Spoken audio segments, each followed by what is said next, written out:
now. Okay.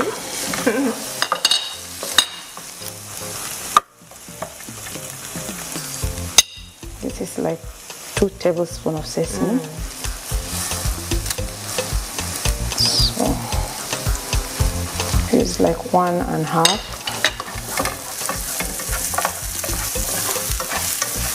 Oh, I love it. You're 85% cooked. Yeah, 85%.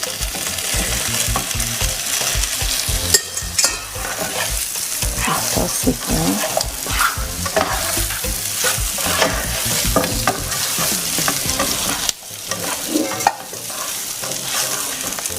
Just continue stirring it gently.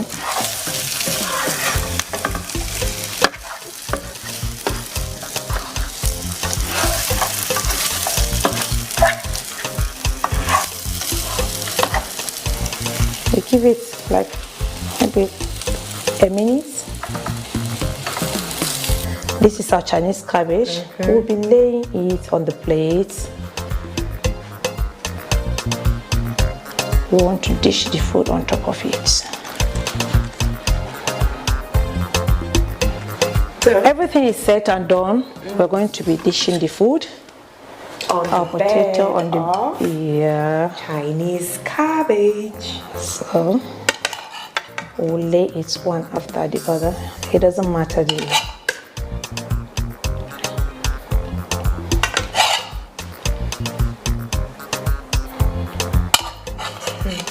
Apart from cooking, actually food presentation matters a lot.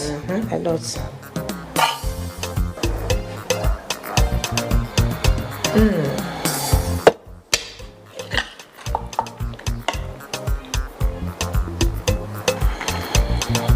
Don't want to leave the fish. The salmon.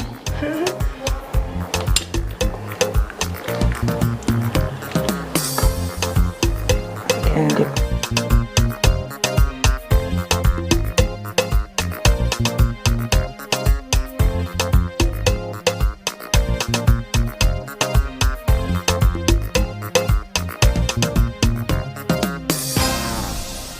It's that time on the program where I get to taste what's been prepared.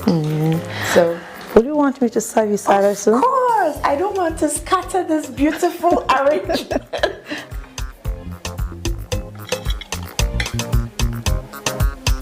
I think it's okay. Alright. I believe you will want to try the fish as well. Yes. Okay. Yes.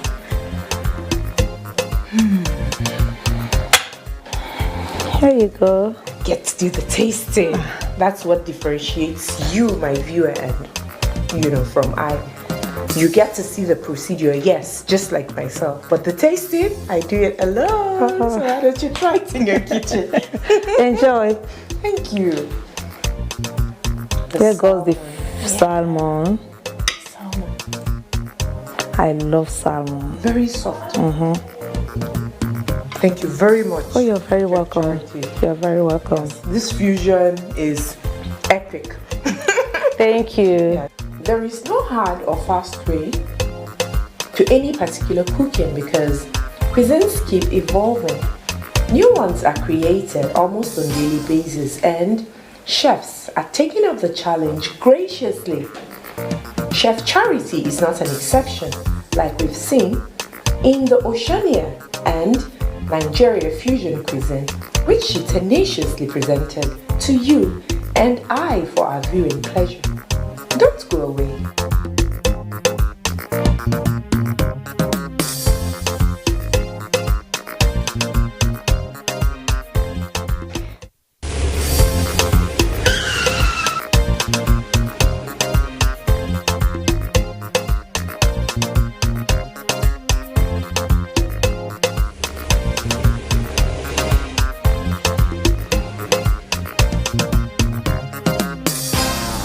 Thank you very much for spending some time with me.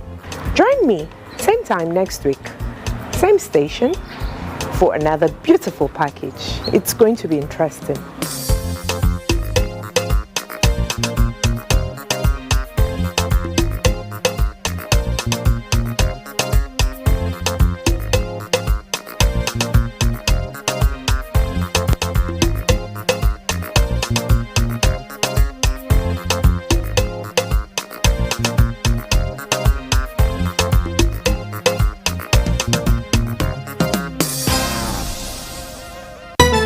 Nigeria is the most populous black nation on earth, with vibrant culture, immense population, and plays a significant role in global economy. The post-independence was characterized by a series of military dictatorship interspersed with a democratically elected civilian government with stable democratic rule only being achieved in 1999. Chief Olusegun Obasanjo became the president of Nigeria under the People's Democratic Party (PDP) in 1999. During his tenure, he encouraged cooperation across the continent of Africa and also re-established Nigeria in the global economy. He established the Economic and Financial Crime Commission (EFCC) Act in 2002. He also cleared the foreign debt through the ingenuity of Dr. Ngozi Okonjo-Iweala and also licensed the global system of mobile communication (GSM). Also, fake drugs and substandard products were fought head-on, with late Professor Dora Akonyili as Director General of NAFDAC, and so on. Former President Obasanjo handed over to late President Umaru Musa Yar'Adua after his 8 years of tenure. Late President Umaru Musa Yar'Adua initiated a 7-point agenda: power and energy, infrastructure, food security, wealth creation, transport sector, land reform, security, and education. He granted amnesty to Niger Delta militants, which brought peace in that region and gave boost to oil production. Unfortunately, he died in 2010 without completing his tenure. His vice president, Goodluck Jonathan, succeeded him to complete his tenure and was re-elected as the president in 2011. The Justice Uwaya's electoral reforms brought about great changes in our electoral system. Goodluck Jonathan supported education through Amajiri schools. In 2015, he conceded the election to late Muhammadu Buhari, who ran on the platform of APC. Late Muhammadu Buhari completed the Second Niger Bridge, rehabilitated railway sector, equipped the military and other security agencies, signed the Petroleum Industrial Act, and so on. After 8 years of his tenure, late Muhammadu Buhari handed over to the current president, Bola Ahmed Tinubu, who removed petroleum subsidy, brought about tax reforms, initiation of the construction of Lagos-Calabar Coastal Road, Sokoto-Badagry Expressway, and so on. 26 years of uninterrupted democracy marks a significant milestone in the history of Nigeria.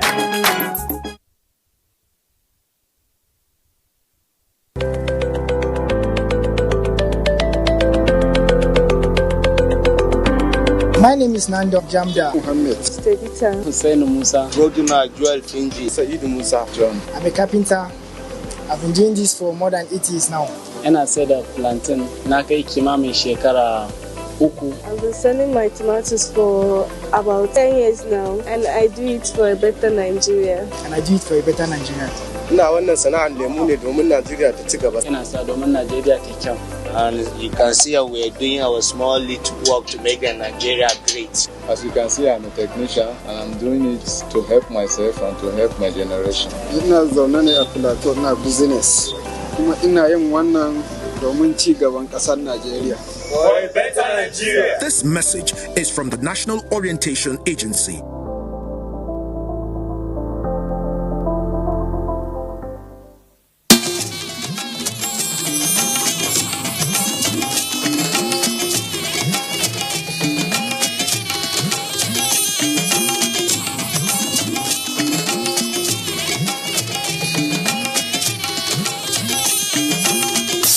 This is the network service of the NTA.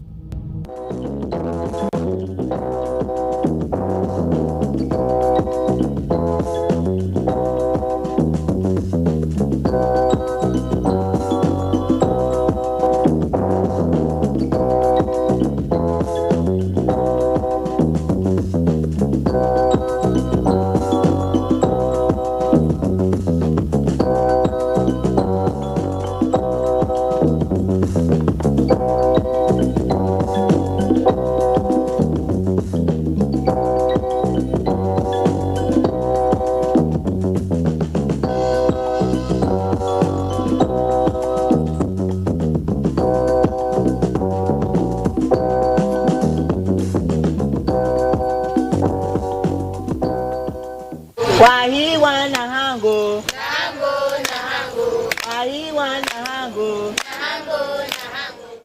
Okay, I will tell you a story.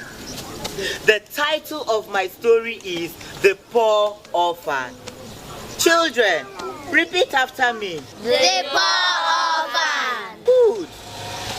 A very long time ago, there was a very poor orphan whose name was Wankia Kika.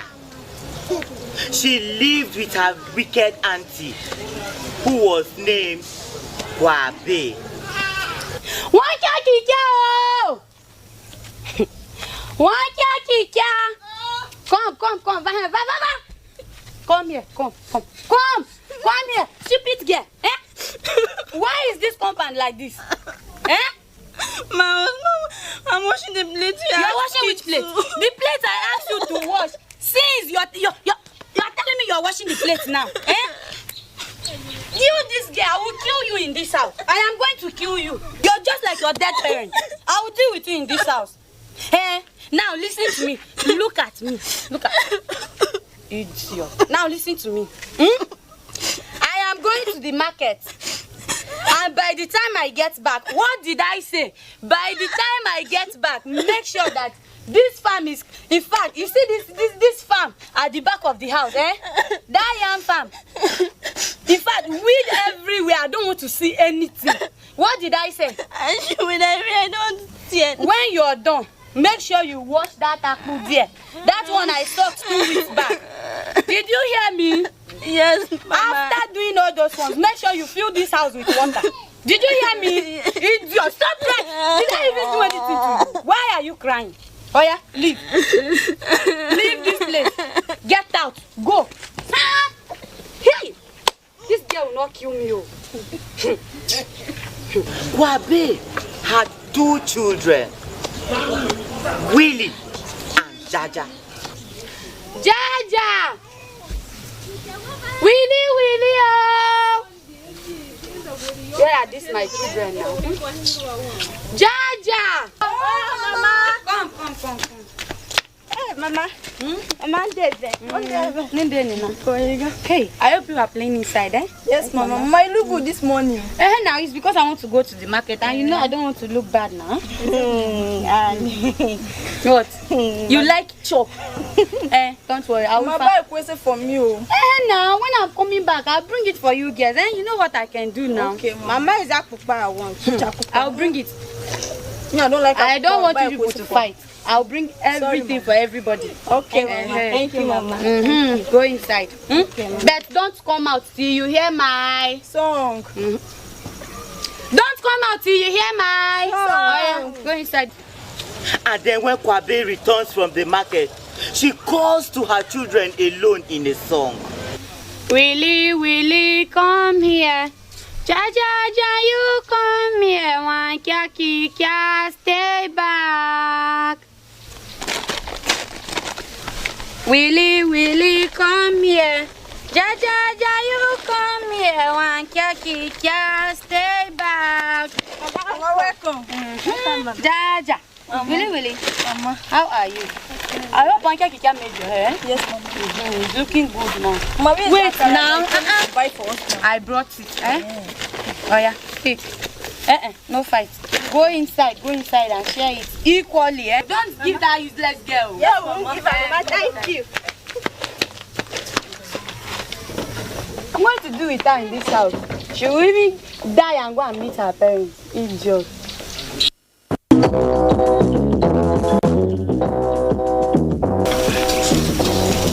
I'm taking up on the bed.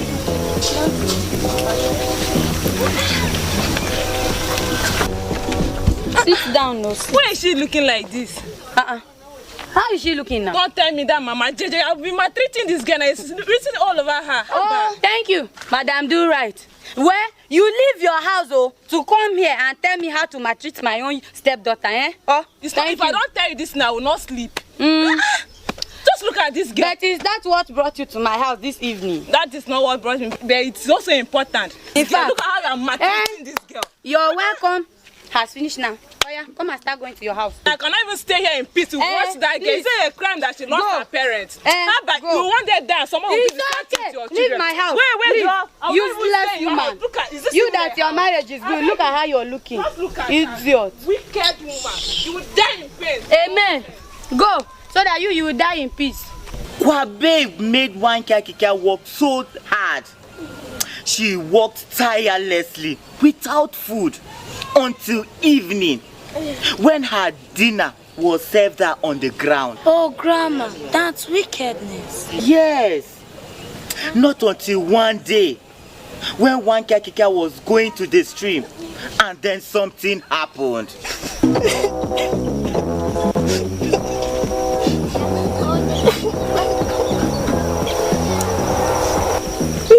Kikia. Who are you and how do you know my name? Do not be afraid. I am Yesu, the good spirit. I have come to help you. Help me? How?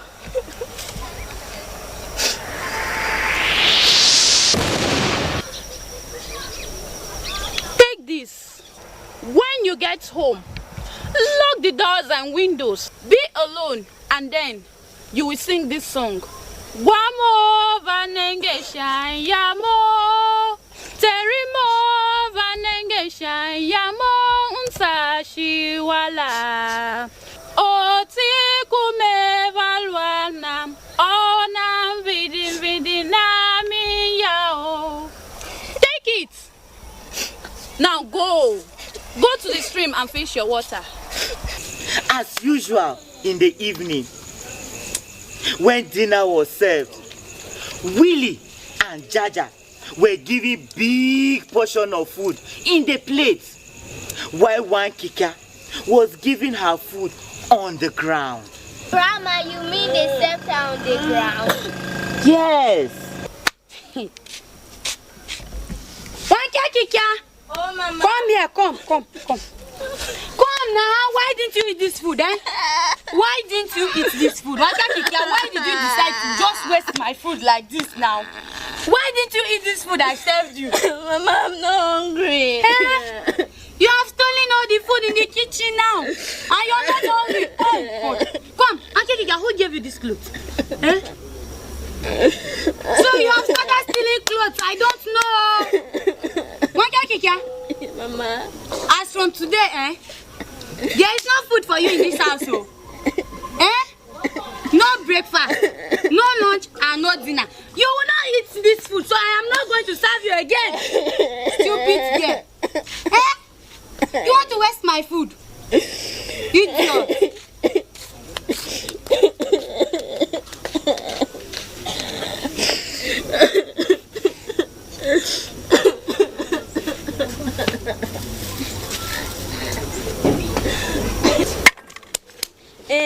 Deje, where is one Kika getting all these fine clothes from? I don't know that you have been thinking the same thing. Come. Oh.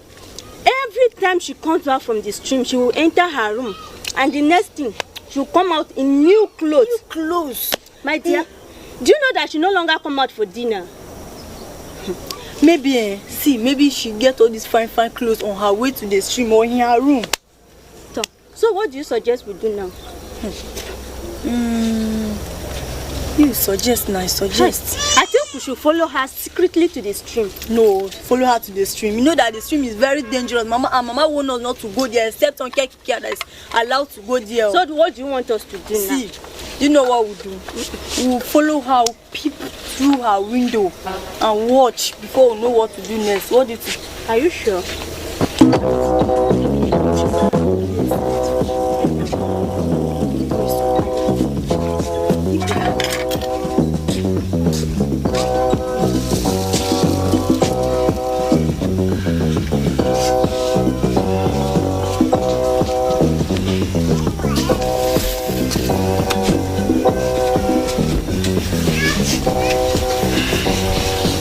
Telimo vanenge yambo, bombo vanenge yambo nisashi wala. Oti kume walwana konya vindi na me yao. Hey! Yamo! Telimo Vanendicha, Yamo Nisashi Wala. Otikume Walwana, Konya Vindi Vindi Name Yao.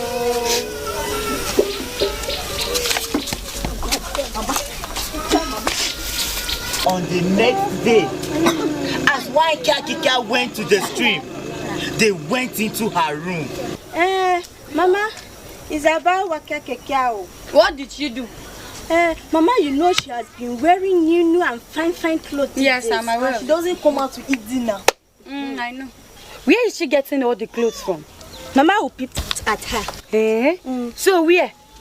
In her room. In her room? Yes, Mama. It's not possible. Mama, there's one fine cloth, red color. Very fine, no, Mama. Whenever she hold that tea, Mama, and sing one song like that, you see how fine clothes, food, everything as in Mama called, everything will just be coming out. I don't know where they come from. In this house, and I don't know. Yes, Mama. Let's go to her room so that I'll carry it too. So I'll see the red thing. I'll sing the song. Oh, your sister will sing it. Yes, Mama, I can sing the song for you. I know it very well. Oh yeah, let's go. Yes, let's go.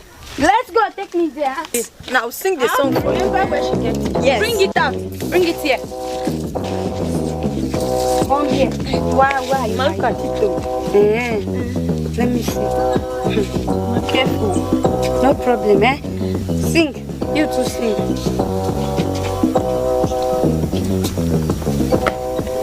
Terimo vanenge chayamo. Gomo vanenge chayamo nisashi wala.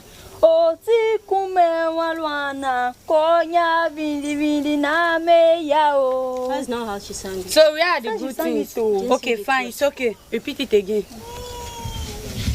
Terimo vanenge chayamo.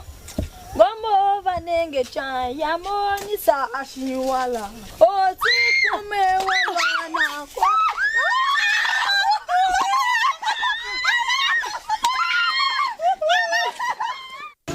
That is the end of my story. Children, did you enjoy the story? Yes, Grandma. What lessons did you learn from the story? That we should not be wicked. Mama, please can you tell us another story?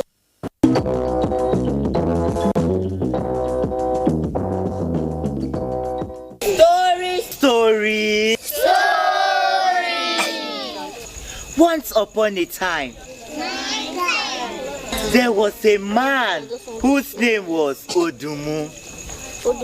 He was a warrior who fought so many battles. He went for battle with his fellow warriors. They fought and won. The people in his community sat at the king's palace waiting for them. I am Odumu. Yes, the great warrior of Ogbonolo Kingdom.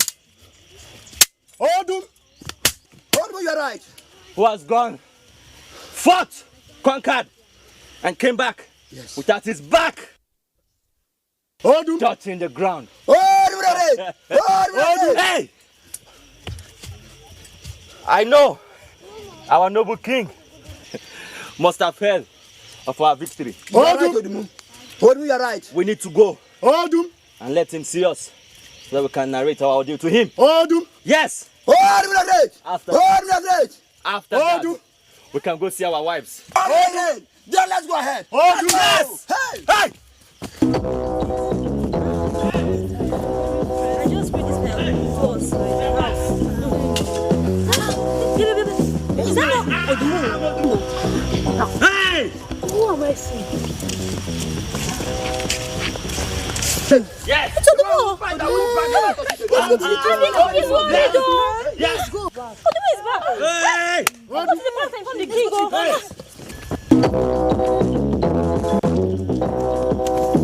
Hey! My elders, it's been long since this young man went to war. I've not seen any of them. I've not heard a word. What is wrong? My king, don't worry. For I, Chief Nalegu, have been in this kingdom quite a long time. I know Odumu, he has never lost a battle. This time, I'm very sure he will certainly come back. My king, I totally subscribe to what Chief Nalegu just said. See, I know Odumu. He is going to come back. He has done it before. He will do it again. Patience, my king. Patience. Elder Bololo, Our queen, the beautiful my queen. king, we greet you. the crown on my head. You're welcome. Please. Thank you.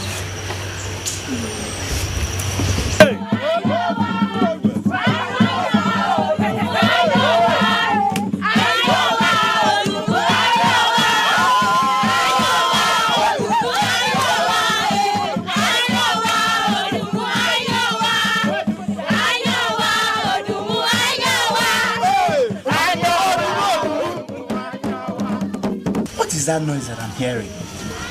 My king, I'm hearing the same noise. I think it must be coming from the village square. For what reason?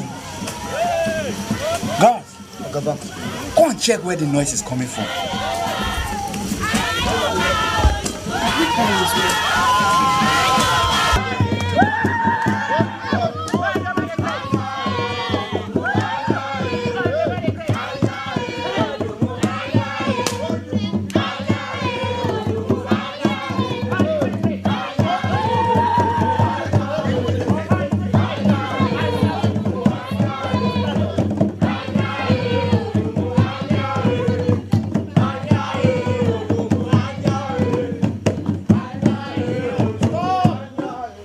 My king.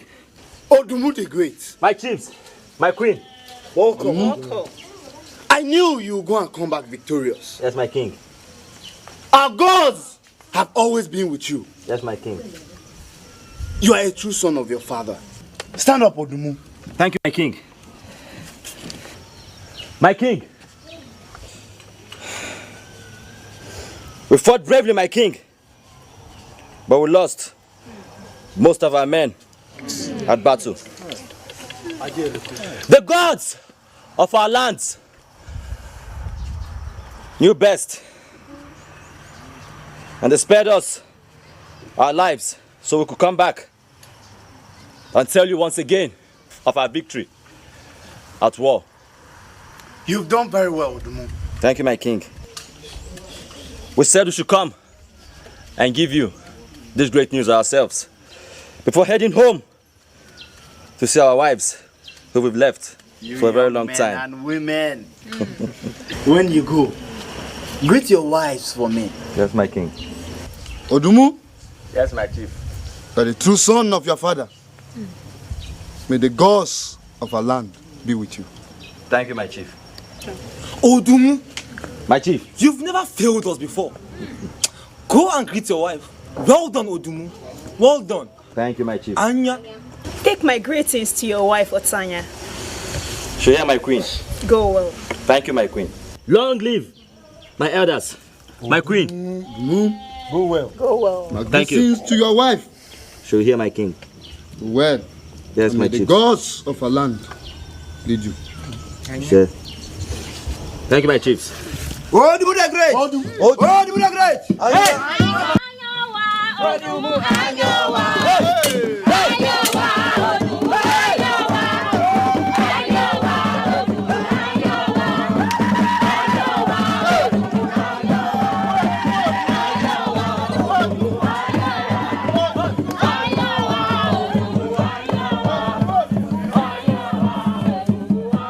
Odumu returned home to his wife, but something was going on in his mind.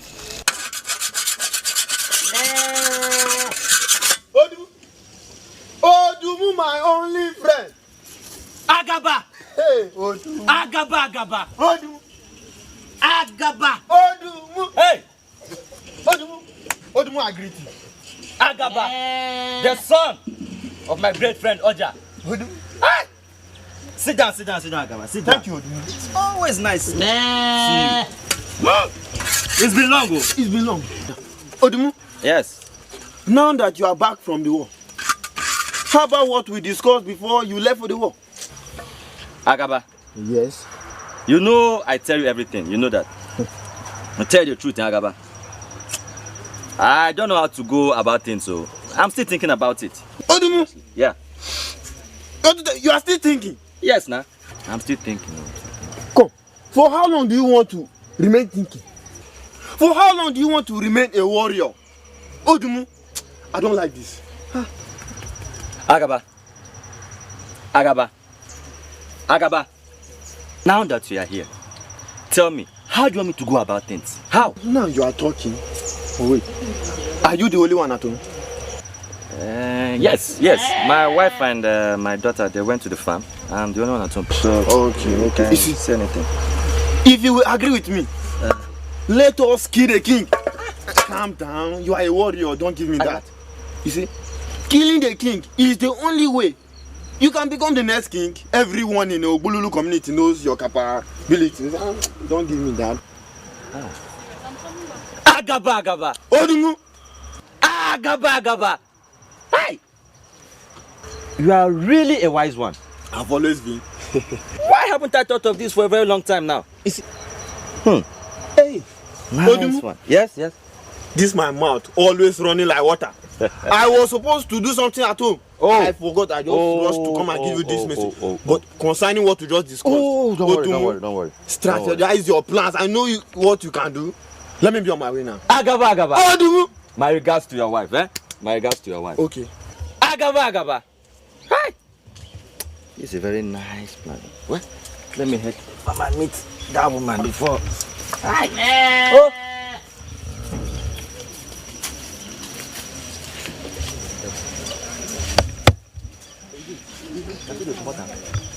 Grandma, did the king do anything wrong to Odumu and Agaba? Not at all. It was their pride and arrogance. Did their evil plan work? Otanya, Odumu's wife, after warning her husband several times to no avail, decided to change the whole rhythm. Are you not going to join me? No, don't worry. I'll eat with Ene later. For now, eat, Eat. Oh. My husband. Ah.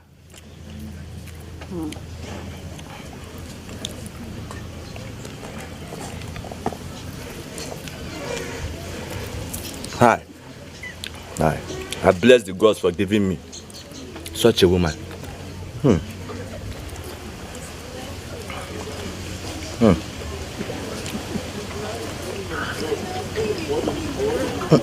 What is it again? You didn't drink enough water then, It's not water. Hi. What happened now? Hey! Hey! Why am I feeling so strange, my body, woman? I'm sorry, my husband. Hi! Wait. Hey! Why am I so weak? I'm sorry, my husband. Hi! You and I know that your weakness lies in you eating remnants. Aye. And the remnant food of last night is what I've given to you. You've killed me, woman! I can't let you kill the king. Hey! You go out there, you bring to the kingdom and make it look as if it's their fault. So as for you to gain their praise. The king is a good man. He has done nothing to you to deserve it. I overheard you and Agaban's discussion about the king. I'm sorry, but I can't let you kill him. Odumo, become powerless and let our people live long. You've done your worst, woman. I'm sorry, my husband. Please forgive me. I'm sorry for the way it's finished. Forgive me. Hey! Oh! So, children, from that day, Odumo became powerless like a woman. And I hope you learnt a lesson from it. Yes, Grandma. What did you learn from the story? Yeah? I learned that we should not be too proud. I learned that we should not think evil towards others. Clap for yourself. It is late now, and I think it's time for bed. Good night, children. Good night, Grandma.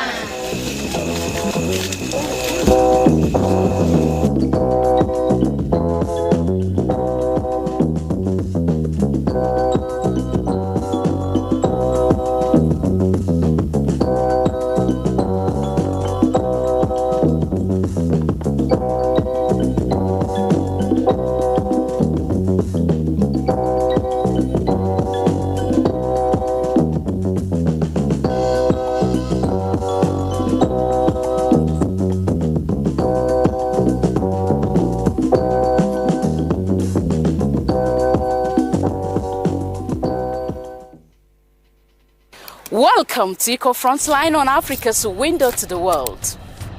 The impact of climate change on the human health is worrisome and calls for urgent and collective action to mitigate it. Climate change is no longer a future warning or a distant threat. One of the most pressing environmental issues of our time is plastic pollution, be it in a visible form, microplastic or nanoplastic. What role do you see government policies or public awareness playing in the future of waste recycling in Nigeria and in Africa by extension? How exactly is rising temperature and extreme weather condition increase diseases in this climate?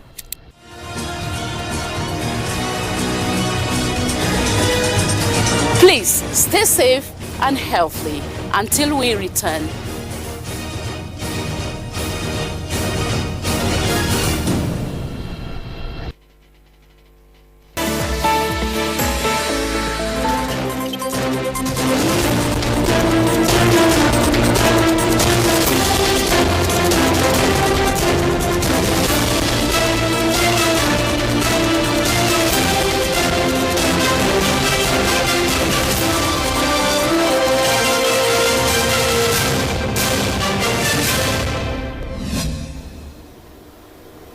Hello and welcome to the news on NTA International. I am Dennis Adigunloye. Let's begin with the headlines. Renewed Hope Initiative places premium on education, inaugurates first secondary school in Lagos. Ukrainian President Volodymyr Zelensky condemns easing of sanctions on Russian oil. And Pope Leo XIV delivers message of hope as thousands attend open-air mass in Angola.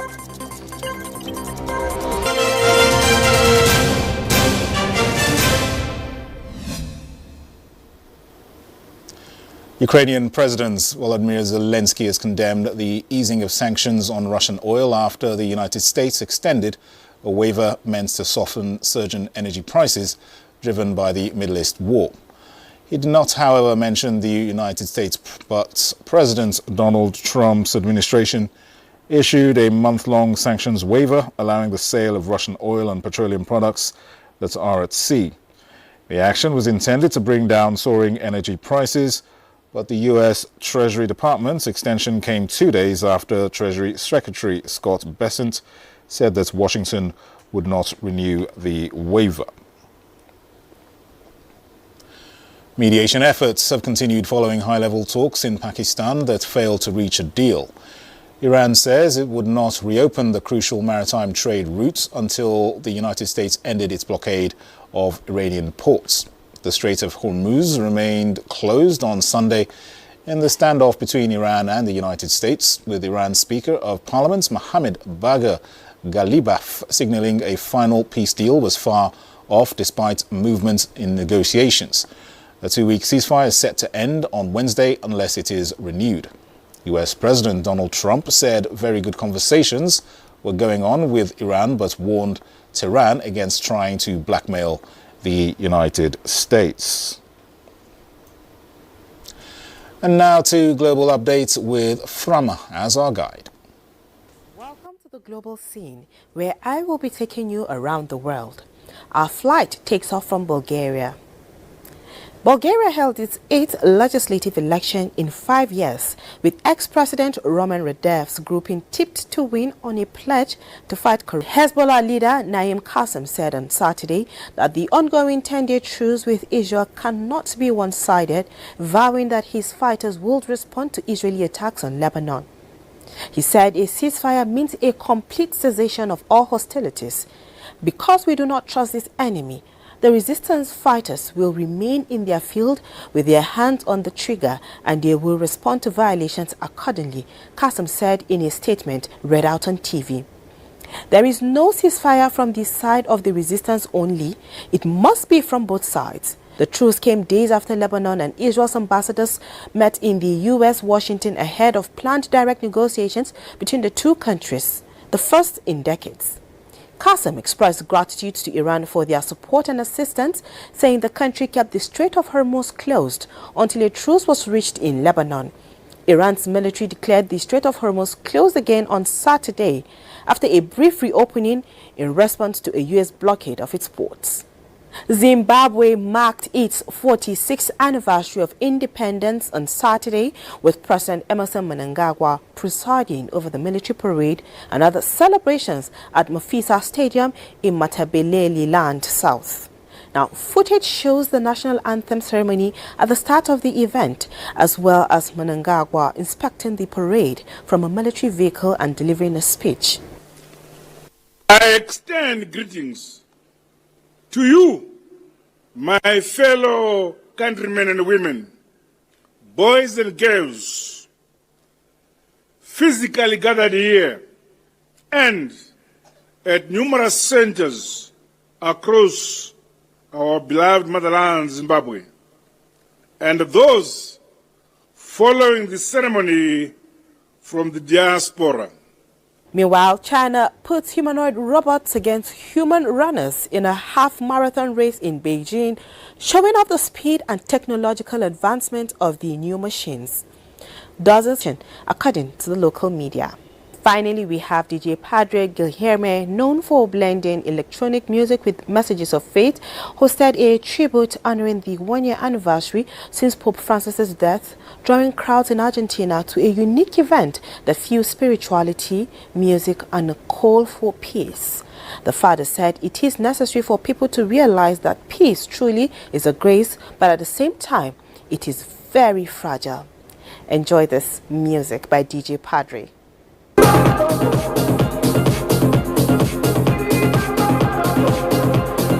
It's passion. God bless you and let's dance.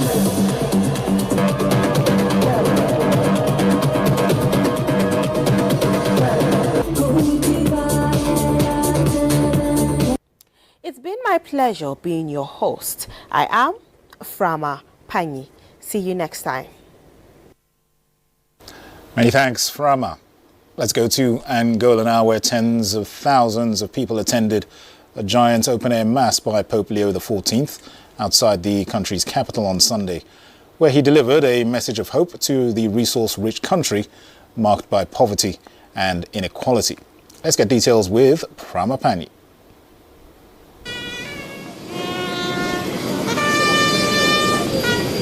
Pope Leo flew to Portuguese-speaking Angola on Saturday, the third leg of a whirlwind four-nation African tour, where he condemned corruption and the plunder of the continent's resources.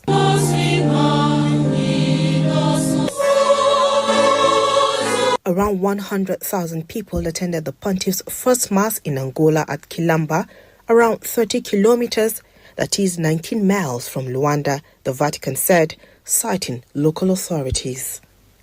The Pope encouraged the crowd to look to the future with hope in a new beginning for the nation still scarred by a 27-year-old civil war that ended in 2002.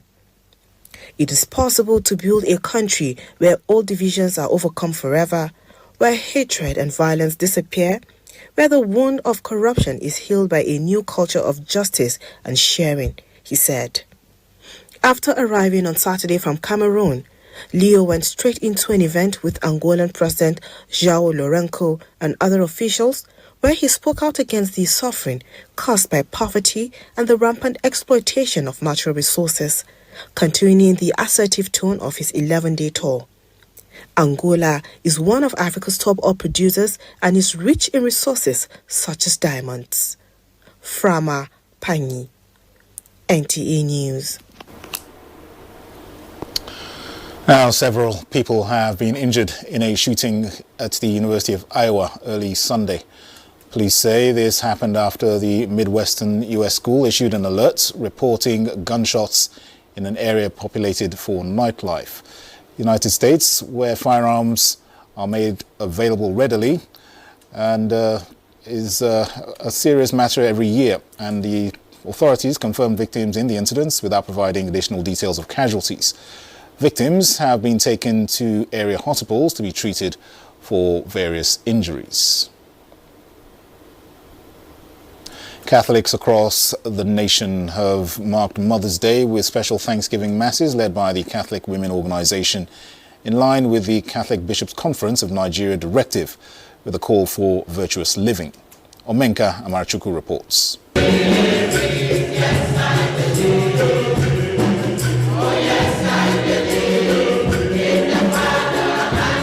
The celebration of Mother's Day by the Catholic Women Organization is linked to the Blessed Virgin Mary. Recognizing its importance, Catholic women in Abuja are using the day to honor and appreciate mothers' role in families and communities. We may not always have them around us, but within the period we have them, it is worth the celebration, it's worth celebrating them. True love, that we should also express it, not just like what we normally hear, but we should demonstrate it so that at the end, this consistency in the show of love will be permanent. So it is a good thing to be celebrated. It is a good thing to know that the society appreciates this role that we play and the sacrifices that we make. I'm very, very happy to celebrate this year's Mother's Day. It is not all of us make, it is God that made it.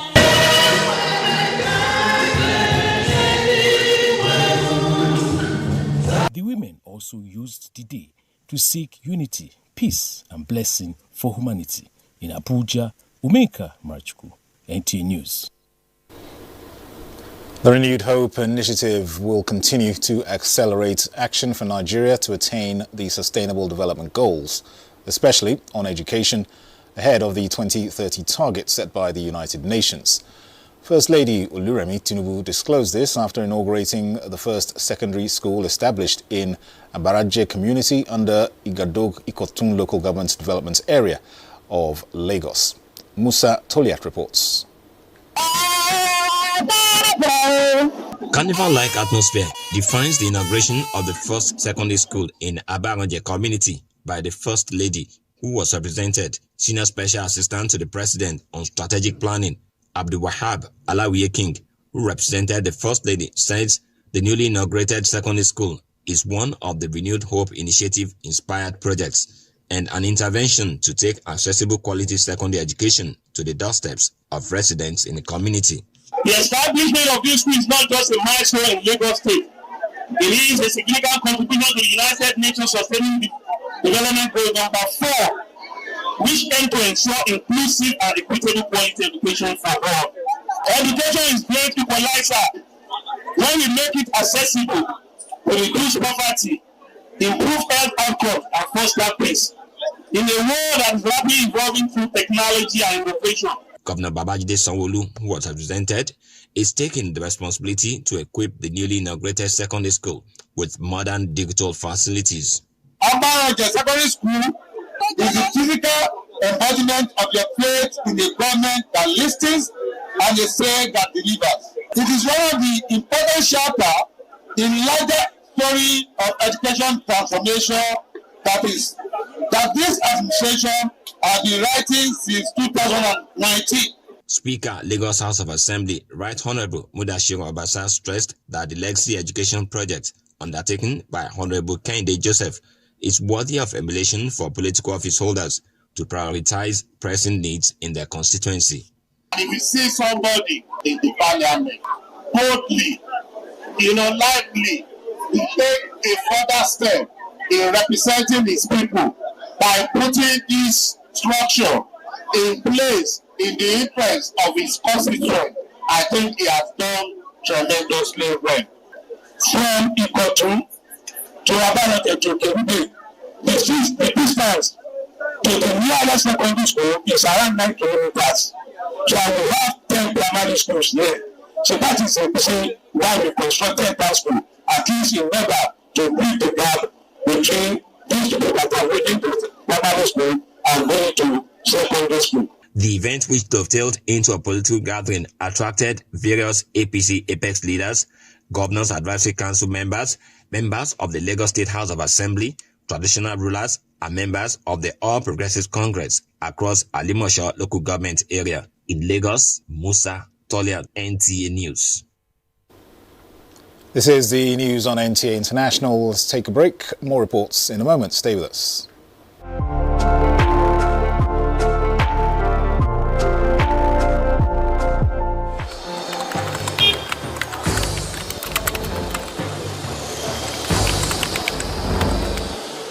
You have no better friend and partner than Nigeria. Let this unveiling today be a call to conscience. Let our practitioners hold the line of truth. To the media, please inform with integrity and with a deep sense of patriotism. To our public officers, communicate with transparency. To citizens, please let us speak with empathy. Let us come together to become the voice of responsibility, the voice of the world that heals division, that inspires hope and drives development.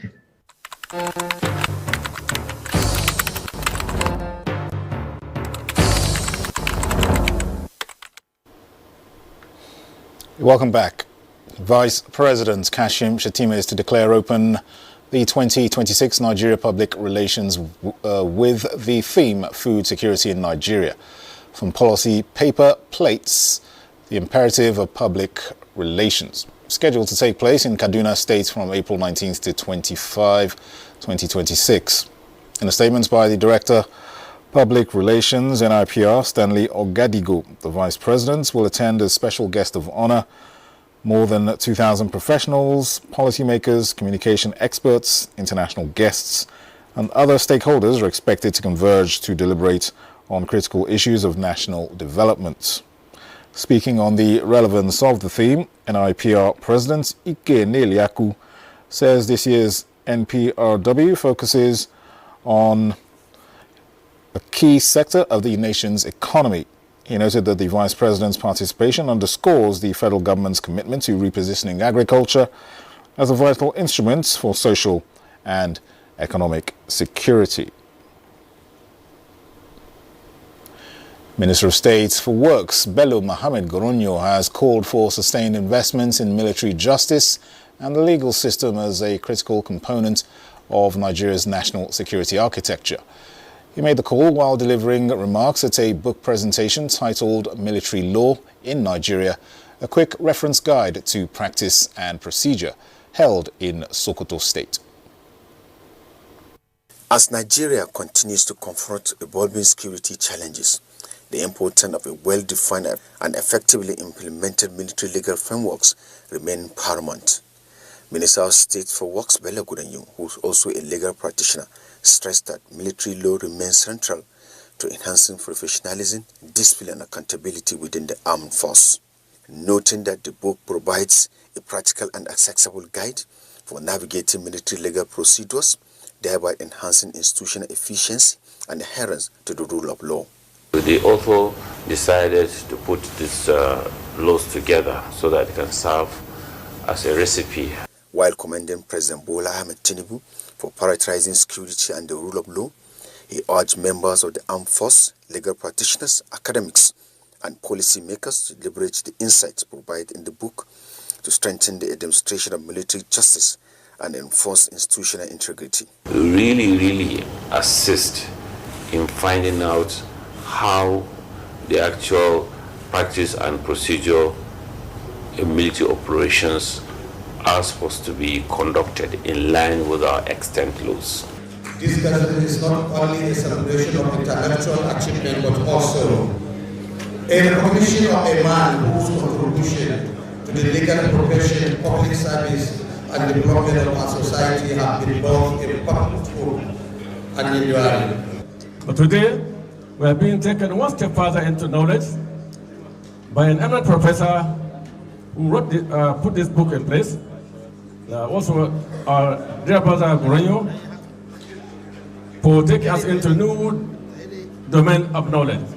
Stakeholders agreed that the publication will enhance professional practice, strengthen legal education, and make a lasting contribution to the development of military law in Nigeria. Usman Zubairu, NTA News. Meanwhile, the Nigerian Air Force is reinforcing its commitment to technological advancements and self-reliance as the 2026 Tactical Air Command Intra-Command Research and Development Competition takes center stage at the Nigerian Air Force Base in Makurdi. The event brought together participants from 14 units, all presenting innovative solutions aimed at strengthening air operations and national security. Blessing Omeche Ebute reports. It was a showcase of ingenuity and excellence at the Nigerian Air Force Base Makurdi as officers, airmen and technical experts converged for the 2026 Tactical Air Command Intra-Command Research and Development Competition.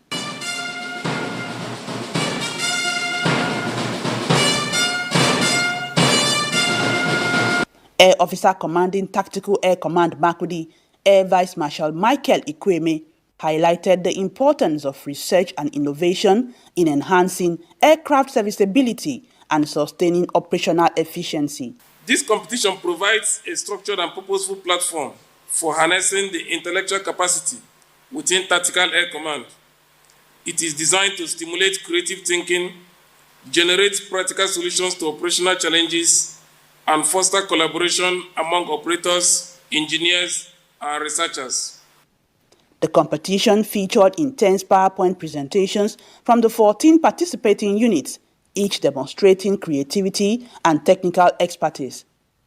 At the end of the exercise, the 109 CRG research team emerged overall winner, while the 153 Base Services Group and the 107 Air Maritime Group came second and third respectively. Every project that has been inspected can be taken to higher levels of development and sophistication. So we look at all the projects, look at the level of implementation, and we believe that with the support of the authorities, that those projects can be further developed. As the curtains for the 2026 Intra-Command competition draw, the message is clear. The future of Nigeria's air defense is being built locally, driven by innovation, expertise, and determination. In Makurdi, Blessing Omeche Ebute, NTA News. Now, women are increasingly demonstrating that they are the true backbone of the family when it comes to food production and processing. Many have risen to become the breadwinners of their households through agricultural entrepreneurship. Musa Baba Aliu recently encountered some of these remarkable women, farmers, including 56-year-old visually impaired Yetunde, who is actively involved in vegetable and cassava farming. In a remote rural community in Igoba, Akure North local government area of Ondo State, lives 56-year-old Omeyemi Ruth Adekunle. She became blind in 2015 following an undisclosed illness. Prior to her condition, she was a prominent cassava and tomato farmer in her community. The time this challenge come around, my husband leave me and my children are go away to go and marry another one. Despite her husband leaving her after she lost her sight, Madam Omeyemi refused to abandon what she knows best, farming. If I want to plant to plant tomatoes, I use my hand to measure it. One, I will put small, I will plant it. So after that, if I want to promote the grass, I will touch the tomatoes because I know the texture of tomatoes in my hand. If I touch tomatoes like this, if you have any problem, I will know. She later joined a group of women farmers managing a greenhouse established in the community by the federal government under the Life ND project. If government help me, I will be happy to do this thing enlargement. I will be happy. So from there, I will take care of myself and my family. And about 100 kilometers away in Owena community, Ondo East local government area, lives Yetunde Salami, a widow. She is involved in the large-scale production of cocoa seedlings, which serves as her primary source of income. Yetunde was trained and empowered through the federal government IFAD support project. She now raises and supplies cocoa seedlings not only across Ondo State, but to other parts of the southwest region. The federal government trained me and gave me the capital to start this business. Today, I am the breadwinner for my family. Apart from Omoyemi and Yetunde, dozens of other women have been empowered through these initiatives and are now the breadwinners of their families. So they are into vegetable production, talking about tomato, cucumber, and pepper. They are doing very well. Our priority is to graduate students with skills to apply this research, solve real agricultural problems, align with development needs, and drive the transformation of our agri-food system. He said the Life ND is essential and truly unique with its incubation model, which nurtures entrepreneurs through skill development and structured mentorship. Musa Baba Aliyu, NTA News.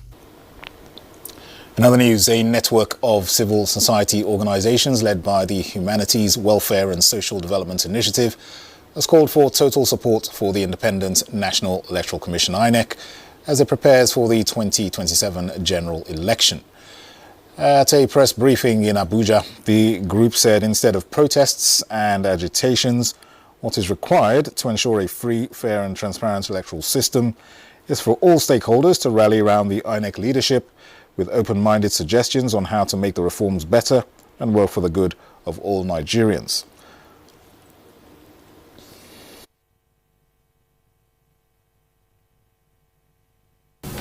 We commend the chairman for his ongoing reforms and administrative policies aimed at strengthening electoral integrity, institutional transparency, and public trust in the Nigerian democratic process. We are using this medium as a coalition of civil society to actually call on the Independent National Electoral Commission chairman to uphold the rule of law and remain focused without being distracted by political actors in delivering a fair, credible election as Nigerians yearn for a transparent process come 2027. Calvin Ebwanyaye reports that the group is expected in the coming days to engage critical stakeholders to sensitize them and work towards a successful electioneering period.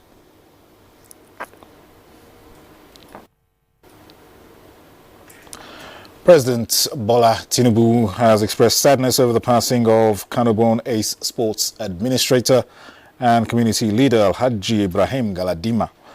Galadima died on Saturday at the age of 78. The deceased has served the Kano State government and the federal government in various capacities, including as chairman of the Kano State Sports Council and a two-time commissioner before holding various positions in sports administration at the federal level. Galadima also served as president of the defunct Nigeria Football Association, the precursor of the Nigeria Football Federation between 2002 and 2006. That concludes the news on NTA International at this time. Thank you for watching. I am Dennis Adigunloye.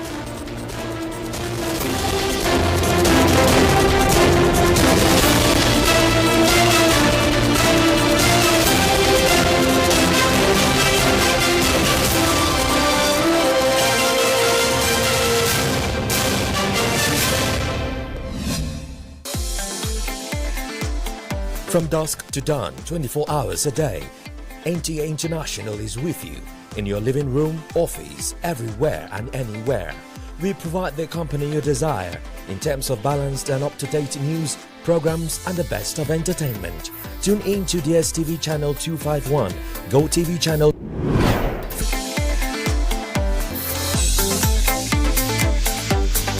You can also see us on Facebook and YouTube for quality content on the go. NTA International, Africa's window to the world.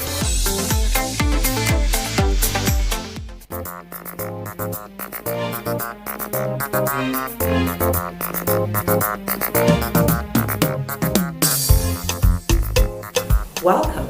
This is Bon Appetit, a culinary adventure.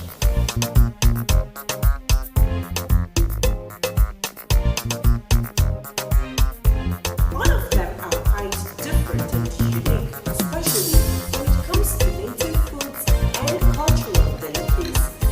Their food mainly depends on the ingredients that are produced in that particular area.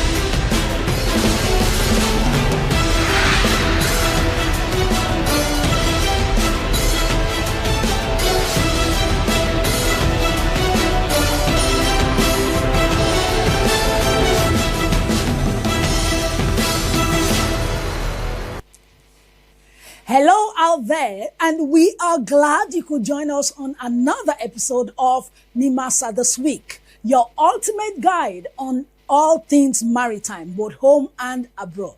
I remain your anchor on the show, Moyoluwa Olutayo. Welcome on board.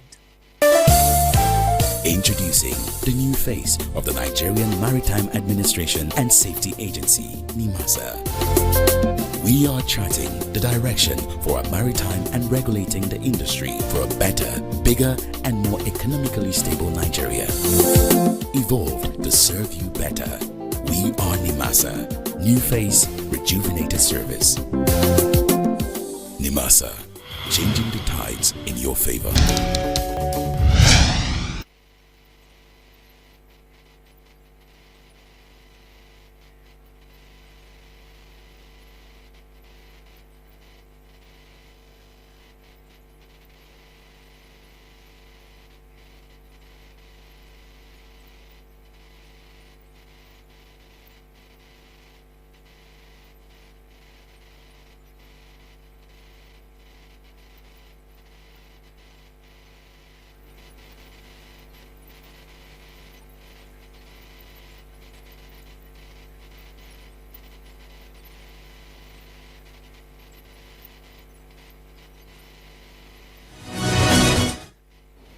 As evidence of the federal government's commitment to advancing Nigeria's marine and blue economy through sustained investment in human capital and infrastructure, the Minister of Marine and Blue Economy, Dr. Adegboyega Oyetola, has commissioned the Institute of Maritime Studies multipurpose building at the University of Lagos. The facility, which was donated by the Nigerian Maritime Administration and Safety Agency NIMASA, is equipped with modern lecture rooms, laboratories, and specialized facilities to support teaching, research, and innovation in the maritime sector. Dr. Oyetola, speaking during the event, described the initiative as a reflection of the government's resolve to strengthen institutional capacity and position the blue economy as a key driver of national prosperity.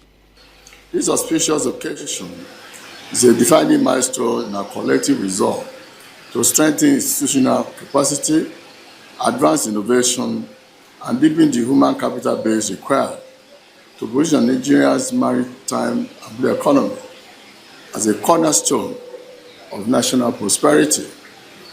This state-of-the-art facility, comprising well-equipped lecture rooms and functional administrative spaces, is a testament to the federal government's commitment to knowledge-driven development It reflects our belief that the future of the economy will be shaped not just by natural endowment, but the quality of minds we nurture within the institutions such as this. The minister also highlighted ongoing efforts to build manpower, disclosing that 2,459 Nigerians have been sponsored under the Nigerian Seafarers Development Program for training in maritime institutions across countries, including the United Kingdom, Egypt, the Philippines, India, and Romania. In alignment with the national policy on marine and blue economy approved by the federal government last year, has placed the highest priority on manpower training and development. In this regard, I'm pleased to note that 2,459 young Nigerians have so far been sponsored for training in reputable maritime institutions across the globe, including the United Kingdom, Egypt, the Philippines, India, and Romania, under the Nigerian Seafarers Development Program of NIMASA. Out of the number, 1,098 have successfully obtained their certificate of competence, thereby contributing to the pool of skilled professionals required to drive the sector forward. Also speaking during the commissioning, the Director General NIMASA, Dr. Dayo Mobirela, said the agency is partnering with 8 Nigerian universities as well as international institutions, including the World Maritime University, to strengthen maritime manpower development.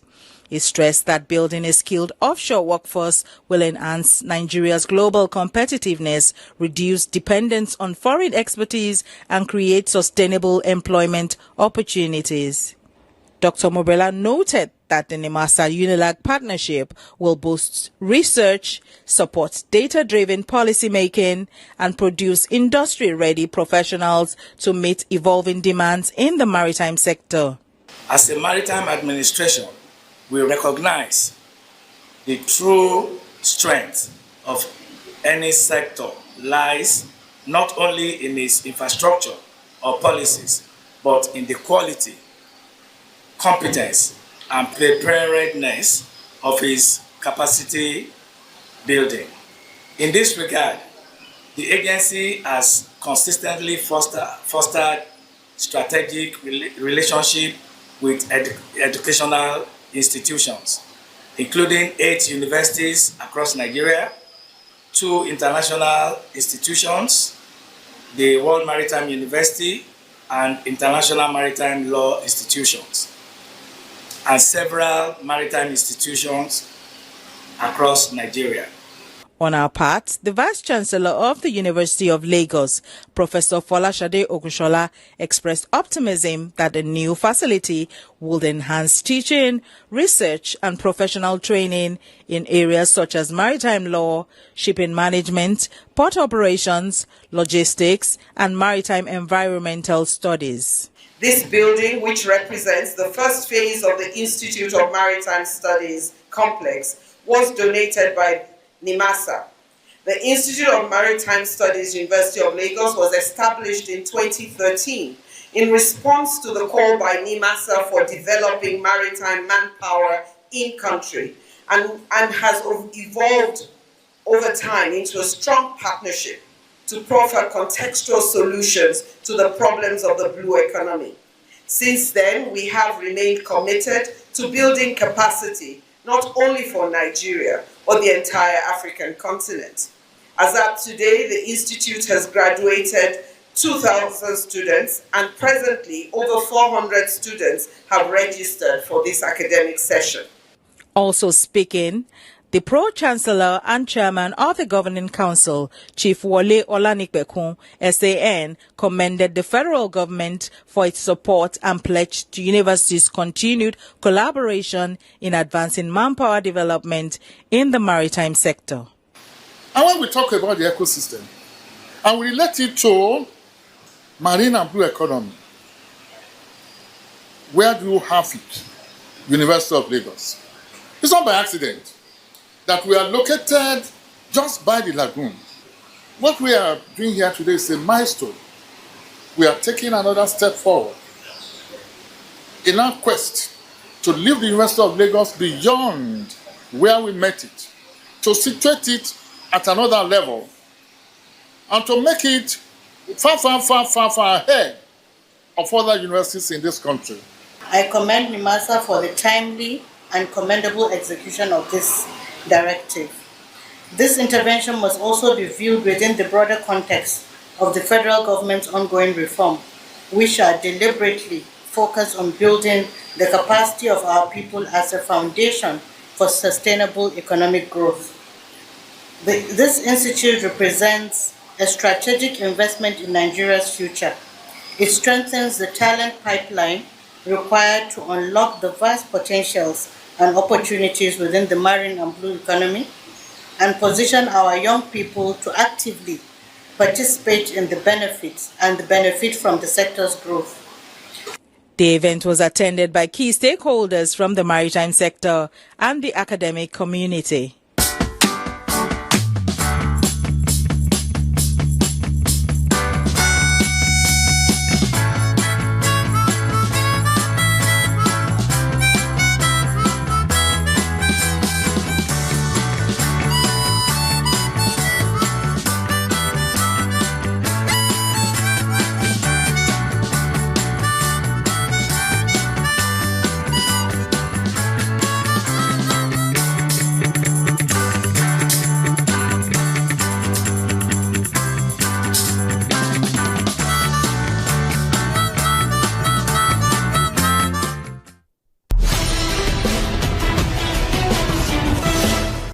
On the program, you're still watching NIMASA This Week.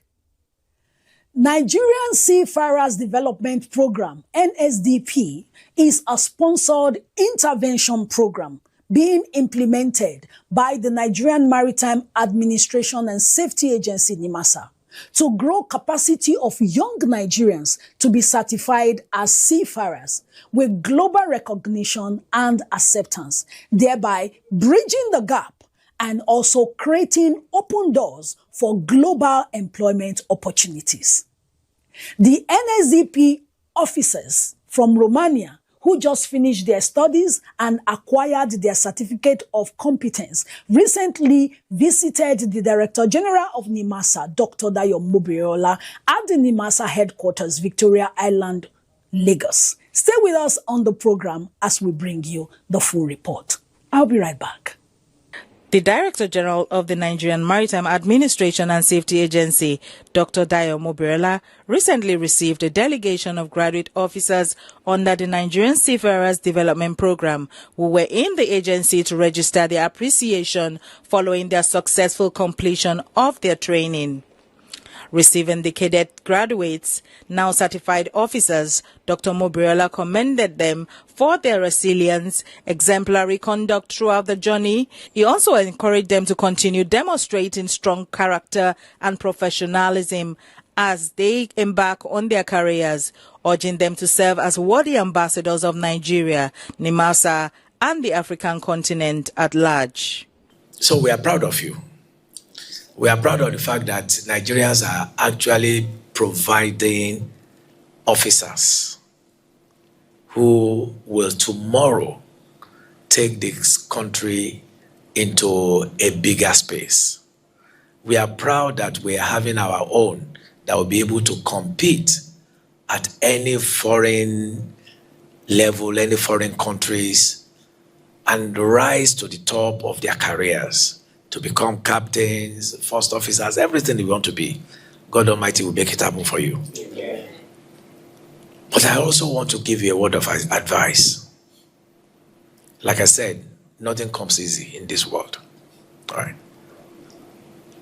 But you also have to continue with discipline. You have to show good characters. You know, the stage you are at now is no longer the stage of I have the ability. I have the knowledge. You've gone through that by passing your academics and going through the sea time. Everybody knows you can do the work. But getting to the top is the issue of character. Who you are and who you want to be. And whether you can be trusted. I'm sure, like you all said, you have seen these equipments, these vessels, they are not cheap. So for someone one day to now entrust you that vessel, it means the person has a very huge confidence about you and is sure that this equipment I'm giving to you, you manage it well. Earlier in the welcome address, the head of NSDP, Captain Adebayo Omotosho, highlighted the remarkable journey of the cadets. He recounted the numerous challenges they faced, including prolonged delays while awaiting placement and completion of their program, and also commended the cadets for their perseverance. They started the journey in 2014, 2015, 2016, and 2017.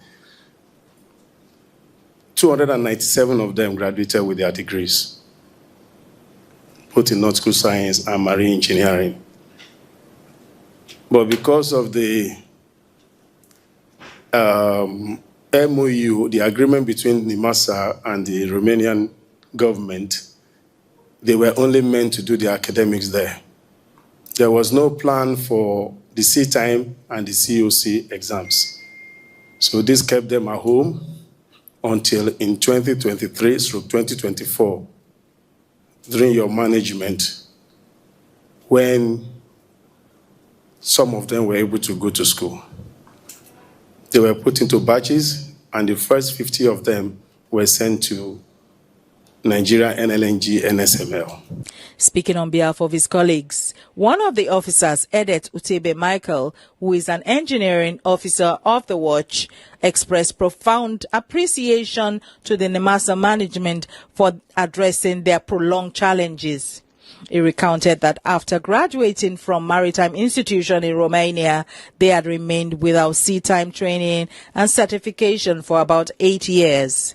He said that the intervention of the current NIMASA management restored their hope and enabled them to realize professional aspirations. He describes the Director General as a compassionate and visionary leader who took decisive steps to resolve a long-standing issue that predated his tenure. So we actually came from different states to actually appreciate you. And you must know that we actually be the first set batch of Romanian cadets that have gotten COC. We graduated 2017, and first batch 2017, second batch 2018.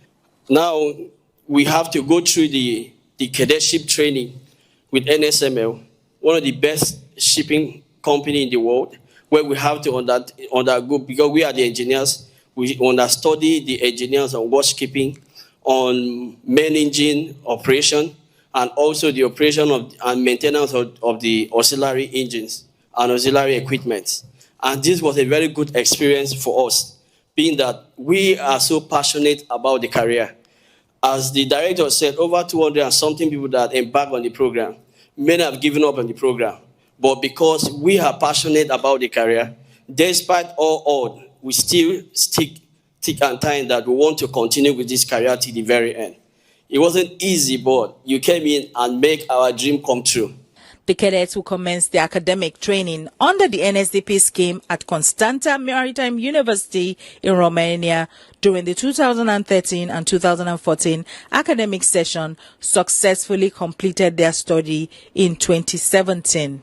However, their progression into mandatory sea-time training and the acquisition and certificate of competency was stalled due to the absence of a sea-time provision within the training agreement with the institution. This gap resulted in prolonged delay in the completion of their professional certification process. In 2023, the NIMASA DG initiated strategic interventions to address the backlog, where sponsorship for sea-time and certificate of competency for the cadets will be done in batches. This program commenced in 2024 with the first batch of 40 cadets sent to Tyne Coast College, South Shields Marine School, United Kingdom, marking a significant milestone in resolving the long-standing challenge. Out of this number, 34 cadets passed. The Nigerian Seafarers Development Program is an initiative of NIMASA aimed at training Nigerian youths in marine engineering, nautical science, and naval architecture to degree level at international maritime institutions. It serves to bridge the gap of seafarers' shortages globally, offering training certification and sea time experience.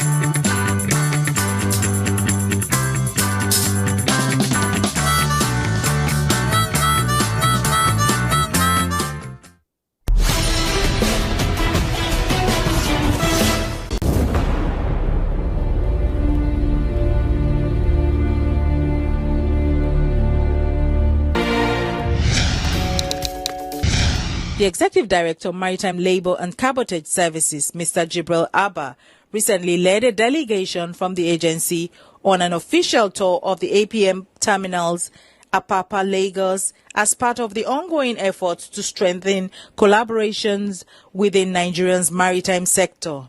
The NIMASA delegation, which also included Ibrahim Sidi Umar, Director of Maritime Labour Services, Adan Nanji, Deputy Director Compliance and Monitoring, and Zainab Kiari, Special Assistant to the Executive Director of Maritime Labour and Cabotage Services, was warmly received by the newly appointed Managing Director of APM Terminals, Apapa, Mr. Kamal Aroshat. Also present at the reception were Olayinka Akinlade, Government Relations Manager, APM Terminals, Apapa, and Chineye Miriam Dende, General Manager, Legal and Corporate Affairs, APM Terminals, Nigeria. The delegation were taken on a guided tour of the key operational areas, including the simulation room, where staff undergo advanced training exercises, the control room, which serves as a nerve center of terminal operations, and other critical facilities within the complex. We developed our own operating system, an APMT, and we give people training on 6 different levels of lean. So we start with level 1 all the way to level 6. Most of our staff is already lean 1 level certified, but we have level 4, 5, and also coming 6 very soon. Speaking after the tour, Mr. Jibril Abba expresses admiration for the high level of professionalism, training, and operational standards observed at the terminal. He particularly commended the emphasis placed on continuous staff development and the inclusive approach to training, which benefits not only APM terminal employees, but also their stakeholders within the maritime ecosystem. Kudos to APM terminals. I didn't really expect to see, what I saw, and that's why I said I'm really very impressed. Thank you. And for us as a regulator, we're always willing and able to, support our clients wherever, whenever the need arises. My colleague did speak of the CBA, which of course I'm also happy to know that it's been implemented, and of course on a continuous basis, over the last several years. And I'm sure that the package that goes to the dock workers, as well as other employees, is something to write home about. So perhaps that's the reason why we're not really receiving complaints as such. Overall, good job, APM terminals, and well done.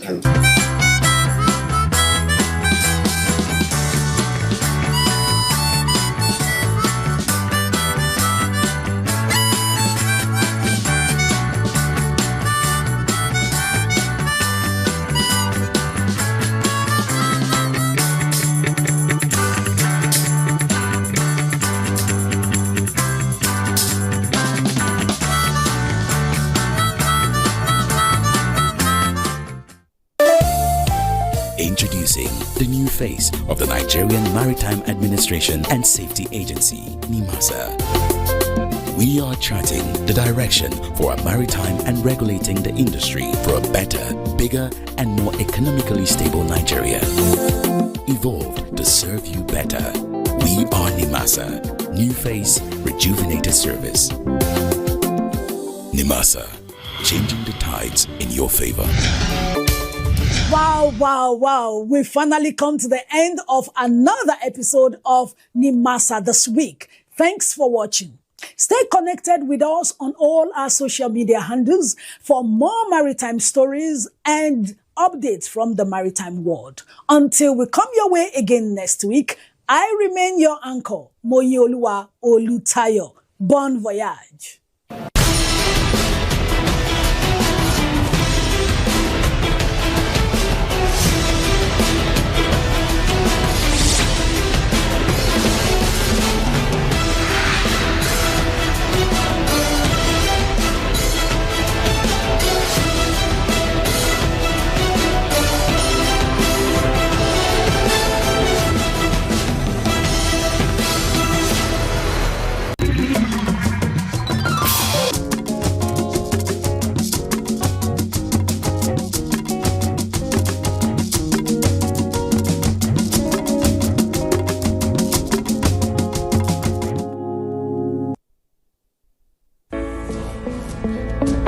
From dusk to dawn, 24 hours a day, NTA International is with you.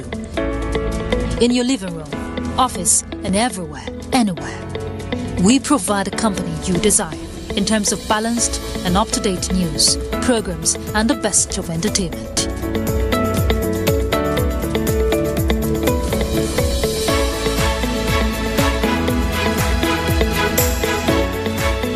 Tune in to DSTV channel 251, Go TV channel. And to watch NTA International in the USA, Canada, and Mexico, use the following satellite parameters. You can also see us on Facebook and YouTube for quality content on the go. NTA International, Africa's window to the world. The federal government of Nigeria warns vandals of national assets, electricity transmission towers, cables, and other facilities to desist from this act of sabotage. Vandalism is a serious crime punishable under the law. Vandalizing electrical equipment will affect millions of Nigerians, including your loved ones. Remember that national assets belong to all of us, hence the need to protect them. Report all cases of suspicious movement around electrical facilities to security agencies. When you see something, say something. This message is from the Federal Ministry of Information and National Orientation in collaboration with the National Counter-Terrorism Center, NCTC, Office of the National Security Advisor.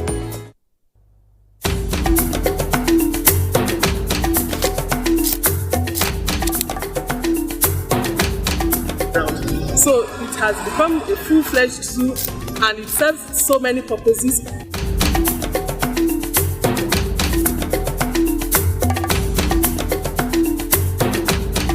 We know mythically, historically, it is real.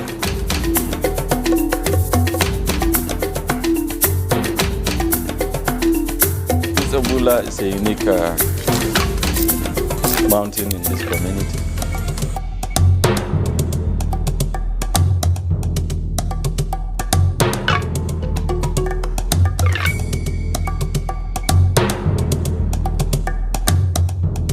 The fall does not look like anything out of this world. From this reserve, this river is linked to the river Benue. Is indeed a statement.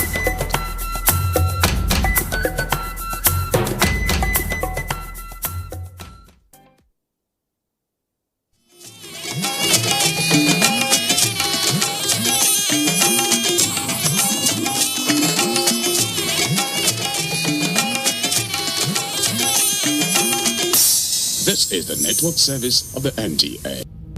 So why do you need Dettol 12-hour protective shield? Why? Come, let me show you. From my husband's germ-filled journey to war, to his daily interaction, touching where everyone has touched, and the sweaty journey back home. What else can give you all day long protection? Germs are everywhere, but Dettol's 12-hour protective shield shields your family every day, Keeping them safe, healthy, happy, and successful. Dettol, be 100% sure.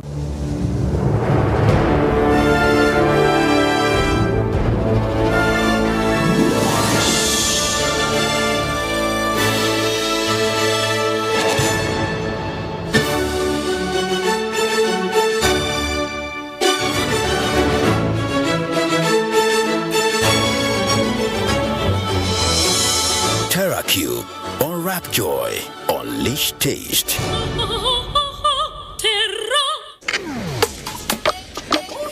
Let's go, darling. Say what? Mirror, mirror. I like what I see. Can't get enough of me. I feel like a darling. I feel like a darling. Darling Braids. Wear the latest styles that make you feel like a darling.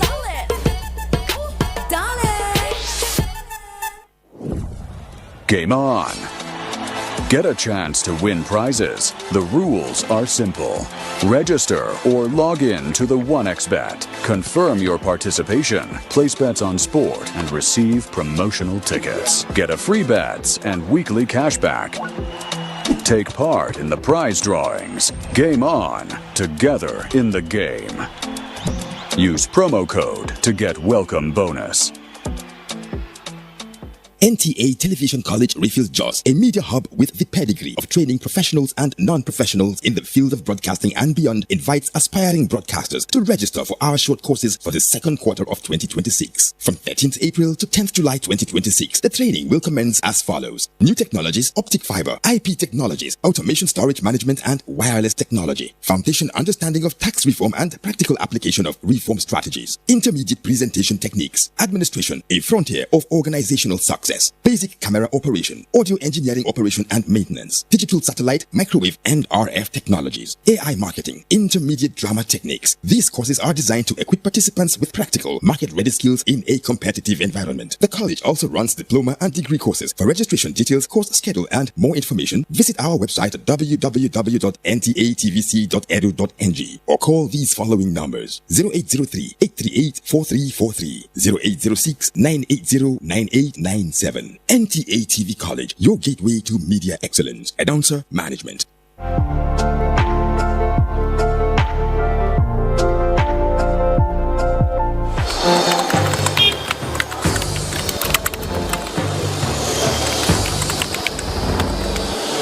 You have no better friend and partner than Nigeria. Let this unveiling today be a call to conscience. Let our practitioners hold the line of truth.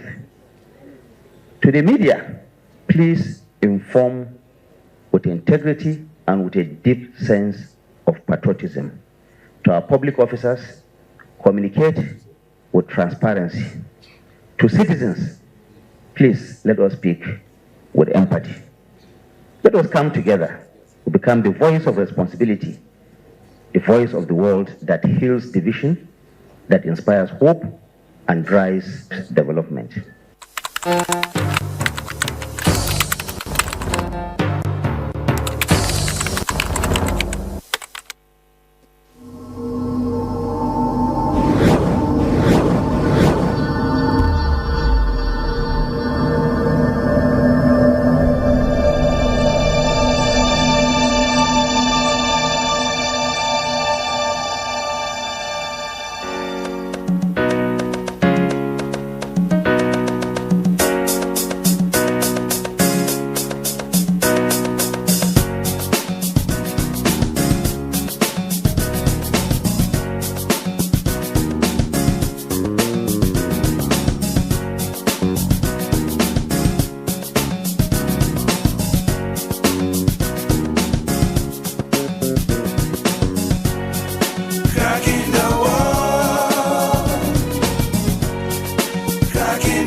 What did she say? I was afraid she's going to say no, but it turns out she said yes. Good. So I'll be expecting you. Is there going to be much people there? Yes. Why? I've never been to a birthday party before. Then I'm glad that my birthday is first one you're attending. I have to go now. Okay, bye. Young man, what are you doing with those things? I'm trying to find something to give her for her birthday.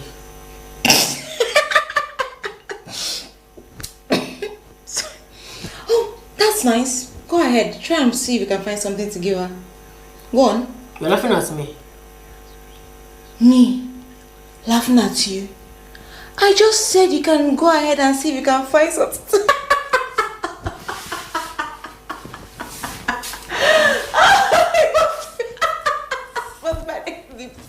This child will not kill me. Who gives that? What are you doing? I am cleaning. Once you are done cleaning the whole living room, come and join me in the kitchen and also clean the kitchen. I'm only doing it because tomorrow is my birthday. And I don't want Kosi. Excuse me. If you don't clean the kitchen, I'll be the one to tell Kosi how dirty you are.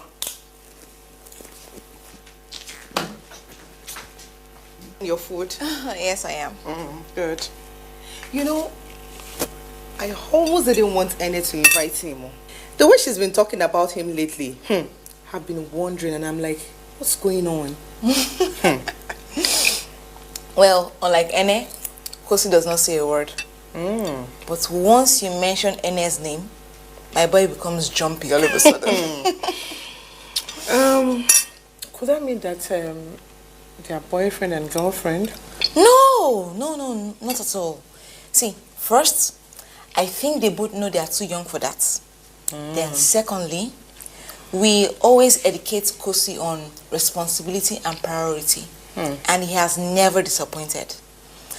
I think they just like each other, you know, the way children and teenagers do. That's just it. Well, I like that. And I like you too. Thank you. I'm confused. I thought I was supposed to do a presentation for the CEO and his team. Well, yes and no. Sir, the town hall really needs those computers. See, the world is going tech now, and those kids, they need the computers to compete globally and, you know... Look, Miss Harrison, there won't be any need for a presentation. That won't be necessary. We've made our decision.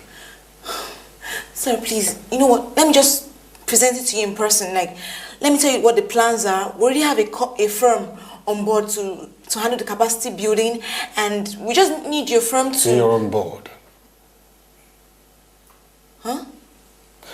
Miss Harrison, the proposal you sent was quite adequate. In fact, you wowed us so much that the CEO made an on-the-spot decision right there and then. So, you'll be given a document for the terms and conditions. Once you're in agreement, you and your team can discuss timelines with legal. Right? Thank you so much. Thank you. No, don't thank us. You see, it's part of our social corporate responsibility. If more companies like us were keying into projects like yours, imagine the fewer number of kids we have out there in the streets. Thank you. Thank you so much. Rocking the world. No greed. Protect every day with Hypo. Hypo. Sweet, it's slap. It's sweet, it's slap. It's sweet, it's slap.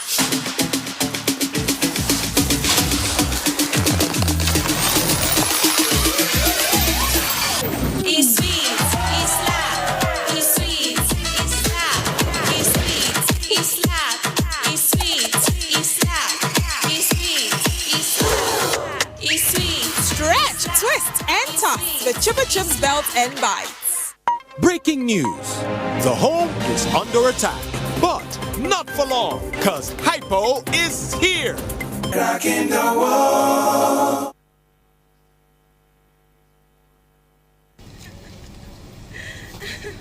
I'm telling you, it happened so fast. I didn't even have to go through the formality of presenting to the CEO. It went easy peasy, just like that. Congratulations are in order. Thank you, thank you, thank you. You know you were instrumental to this. I couldn't have done this without you. I wish you were here with us. Same here, Maya. But this place is good for you. Your voice has even changed.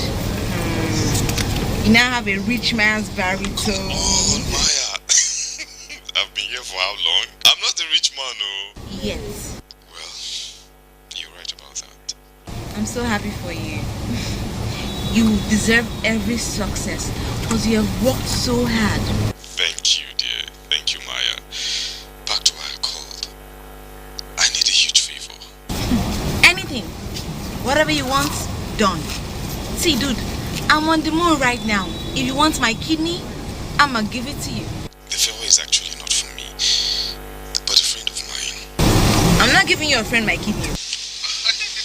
She's in dire need of a place to stay for a while. Done.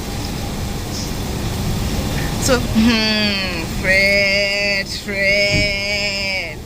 a friend. She's just a friend. I mean, a distant friend. I hear you. So when is she moving in? You didn't ask how long she will be staying. Dude, any friend of yours is a friend of mine. And they're welcome to stay for as long as they want. You've done more than enough for me already, Maya. So I want to pay for her stay. Fred, really? You want to pay me?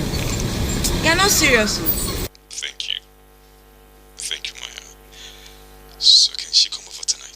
Yeah, sure. Just let me know. Give her my number or whatever. And that's the dining area. We eat there, obviously. Let me show you to your room. This way, Erica. This way. I hope the journey wasn't, bad for you.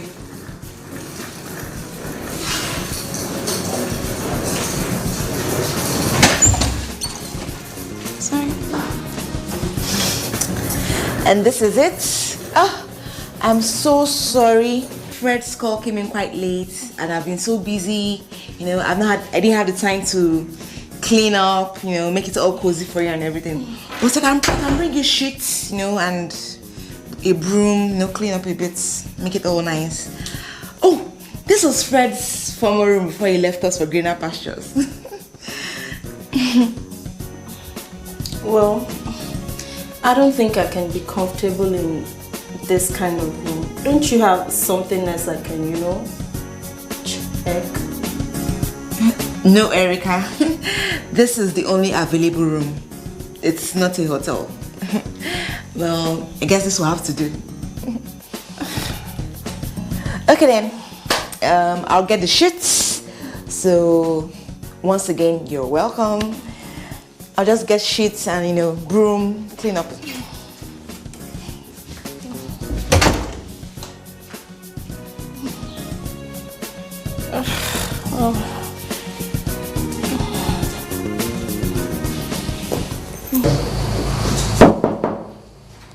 Come in. Oh, it's you. I thought it was Erica. I know you're hungry, but I'll be out soon. It looks like her. How can you make that statement about her, but you don't even know her? Dear Kosi, can you tell what this book is about from the cover? See?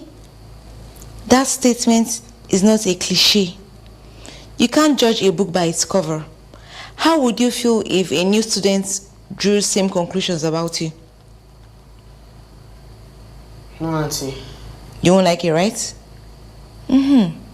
So, we are going to get to know Erica. Understood? Good. Don't worry. It'll be okay.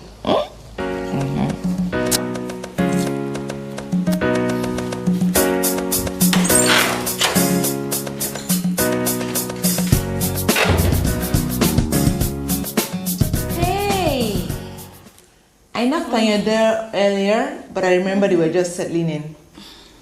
Hope you don't mind Eba for dinner. Carbs at night? Don't you have some Chinese food? Something light with, shrimps? No, I don't. Well, I don't eat food like this. Well, okay.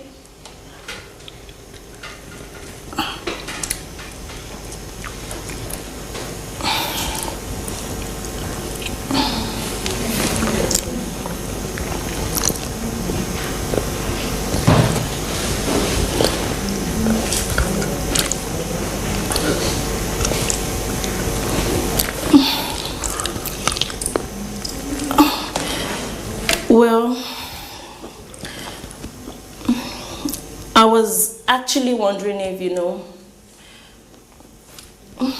I could get a plate. Okay, no problem. Sit down.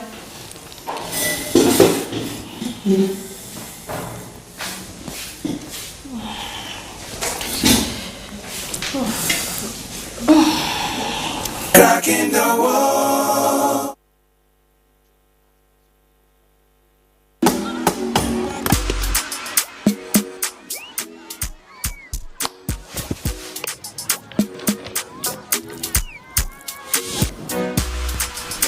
Full House Refreshment is goodness to go round in the Peak Yogurt Drink 1 liter Full House pack with more refreshment, which contains fresh cow milk. Enjoy Full House goodness filled with essential vitamin and minerals. Peak, reach for your peak.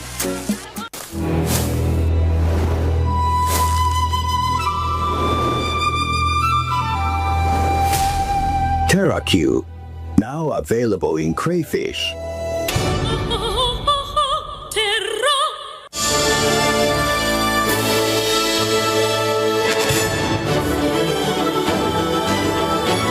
TerraQ, unwrap joy, unleash taste. Breaking news. The home is under attack, but not for long, cause Hypo is here. Crack in the wall. Little boy, how are you? What's your name? Cosima. You're so cute. How old are you? Auntie Mariam does not allow talking at the table.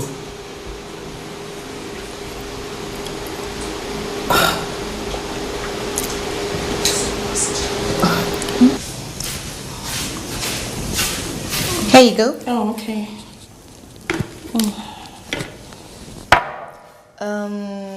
So you can either wash your hands in the kitchen or you can use that. Please, may I have some cutlery, please? Okay, sure. Thank you.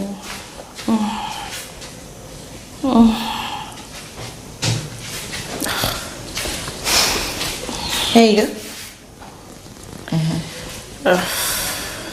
Yeah, na na na na na na.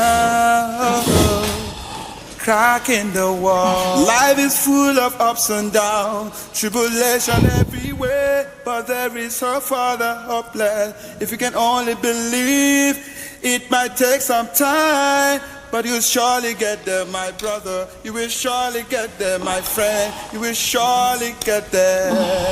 Crack in the wall. You will surely get there. Crack in the wall. You will surely get there.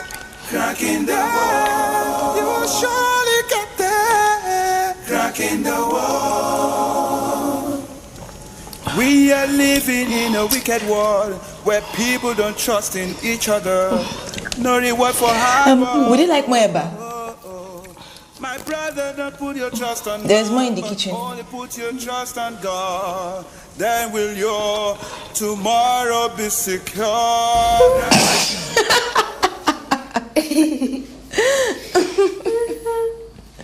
Stop it, you're killing me. I can't take it anymore.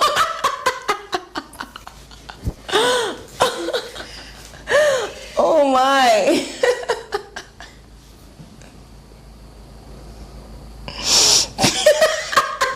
Don't you have Chinese?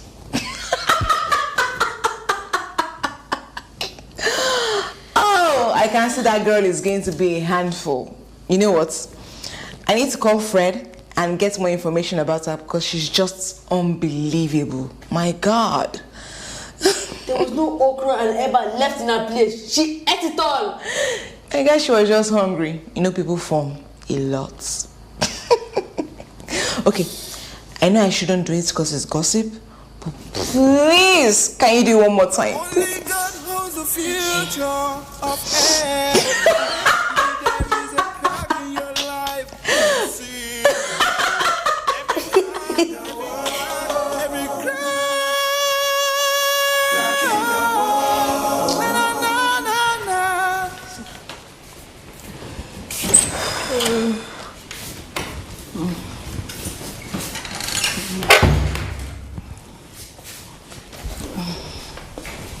morning.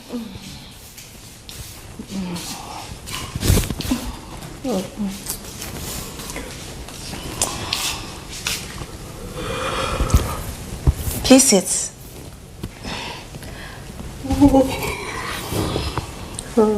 Okay.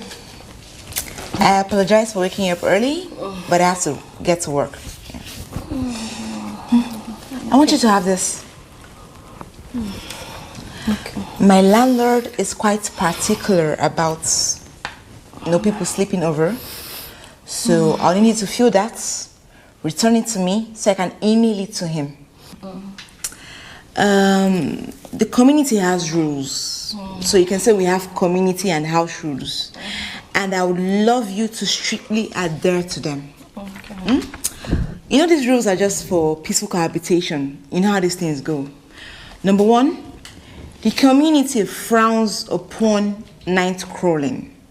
That main gate closes by midnight. Noise is strongly frowned upon.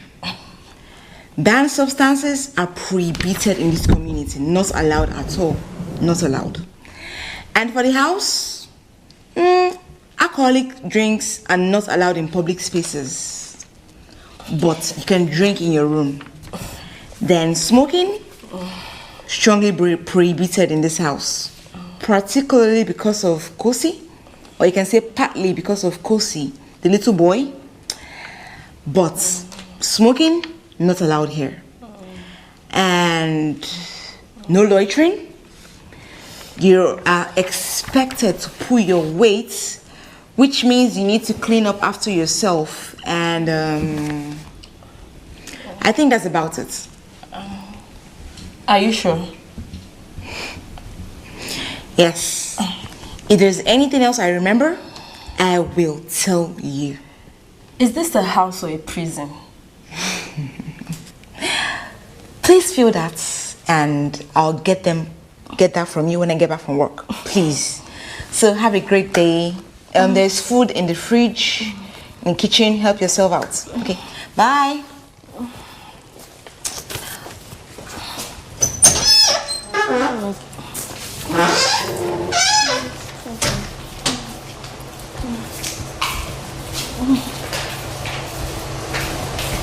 Rocking the wall. Breaking news. The home is under attack, but not for long, cause Hypo is here. No greed. Protect every day with Hypo. Rocking the wall. Hey, welcome. Welcome. But I have a question. Okay. Why did you conceal your identity? Oh, well, I didn't. You just assumed. Yeah, I was expecting, Someone in a suit, perhaps? Yes. And your website didn't have your picture, so I assumed. Oh, yeah. Well, it's fine, really. I like the anonymity. It kind of like gives me the ability to size you up, so you wouldn't have to pretend to me just because I'm the boss. Yeah. Well played. Great move. Thank you. Well, can we chat later? I want us to move these things, the hardware from the There's truck. still more? A lot more, actually. So, are you up for it?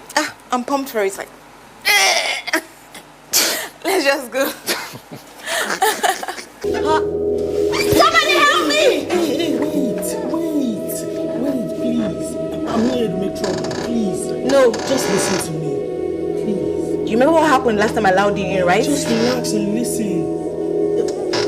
See, I'm a changed man. Look at me. I'm a changed man. All those bad things I used to do, I do them no more. So you're now born again? Yes. I mean, no. I'm in therapy. I'm a better man. I'm a changed man. Solicited assistance. Anytime, babe. Anytime. But it doesn't change what you did, okay? Look, I have spent part of your money, but I promise I will refund it. Why? People change. Maya, I have changed. And I agree. I should at least be given a second chance. I mean... Because you say you're a changed man does not mean I should give you access to me. Maya! Femi, look. I have forgiven you. I have. But this, me and you, nah, not gonna happen again. Never.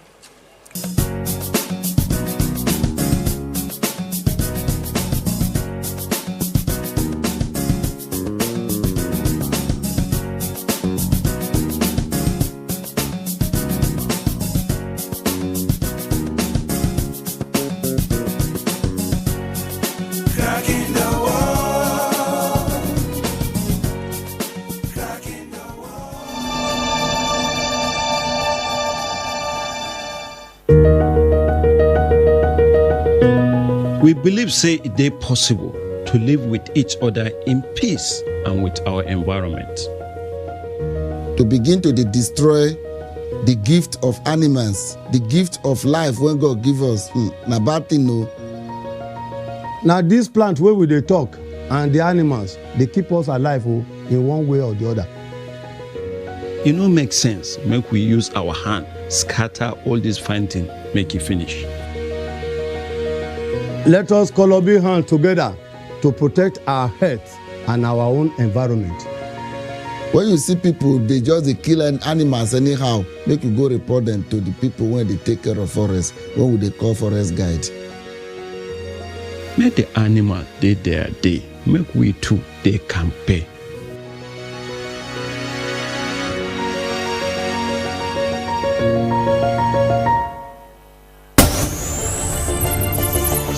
Are you a tech enthusiast? Perhaps you want to know more about the devices and gadgets you use. Tech Mode will bridge that gap. Connect great minds while extraying everything about technology as it concerns you. It is Tech Mode. Tech Mode is unlocking your tomorrow today.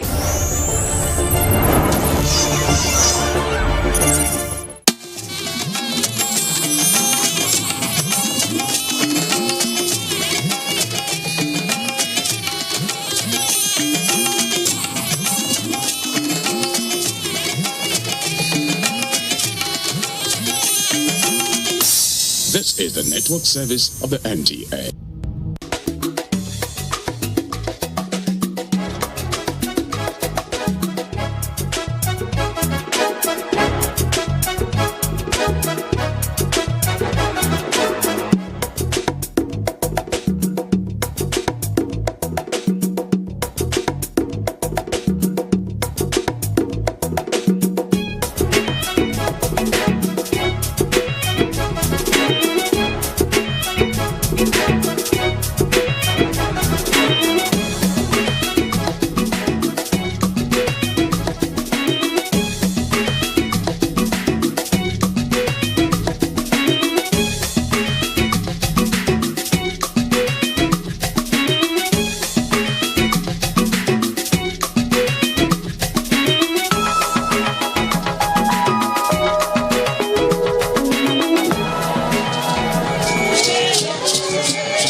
Butura people of Bokos local government area in Plateau State believed they migrated from the area of Gobir in present Sokoto State with some of their friends to their present settlement. Butra is it's a traditional name, and It is traceable to, call it a settlement. We are cowboys. We are horsemen. Historically, we migrated, coming on our horses from Sokoto down to Fair in the plateau. Our people are very proud and accomplished, not proud for nothing but for very good reasons. History has it that we came in a series of migratory waves. We did not just come all at once. There are two strands to it. The strand that says we came from present-day Sokoto State, and to be precise, Gobir is mentioned. And you can know that there's a place called Gobir in Sokoto State. And that there's another wave of migrations that came from the Borno area. And the thing that these two strands of migratory waves agree on is that when we came, we first came to Panshin, settled there for some time, in Fier and in Lankang, before we came to present-day Bokos at a place called Fai Arun. So when we say Run, we are saying Bokos. But to the non-Bokos Butra person, they don't know that Run means Bokos. The quest for looking for a plain land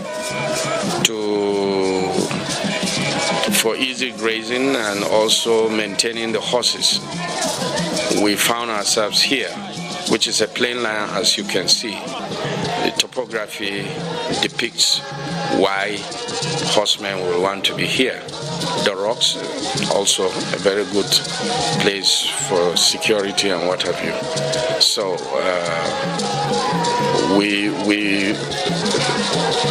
now that was coined Butura.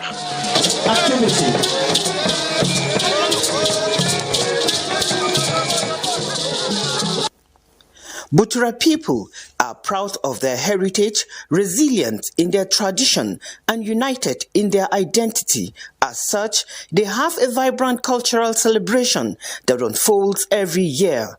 The Butura Cultural Festival, popularly known as Nahwai. Nahwai Festival, the word Nahwai means victory. The word Nahwai could also mean achievement. Nahwai brings to memory what our ancestors did, and it's normally celebrated in February. Nahwai in Butra, or Nahwai as it is when you are celebrating.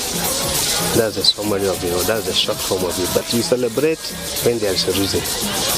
And there are so many reasons when the Butra people usually celebrate. For example, if you go on hunting, because our people were warriors, if you go on hunting and you catch a game, you come home, you celebrate. Or if you are a young boy after circumcision, normally in the olden days, circumcision was always done once in a while, once in 7 years. So that 7 years, all of those youths and peer groups, they will take them to the mountain and put them there. While they were there, then they will circumcise them.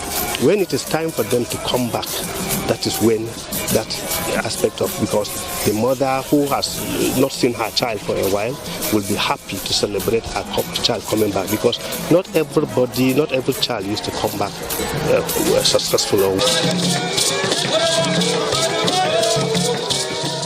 Nahwai is more than a festival. It is a living story told through movement, music, attire, food, and the spirit of its people.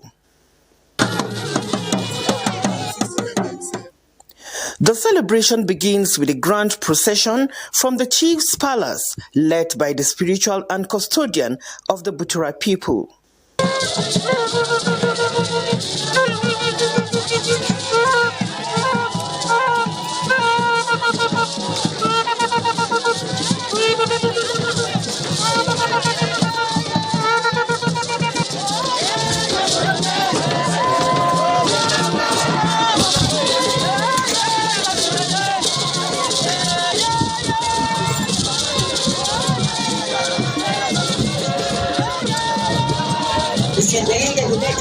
Every step towards the festival ground, history walks alongside the people.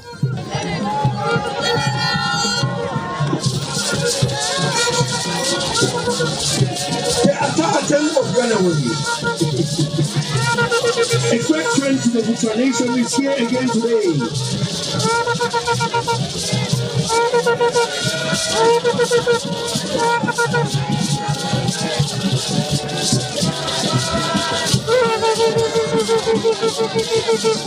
This song got dance.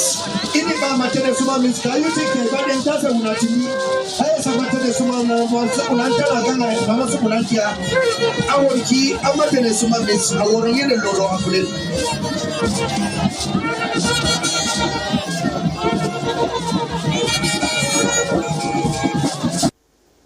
The word Nahwai represents celebration, togetherness, and the preservation of Butura identity and a call to the future. As we celebrate the 2026 Butura Annual Cultural Festival tagged Nahwai, being a cultural festival that promotes and showcases rich traditions of Butura people, preservation of cultural heritage, celebrations of diverse achievements, love and unity as key aspects of Butura identity. Nahwai stands as a reminder of cultural pride and resilience through dance performance and drama, where each dance speaks volume. And we have 3 traditional dances that every Nahwai will display them. We have the Nahwai traditional dance group, we have the Congo traditional dance group, and we have the Ndure. And each of these, they are very unique and they perform a different roles. For example, when we come to the Nahwai festival, you will see the traditional group that will dance the Nahwai traditional dance. Their own is quite different from the ones that are dancing the Congo and the one with the Ndure. The leaders of each of those groups, you will see them talking, and you will see them, what we call it, them in our own language. That them is very, very unique. They are bringing out a lot of, sorry to use the word incantation, they are bringing out a lot of praises to those people that have excelled.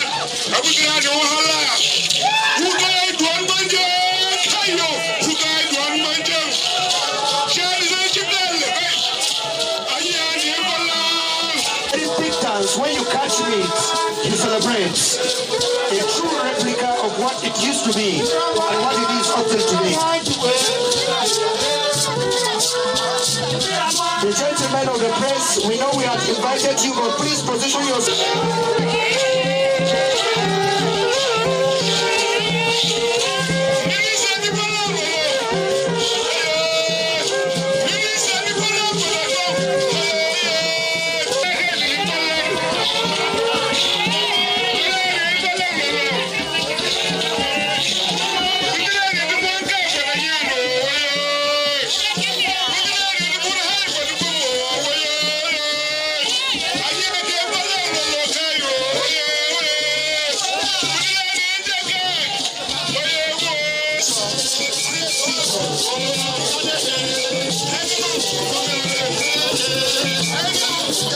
We move to the goodwill messages. Let me recognize the presence of the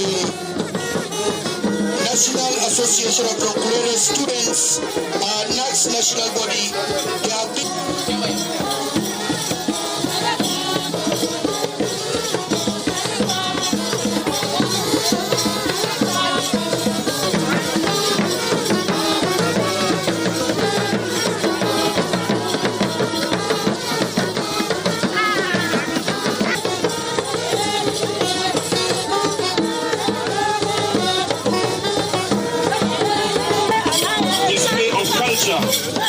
Thank you. You can all start dancing out of the arena so that we can. Anda, Tifai. Ini hujuk kacang putrai, teman teh. Ini hai teman kami.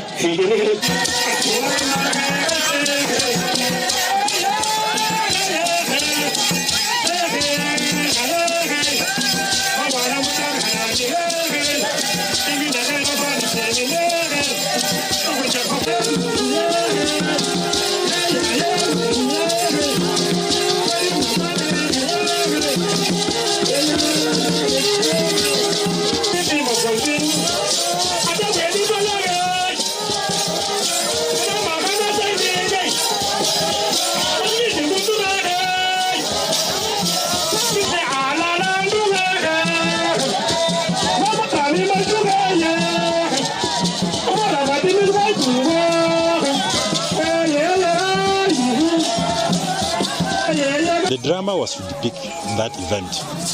They are saying that certain things have happened. There's a young man that has seen a lady that he's interested in to marry, and the cultural formalities have been done. The young man doesn't go to meet the parents of the lady, but his own parents, the elders in his own family, will go to meet, and they will go and say they have come to beg for what we call taba. Taba is tobacco.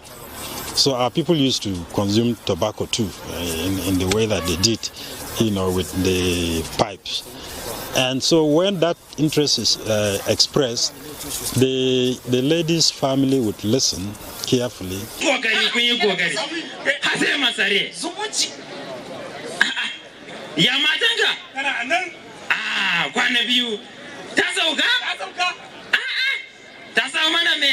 Ta samu na wace kai to ka ga yanzu na kama ma yaron nan da na zuwa na girma ba damuwa yawa awi haka ana yi ta rike mu amana saboda haka ni ma zan aje ma yarinya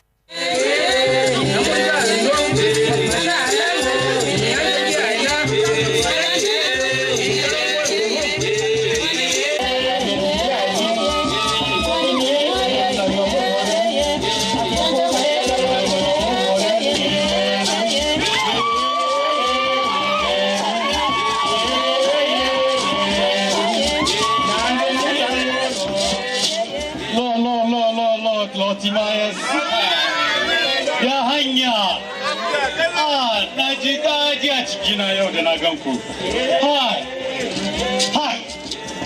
yau ranar za mu tafi za mu baku yarinyanmu kun ganda tana nan mulmulmul haka mun baku ita ku lura mana da ita to yarinya na ure ki zo sami ki albarka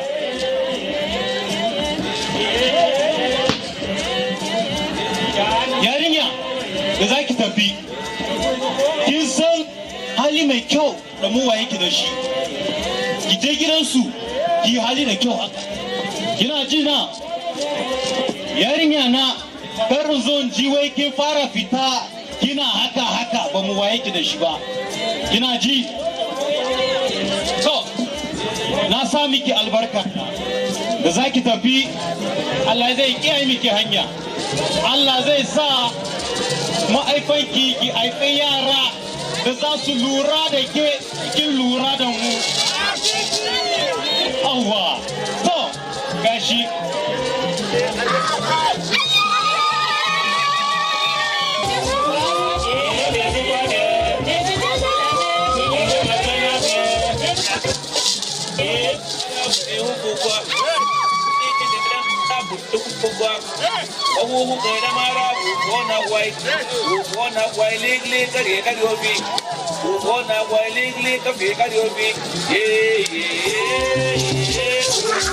When it comes to wedding in our place, it was a very, very important aspect of life because we are having a relationship with your in-laws. So those are the processes so that were done. So, but nowadays we try to display it, but traditionally it was a very, very sacred aspect because when I've said the processes, then when you come to the issue of bride price, that too has another process.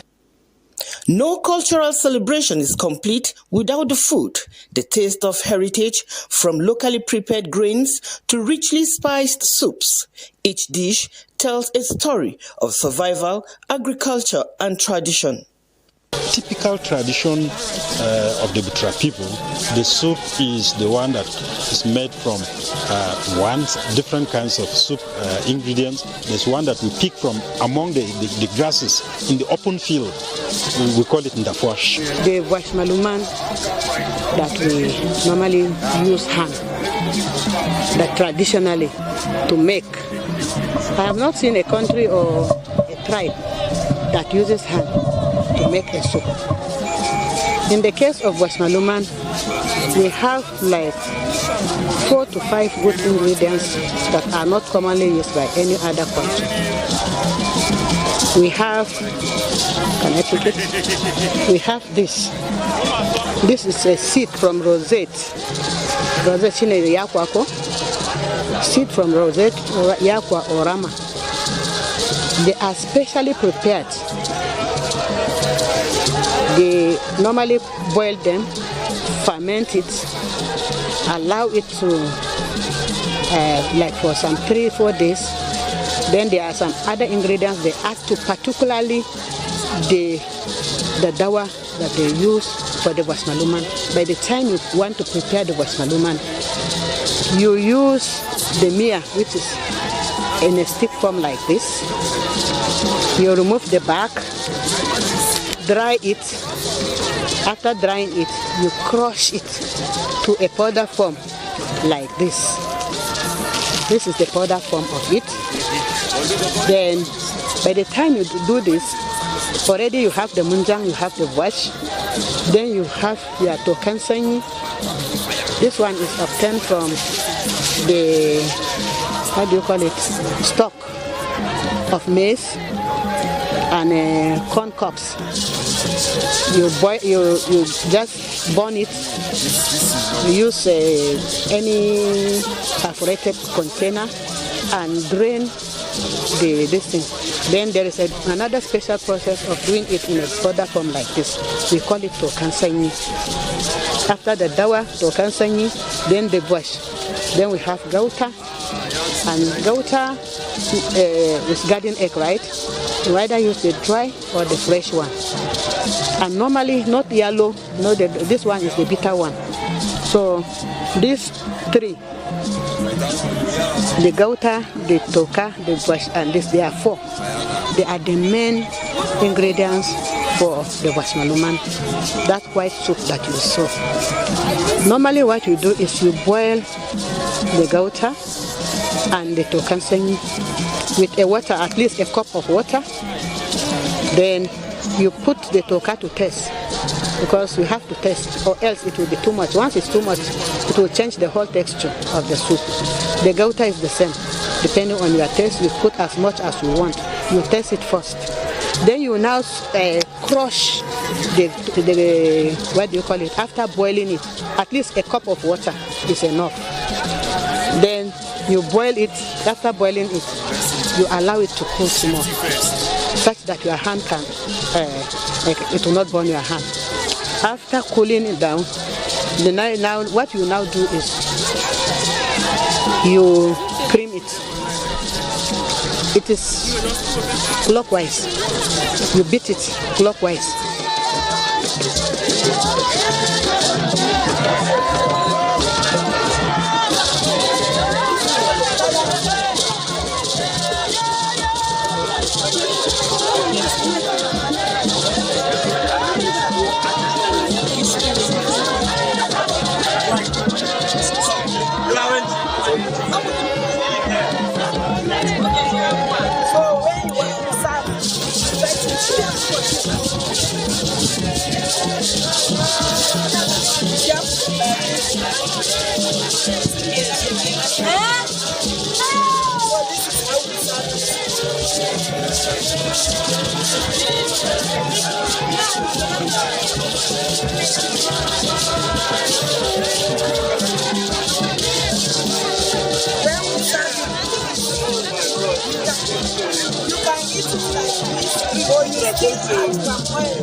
This photo.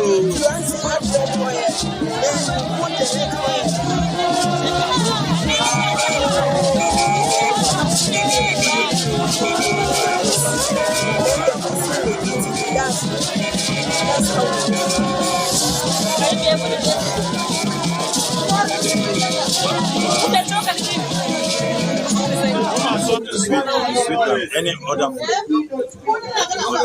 any other food, cultural food in Africa. This is the best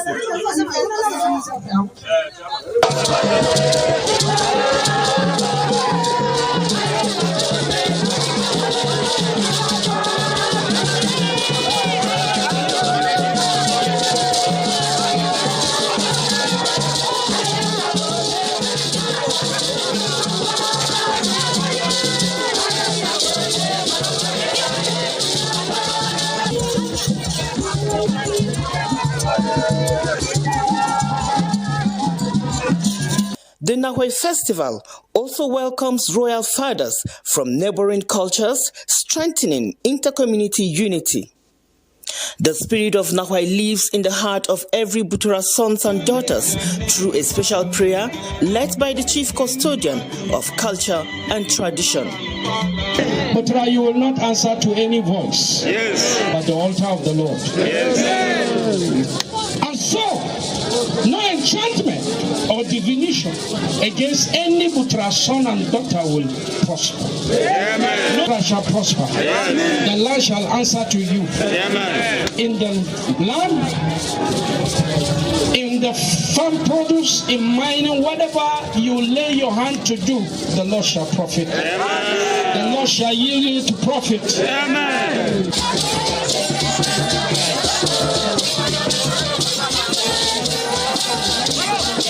Butura Cultural Festival, Nahwai is not an event. It is memory, it is identity, it is heritage alive.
Its load when a fuel-laden tanker falls after a road accident involving valuable cargo. Let's not see this as time to steal or loot. Stealing or looting in the face of disaster isn't just illegal. It is a betrayal of our shared humanity. Let's come together in times of disaster, not to take but to give. Our focus should be on helping the victims and reporting the incident. Choose empathy. Be the light in darkness.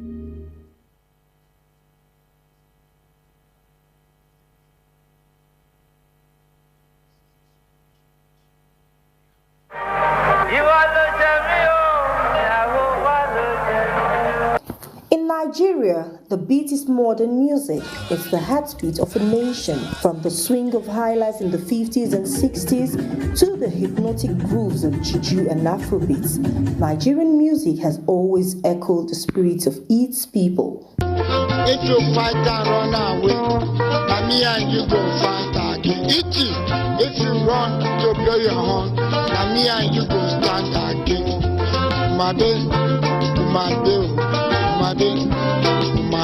In the decades after independence, artists like Rex Lawrence, Victor Olaiya, and Bobby Benson gave Nigerians a sound of celebration, a rhythm of resilience through uncertain times.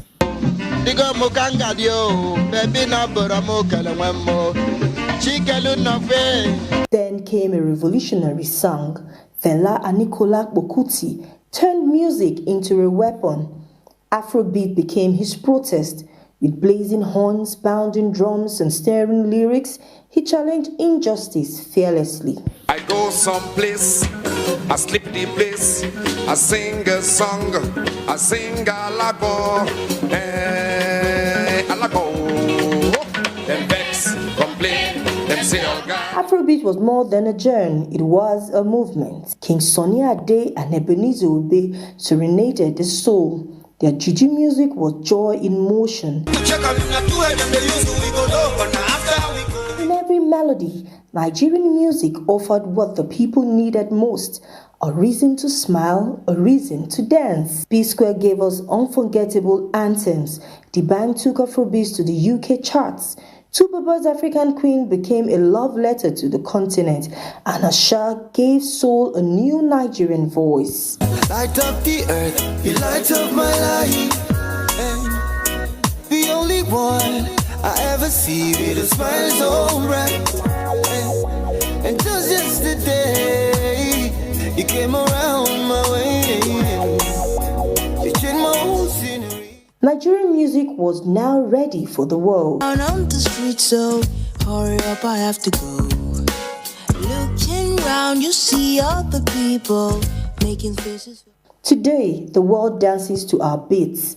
From Burna Boy's Grammy triumph to Whiskey selling out arenas across continents to Thames and Rema redefining what it means to be young, bold and African. Afrobeat is not just a sound, it's a feeling, it's a wave, it's Nigeria in motion, in color, in rhythm. Through hardship and triumph, music has been our anchor, our escape, our celebration.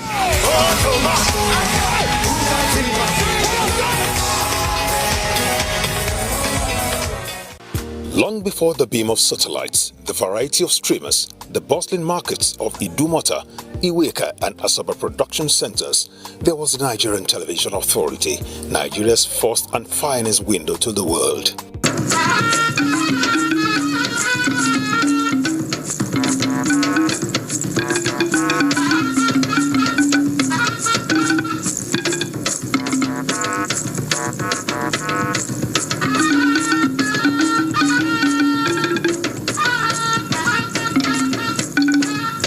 Established by an act in 1977, NTA has informed, educated and entertained millions as Africa's largest TV network and the storyboard of a nation. Flute and decks every day, nothing else. How can I respect you? NTA's landmark productions became a mirror of identity, tradition and resistance, and its stars a household name. These weren't just actors, they were pathfinders. NTA was their stage and their launchpad into history. Language, morals, and a sense of national cohesion were the driving force of our stories. The king's only worry was the absence of a male heir. Drama met development, entertainment met empowerment. Today, the spirit of storytelling lives on, with shows like Weekend Deal, Conversations, The Medley Show, Generation XYZ. NTA connects with Nigeria's youth, sharing ideas.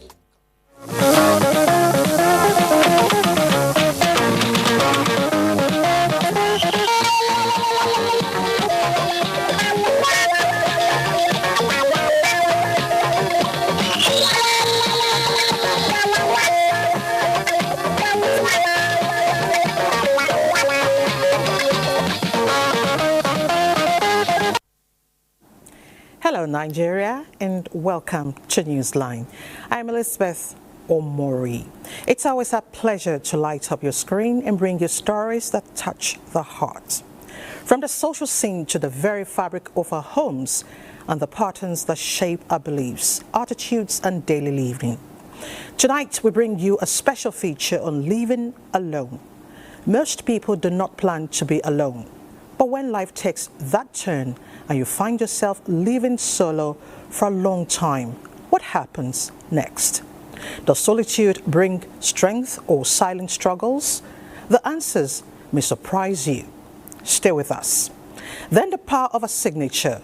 For some, a simple signature has led to grave consequences, not because they intended harm, but because they failed to read the fine print before signing the dotted lines. Why do people ignore the details? What are the legal implications? So, do you read before you sign? Our correspondent Joy Iluego brings us that revealing report. There's so much ahead tonight, but first, the news of the day.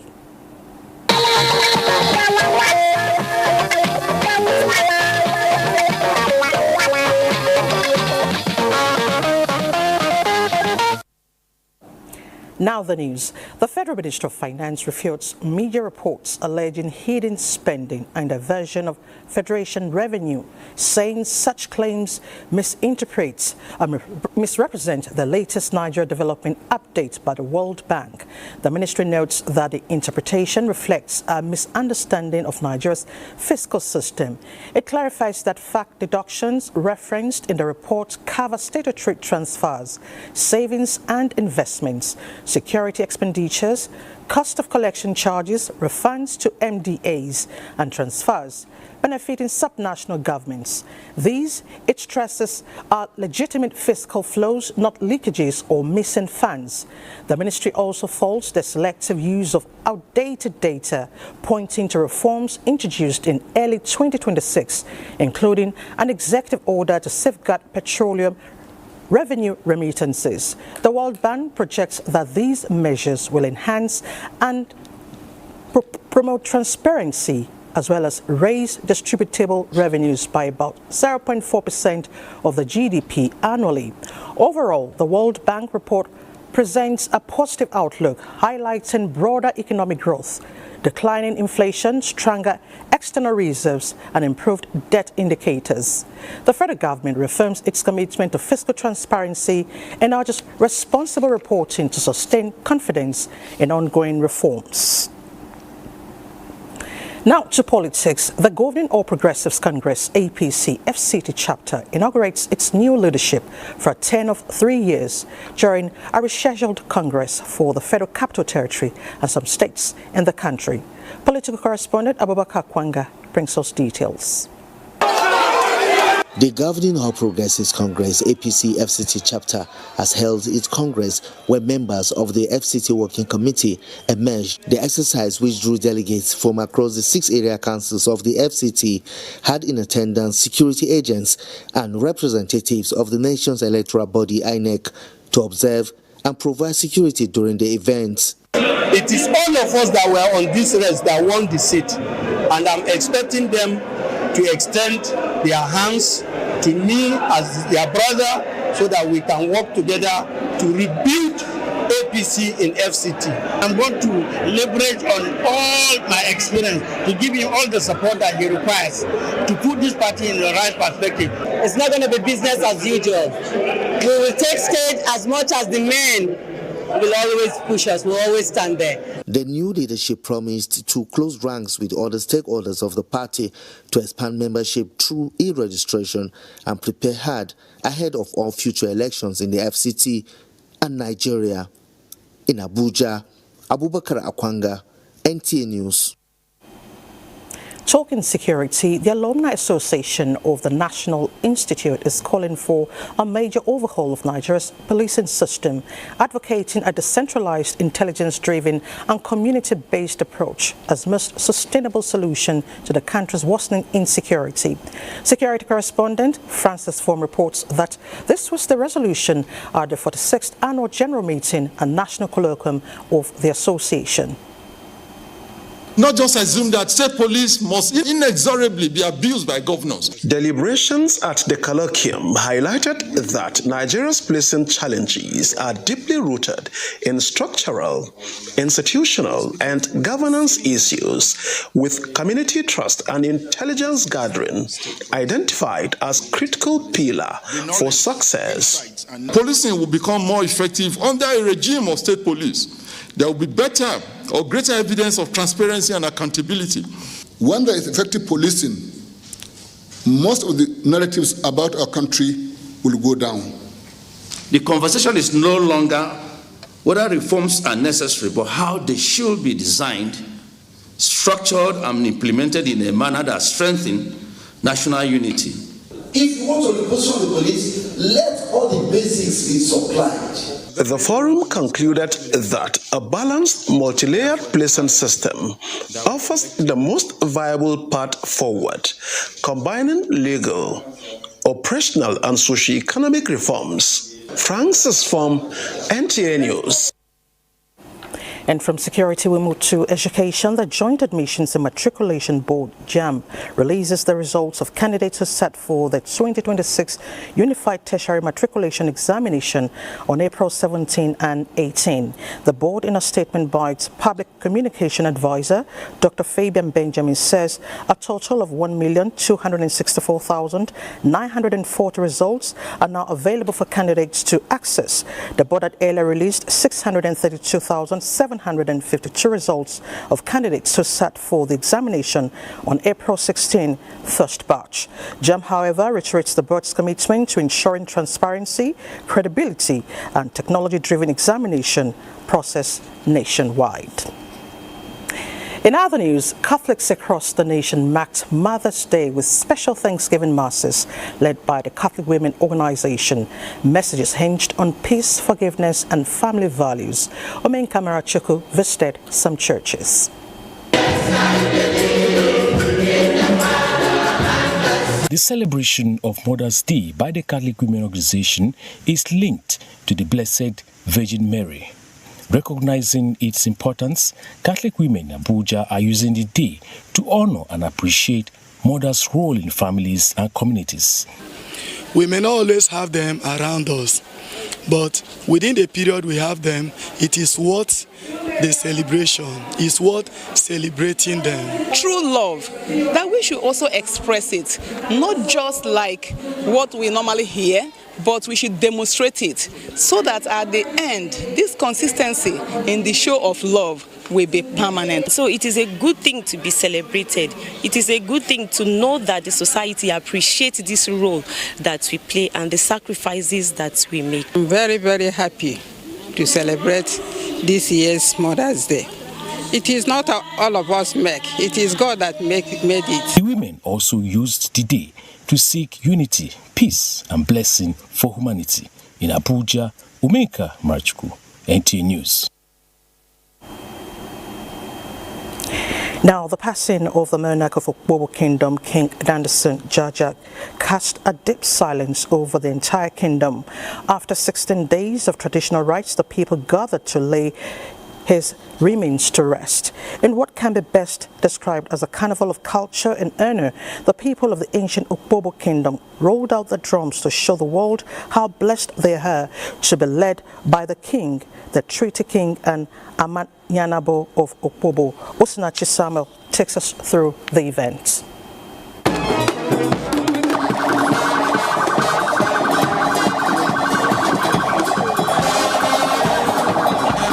Dignitaries, including Rivers State Governor Siminalayi Fubara, converged to pay last respect to the late King Dandasin Douglas Jaja of Okpobo.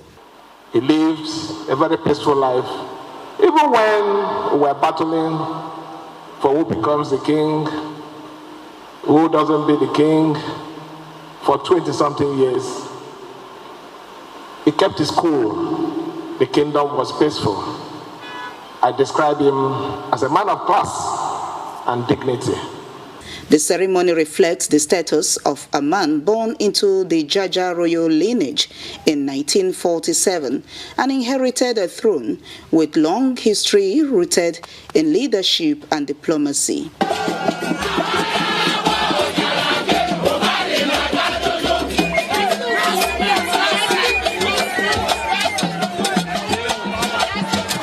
His ascension to the throne in 1978 marked the continuation of the traditional leadership of the Okpobo Kingdom. His reign, the longest in the history of the kingdom, recorded significant contributions to peace, stability, and development in Okpobo. During the reign of the king, we had significant development. We have a road coming to Okpobo now. We have educational endowment funds, not by government, but by him. King Dandasin Douglas Jaja would be known for trying his best to establish the Okpobo International Boat Regatta. And it became something on Nigeria's cultural calendar. He tried to ensure that the beauty of Okpobo culture, of Ibani culture, continued. King Dandasin Douglas Jaja served in several capacities beyond his kingdom. He was the Jiki, the fifth Amainabo of the ancient kingdom of Opobo. He served as former vice chairman of the National Council of Traditional Rulers of Nigeria, co-chairman of the Southern Traditional Rulers Forum, and was the longest serving chairman of the River State Traditional Rulers Council. We lost a man that was very caring, a people's man. For the people of Opobo Kingdom, the king did not die, but only transmigrated as an ancestor.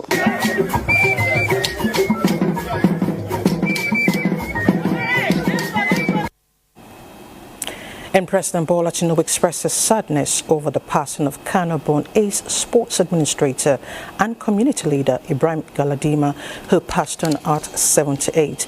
He served the Kano State government and the federal government in various capacities. He served as chairman of the Kano State Sports Council and two-time commissioner before holding various positions in sports administration at the federal level. Galadima also served as president of the defunct Nigeria Football Association, the precursor of NFF, between 2002 and 2006. He was disbanded and served as the Galadiman Fagi. President Tinubu describes the death of the former football promoter and administrator as a loss to sports administration and Nigeria. Meanwhile, Vice President Kashim Shettima extols the legacy of the late Israel Chinwoba Ogwe, father-in-law of Tono Olumelu, saying he lived a life well spent, planted in values. This is when he led a federal government delegation to the funeral of the late Ogwe in Onitsha Olona community in Aniocha North local government area of Delta State, conveying the condolences of President Bola Tinubu to the family of the deceased, the people and government of Delta State. He says those who know the story of the late elder statesman are aware that his wisdom and leadership helped in guiding the economic development of the country.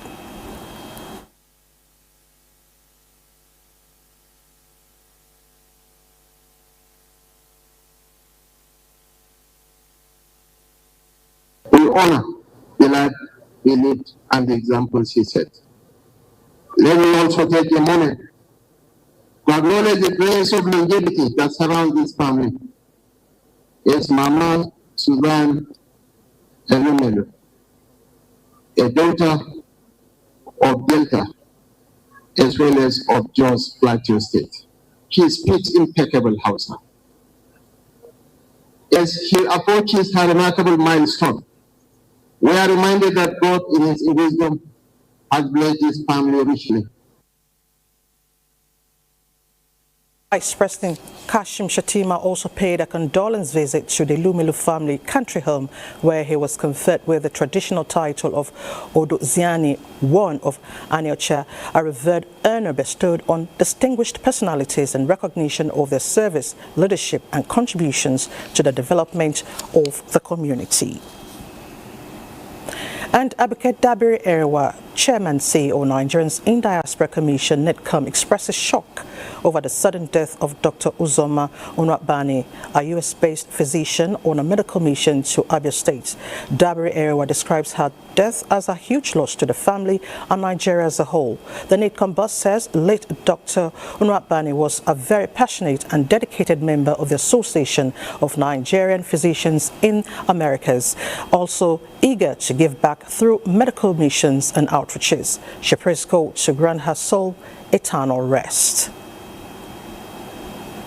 And next is sports update with a sportsman, Badi Adeleye. Badi.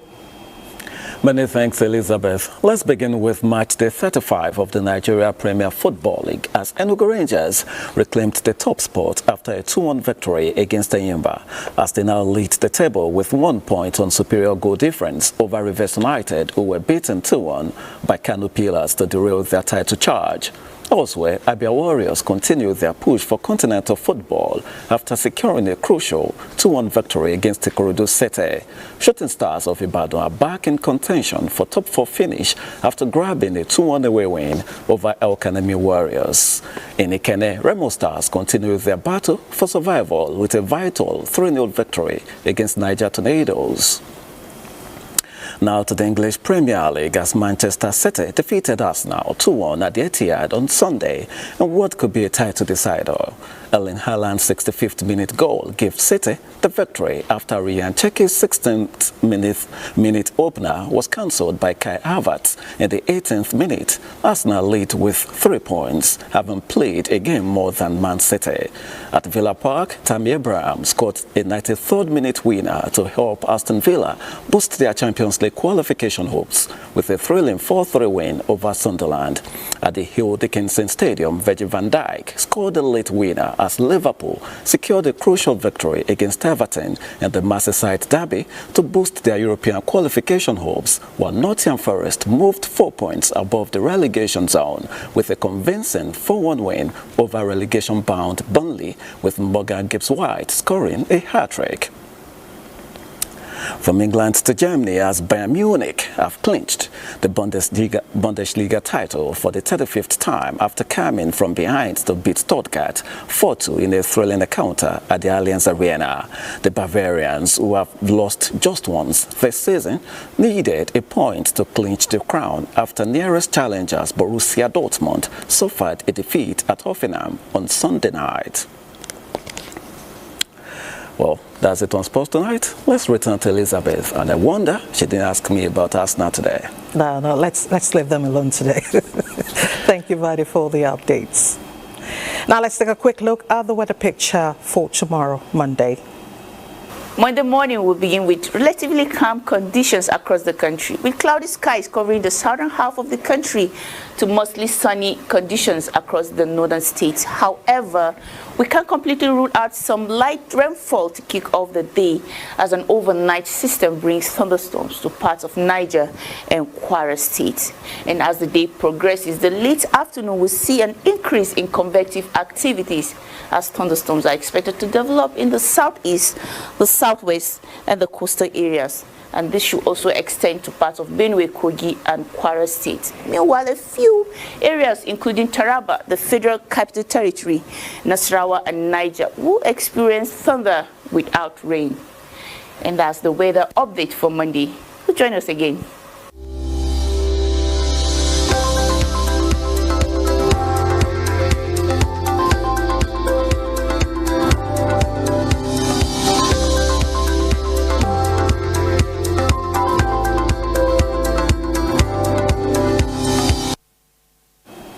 And that ends the news segment. Newsline Proper will be up to stay with us shortly. Part of Owerri, business never sleeps. From sunrise to sundown, the wheels keep turning. And behind the scenes, vision meets action. Governor Hope Uzodima's leadership has turned manifestos into reality, transformations that feel like a miracle. But progress needs peace, and in Imo, it's not left to chance. From land to sky to river deep, guardians are watching, protecting dreams and opportunity. At Orashi's quiet shore, hydropower is rising, set to energize a growing economy. The change is visible. New roads emerge, industry hums, communities come alive. At the center, a digital revolution. 500,000 young minds trained each year to build the future. As Orashi rises, so does Imo and the hopes of a hard-working people. A new Imo is on the rise. Comrade Haruna Maman, President of the National Association of Nigerian Nurses and Midwives and host of the Commonwealth Nurses and Midwives Federation Conference, joins the Honorable Coordinating Minister of Health and Social Welfare, Professor Muhammad Ali Pati. Chief host to warmly welcome His Excellency President Bola Ahmed Tinubu, the President of the Commonwealth Nurses and Midwives Federation, Professor Kathleen McCord, members of the Executive Board, and distinguished delegates from across the Commonwealth to the 2026 inaugural West Africa Commonwealth Nurses and Midwives Federation Conference, themed towards excellence, nurses and midwives working together in practice, education and regulation. Date April 20th to 24th, 2026. Venue Bola Ahmed Tinubu International Conference Center, Abuja. Chairman of the occasion, Barrister Ezenwo Nyesom-Wike, Honorable Minister of the Federal Capital Territory. We assure all delegates of a warm reception and a peaceful stay. Welcome. Sanu Dezua, Ekabo, No. Dr. T.A. Shetima, General Secretary and Organizer Organizing Committee. Announcer Dajo Kachalum S. MNI, Permanent Secretary, Ministry of Health and Chairman, Organizing Committee. The Nigerian Institute of Public Relations, NIPR, in collaboration with the Kaduna State Government, invites you to the Nigeria Public Relations Week. Theme: Food Security, from policy paper to public place, the imperatives of public relations. Tuesday 21st to Friday 24th April 2026. Venues: New Banquet Hall, Sir Kashim Ibrahim House, and Musa Iridua Center, Murtala Square, Kaduna, 10 a.m. day. Special guest of honor, His Excellency Senator Kashim Shettima, GCON, Vice President, Federal Republic of Nigeria. Guests of honor: Minister of Agriculture and Food Security, Senator Abubakar Kyari, Minister of Information and National Orientation, Alhaji Muhammad Idris, FNIPR, Minister of Livestock Development, Alhaji Idi Mukhtar Meha. Keynote speaker, Dr. Brilin Chitsunge, Pan-African Parliament Ambassador for Food Security, South Africa. Chief host, His Excellency Senator Obas Sani, CON, Executive Governor of Kaduna State. Host, Dr. Ikene Liaku, President NIPR. Contact Ahmed Miyaki, Commissioner for Information, Stanley Ogadigo, Director of Public Relations, Announcer. The National Examinations Council, NECO, is hereby notifying all education stakeholders, all states commissioners of education, FCT Education Secretary, all principals and commandant of both public and private schools that, henceforth, it is mandatory to register primary 6 pupils with their parents' national identification number, NIN, during the 2026 registration for the National Common Entrance and National Gifted Examinations. Furthermore, candidates for the 2026 SSCE internal must register for the examination with their NIN and National Learner Identification Number, NLIN. Candidates without NIN, NLIN, and those transferred at SSS3 will not be eligible to write the 2026 NECO SSCE examination. The new policy on continuous assessment structure will strictly be enforced. Continuous assessment has now been reduced to 20%, 10% for SSS1 and 10% for SSS2. Consequently, schools are no longer required to upload third-year continuous assessment. Uploading continuous assessment is now on termly basis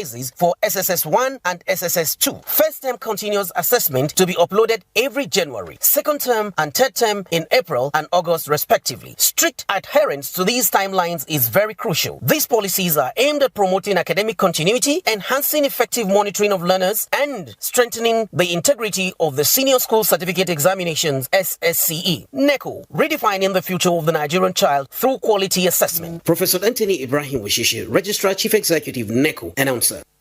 You're having a big problem here. Let me check.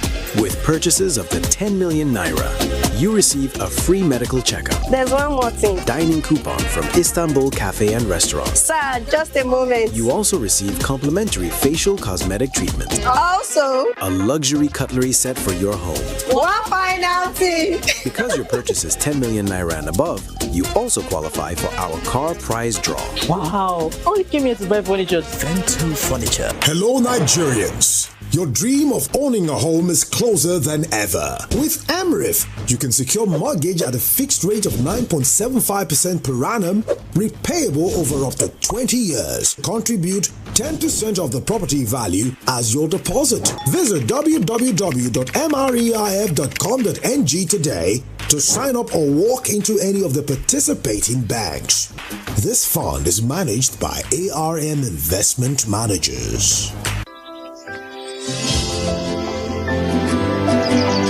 It's amazing how your child grows up before your eyes. Enable their thriving development with the new NanKid 4 with HMOs to support your child's development, probiotics and high-quality proteins, and all of these work together to support your child's development and growth today and tomorrow. NanKid 4, nourish your child's potential. Welcome to Newsline Proper. In Nigeria's urban centers where life is busy and demanding, more people are choosing or finding themselves living alone. For some, it offers independence and privacy. But behind closed doors, it can also mean isolation and unseen vulnerability. Ibrahim Dan Hamidu explores what it truly means to live alone and how not to be alone.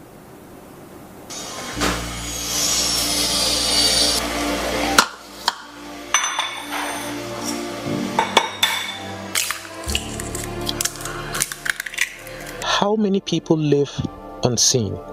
Behind closed doors, routines repeat. Work, home, rest, with little connection to the world just next door.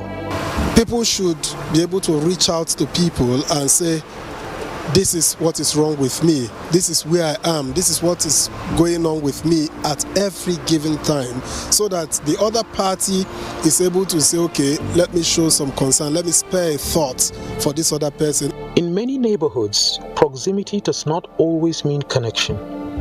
A greeting is exchanged, doors close, and lives continue separately, sometimes without anyone truly noticing. For instance, let us flip the coin. If anything happens to me, I expected my neighbor, at least in a humanity form, should be able to reach out to me, knock on my door. I haven't seen you a couple of times and the rest of that. So these are the things that create awareness and subconsciousness. For those who live alone, simple steps can make a difference. Staying in touch, sharing routines, and building trust with those nearby. Because safety is not only about locks and doors, but about people. Having a pet is also a plus. Especially pets who are very sensitive, like dogs, like you mentioned, so they could just sniff something is wrong and start barking, and if they create that attention, you hear them bark even at night when there's maybe some movements and all of that. They try to awake people. Beyond safety, there is also the question of emotional well-being. Living alone, experts say, does not have to lead to loneliness, but it requires balance, intentional connection, and a sense of belonging. In a society built on community, the responsibility is shared. A call, a greeting, a moment of concern. These small acts can bridge the distance between strangers. When we are talking of the modern day housing unit estate, nothing stops you from creating and be part of the housing of the resident association that are in your area. Nothing stops you from working together with people around, so that when you don't see yourself, you call yourself. In fact, there is one that I read one day. They were in a particular street. All of them, they have a group that everybody must say good morning the moment you wake up in that your group, and everybody on the group must say something. So in the moment they did see you say something, by 12 somebody will come and knock your house. When you are in a neighborhood, people must know you. I'm not saying you have to make yourself available to everybody, but even if it is good morning, that is sufficient. If you greet your neighbor good morning, they know you are alive. And when you are coming back from office, you greet people. Our culture also calls that for us to live as in fellowship with others. Living alone does not have to mean being alone. With awareness, balance, and connection, it can also become a space for clarity, growth, and well-being. Because sometimes being seen can make all the difference. I agree, being seen can make all the difference. You must strike a balance. You know, there's something about being alone when you are just alone for a very long time. It's weird. That's just the word. It is weird. So try to relate, say hi, hello. You know, it goes a long way. A single signature can seal a deal, transfer ownership, or bind a person to obligations that last a lifetime. Yet, in today's fast-paced world, many people rush through paperwork, signing contracts, bank forms, and agreements without pausing to read the fine prints. In that split second of haste, a crucial step is skipped. Yes, understanding exactly what is being agreed to. But do you know that this act of sign first, read later can come with costly legal and financial consequences? What really happens when you sign what you haven't read? Joy Iluegbu will tell us. A form is handed over, a few blanks are filled, and a signature follows almost immediately. For many, the fine print is either too long, complex, or simply not worth the time, and so they go ahead to simply sign without first reading it. financial documents, job agreements, tenancy forms, and even online registrations, terms and conditions which require one to read through before consenting are often skipped.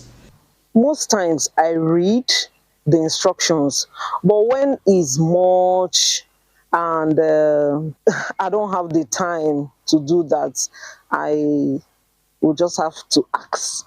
But sometimes I do read. You might land yourself in trouble without reading, just filling forms without reading. Might be something that has to do with your money. You go filling form and later you see that there's actually a deduction because you didn't read some terms and conditions. I read out the information because that is what informs you of what you are going to fill. Legal practitioners say a signature is binding and failure to read documents before signing can lead to unintended legal obligations, hidden charges, and loss of rights. Before you sign a document, look at the content very well. After the signature colon, look beneath it, whether there is other things they wrote there. Because you could sign without knowing there are other things they wrote underneath. And usually they write it in tiny letters. Don't just read where you are told to sign. Some people just say, okay, this is my name, my signature date, you sign, and leave the rest. No. Start from beginning and read it to the end. No matter the relationship, we should endeavor to look at the document, go through it, and know the reason why we are signing. So that you don't just sign something that will, become a problem tomorrow. With the rise of mobile apps and online platforms, there is also a growing concern in the digital space as users often click "I agree" without reviewing data policies, exposing their personal information to potential misuse. Observers attribute this trend to several factors, including trust in the institution, time pressure, and in some cases, the complexity of legal language. Sometimes I trust the institution. So when they give me the form, I believe they won't put me into trouble. It is assumed as an adult, most especially, that anything you sign to means you have read properly and you'll be accountable for it. In a case where you don't read properly and you go ahead to sign, if you're called upon and they say, why did you sign this? This is what you are. You say, oh, sorry, I didn't read. That is not, ignorance of the law is not an excuse. Overall, analysts insist the solution is simple. Pause, read, and ask questions where necessary, because in the end, that quick signature can come with long-term consequences. Please don't trust the institution. The information might be much, but you need to read through carefully, never be in a haste. To sign a document, you have to read carefully, because if you don't, it carries grave consequences. Thank you. Now, from the majestic lion to silent leopard, ancient African kingdoms have long wielded the symbols of the wild to represent their power. In this report, Nneka Ono explores the deep significance behind these animal motifs, speaking with 3 traditional rulers to uncover the stories and traditions behind their chosen signs of office. For generations across the Southeast, symbols defined identity of certain people and authority. Communities across the Southeast earnestly guarded symbols that defined who they were. The python in many Igbo communities symbolized protection and ancestral presence. Harming it was seen as a grave taboo. The lion represented strength and kingship, a metaphor for courage and leadership. Rivers marked territorial domain and spiritual boundaries, often regarded as life-giving and sacred. Even traditional currencies and artifacts reflected economic power and cultural sophistication. Within palace walls, these symbols affirmed a ruler's domain, not just over land, but over heritage, spirituality, and communal order. Some part of our own side of Igbo, we don't kill traditional, we call it python. There's AK in Igbo land. You might see some of the palace, you see AK calf, the chair, and the traditional rulers. Structure like lion, tiger, any other thing there, just to signify what they adore as their symbol of the town. It shows authority, and the animals they use are such animals that can devour any human being. I came and saw it and imitated them. Today, many of those palaces present a different outlook. Coats of arms, national emblems, and contemporary religious symbols now stand alongside in place of older sacred objects. Several traditional rulers describe the ancient symbols as historical representation of identity rather than objects of worship. Today, Christianity has changed everything. If you come to an Israel's palace, whatever is there is for decoration. Observers link this transition to the growing influence of religion. You cannot see some of it here because the Bible said that all things had gone away. They have made it to be new. That is Jesus Christ. It is inherited ancient. You will go through many rituals of the community before he can become that ancient. So he cannot tell lies. He cannot take bribe. He will be honest. He will stay forward. Contrarily, that's the end of it.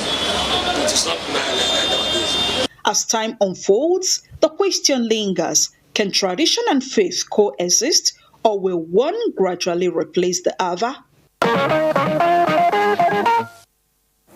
Well, this is history in brief, another way of learning about our cultures and traditions. Thank you, Neka. Now to another culture. As modern salons rise and contemporary trends reshape cultures, the age-old craft of the Ma'aska traditional barber stands at crossroads, threatened yet unbroken. For over 3 decades, Abubakar Aliyu Wanzam has been holding firmly to a fading heritage, clinging to tools, techniques and values passed down through generations. Abdullahi Umar Ilalo will tell us about this trade. As early morning begins, Abubakar Aliyu Wanzam steps out of his house with his tools, clippers, blades, and a small bag. For more than 30 years, barbing has been his only source of income. The trade was handed down to him by his father, and today it feeds his family and pays the bills. Every day, he walks to an open space in Ungworowo, where traditional barbers known as Ma'aska gather to work. Here, customers sit patiently on their makeshift shades, waiting their turn. The atmosphere is simple and familiar. For many residents, it is affordable, convenient, and trusted. Barbing, locally called aski, is learned through apprenticeship. It demands patience, steady hands, and the trust of customers. For Abubakar, each haircut represents continuity, keeping alive a skill passed from one generation to another. Although modern salons are increasing across Sokoto, traditional barbers like Abubakar say their relevance remains strong. They have adapted to changing times by improving hygiene practices and adopting safer tools. Customers say they value the experience not just for haircuts, but for the sense of familiarity and community. Somebody advised me. He's even the one that brought me here for the first 10 years. So he asked me, I told him that anytime I use this local barber, my head used to have these brushes and some other thing. That now directed me to him. So I came, he barbed me, and he used one, I don't know, there's one local medicine that I used to stretch my head. So immediately after it, when he barbed me, after some days, I came back again. So since then, there was no issue of brushes. The chairman of Ungworogo Barbers Association, Dahiru Sarkin Aski, says bringing them together in one location has helped regulate their activities, improve standards, and attract more customers. According to him, the association also promotes hygiene and resolves disputes among members, strengthening the trade. kaga ana haihuwar yaro a kawo shi muna cire mai hakkin waya da namiji muna cire mai kai wannan da kace mu ahwadan ta kai sannan muna cire mai laɗe kaji bi ko sannan in kana buƙatar ya mai kaciya sai ya mai kaciya ya mace ita kuma idan ka hita an kawo ta za mu yi mata aski mu duba an ta da hakkin waya mu cire an ba ta da hakkin waya kuma sai an ta da mu cire mata an ta da kai a cire mata. Interestingly, the maaska remain an important part of daily life. By combining tradition with improved safety standards, they continue to earn a living while preserving a long-standing cultural practice. This craft of maaska stands. You know, you would raise your hand if I ask if you've ever been to that salon. Most of us can attest. After the cut, you will look just like the real you, no filters. And from where I come from, they call it fadon, clean cuts, all the time. Now let's take a break. More to come. Just stay with us. Let's go. Darling natural twists blend with her hair over time. Yeah, that's perfect. She's really more beautiful every week. Darling natural twists get better every day, just like you. Godrich Air Pocket? Wow! With Power Gel technology, keeps the bathroom fresh for up to 30 days. Godrich Air Pocket. Bye-bye bad smell. Hello sweet fragrance. My baba, they always say, for market, every day gets your own wahala. Sometimes people go on scam you. But Baba say, no be by gra. You must cool down, dey sharp.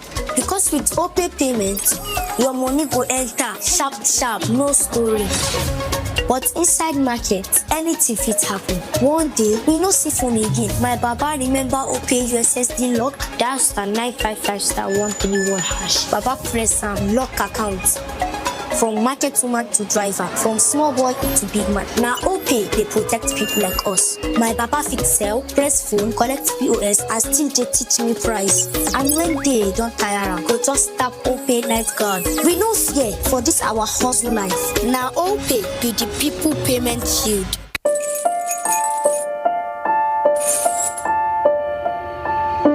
Super Malt Multivitamin Active Teens.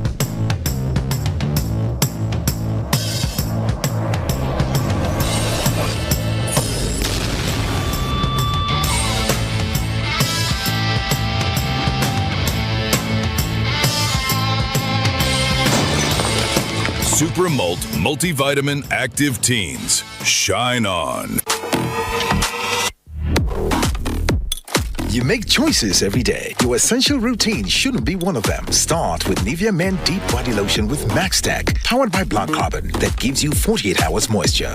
Then, lock in that powerful dark wood scent with Nivea Men Deep Roll-On with Max Tech, that gives you 72 hours sweat and odor protection.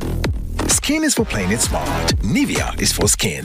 Nivea Men, proud sponsors of Real Madrid.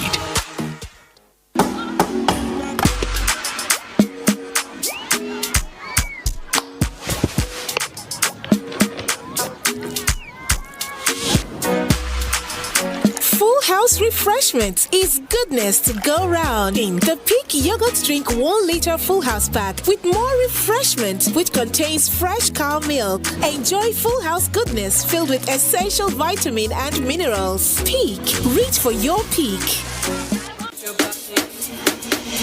Don't let anything stop you from being active. But when a severe headache strikes, I always trust Sudrex Extra. Effective relief for severe headaches, muscle pain, and fever. Sudrex acts fast for pain relief and a non-drowsy effect. Safe and trusted for more than 20 years. Overcome pain and win your day. When malaria knocks you down, you can be sure parasites are having a party in your system.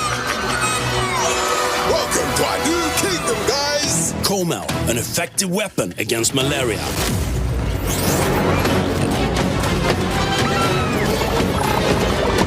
Comel!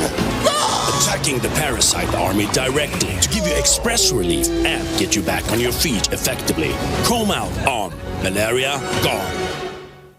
Introducing the new Jig Sachet. Whitening your whites has never been more affordable. Now you can keep whites shining brighter and disinfect by killing 99.9% of germs on your floors and other surfaces. Just jig it with Jig Sachet. No buy am. But why? No see say this big bull bag of rice no get the new big bull holographic seal. Not true. Introducing the Big Bull Holographic Seal Tape, your favorite authentic Big Bull rice, 50 kg and 25 kg. Now with holographic seal tape. This is to ensure you get the premium product from Big Bull Rice. Do not buy if the holographic seal tape is not on the bag or is broken. Big Bull Rice. Tasty rice nourished you. Toilets have stains which bleach cannot clean effectively. But Harpic is thicker and sticks better, which gives 10x better cleaning versus bleach and kills germs. Oh, wow. You can now see that Harpic is better than bleach. Every game needs a leader. When it comes to casino, BetNiger has consistently delivered amazing gaming experiences to all Nigerians. BetNiger has delivered innovative services, world-class gameplay, and unforgettable wins. Woo-hoo! Spin big and win bigger the Niger way with BetNiger. Thanks for staying with us. They say a doctor's work is never done. As such, for Senator Ibrahim Oloriegbe, the duty of care did not end in the consulting room. So, from treating patients, his focus is now on healing systems, strengthening communities, and re-imaging an entire state. This report focuses on a doctor, his diagnosis, and vision for Kwara in the next level. In medicine, there is little room for delay.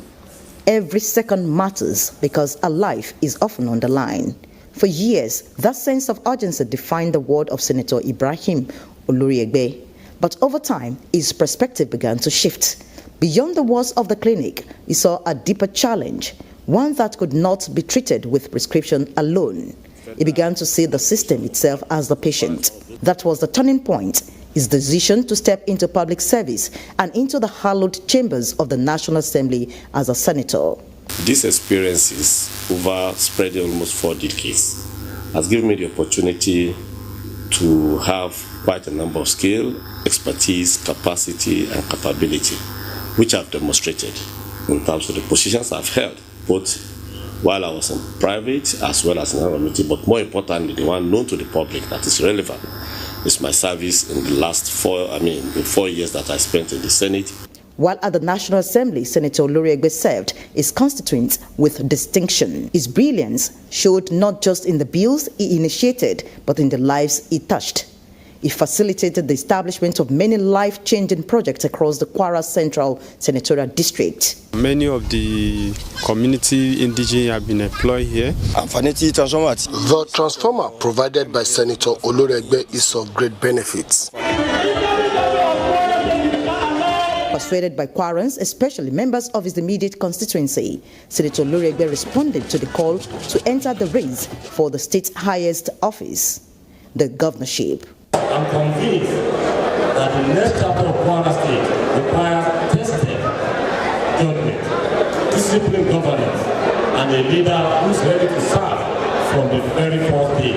At his declaration, the senator doctor set out his next prescription, moving beyond temporary fixes to lasting solutions. But the true testament to his stewardship emerged in that moment. A man, Usman Yahya, stepped forward, unannounced, with a deeply personal testimony, transforming what was meant to be a political gathering into something deeply human.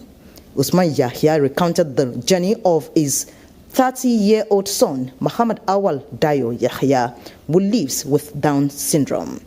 Muhammad has speech defect, but his father and supervisor at work testified to how Senator Oloriegbe facilitated his deployment at the Neuropsychiatric Hospital, Budegba, making it possible for him to earn a decent living and contribute to the development of the society. Since Dayo Yahya have been employed, we didn't need any helping hand from our side. So he has been helping us to back any style. Despite the disability associated with his condition. He has a lot of profound ability. Dayo can drive. He's so proficient in barbing. I feel excited because it's somebody that I have lost hope on him. Development is not just about infrastructure, but about people, dignity, and creating opportunities for everyone to contribute. For Senator Oloriegbe, that is the real impact. At the heart of his vision is what he calls a policy pact, a structured plan to reposition Kwara for sustainable growth.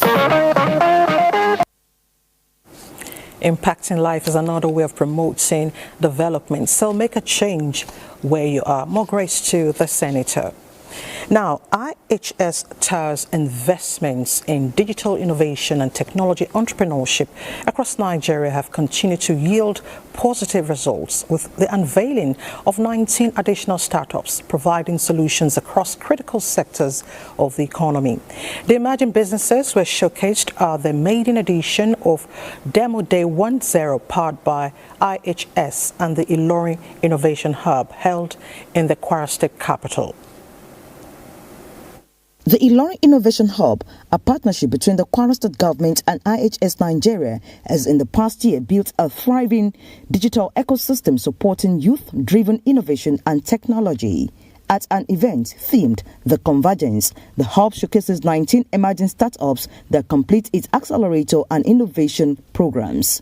The gathering brought together investors, corporate partners, and members of the media from across the globe who watched with keen interest as the innovators pitched solutions to real-world challenges.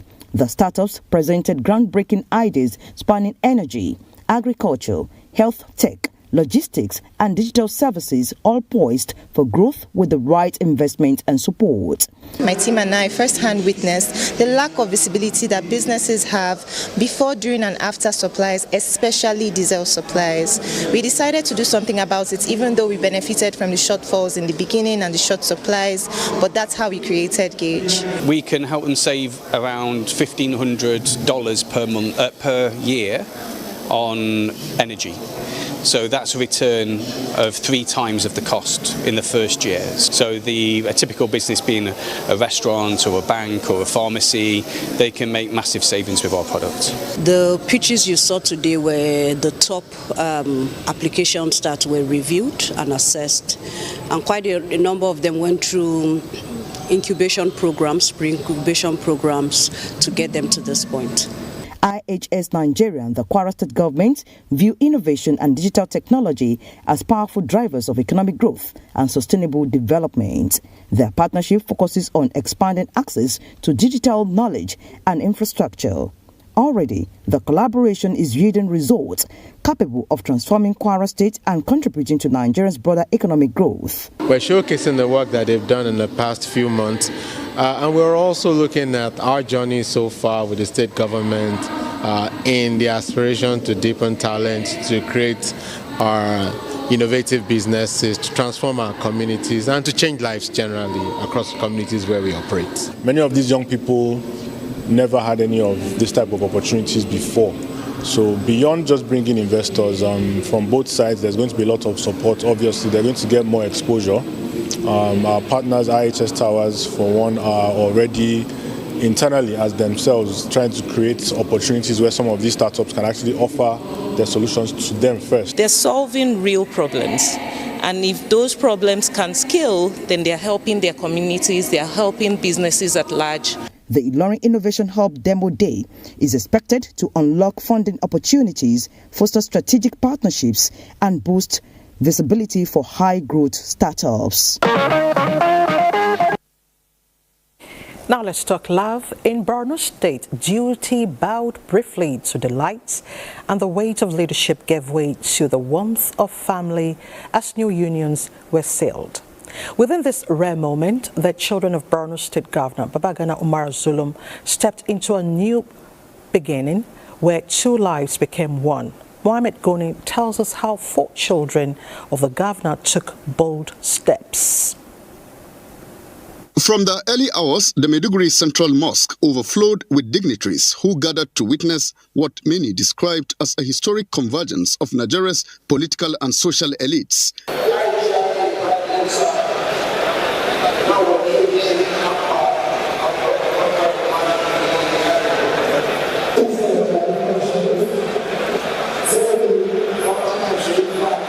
Leading the roll call was Vice President Kashim Shettima, alongside state governors, lawmakers, party leaders of the All Progressives Congress, diplomats, traditional rulers and elder statesmen, all drawn together by the bonds of celebration.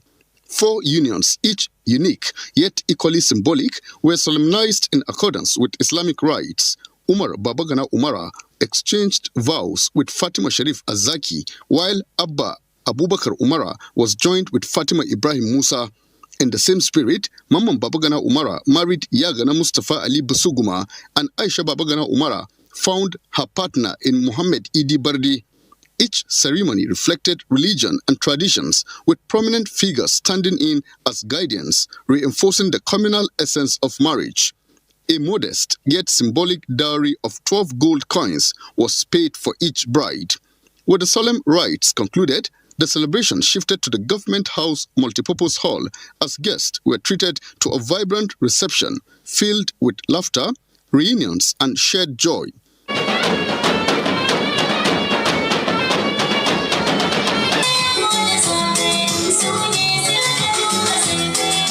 Amidst the festivities, words of wisdom flowed freely, urging patience, understanding, and faith as the foundation of lasting unions. We pray that Allah will bless this union for the groom and the bride.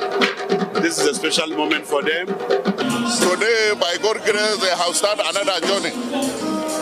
My prayer to them, tolerance, perseverance, and also love one another. So they should share love, respect one another, be patient. They should not listen to outsiders. Thirdly, they should be patient with one another.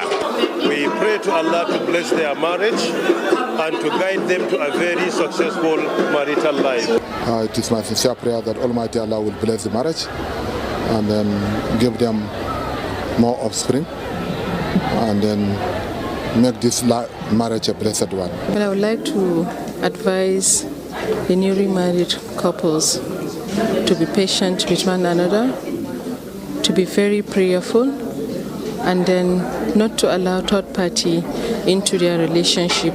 Peace and harmony. That's what everybody is hoping for, and that is what we are praying for them to have. To be patient to one another, and also to be able to console one another whenever issues, so that it doesn't escalate to anybody, no matter how close they are. May Allah bless this union with blessed children, pious children, children that will live to be the comfort of the eyes of their parents. The occasion drew dignitaries from across political divides, underscoring a shared respect and the unifying power of togetherness in Nigeria.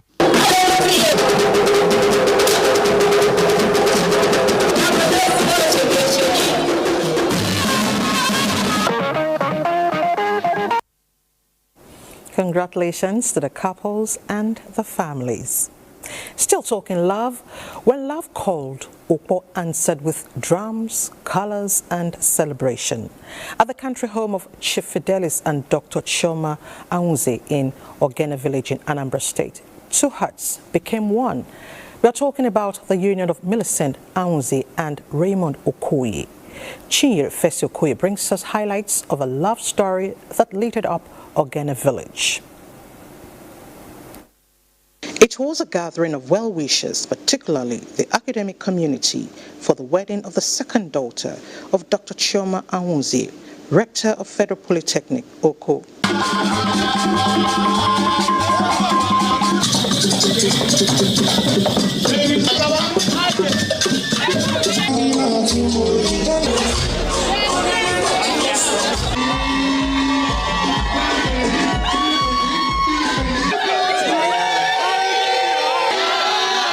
Following the completion of the traditional rites, the bride was formally handed over to her husband's family.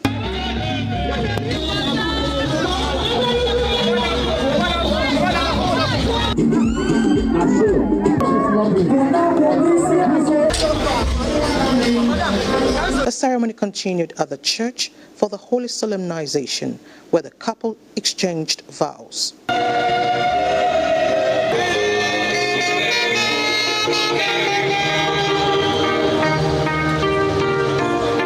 Catholic Bishop of the Catholic Diocese of Awka, Paulinus Ezeokafo, advised the couple to make God the center of their marriage and remain committed to one another. The basic thing that we carry them through is love.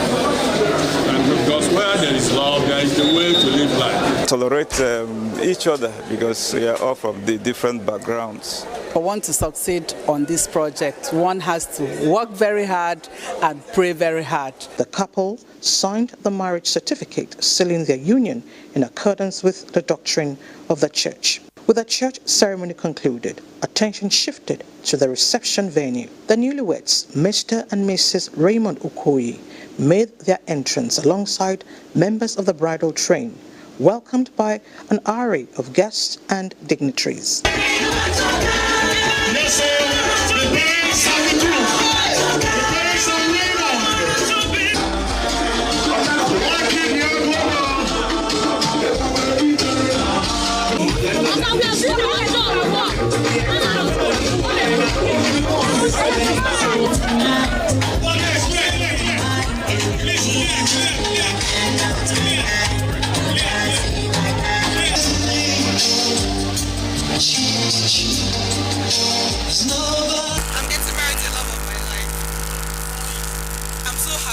She's lovely, jovial, and peace-loving. Chairman of the occasion and Chairman, Governing Council of Federal Polytechnic Oko, Barnabas Gimade, joined other guests to offer advice to the couple. Do not be carried away by the glamour of what you see here today. As soon as we are all done, take your wife and run. Couples are supposed to be best gossip partners. They must endeavor to talk and laugh about everything. Two things is important. The groom to love the wife. The bride obey. That is submissive to the husband. For them to build love, trust, and understanding. Long life, prosperity, God's wisdom, and the unconditional love. I'm praying for him and the wife. They can born as they can. They don't give space to anyone, whether parent, friend, any form of relation. And so, this marks the beginning of the journey as one, themed Military 2026.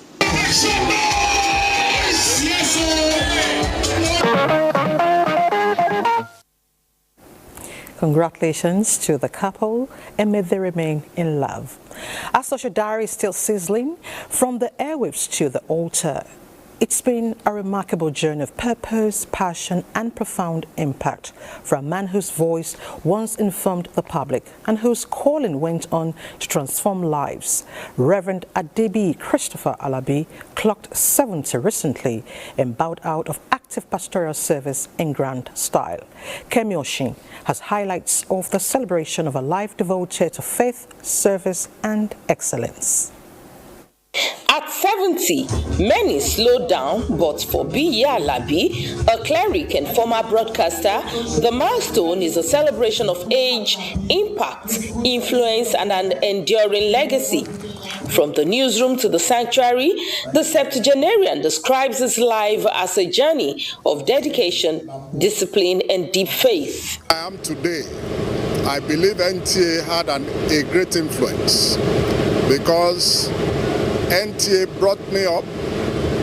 I was able to know people, and then there was discipline. The celebration of his 70th birthday and retirement drew tribute and admiration of his aged mother, who graced the occasion. He has a spirit of excellence. Whatever he lays his hands to do, of course God's grace is also there, but he does it with all his heart. He's serving the Lord, he does it with all his heart. My dad has been my rock. My dad has been what has molded me to what I am today. You know, all his teachings has not been for nothing. He's a very supportive dad. He doesn't even take me like a son, he takes me like a friend. He talks to me on another level that I feel like as if I've known him for many years. And I appreciate the grace of God upon his life. Just as I said, he's a very frank person. He's a man that loves God. Guests noted that his years in broadcasting were marked by professionalism and integrity, qualities that seamlessly transitioned into his pastoral calling. Very straightforward human being. There are no frills about him. The legacies he left behind are so important, so good, that it's been difficult to actually meet up with that peace. I'm very proud of him. I mean, as the love extends to other members of the family as well. The Ogbomoso-born Biyi Alabi worked with the Nigerian Television Authority, where he met his beautiful wife, Omobolanle. He was State House correspondent to former military president Ibrahim Babangida. He left NTA in 2000 and was later ordained a reverend at the New Covenant Church in 2001. The event climaxed with a Thanksgiving service for a life committed to God and humanity as he bowed out of active service at the platinum age of 70.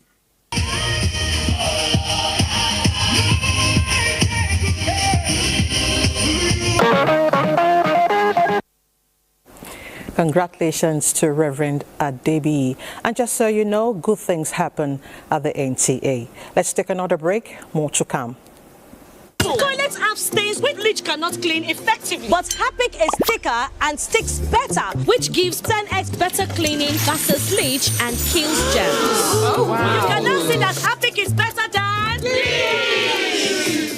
Give more strength to your hair with Mega Growth Leave-In Strengthener. It's infused with nourishing oils and conditioning proteins, so you can say goodbye to hair breakage. Wow!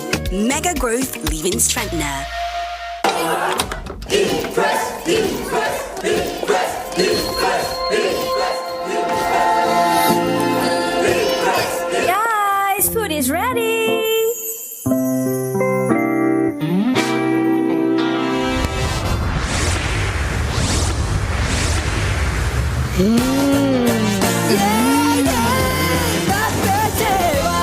Cook to impress.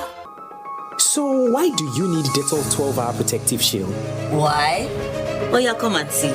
Children unknowingly share germs with one another, especially when they play. I used to get worried when he was away from me, but not anymore. Because you have Dettol's 12-hour protective shield? You safe, Sabi. Germs are everywhere, but Dettol's 12-hour protective shield shields your family every day, keeping them safe, healthy, happy, and successful. Dettol, be 100% sure.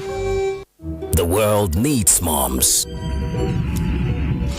With a splash of Golden Terra Oil, a mom can transform a frown into a smile. Change no thanks into yes please. Resolve family feuds without blowing a whistle.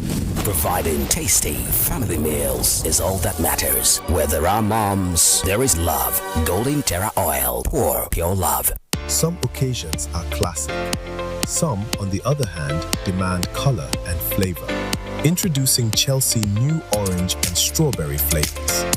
Whatever you are celebrating, there's a Chelsea flavor that's just right. So celebrate success with Chelsea flavors right for the occasion. Chelsea London Dry Gin, now in new orange and strawberry flavors. Right spirit, right feeling. Another quality product from Intercontinental Distillers Limited. Good, tasty food is worth living for. Worried about your oil? Every time you enjoy your favorite meal? Introducing Smart Balance.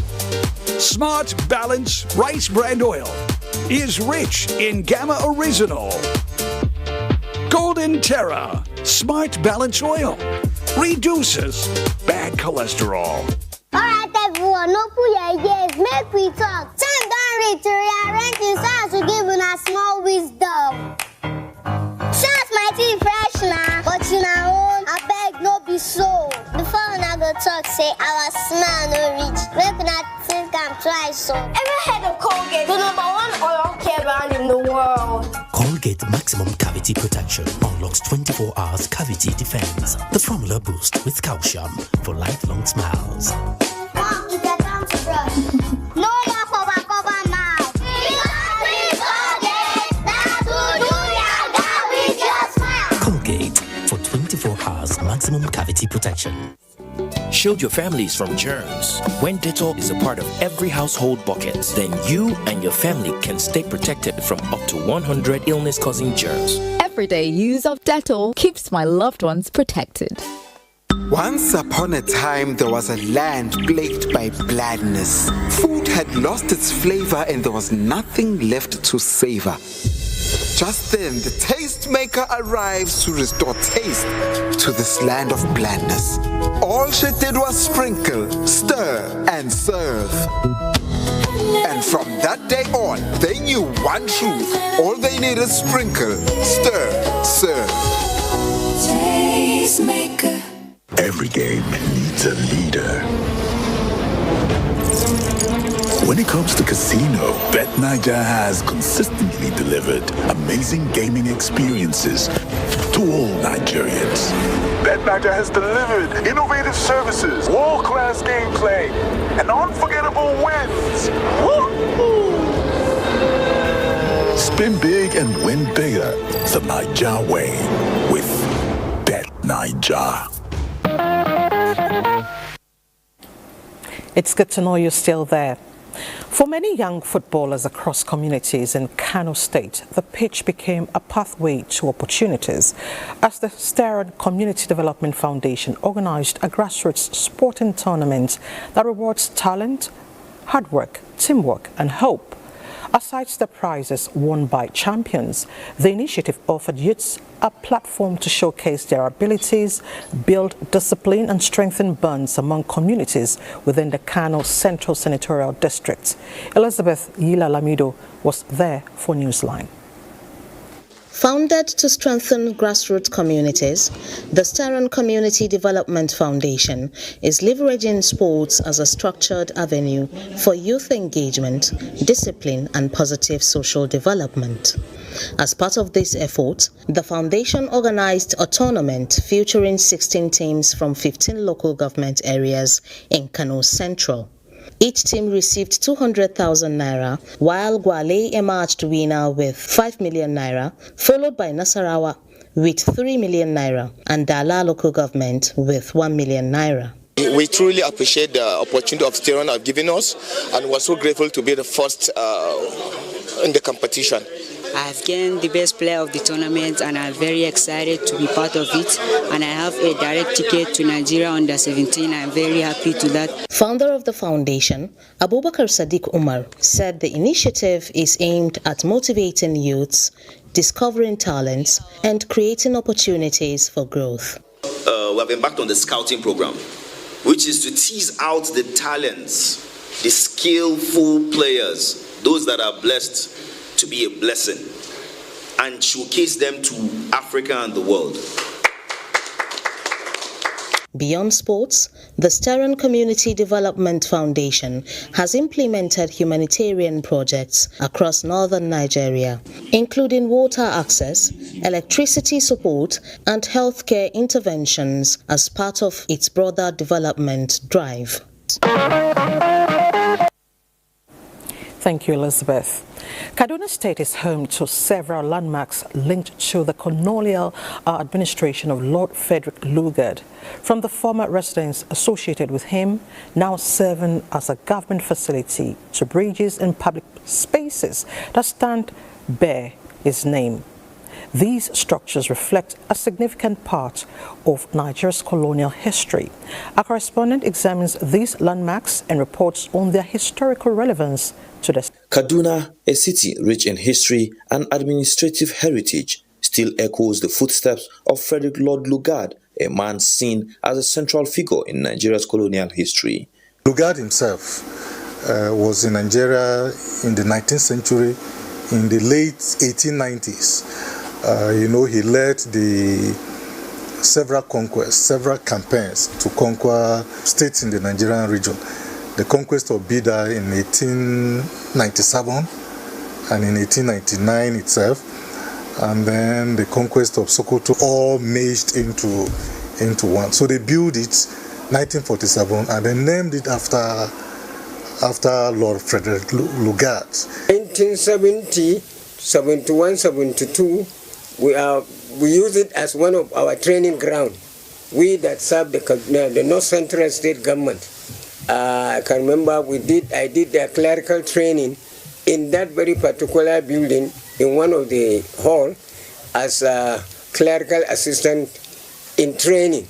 72 years since its re-erection here in Gamji Gate in the year 1954, the Lord Lugard Bridge still looks viable.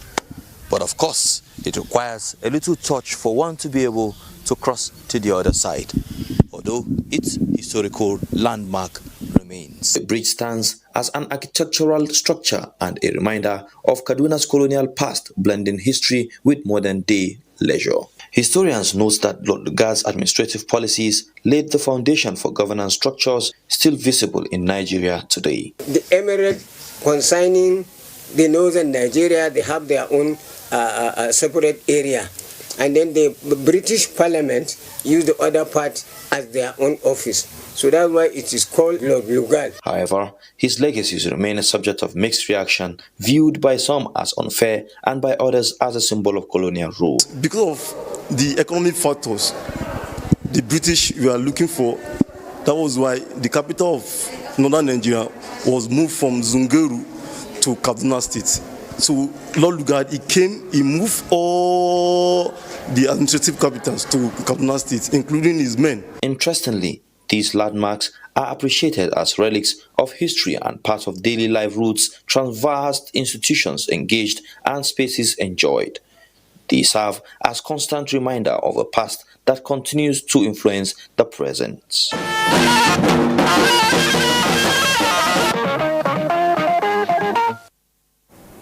This is enlightening, and I think the younger ones need to visit all the time to learn more of our history. We'll take a last break to stay with us. Shield your families from germs. When Dettol is a part of every household bucket, then you and your family can stay protected from up to 100 illness-causing germs. Everyday use of Dettol keeps my loved ones protected.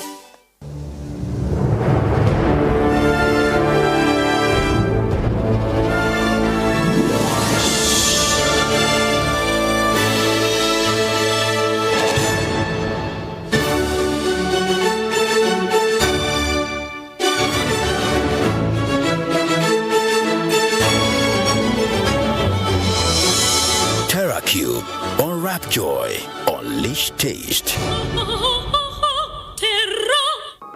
So why do you need Dettol 12-hour protective shield? Why? Oh yeah, come and see. Children unknowingly share germs with one another, especially when they play. I used to get worried when he was away from me, but not anymore. Because you have Dettol's 12-hour protective shield? You safe, Sabi. Germs are everywhere, but Dettol's 12-hour protective shield shields your family every day, keeping them safe, healthy, happy, and successful. Dettol, be 100% sure. Imagine lovely meals you can cook with these ingredients. You spend heavily, but no guarantee of a tasty meal. Not making a right choice of seasoning cube can ruin your meal, money, and confidence. For a tasty meal, do not compromise. Choose Gold. Use Terra Gold for the rich, consistent taste your loved ones crave for. Good for soups, stews, and jollof. Terra Gold. 1 cube, endless possibilities. Introducing the new Jig Sachet. Whitening your whites has never been more affordable. Now you can keep whites shining brighter and disinfect by killing 99.9% of germs on your floors and other surfaces. Just jig it with Jig Sachet. Late Sir Michael Uchenna Ogo has been laid to rest in Ejuna, Obokpa, Nsukka, Enugu State. Sympathizers say his life was defined by service, faith, and integrity. He was the father-in-law of Deputy Director News, NTA Headquarters, Bonaventure Wodo. Ifeanyi Daniel Okpai's report is hereby presented. the funeral mass held at the Immaculate Heart of Mary Parish. In his sermon, Reverend Father Emeka Asogwa reminds the congregation that the measure of a life is not in its duration, but in its contribution to humanity. He notes that at 82, late Sir Michael's life was a finished work of grace. If you are able to know the true identity of the Christian and live by that, all the verses of that Matthew chapter 1 to verse 12, you will benefit from that.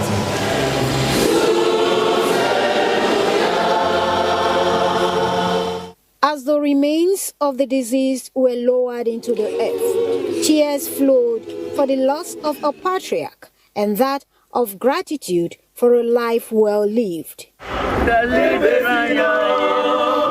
After the interment, it was time to celebrate the impactful life he lived. He's someone that is very peaceful. In their family, I have never even witnessed exchange of words.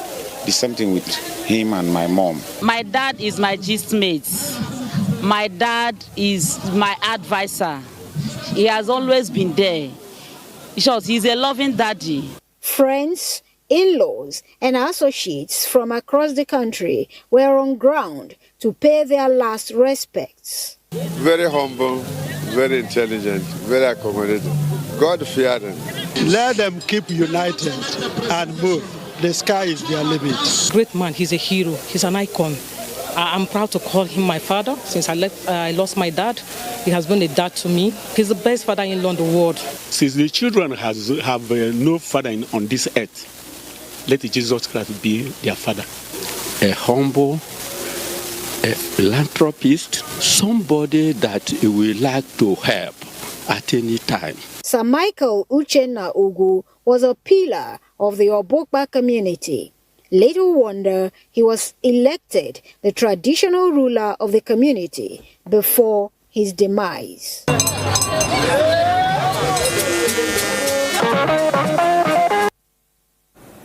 May his soul rest in peace.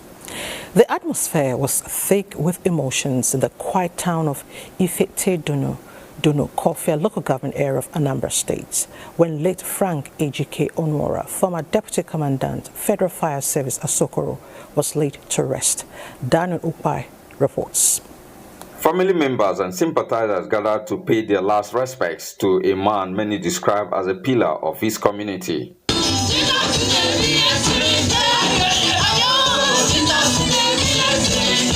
Archbishop Augustine Nworika, president and founder of the Throne of Grace Church, Enugu, reminds the congregation about the brevity of life and urges them to emulate the late Frank's humility and kindness. To remember that our time is short here. We're just passing by. Nobody knows the date, nobody knows the time. It's an appointment we all have to keep. As the body was laid to rest, grief was evident. But so was gratitude for a life devoted to family and service. To be done on this side until the day that the trumpet will sound.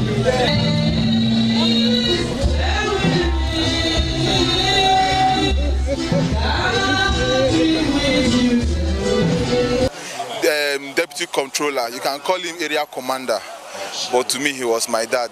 Oh, I will miss that mama call. And I'll miss that sometimes midnight call that my tummy is something today. Frank Ugochukwu Ejike Onwora, a native of Ifite-Dunu in Anambra State, was remembered as a committed husband, father, and community figure whose influence extended beyond his hometown. He's the best in-law on earth. It's sad that it's gone. Ejike is an embodiment of beauty.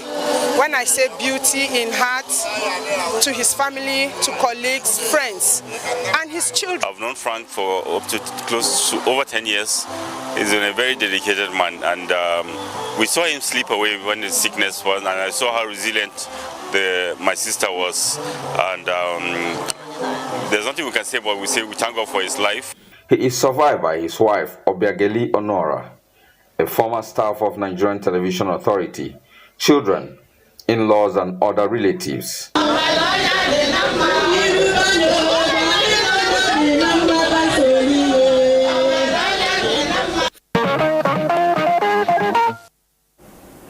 May God comfort the family. It's time to go. Remember, we all need each other. Do not isolate. When hurt, speak up. And don't forget to always read before putting pen to paper. Your signature is powerful. We'll see you next week. I'm Elizabeth Omori.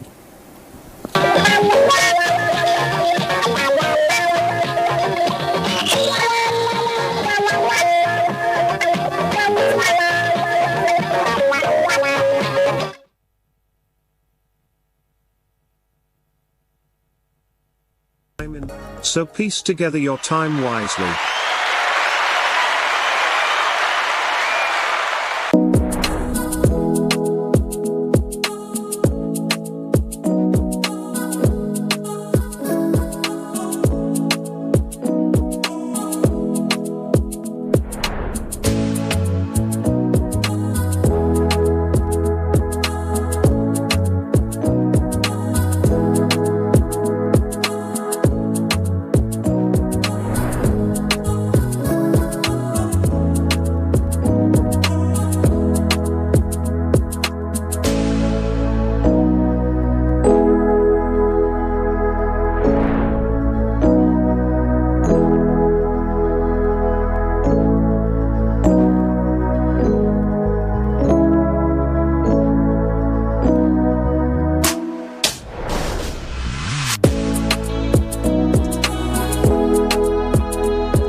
This is the network service of the NTA.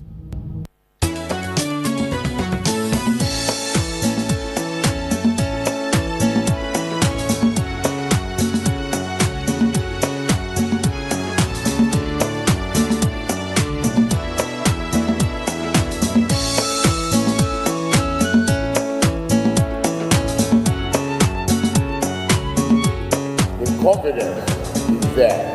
Hope is back for Nigeria.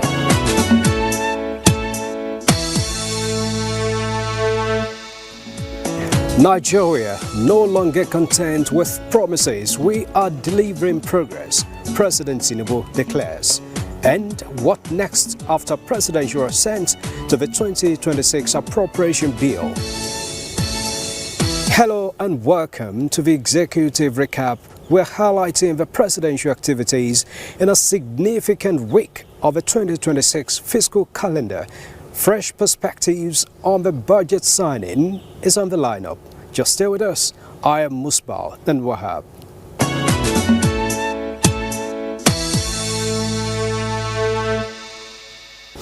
President Bola Tinubu has promised that his administration will continue to stay the course of development trajectory until the promise of Nigeria is matched by the performance of its institutions and the prosperity of its people. The president renewed his promise in Abuja at the inauguration of a new corporate headquarters of the Nigerian Revenue Service, formerly known as the Federal Inland Revenue Service. The Nigerian Revenue Service. New name, new look, new structure. The comprehensive tax reforms instituted by the Tinubu's administration led to its new name, Nigeria Revenue Service, NRS. Also coming early with it is this new corporate headquarters, severally described as befitting of the agency and as a pride of the nation.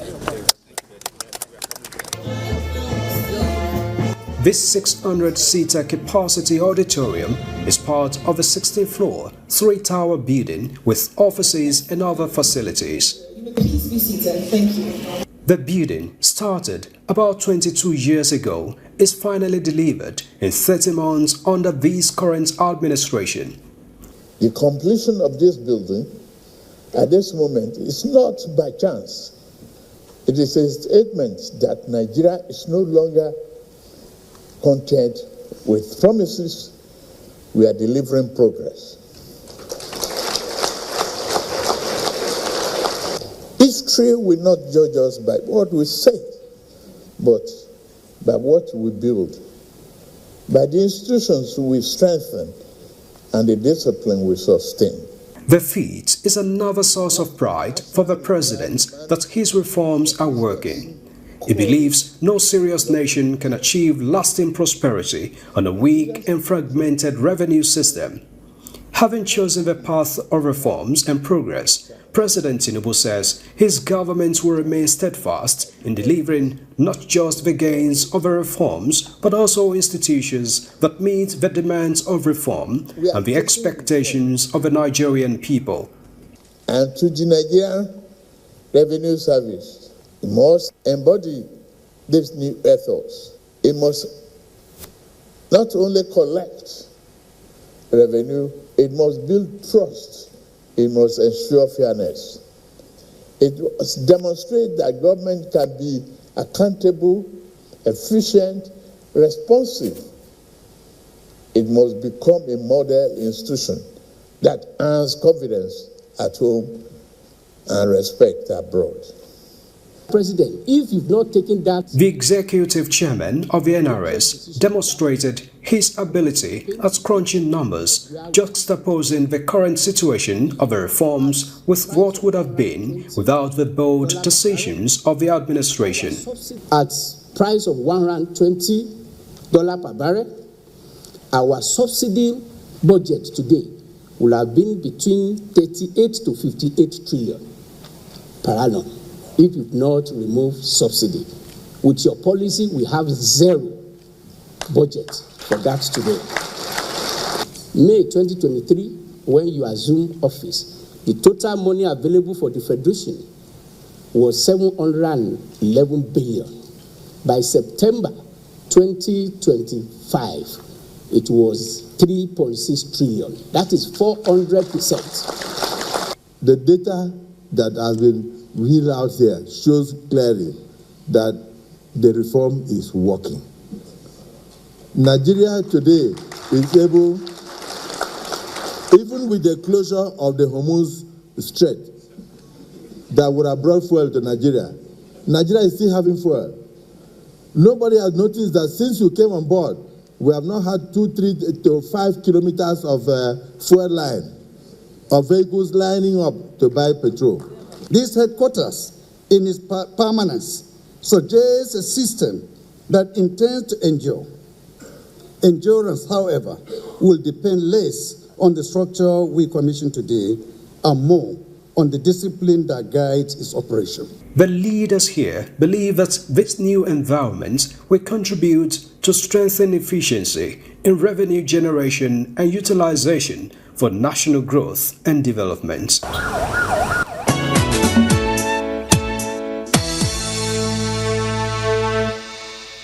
And just before the week ended, President Bola Tinubu assented to the 2026 appropriation bill, which provides for an aggregate expenditure of 68.32 trillion naira.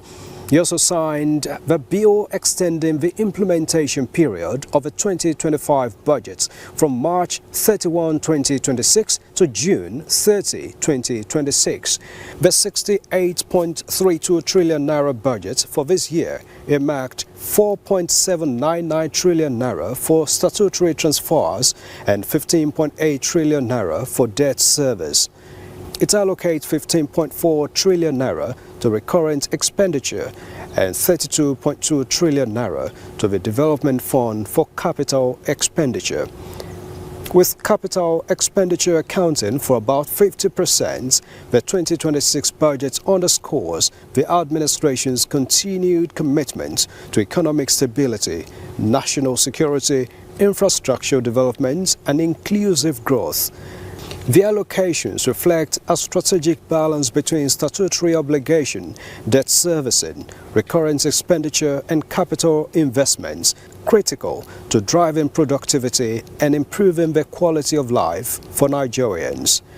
President Tinubu directed ministries, departments, and agencies of government to ensure disciplined, transparent, and efficient utilization of allocated resources, with a strong emphasis on value for money and timely project delivery.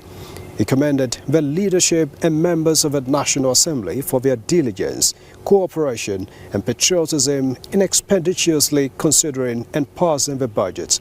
The President reaffirmed the importance of sustained collaboration between the executive and legislative arms of government in advancing national development objectives. He further assured Nigerians of his administration's resolve to deepen fiscal reforms, enhance revenue generation, and prioritize investments that will stimulate economic growth, create jobs, and strengthen social protection mechanisms. And just so you remember, President Bola Tinubu presented the 58.18 trillion naira 2026 appropriation bill to a joint session of the National Assembly on December 19, 2025, and presenting the appropriation bill titled Budgets of Consolidation, Renewed Resilience and Shared Discipline in Budget Execution. Let me be upfront with you. This is a reset, a very hard one. Avoiding abandoned projects, unpaid contractual obligations, and running a multiple budget, both inherited and unfulfilled mandates, is a problem staring the nation.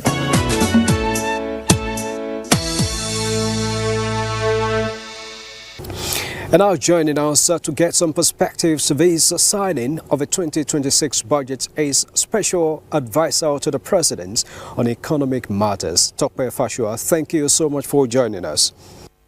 Thank you very much, and it's good to be here. Thank you. All right, it was presented to the National Assembly by the President. Of course, this is not the first time, and it's not just starting under this administration, but what would you say is really the reason that this has virtually become a norm? Well, it is valid for the National Assembly to have input into the budget. And so the first draft that will go to them has to go through some back and forth, the Senate, the House of Reps, and then they have to harmonize this document. And that's the reason. So, of course, in making their own input, there are things that they remember to do. Some may criticize and say they put in some of their constituency projects. But this time around, it must be made clear that the 10 trillion that we're talking about is not for constituency projects, but specific national infrastructure. So it's not like it used to happen in the past. That argument has been had about whether the National Assembly has a right to tinker with the budget. The truth is that they do. They are the representatives of the people. They interact with the people. So when they make a claim that, look, we have more insight into what the people need, the truth is it is difficult for the executive to say, we don't agree. And apart from that, their assent to the budget, their approval of the budget is also very critical, apart from Mr. President's final assent to the budget. So in that whole process, there'll be a lot of back and forth, and then a rapprochement will be reached to go forward. So it is normal, it must be said. Now, the budget, as it was presented to the National Assembly by President Bola Tinubu, was tagged Budget of Consolidation, Renewed Resilience, and Shared Prosperity. So what would you say is unique about this budget? Right, consolidation, because like I said before, this is a reform-minded budget government. and the government has been going down the very hard route of reforming, whether you were talking about the foreign exchange reform, or you were talking about a tax reform, or you were talking about the removal of fuel subsidy, which is very critical. However, we're beginning to see a slowdown on the reform side because the reforms have been done, they've been done. Now is the time to begin to consolidate and to begin to ensure that the people of Nigeria actually reap the dividends of this reform and the dividends of democracy. So this budget is a budget of shared prosperity because the money is beginning to trickle to the people as against staying at the federal, the topmost level. And this budget is unique for the other things. Number one, 50%, over 50% of this budget is on capital as a whole. In the past, we would have only 30% going on capital and 70% going on recurrent. This time, 50% on capital, about 25% goes on recurring, another 25% or thereabout goes on debt servicing. This is a good budget, so that's one of the things that's very unique about this budget. The budget is also large, the largest we've had in a while. Some people have criticized and said perhaps we may not be able to fulfill this budget, but I think it's better to plan big for the people of this country. And like they say, we can aim for the sky, and we may find ourselves among the stars. So 68 trillion, a big budget. It could even be bigger. We should be thinking of having bigger budgets for the people of this country going forward. On a dollar basis, per capita, it's still a very small budget, maybe $200, $250 per person in Nigeria. We can do better. Some of the state countries in Africa are doing better than that, So this is what makes the budget unique. It's a proper a budget. It's a fairly large budget by our own standard. And of course, the capital aspect of the budget is quite substantial than before. Now, at the presentation of the budget in December 2026, the President outrightly condemned the habit of running multiple budgets simultaneously within a single fiscal year. And now we're having the extension of the 2025 budget from March 31st to June 30, which means that will be running concurrently with the 2026 budget. What would you say is the justification for this extension? Right. I mean, the budget had been extended to March before and now been shifted forward to June. Like I said earlier, that the thing about the budget, every year's budget, is that these are acts, these are laws that must be effected as passed. So what the reason is that looking at the run rate, we're already past March, we're in April now. They need a bit of extension in order to be able to properly execute that act. That's just what it means. In order to be able to properly execute that act and ensure that things are...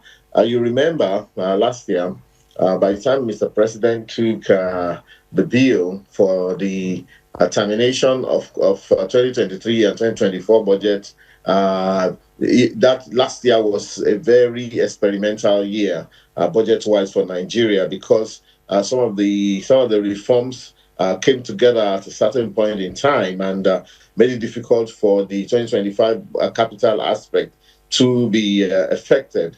And because, for example, if you look at the tax reform is meant to bring in the required revenue. Now we are sure that we'll be able to get more than the kind of revenue we had planned. The 2026 budget is now running not on a 34 trillion revenue, but on a revenue that will be at least 40 trillion, because revisions have been made based on the reform that have been signed. Over and above everything else, the fact is that governance itself is a process. It's not a hard and fast rule. We're working towards something. We're not there yet, but certainly you can see that there's been an improvement. So rather than have 3 years budgets running, we have just 2. By June, we'd have just 1. Next year, I believe that things will be better. But substance over form.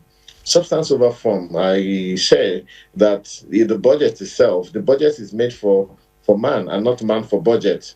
The aesthetics and the elegance of a budget is secondary to the fact that the budget should be used to affect lives positively. Okay, in a statement by the Presidential Advisor on Information and Strategy, Bayo Nanuga, the President directed MDAs to ensure disciplined, transparent and efficient utilization of allocated resources.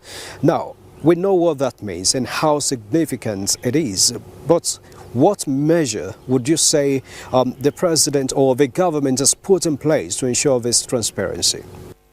Yes, you can see that there's been more and more transparency coming in on the budgeting side, on the release side. There's a lot of technology that have been put in place to ensure that that the right thing is done. And of course, we have a retooled Bureau for Public Procurement that is up to task and that has also deployed technology to ensure that that allocations are not merely frittered away.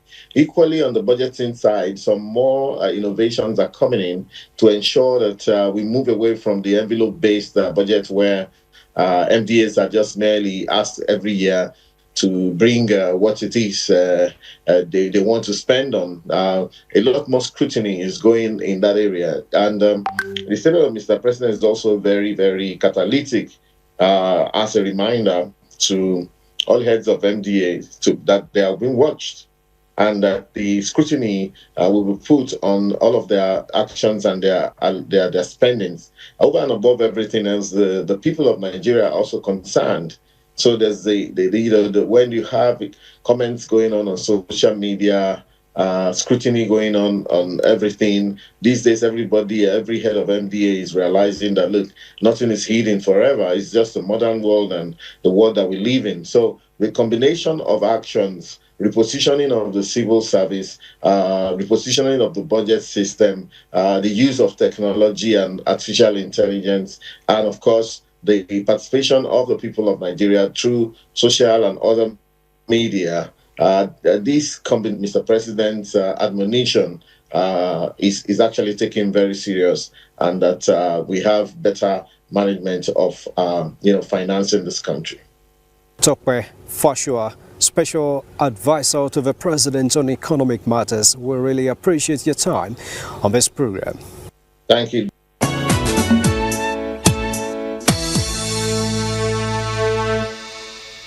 The President also paid attention to politics within the week as he declared that his administration will continue to submit to the democratic principles of separation of power and rule of law in leading the country towards national greatness.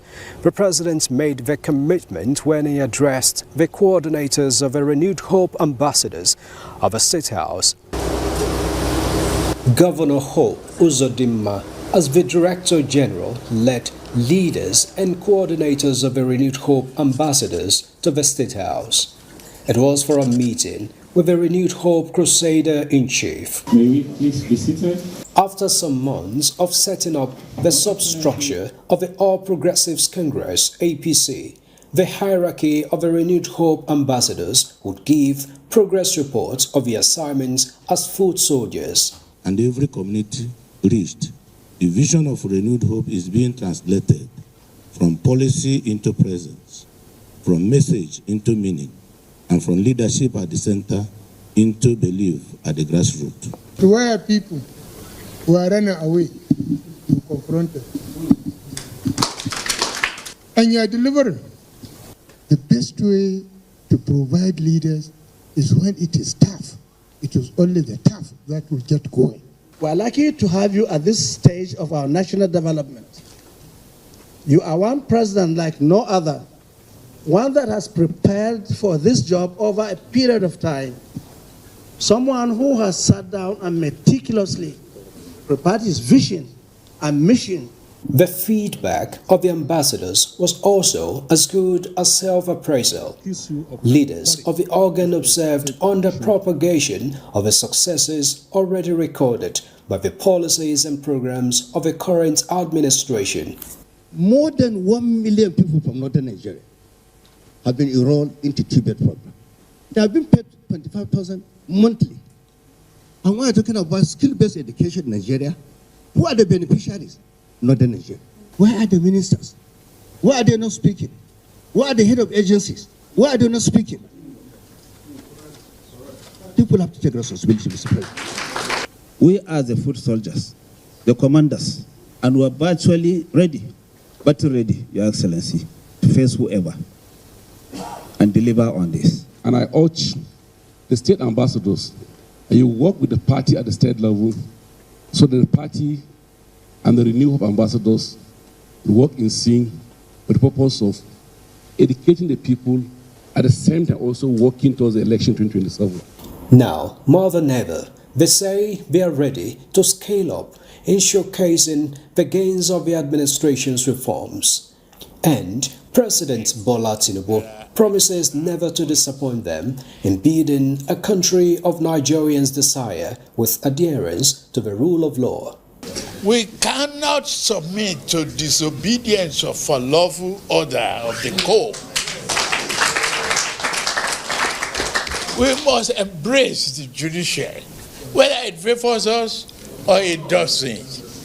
We submit to this principle of democracy, separation of power, and understanding of the dynamics of it. There's no other way to the path that we embrace to national greatness other than build one nation, one common vision for progress, prosperity of our people. That's what we must do. He expressed commitment to the liberation of a country regardless of the situation he met in the office. This economy, I didn't have to look back, because the truth is, I took over for myself.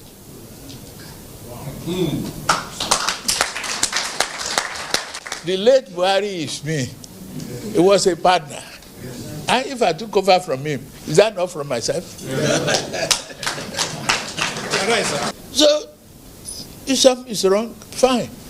Live with it, correct it, move on. I can always stand before you and say you will not regret it. And from here, the ambassadors rise with new messages to renew the hope of Nigerians across the grassroots. We are further encouraged to go down there, to do the political evangelism, like I said, preach the benefits of reforms that is already yielding fruits to our people. Take the message in a very unified manner, with a disciplined approach to the last man on the street. Markets, youth organizations, faith spaces, motor parks, every nook and cranny of the country, to understand that reforms usually come with some kind of discomfort initially, but after that comes the sustainable solution to our problems. So I think it's an easy message that our people will understand, and then urge the political class to reduce politics when it comes to issues of economic recovery and the future of our country. And there must be a leader at any given time. Join hands. The failure of one member from the political class is our collective failure. The success is our success. Most of the grant given to the local people, the beneficiaries, most of them are from the north. So he's done so much. To whom much is given, actually much is expected. I believe the women are going to come out, and he's going to get a massive turnout of vote in the northern Nigeria. That I'm very, very sure of.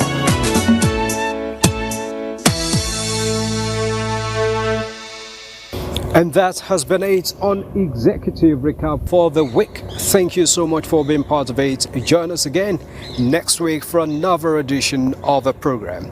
I am Muspadin Wahab. God bless you and yours. God bless Nigeria.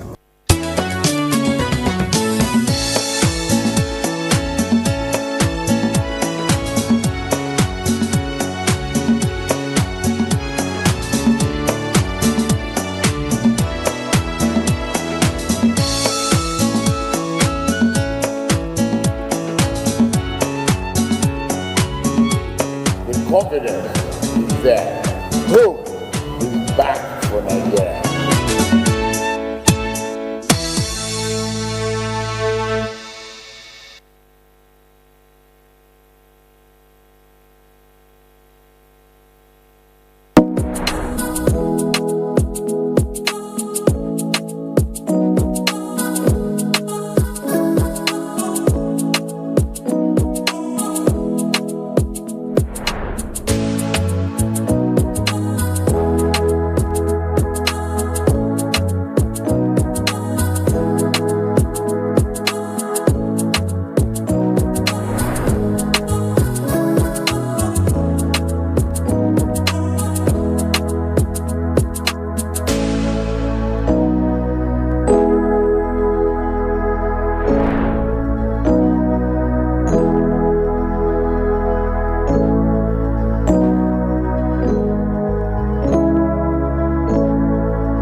loses its load, when a fuel-laden tanker falls after a road accident involving valuable cargo, let's not see this as time to steal or loot. Stealing or looting in the face of disaster isn't just illegal. It is a betrayal of our shared humanity. Let's come together in times of disaster, not to take, but to give. Our focus should be on helping the victims and reporting the incident. Choose empathy. Be the light in darkness.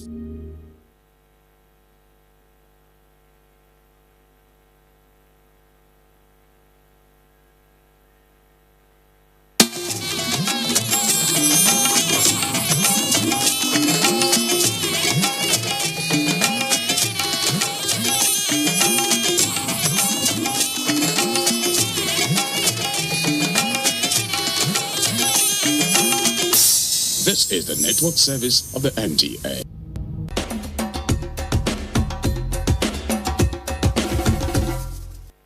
Hello and welcome to The Edge. On today's edition, we're having a conversation about access. Access to opportunities, access to capital, and access to wealth that was once reserved for only a few.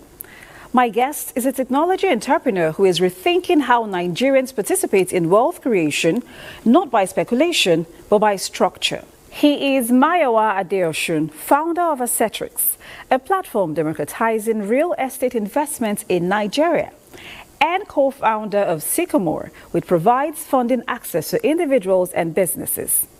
This is a conversation about building inclusive systems, not exclusive wealth. Welcome to The Edge. Hi, my name is Mayowa Adeosun, founder of Acetrix, the platform that is revolutionizing real estate investment in Nigeria. Blockchain technology allows you to have the transparency and the information at your fingertips when you need it.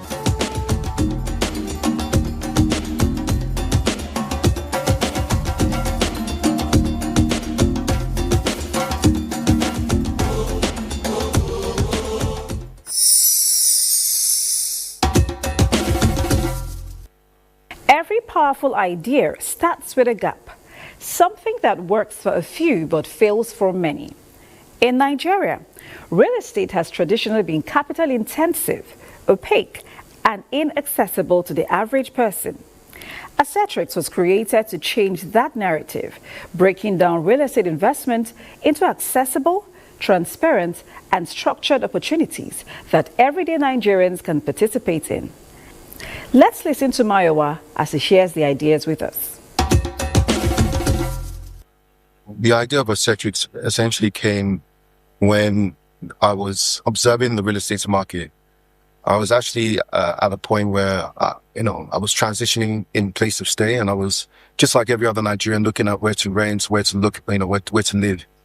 And I realized, talking to real estate agents and real estate developers, just how expensive the real estate market is in Lagos, right? And it doesn't really only pertain to highbrow areas. It's just regular. It's all across board.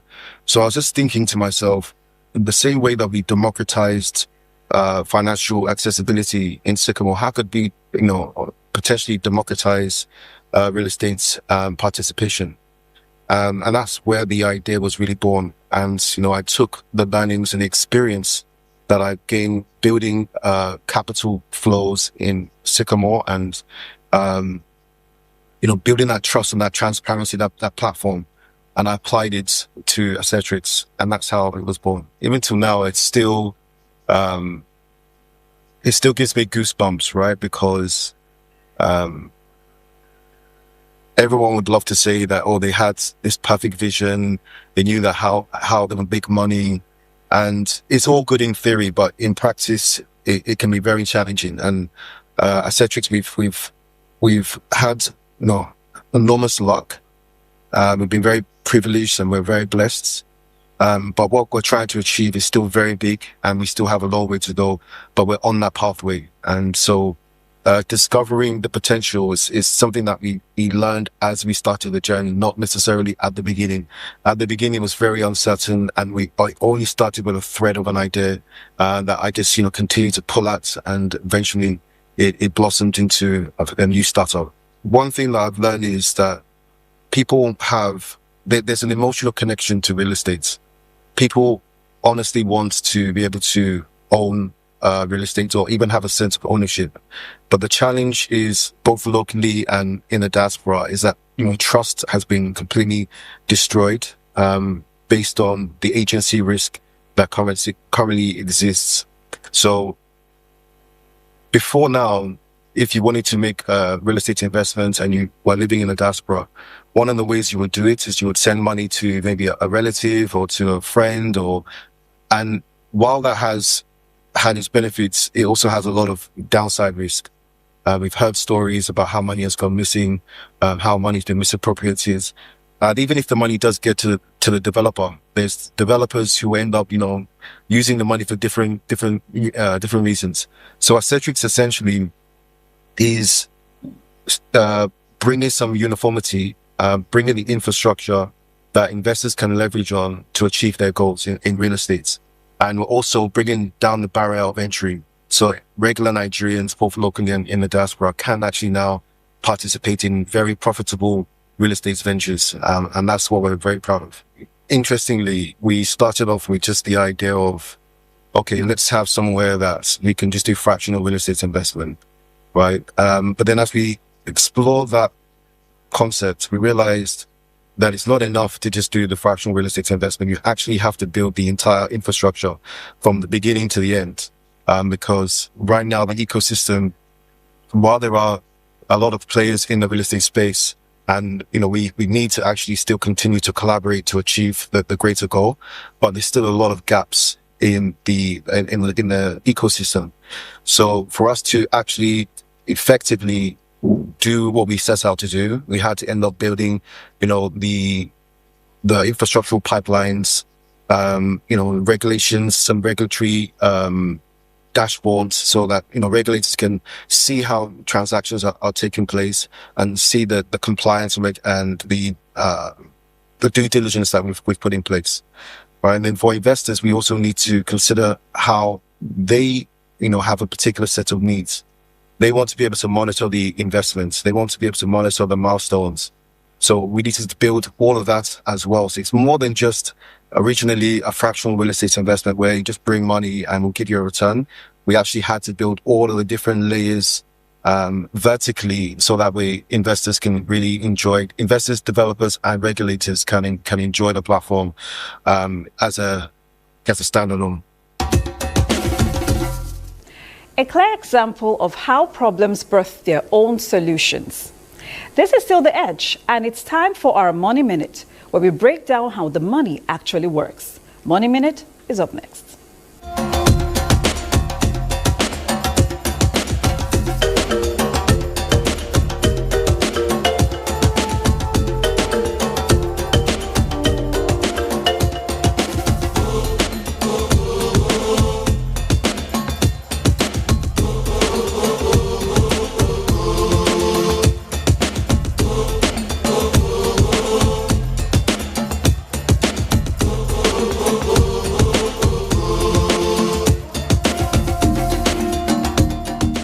Building platforms that deal with people's money is not glamorous. It is painstaking.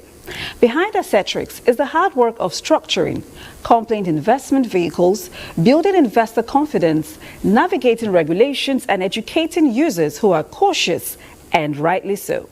The grind also shows up in credit risk, repayment structures, and balanced growth with responsibility. For Mayowa, the grind has been about patience, building slowly, deliberately, and credible in industries where trust is everything. Because in real estate and finance, speed without structure can be dangerous. Our conversation with Mayowa continues on the challenges of building and sustaining this idea. The biggest challenge that we have to deal with, I think it's the fact that we want to be very rigorous in our due diligence and compliance. We're building a platform that is compliance first, And in a space like real estate, you know, a lot of things have happened that people love to bypass a lot of like regulations. They, you know, they build a lot with the idea of trust. But, you know, what we've seen is that there's been a lot of, you know, bypassing. So we are trying to, you know, enforce some level of compliance by ensuring that the properties on our platform have done all the due diligence, have been vetted, have all the documents in place, have the approvals, which slows down our onboarding, you know, procedures, because we can't just onboard, you know, hundreds of properties because of that. But we're willing to take the slow and steady path, because I think that's what the investors need. They'll prefer to have a platform that as long as they see it on Assetrix, they know it's gone through a rigorous process to get there, and they can invest in confidence. No, it's been a challenge. It's been a challenge, but thankfully I have to give full credit to the Assetrix team and call ourselves architects. So we're architects because we're building something for ownership, right? For people to participate in ownership. So it's really the team that we have at Assetrix, that have done fantastically well navigating this, you know, very complex environment. But it has been challenging, but that's where the work is. The work is in that challenge. So once we've been able to crack it, that's when, you know, we know we're on to something very big. Sycamore was founded in 2019. Myself and two co-founders, Babatunde Akimoses and Hunyeo Kunji, we met each other at LBS during an MBA program. And there was actually a class in the MBA program that was talking about, you know, SMEs and their inability to get capital, to raise funds. And we learned that the majority of commercial banks lend less than 5% of their balance sheets to SMEs. So we were thinking, how possibly will SMEs get to grow if commercial banks are not lending to them? So that was where we noticed the gap, and we thought, okay, so how could we fill this gap? And at that time, there was a very popular model that hadn't really been explored very well in this part of the world, and it's called peer-to-peer lending. So we decided to form Sycamore as a peer-to-peer lending company to solve that gap and see how we can empower SMEs. Because we understand the importance of SMEs and how it motivates and drives the economy. So that's how we started. And we started very humbly in Tunde's living room. And the very first couple of years, I think it grew to maybe, you know, 10 to 15 in staff. But I think after the second, third year, things started to pick up quite rapidly.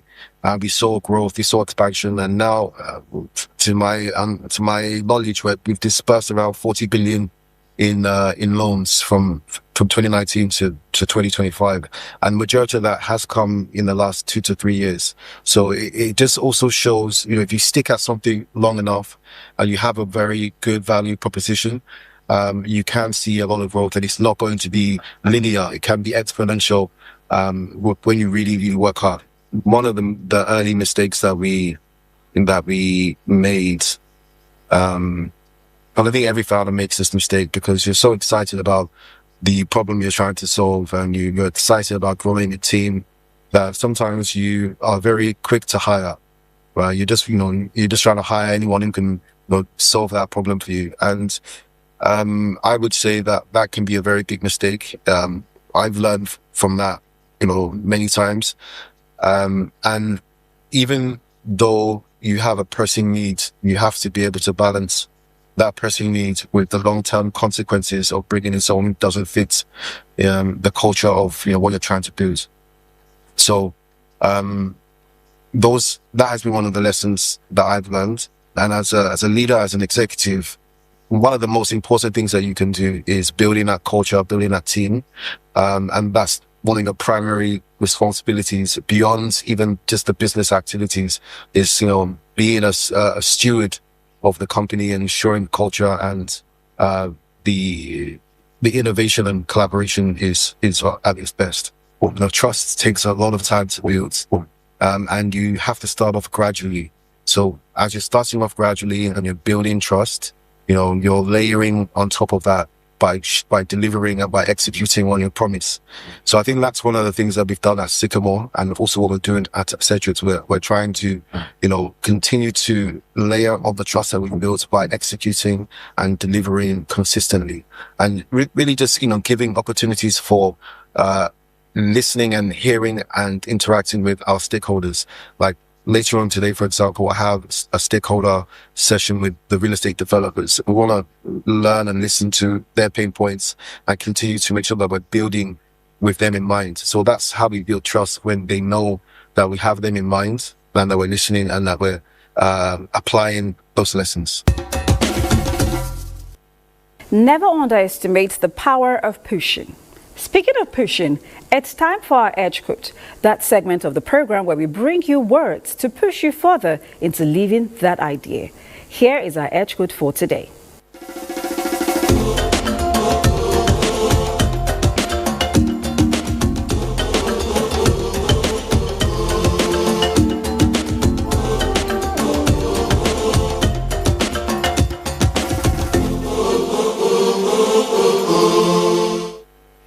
So what is the real edge here? It's not just about technology, it's intentional design. Mayowa's edge lies in building platforms that simplify complex industries without diluting their integrity. Real estate becomes understandable, funding becomes structured, risk becomes measured. In a market where many chase hype, the edge here is clarity, compliance, and long-term thinking. I would say it has a lot to do with the people behind the business. Myself, I have spent the last 6-7 years in financial services, building a fintech company in Sycamore, and all the learnings that I've taken from there, the experience and the insights I'm applying to Cedric's. Then I have the architects, the technical guys in Cedric's, who have a variety, a well diversified background, mostly in blockchain technology, project management,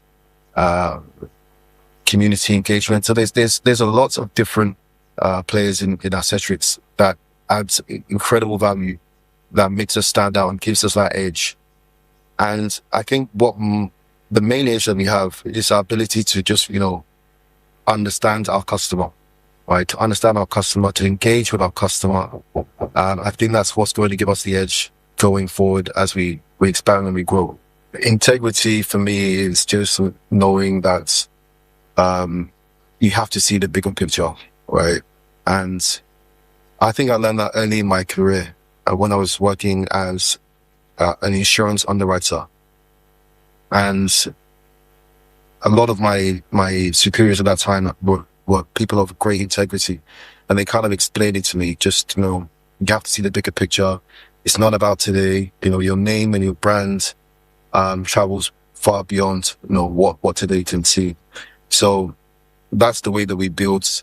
I mean, while money is good, money doesn't move us in the way that someone who had those type of, challenges will move them. So integrity is doing the right thing when even people are not watching, and it's keeping the bigger picture in mind, because you don't want to spoil your name, you don't want to spoil your brand, and you don't want to spoil the hard work you've put in for something that is not going to need anything in the future. My edge would be my story, right? And I mean, I've talked about my story in the past in some other publications, but essentially, my journey has been a very interesting journey. I mean, everyone's journey is interesting. My mind is very peculiar.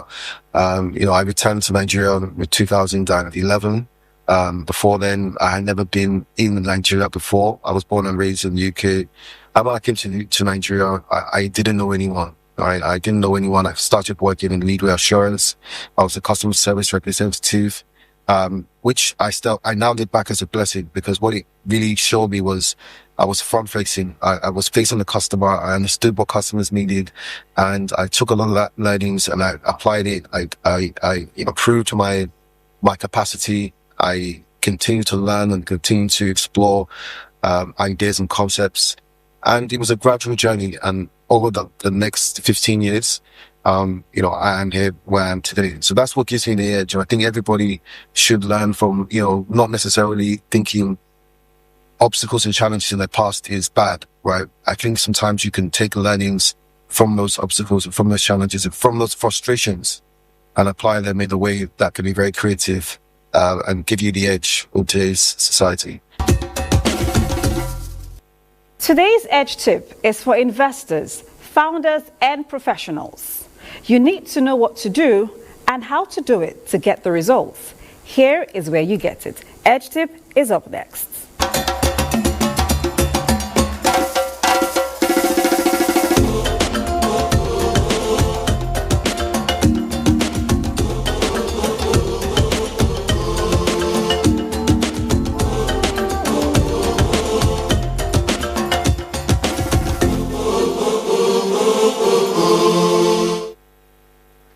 Looking ahead, the future of wealth in Nigeria will be shaped by platforms that simplify access without compromising trust.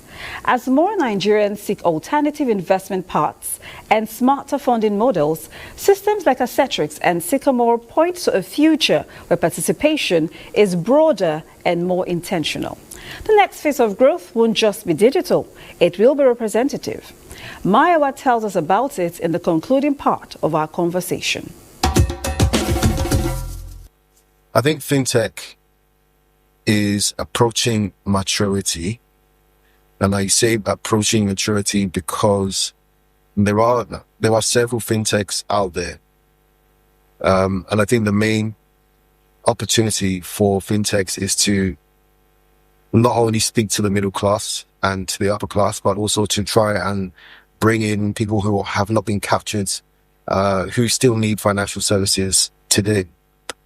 And how they can do that is still by ensuring that everybody has access, and how they access the solutions that the fintechs are providing. That's where creativity can be made. As far as Assetrix, I think what our mission is to just try and make more people able to benefit from real estate. And that's not just in Lagos. We're starting in Lagos, but we have very big plans to move to Abuja, Port Harcourt, and even outside of the country, because this is not just a Nigeria problem. This is an African problem. And we think in the next 3 to 5 years, we should be able to expand across Africa. And we're carrying everybody with us from diaspora and locally, and being able to have that cross-border real estate investment. So you can be living in Nigeria and you can be investing in real estate fractionally in Kenya or in Zimbabwe or in South Africa.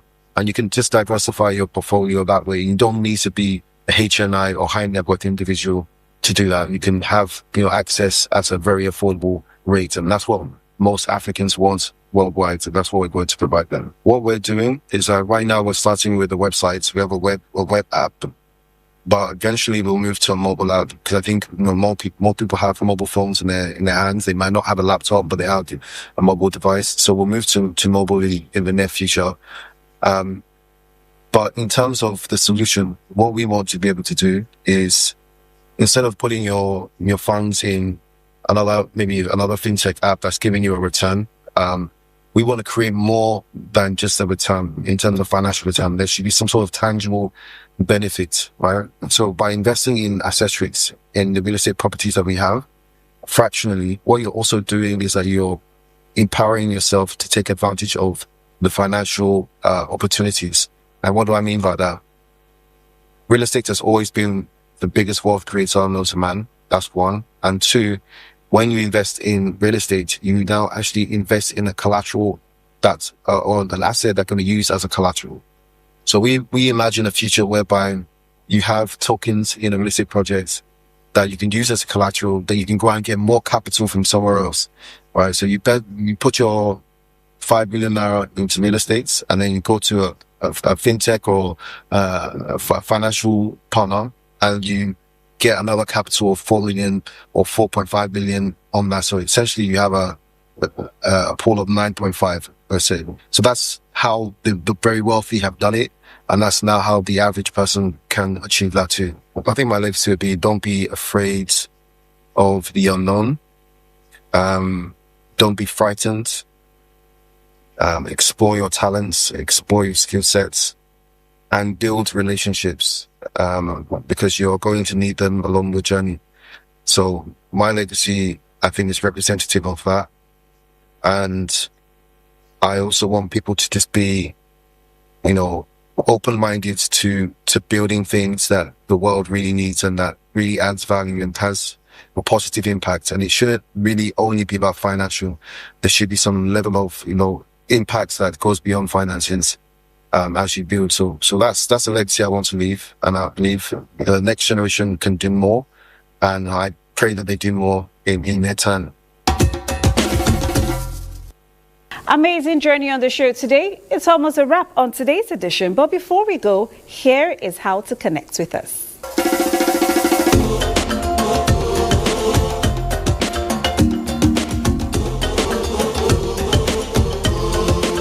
Thank you for staying through with us. Today on The Edge, we explored what it truly means to expand access, not just to money, but to opportunity.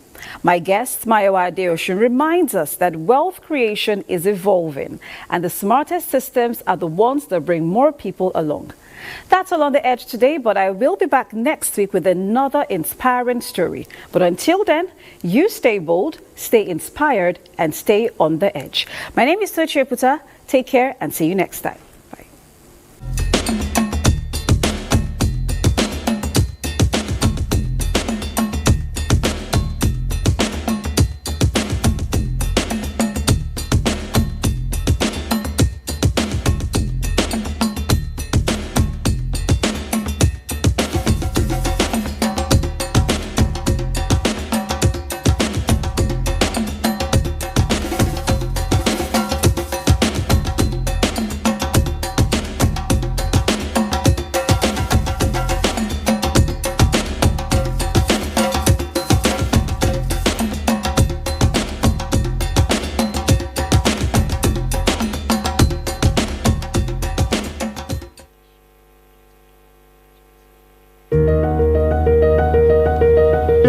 We believe in peaceful coexistence with each other and with our environment.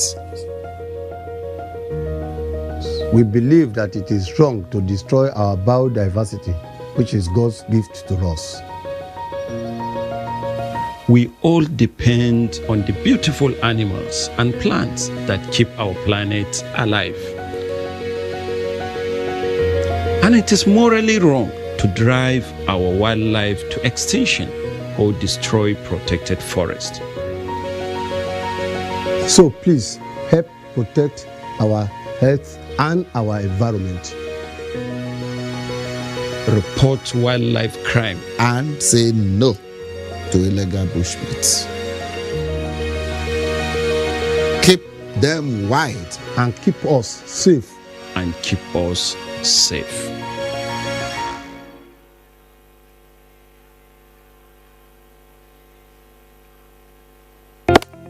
Although social media as a channel of communication is inherently harmless, it becomes harmful and damaging when used without discretion and thoughtfulness. Bad social media users spread rumors and fake news without verification. But good social media users stop, reflect, and verify information before sharing it.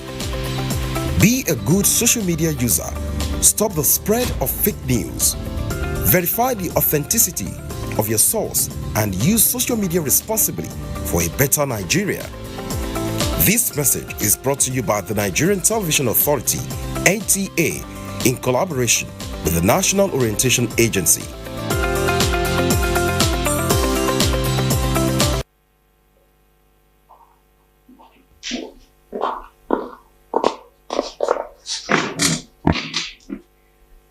Cholera is a serious bacterial infection. People become sick when they eat food or drink water contaminated by the bacteria Vibrio cholerae. The symptoms are severe diarrhea, dehydration, and even death if it is not properly treated. Here is how you can keep yourself and your family safe from cholera. Drink only clean, safe water at all times. Maintain excellent hand hygiene by using water and soap to wash your hands at all times, especially before you eat or after you go to the toilet. And if you don't have access to clean water when you need it, you can use alcohol-based sanitizers. Avoid eating from unhygienic food vendors. Cook your food thoroughly and, of course, wash your fruits and vegetables thoroughly before you eat them. If you or anyone you know becomes sick with diarrhea or vomiting, seek medical help immediately by going to the nearest health facility, because prompt treatment saves lives. Stay informed, stay safe, and protect our communities from cholera. This message is brought to you by the Nigerian Television Authority.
The rhythm of the royal music you are listening to, the colorfulness of the horses and their riders you are watching, and indeed the peaceful mood that accompany them are preparatory to giving you a wonderful experience as we x-ray the Daura Emirate.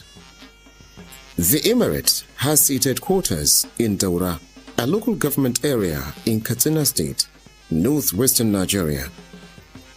The Daura Emirate today spans 5 local government areas, which are Bauli Local Government, Daura, Mai Adua, Sandamu, and Zangon Daura Local Government areas.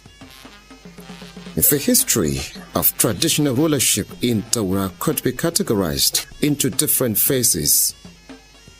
The first phase began with the founding of the town by a woman, and also ruled by a woman in the 9th and the 10th centuries. This phase produced 17 female rulers. The ancient palace of the Emir of Daura, which still stands today, was built by the 17th queen, referred to as Daurama. This colorfully decorated palace was constructed with traditional building materials. It depicts northern Nigeria's traditional architectural designs. During the reign of the 17th queen, and with killing of the fetish snake at the town's well by Bayajida, and the resultant marrying of the reigning queen by him, the rulership pattern changed. According to history, it was only on Fridays that snake allows people to fetch water. So when Abu Yazid arrived and demanded water from the old woman, Ayana, known as Ayana, she narrated the story and the problem with the well. But Abu Yazid decided all the same, no matter what, he should go to the well because he was highly in need of water to to drink or to use and give to his horse. So the old woman showed the way to the well. Showed Abu Yazid the way to the well, and he went and unthrowing the bucket. Abu Yazid, the snake, got hold of the bucket or the pail or the container with which he wanted to do the water, to draw the water. And slowly he was drawing the water together with the snake, with the intention of striking at him. But fortunately, Abu Yazid was very swift. He drew his sword and cut off the head of the snake. So, because of that bravery and the action or the work done on the snake, the queen was very happy and promised to reward whoever killed the snake. Because on hearing the story, nobody knew who killed the snake actually, until the old woman whom Abu Yazid arrived at her house, then brought the news to the queen that probably it was her stranger that killed the snake, because the night he came to the well, he took some water back to her. So she reported to the queen, and she was asked to bring Abu Yazid to the queen. Now Abu Yazid was interrogated was questioned whether it was he who killed the snake. And Abu Yazid assented. But before his coming, in the gathering around the well, the queen promised to share the settlement into two for the purpose of leadership, so that whoever killed the snake will rule or will govern the half of the settlement, while she herself ruled the remaining half. But on getting to the queen and being informed of the promise by the queen as a sort of reward, Abu Yazid opted for marrying the queen rather than ruling half of the settlement. So, after due consultation with her courtiers, the queen decided to marry Abu Yazid, and the marriage was contracted. Now the marriage resulted in a male child, an issue called Bao. And Bao begot some children who, as a result of the leadership, learned from his mother, and she from her father or grandfather. Bao was so vast in leadership. And eventually, after the death of the queen and Abu Yazid, Bao succeeded the queen. And that was the beginning of male rule in the kingdom.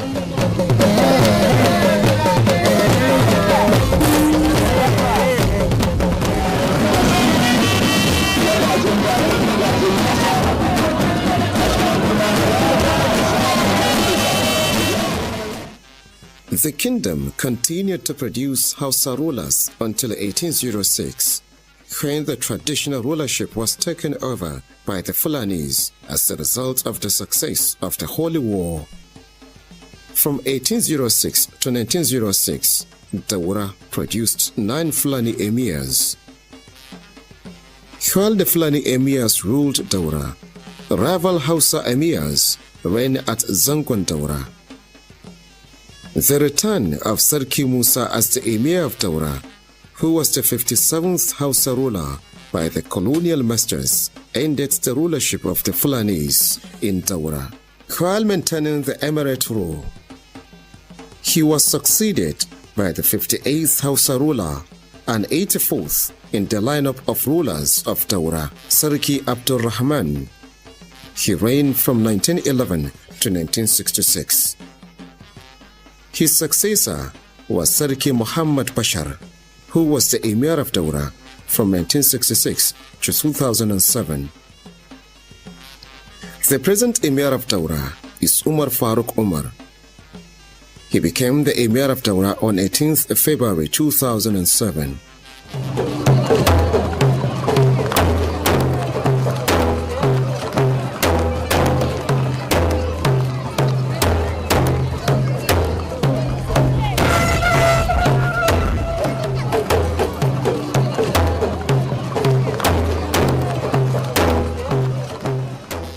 He was born on 5th May 1936 to the family of Magajingari Umar, the son of Sarki Abdul Rahman and Hajia Datua.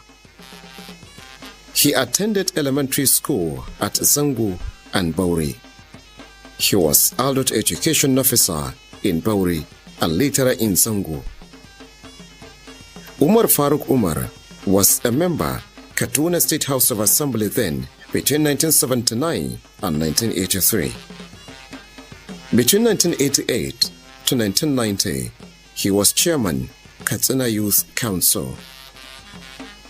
In the traditional circle, he was turbaned Namburam Daura district and district head of Babban Mutum in May 1992.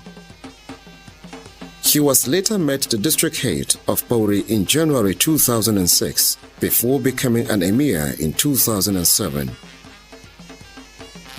Umar Faruk Umar is an emir whose relationship with his subjects is highly cordial.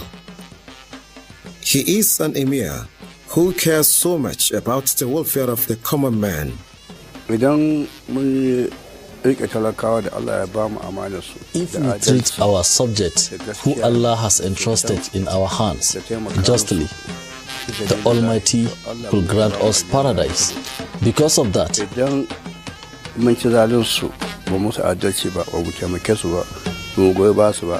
on the other hand, if we treat them unjustly and we refuse to assist them, we shall be paid in the same manner.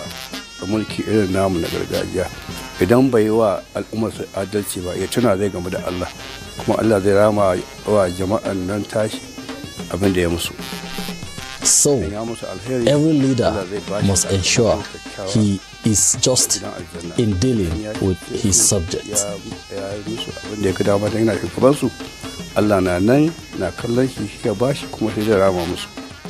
His Royal Highness Umar Faruk is a progressive emir who has contributed to the development of his fatherland in numerous ways. He was therefore, in recognition of his contribution, being awarded the national honor of Commander of the Order of the Niger, CON. In July 2009, the European American University Commonwealth of Dominica conferred on Dr. Umar Faruk an honorary doctorate degree for his role in nation building. The emir was a director of First Fuel and Gas Limited in 2010.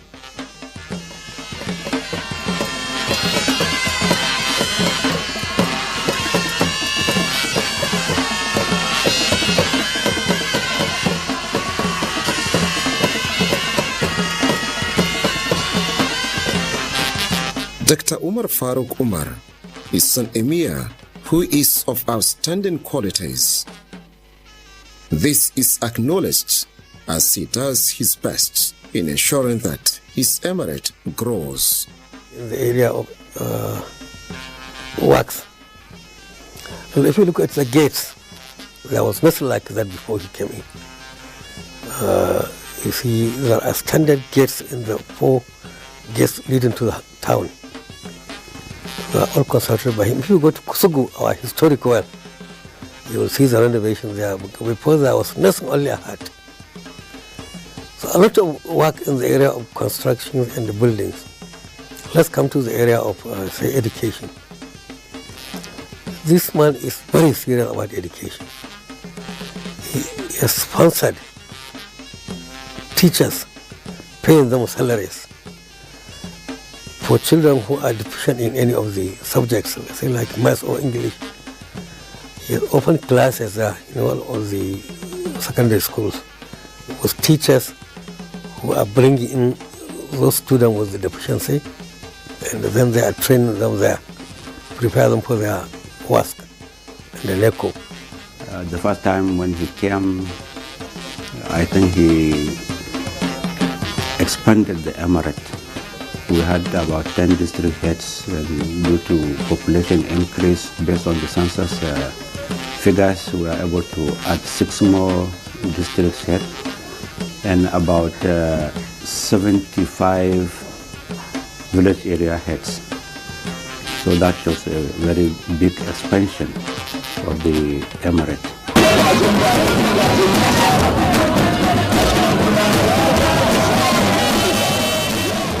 His Royal Highness carries other title holders along in shouldering the task of running the affairs of the emirate. I am deputy to the emir. So my roles are so many. But importantly is full-hearted assistance, body, flesh, and soul, in the real truth. We have a wonderful relationship. We argue with him on specific issues that I believe this is the way to do it, and he believes this is the way it should be done. Understanding, argument and understanding. If you call it debate, whatever I want to call it, we do that. And in the end, we found which one to take. He can take my own suggestions or we take his decision. Specifically, I advise the emir in the area of agriculture and the political affairs. And with the supervision of all the advisors, they are under me. So anything political coming, it will come to me. Anything agricultural coming, it will come to me. Besides the normal supervision of the other advisors. With this style of leadership, the royal father is well equipped in administration and can authoritatively advise Nigerians on the way to attain a more peaceful and developed level of nationhood. Leaders should be praying to God at all times.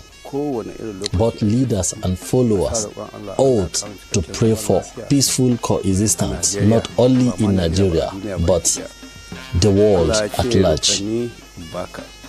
Allah says, "You should ask me, and I will grant you." The Almighty loves to be asked. Allah is even angry with one who does not request from him. The Daura Emirate has its own peculiarities among other emirates and kingdoms.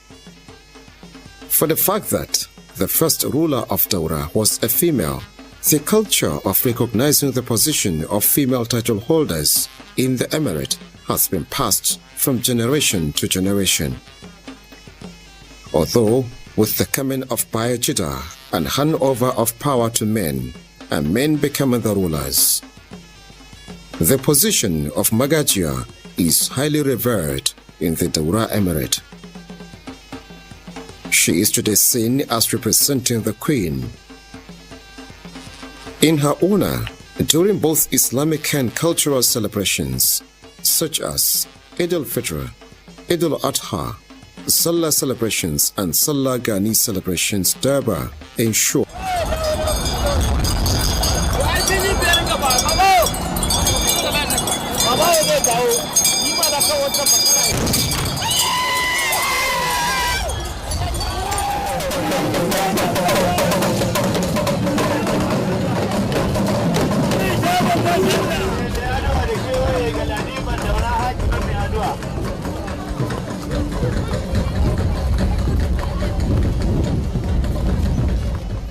such a Durbar is usually tagged Hawa Magajia, meaning Durbar in honor of Magajia. On that day, the Emir and other traditional title holders go to her house to honor her in recognition of her position in the emirate.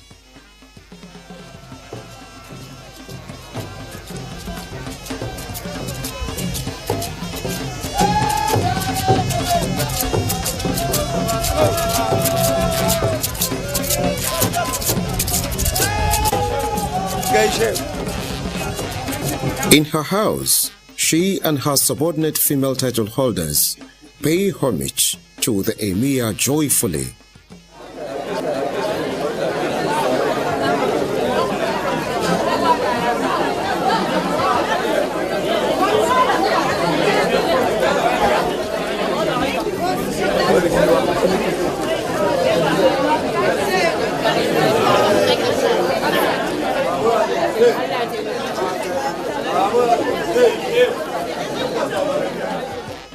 This is indeed a great honor which the Magagia appreciates so much. Godiya ta tabbata ga Allah. Wannan rana muhimmiyar rana ce a gare mu. Praise to Allah. This day is a great day to us. Traditionally, a day like this, the Emir and his title holders come to the house of Magagia, a position I occupy today. This is something we are all proud of in the entire Daura Emirate, and most especially the ruling house.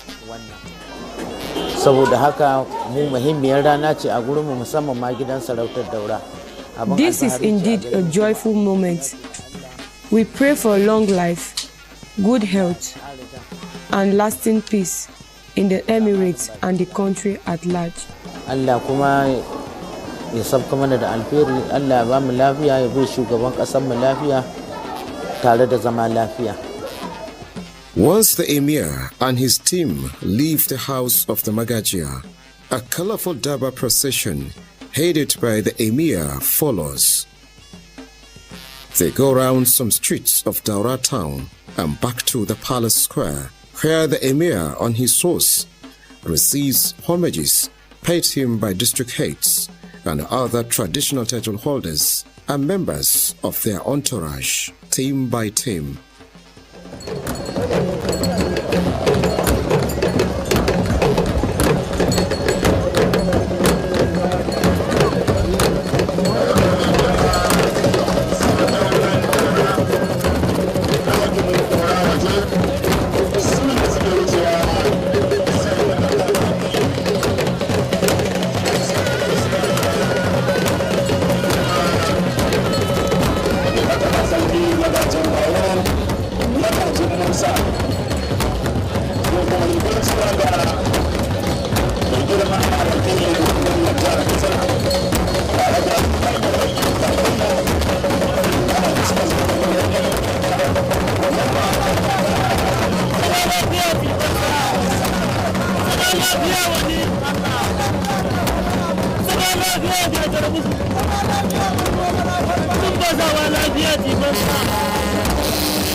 The Daura Emirate really deserves its position as it is both a religious and traditional emirate.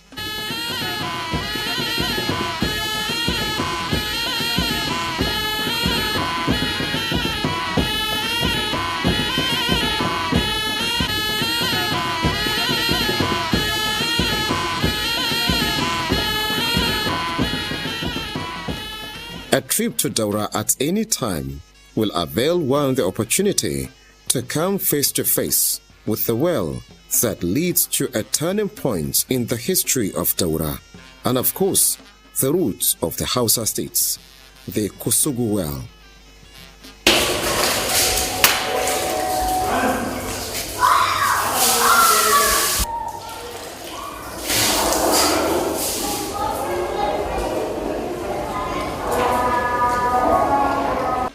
Visiting this ancient city during festive periods, most especially, will leave one with nothing short of desire for more of such visits, as the experience will always be worthy to be remembered.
You can also see us on Facebook and YouTube for quality content on the go.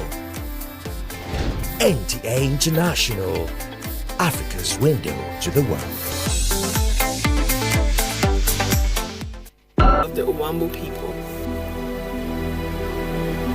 Despite its deep roots in tradition, Namibian fashion continues to evolve and inspire contemporary trends. The timeless elegance of the Ondelela fabric has captivated the global fashion scene.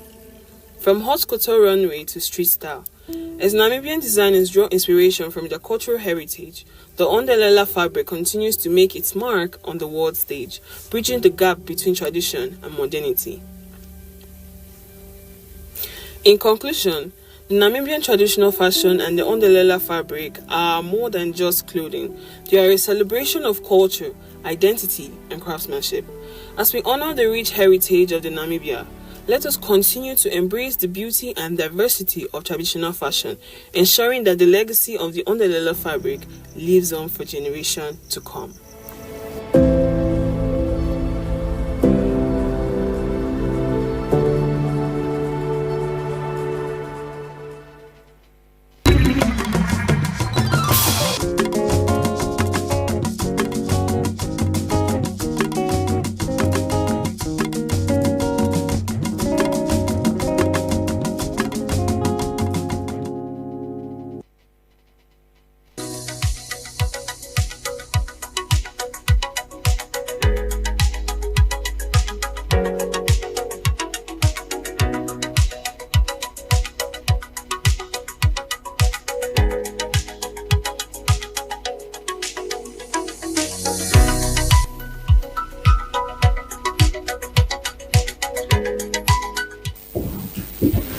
Welcome to another episode of Global Health Digest this week, which dwells on a topic that touches many families, yet remains widely misunderstood. Autism Spectrum Disorder, ASD. Autism is not a disease. It's a neurodevelopmental condition that affects how a person perceives the world, communicates and interacts with others. According to the World Health Organization, 1 in every 100 children worldwide is diagnosed with ASD. However, autism is a spectrum, meaning it manifests differently in every individual.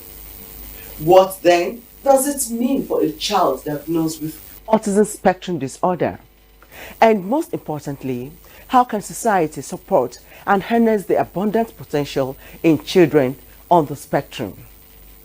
Joining us on the program are experts, educators, and parents who have first-hand experience sailing through the world of autism. Stay with us as we explore the science, the challenges, and the remarkable possibilities. I am Uche Ugochukwu. First, the background report, which paves the way for discussions.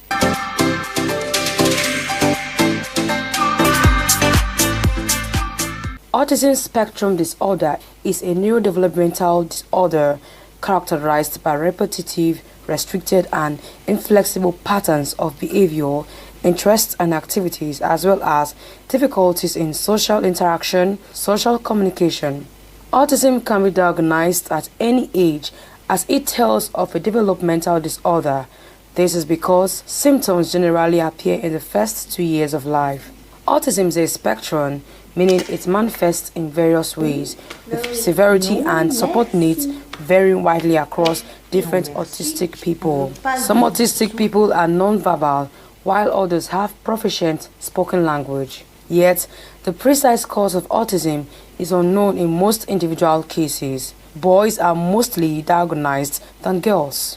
The World Health Organization estimates about 1 in 100 children had autism between 2012 and 2021, as that was the average estimate in studies during that period, with a trend of increasing prevalence over time.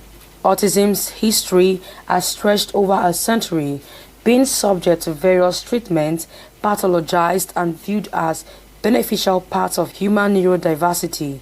It was first introduced by Ogrin Bloiler in his description of schizophrenia in 1911, which autistic children are diagnosed with. Although the rise of organizations and charities relating to advocacy for autistic people and their caregivers and efforts to destigmatize autism have affected how it is viewed. It's hard to interact with people. I sometimes feel disappointed and hurt. Then I retreat and go back into my own indifferent world. Autistic individuals and their caregivers continue to experience social stigma in situations where autistic people's behavior is thought of negatively, and many primary care physicians and medical specialists express beliefs consistent with outdated autism research. This is Global Health Digest on NTA International. Autism is best understood as a difference rather than a deficit. The key, experts say, is early detection and tailored interventions that help autistic children thrive in their unique ways. Let's find out how much members of the public know about this spectrum, after which some parents of autistic children will share first-hand experience. What do you know about autism? Really, that name sounds so distinct to me, but the one I'm aware, I know of, is these children that are not properly okay. Autism is a word that I normally heard, but I will want you to at least throw more light on what the meaning of autism is. What year did you notice the disorder in your child? I'd say between 3-4, because in his own case, initially he did not present the signs very early, until he had what would seem like fever at the age of, it's between 3-4, like I said, and we just assumed it was just normal fever, only to find out that he was already speaking and there was now like a retrogression. And then he began to manifest signs of muteness and little communication until it became almost as if we have a problem with speech. And then we began to look for medical intervention. And generally, we were seeing just a pediatrician. But it was at the age of, say, about 8 that we started finding out that we needed to see a neuropediatrician. With experience, I found out over time that it's only a condition that is reversible. The testimony of people who have navigated it and have come out on the side of success gives you hope to know that you are actually not wasting your time. It does take time, but the possibility of succeeding is higher. Yes, that's how much of understanding I have, and that gives the kind of relief that makes you to know that you are not wasting your time on the journey of recovering a child from autism to orderliness. It has been challenging though. In the beginning, I didn't want to accept the fact that she had autism. But at the long run, going and coming back forth, I just knew how to accept her for who she is and also help her. Going forward, bringing her together with us and making her part of us has made her getting better every day. She's getting better daily. So it's quite challenging. What I'll just tell people now is accept that first your child has a challenge. That's the first thing. If you don't accept, you can never help the child. You just have to accept and put the child through. Mine did not come with autism in the first place. It was later they had an issue. Then later I just discovered that she started exhibiting some character of autism. But now I must tell you, she's getting better daily. Interesting. How is it like financially? Financially is very, very, the financial aspect of it is something else. And you know, having an autistic child, as a mother, I had to leave my job, leave everything behind, so I could take care of her. So the burden was mainly on the dad. But it is now she's already getting better that I know I can leave her to one or two people. I picked up a business and started gradually in order to support him. That's quite inspiring. And don't worry, James, you will be well equipped with all knowledge about autism before the end of the program. Every child has strengths, and autistic children are no different. In fact, many individuals on the spectrum have extraordinary abilities, but unlocking these talents require understanding and tailored support. We engaged Dr. Judith Umeokeje via Zoom from New Jersey to shed light on what autism really is and how to harness the potential within every autistic child. Dr. Umeokeje is a board-certified pediatrician with St. Joseph's Hospital Pediatric Emergency Department of Peterson, New Jersey. So, autism is a neurodevelopmental disorder that affects personal interaction, communication, learning disability, and behavioral issues. Okay. So it manifests in social communication deficits, learning deficits, and behavioral deficits. So, and it's called a developmental disorder because it mainly manifests before the age of 2.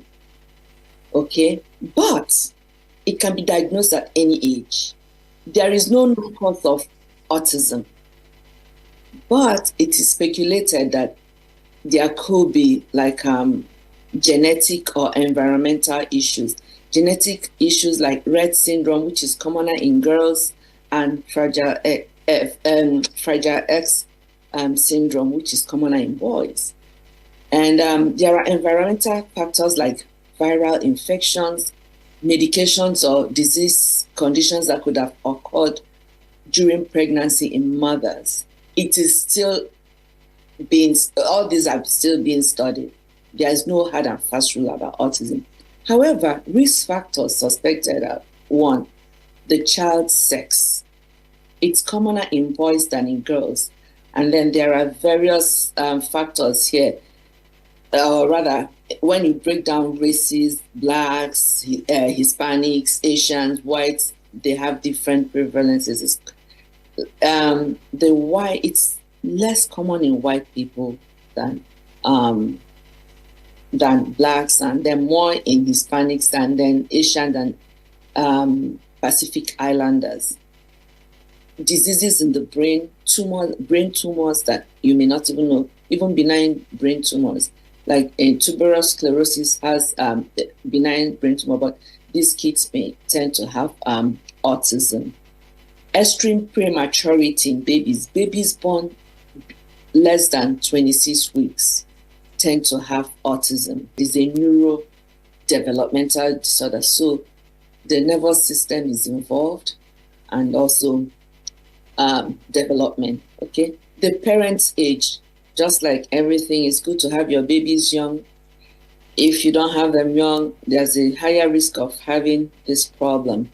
So, but this is not established though, but there's still a connection that, between babies born by older parents. There's still an ongoing research about this.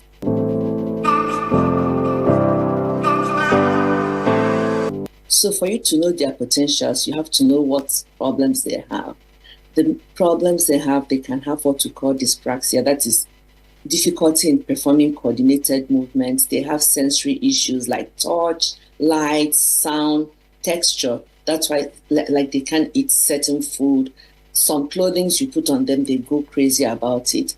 Some of them also have, in fact, most of them have expressive and receptive language difficulty. So they find it difficult to express their feelings and emotions, and they are unaware of another person's emotions. They're not even able to interpret verbal cues.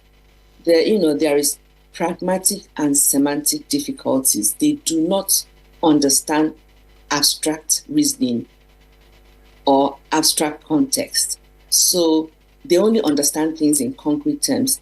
You cannot use idioms or jokes around them because they don't understand you. They also have what you call stymie movements. So they flap and rock back and forth.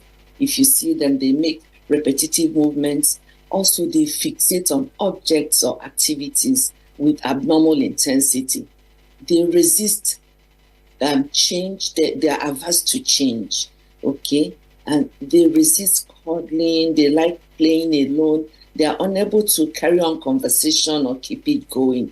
And they have routine. They have rituals. They have particular way of doing things. So any slightest change throw them off and they have a meltdown. So how do you harness them? The most important thing in harnessing them is diagnosing them early, catching their situation early. So these kids, when babies are born, here in the US, when babies are born, we have what we call anticipatory guidance. Before a mother is sent home, you tell them what to expect. Then they have routine visits, like well visits intermittently. Usually in the first 6 months of life, actually the first 1 year of life, it is very frequent. Every 2 months, you go to visit your doctor. Like the baby is born, they are sent home. 2 weeks, they come in. 1 month, they come in. 2 months. So as they come in, the primary care pediatrician looks at the baby, interacts with the baby. I like when parents come, they think we're playing with the babies, but we're actually looking for response. Is this child having eye contact? Is this child interested in playing with me? Is this child interested in anything around? Like kids come at the age of 1 month, they track, they follow faces. So these are the things you look for.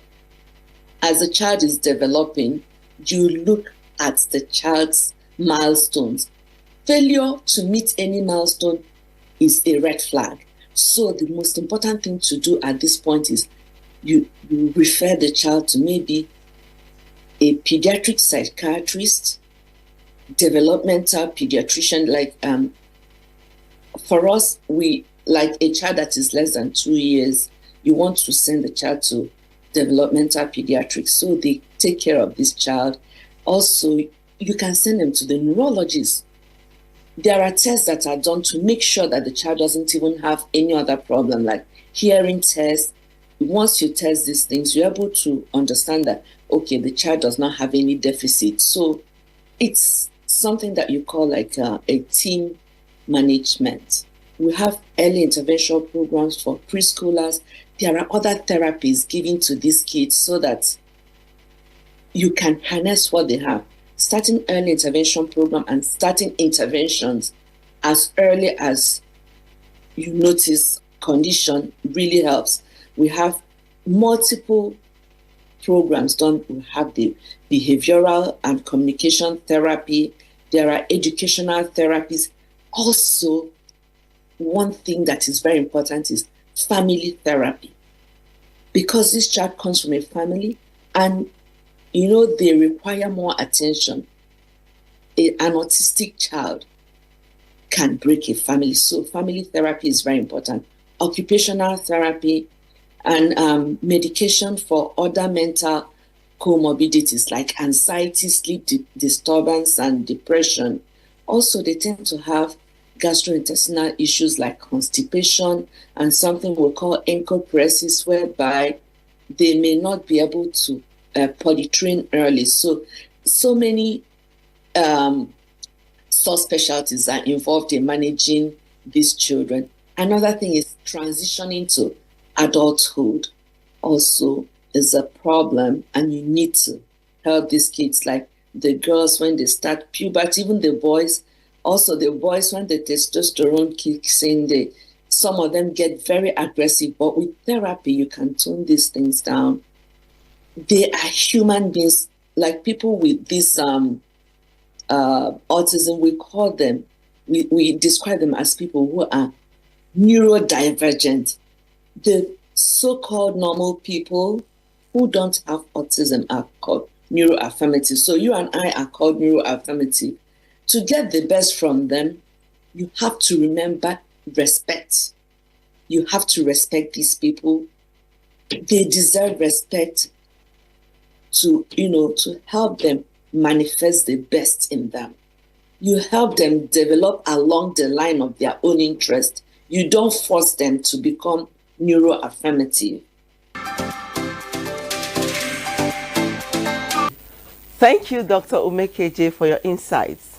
Beyond families, schools, and therapists, society as a whole has a role to play.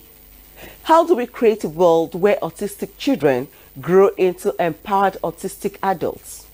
Let's hear how Nigeria is dealing with this spectrum, the gaps, challenges, and success stories from the coordinator of Early Intervention Center, Ike Foundation for Autism, Dr. Ruben Ikape. The prevalence of autism is becoming high in Nigeria because about 10 years ago, this condition was not so common. But right now, with the clinics we work with in Abuja alone, per clinic session, we diagnose at least 2 children. And let's say we have the clinics on once a week. And once a week, we have 2 children. That is, we're saying 8 kids per month from just one clinic alone in Abuja. And we keep getting referrals of cases of parents noticing these challenging behaviors in their kids. So I would say in recent time, the prevalence of ASD is on the high side.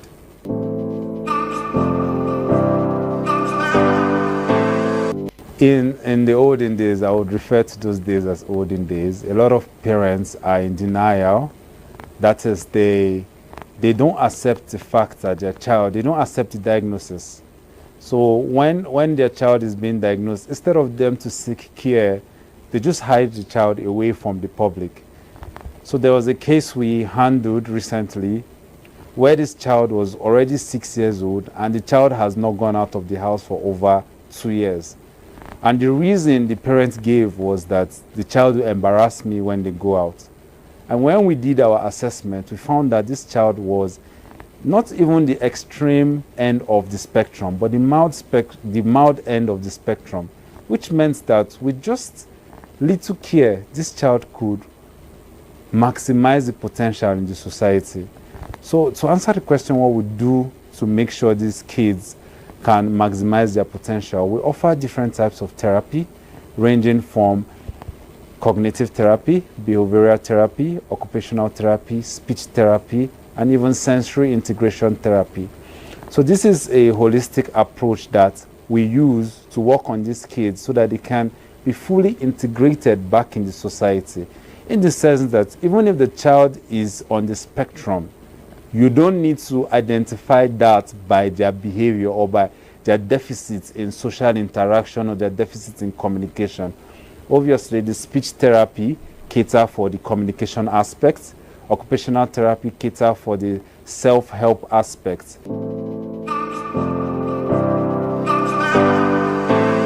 So I would identify 3 challenges. The first challenge is the lack of awareness. After diagnosis, people don't really know what to do next. So when you get diagnosed in the clinic, the hospital would tell you we don't have therapy. The cost of therapy is another challenge. But the hospital would tell you that we don't have this therapist here. You have to go and source for this therapy for your child. Most parents get discouraged because they don't know that there are foundations out there that have subsidized the price of this care. For example, the foundation I work for have brought it down to the possible minimum cost to access this care. So that's one aspect, lack of awareness of where to access care. Then secondly, I would say cultural and religious belief of people in this side of the world. So I have diagnosed a child and the mother told me, God forbid, it's not my portion. And I told the mom that this is a clinical diagnosis. It's not, we didn't wish it on the child. She told me that it's not my child's portion, my child does not have autism, and I'm going and my child will be healed. From time to time, I still try to reach out to the mom to ask how the child is doing, not to look down on her religious belief, but to sort of offer a hand. But she's bent on her belief, her religious belief, that she does not want to accept diagnosis, and she believes that with the help of God, her child is going to grow out of it. So religious belief is also an aspect we struggle with. And the third part is the cost of therapy in Nigeria. As you know, in the world today, therapy is very expensive, and it's the same as in Nigeria, because most of these therapists have to invest in trainings like RBT. RBT means a registered behavioral technician. So most of them will have to invest their time and resources to becoming a registered behavioral technician. So once you want them to come work for you, you need to pay the global standard of an RBT. If I'm to give a word of advice, just one word, I would say inclusivity is key to what we're trying to achieve here. We need to start planning for an inclusive society, and everybody is involved in this society. Today we're diagnosing kids with ASD. In the next 10 years, these kids will become young adults in the same society. So we need to create a society that accommodates for people on the spectrum. I'm not saying people on the spectrum cannot live there. We have doctors on the spectrum, we have engineers, we have mathematicians on the spectrum, but not all of them are high-performing people on the spectrum. So we need to create a society where everybody thinks about people on the spectrum. I trust you've learned that autism is not a barrier. It's a different way of thinking, feeling, and experiencing the world. The key is acceptance, support, and opportunities to help autistic children reach their full potential. Thanks for being a part of the program this week. See you again same time next week. I am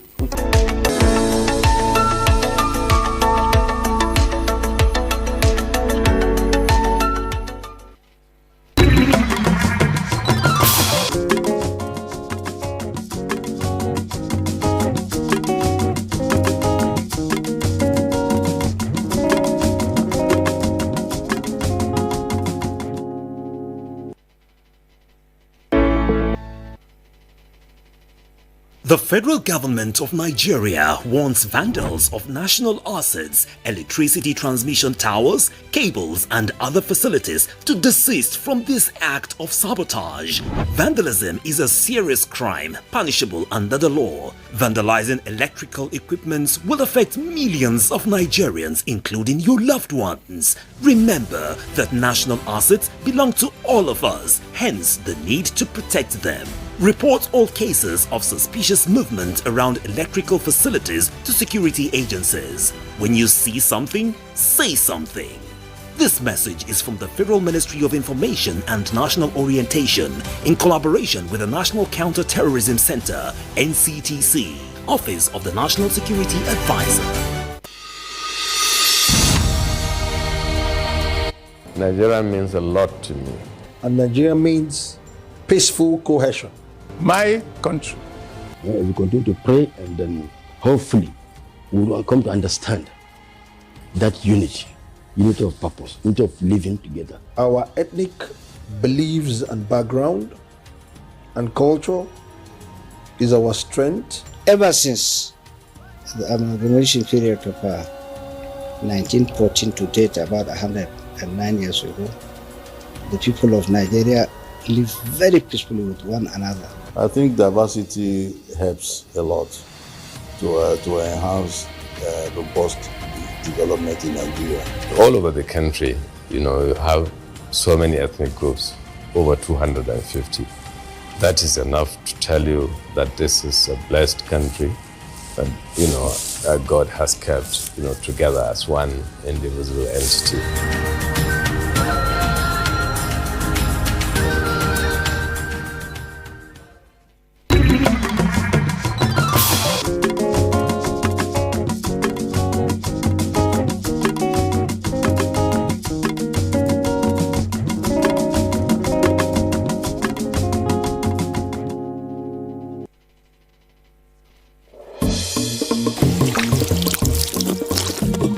Adventurism is driving me to go deep into the Onyama mines. It is the biggest coal mine in the whole of South. Well, the coronation of the new Oni is a watershed in the history of the Yoruba land generally, and Ife in particular. Now, because they have a leader now, that will... Simply put, Gura is a beautiful countryside with awesome landscapes. Something differently will be done to the Nigerian textile industries, that our youth will be employed.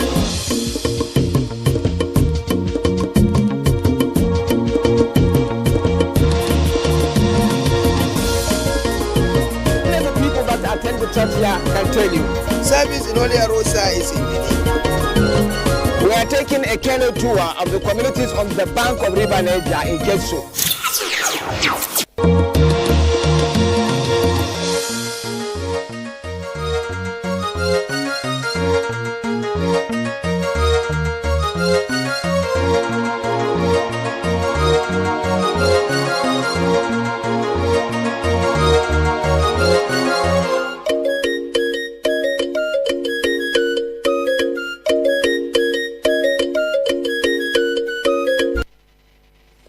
Yola town in Adamawa State is a fusion of innocence and beauty. It is rather a quiet town, which almost is an anticlimax by virtue of its rich history in culture and architecture, religion and education. I was in this ancient township immediately after Salah to mark the end of Ramadan, and I ran into an elaborate celebration that is almost a spillover from the Salah celebrations. It was particularly a period of education for me, because I discovered a lot of cultural expressions that I assume were only found in Hausa land. How far was I from the truth?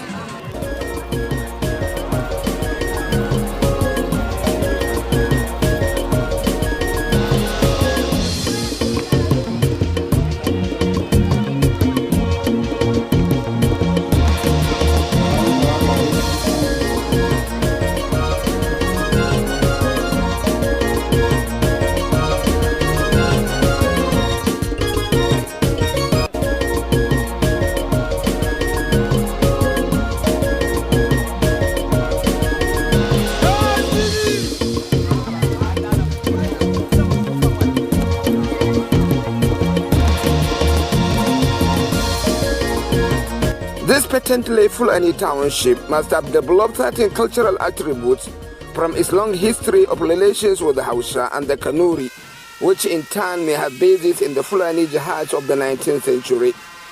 At any rate, it was the day Yola was out to relive a segment of its cultural heritage, and it was beautiful to the eye.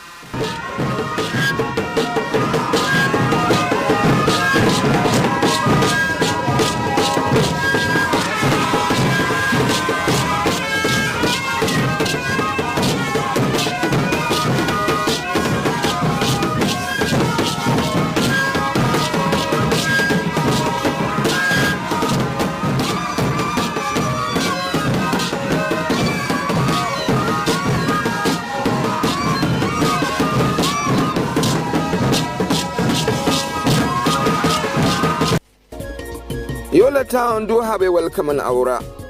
Two landmarks leading to the town introduce you to the people's heritage of occupation and language.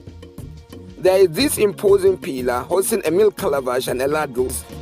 This is obviously to signify the Fulani heritage of cow milk trade. The pillar may be there for its symbolism too, For in all my stay in Yola town, I have not seen cow milk. I have not even seen a goat. The Fulani population of Yola may not be pastoralists after all and peddlers of cow milk. The other landmark is their gate, which really welcomes you in full bay. I must admit, these landmarks give you an aesthetic foray into this ancient Fulani township.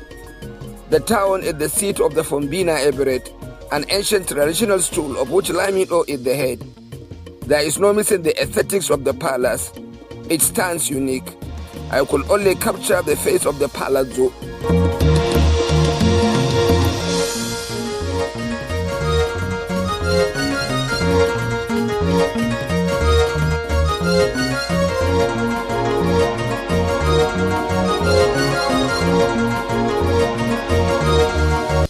The towering mosque, the Modibo Adama Mosque, I must admit, however, is a towering architectural masterpiece overlooking the palace.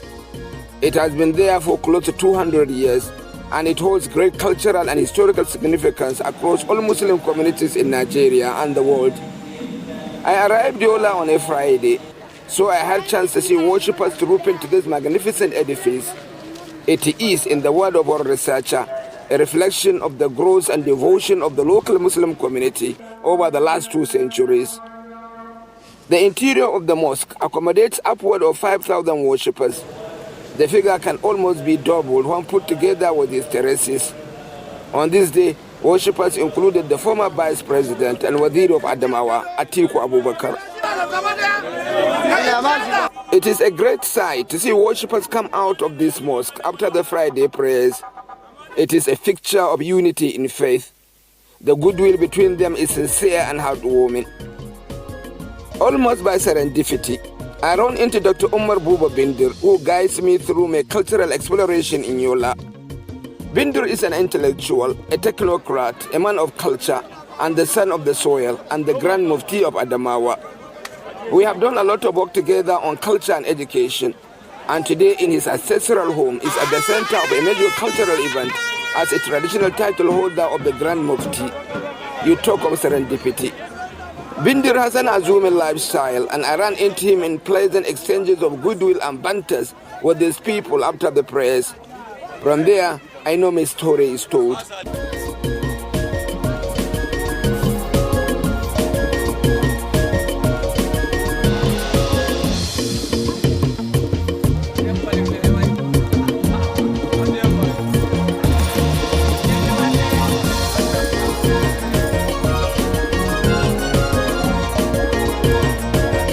In the morning of Saturday, I was introduced of what it is to be in a celebration in Yola. The day was musical and is building up to a grand celebration. The noise level was high and the arrivals have a national outlook. It was a rich exhibition of cultural identity in dress especially, and the all-embracing tradition of this ancient palace. One of the most engaging features of the Emirate system in Adamawa State is how the Lamido's palace is a symbol of oneness of all cultural entities of the state and beyond. Understanding and peaceful coexistence know no better expression than this accommodation provided by the leadership of the Lamido. I reflect on this day of grand festival in the palace, where more than 10 ethnic groups were around to dazzle with their rare display of music, dance and attire. The spirit was high, and the atmosphere was pleasant and celebratory.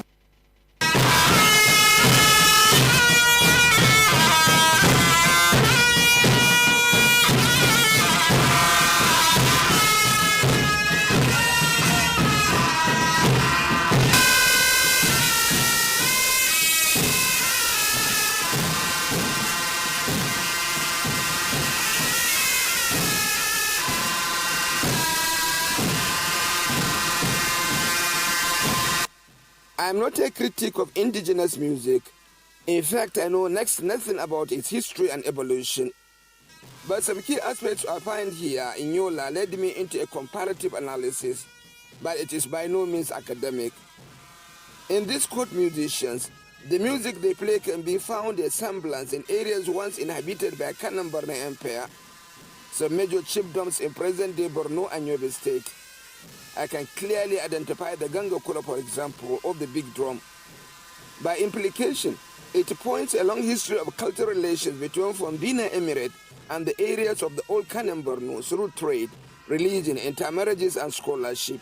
That apart, it is beautiful to see how these flutes are blowing with passion and expertise and without stress to the mouth.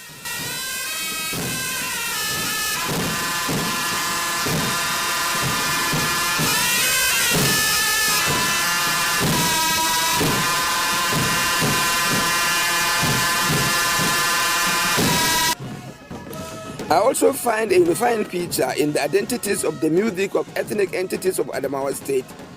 There is a heavy reliance on wind instruments or musical instruments that you play by blowing, flutes especially, and different sizes of them. Not a single musical group here is without a flute-like instrument.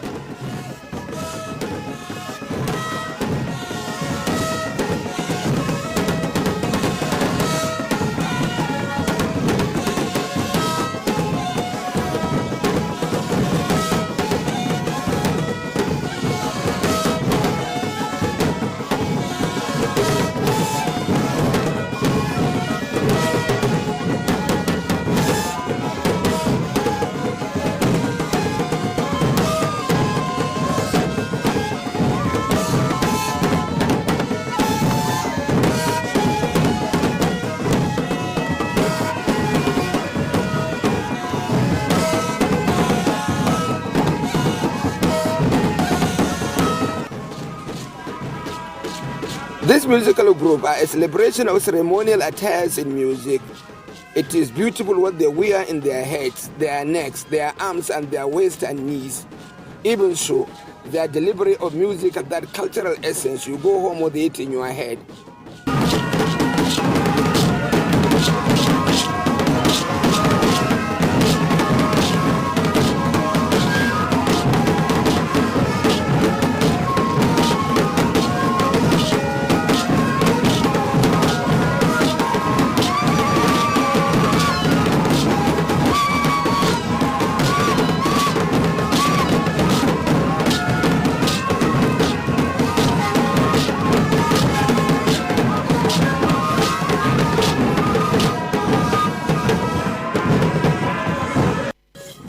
In this group again, there is another lady with a percussion of thought, diligent in the attention she gives to her work and her delivery.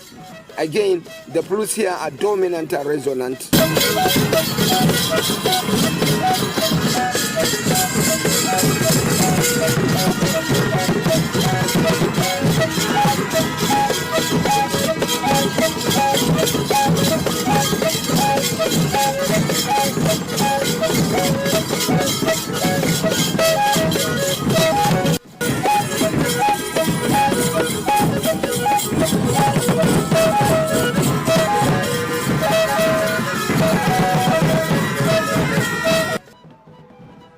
It was a thoroughly musical morning in the Lamidos Palace this Saturday because the atmosphere and moment called for it.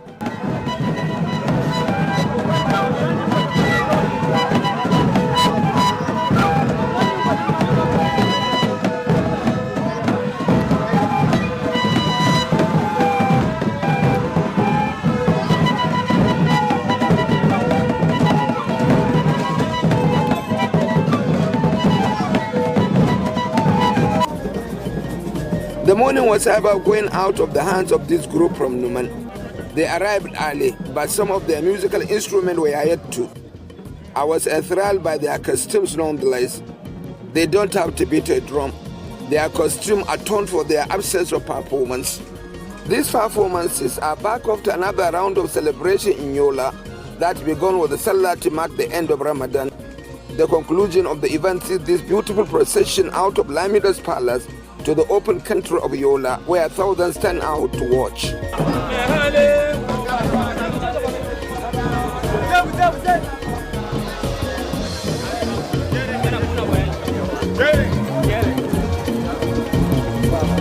Dr. Umar Buba Bindir was part of the elaborate horse ride across towns at the Grand Mufti of Adamawa.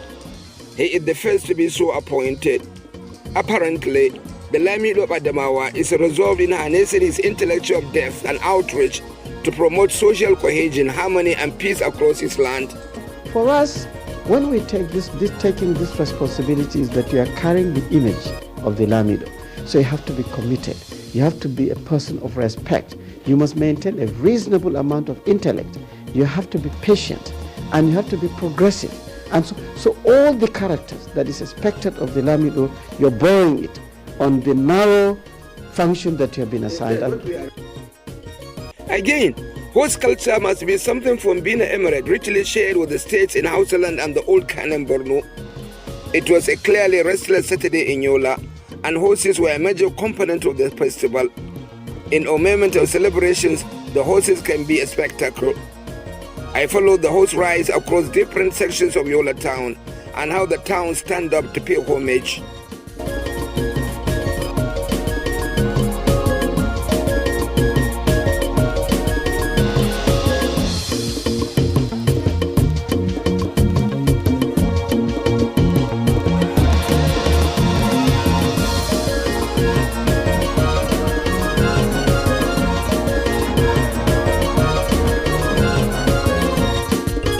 At a point, the riders disembarked and had moments to commune with their immediate family members in their ancestral homes to share in the joy of being recognized by the Lamido as frontline chieftains to play a major part in the elevation of the glory of Adamawa State. These visits can be passionate and down to earth.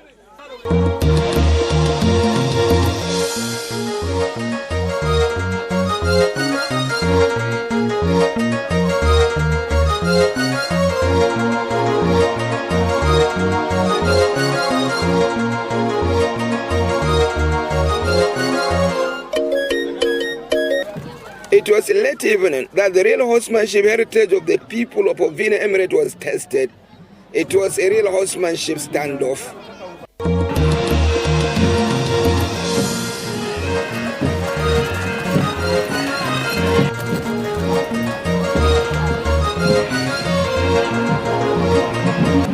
It was, however, preceded by another glorious event at Wetland, an event center where people who came from far and near were hosted to a festival launch. We had a line of conversation with these people who arrived for my host. I think he had imputed a lot in the state. He has done so much for the community. And I can assure you that all that he did, this is part of the recognition by the community, most especially the Emirate Council. They have deemed it fit to reward him, and I think this is good enough. Do you think then there is an additional responsibility on him now that he is Mufti, now that he is given this recognition as well? Well, with each award, with each thing that has been given to you, much more will be requested out of you, meaning he has done it in the past. He needs to explore and get additional information so that you're able to partake and put into the community. From a knowledge-based thinking, science and technology and knowledge to move any society, anywhere in the world, today can only be moved from a knowledge-based center. And that is what Dr. Binda represents. And that is what I was doing when he met me. Doing the knowledge-based business. And he saw it. And then, as I'm here today now, I'm just thinking about how I met him nearly 18 years ago. So I'm so happy to be here. It is about changing humanity. It's about making the humanity better. Exactly. It is about human development, lifting up human beings. And incidentally, the post they give him is also knowledge-driven, because it is something to make society pure, to harmonize the society, to elevate them. Exactly. Yes, it was an evening of epic horsemanship. It is an organized competition for the exhibition of spiritual skills in horse handling. Competitors were required to make their individual horses execute some typical horse movements that include standing on their hind legs while dancing, or trotting sideways in a group movement, or standing up balanced on the horses while paying homage to distinguished guests. On the guest list that evening was former Vice President and Wazir Adamawa, Atiku Abubakar.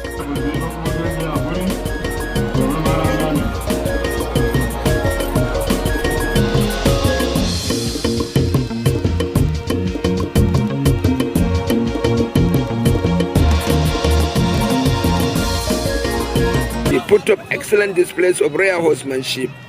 They competed in groups of 3s and 4s. The audience were on their feet. It was an all-evening display, but as the sun is giving way to twilight, another round the Daba takes over and the parade was grand.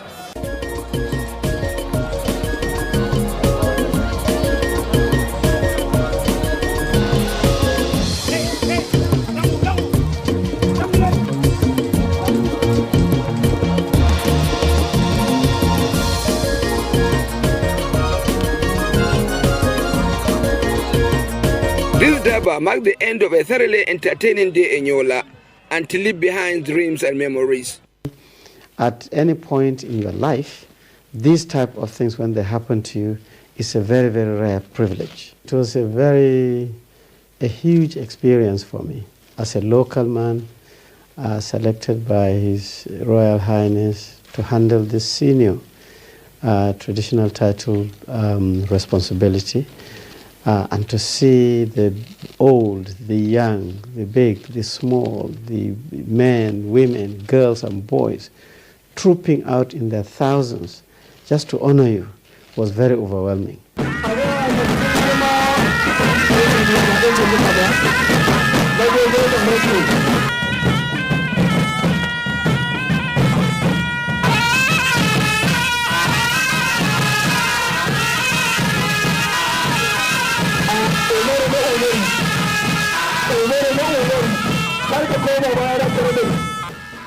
There was yet another cultural event on the night of Saturday. Various musical groups were around to make it even more memorable.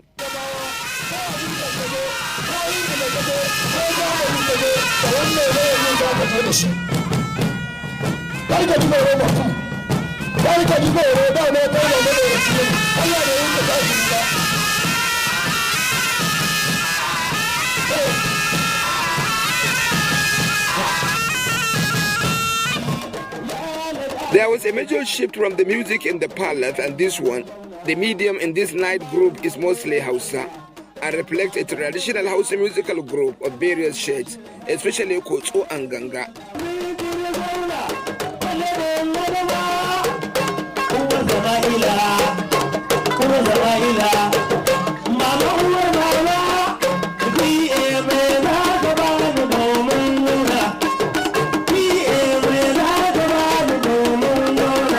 In fairness, there is still the presence of those court musicians with their wind instruments.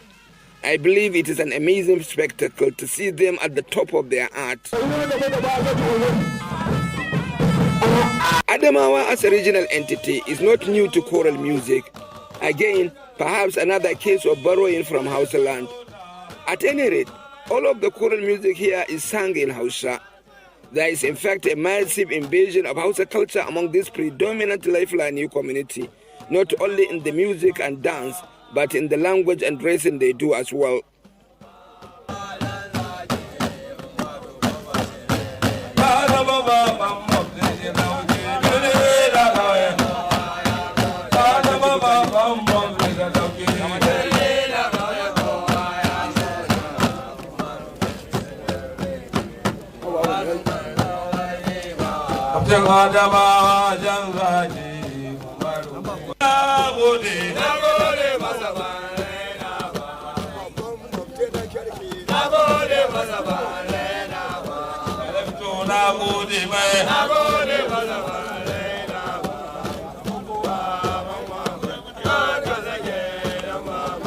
It is indeed a thoroughly educative and entertaining 24-hour in Yola town. On the strength of the events of this night, if we tarry longer, it will take us deep into the night, and we have an impending 12-hour road trip to Abuja. So at a point, we jump the event, rush to our residence to catch up with them sleep, and hit the road early morning, but with the memories of our 24 hours in Yola.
positively to the well-being of my fellow citizen. As a Nigerian, I'm a provider, helper, listen to me. As I listen to you, I'm a born with an energy and security. As a Nigerian, I'm a real Nigerian, born Nigerian, a resilient Nigerian.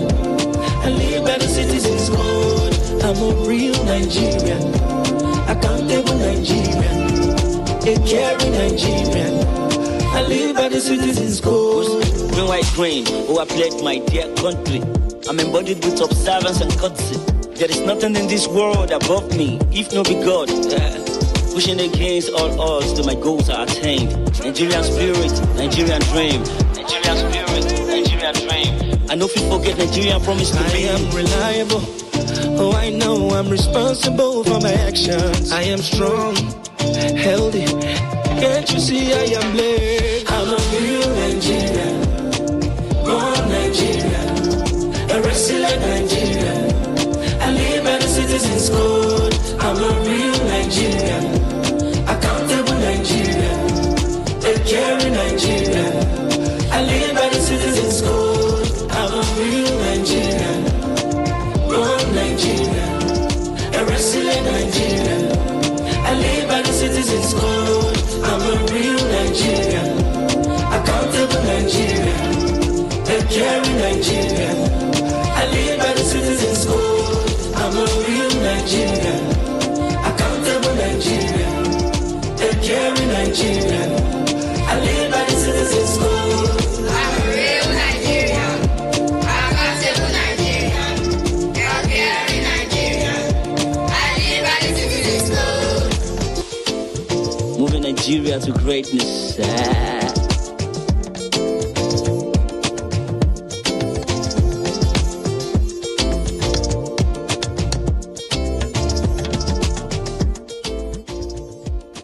Brought to you by the National Orientation Agency, NOA.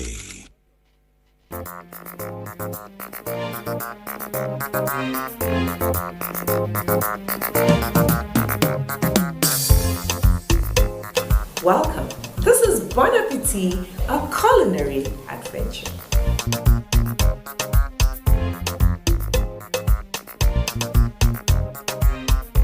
All of them are quite different and unique, especially when it comes to native foods and cultural delicacies.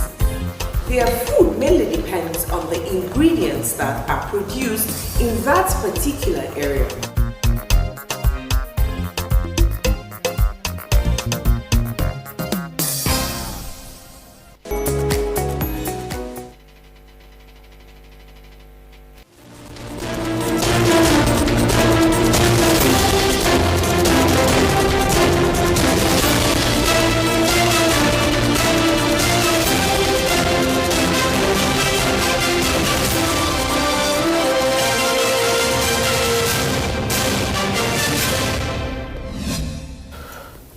Hello and thank you for joining us. This is the news on NTA International. I am Charles Alpha. Let's begin with the headlines. Renewed Hope Initiatives places premium on education, inaugurates first secondary school in Lagos. Ukrainian President Volodymyr Zelensky condemns the easing of sanctions on Russian oil. And Pope Leo XIV delivers message of hope as thousands attend open-air mass in Angola capital.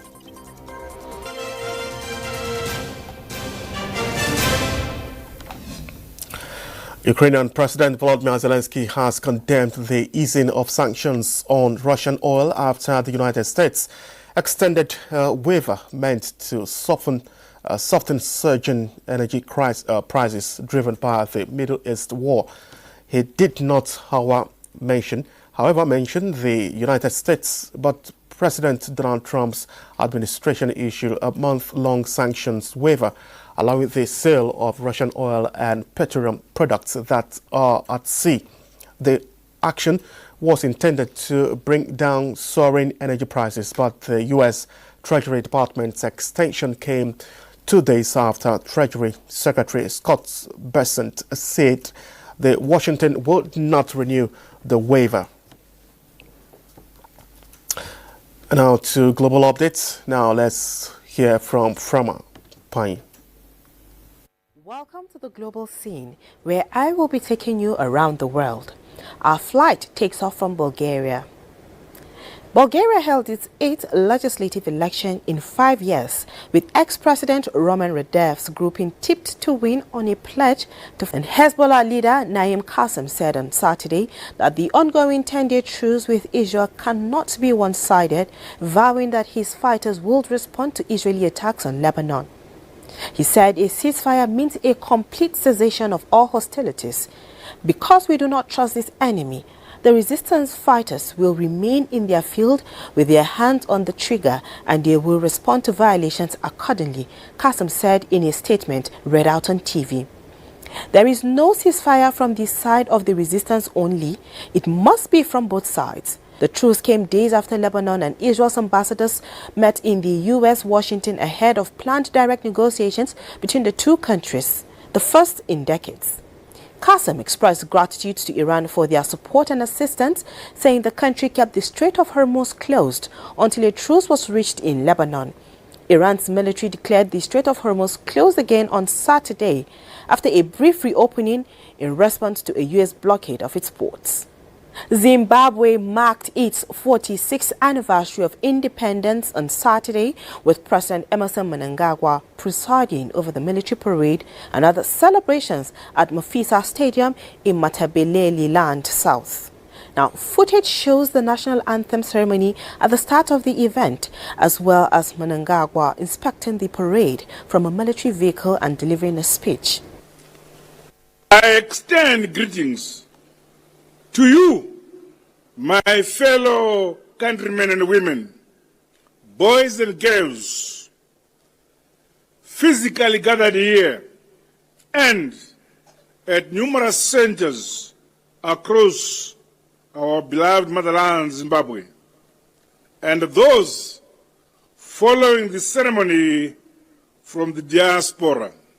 Meanwhile, China puts humanoid robots against human runners in a half-marathon race in Beijing, showing off the speed and technological advancement of the new machines. Dozens of... Finally, we have DJ Padre Guilherme, known for blending electronic music with messages of faith, hosted a tribute honoring the one-year anniversary since Pope Francis's death, drawing crowds in Argentina to a unique event that fused spirituality, music, and a call for peace. The father said it is necessary for people to realize that peace truly is a grace, but at the same time, it is very fragile. Enjoy this music by DJ Padre.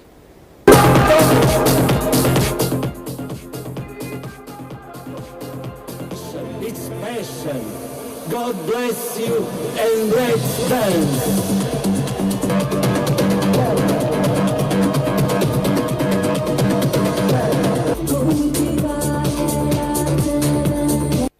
It's been my pleasure being your host. I am Frama Pani. See you next time. Thank you, Frama Pani, for that report. Now, tens of thousands of people attended a giant open air mass by Pope Leo XIV outside the Angolan capital Sunday, where he delivered a message of hope to this resources-rich country marked by poverty and inequality. Frama Pani again brings us that report.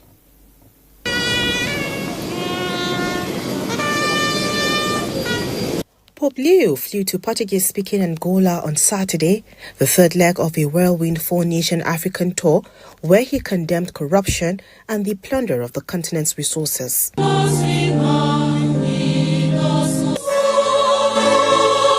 Around 100,000 people attended the pontiff's first mass in Angola at Quilamba, around 30 kilometers, that is 19 miles from Luanda, the Vatican said, citing local authorities. The Pope encouraged the crowd to look to the future with hope in a new beginning for the nation still scarred by a 27-year-old civil war that ended in 2002. it is possible to build a country where all divisions are overcome forever, where hatred and violence disappear, where the wound of corruption is healed by a new culture of justice and sharing, he said. After arriving on Saturday from Cameroon, Leo went straight into an event with Angolan President João Lourenço and other officials, where he spoke out against the suffering caused by poverty and the rampant exploitation of natural resources, continuing the assertive tone of his 11-day tour.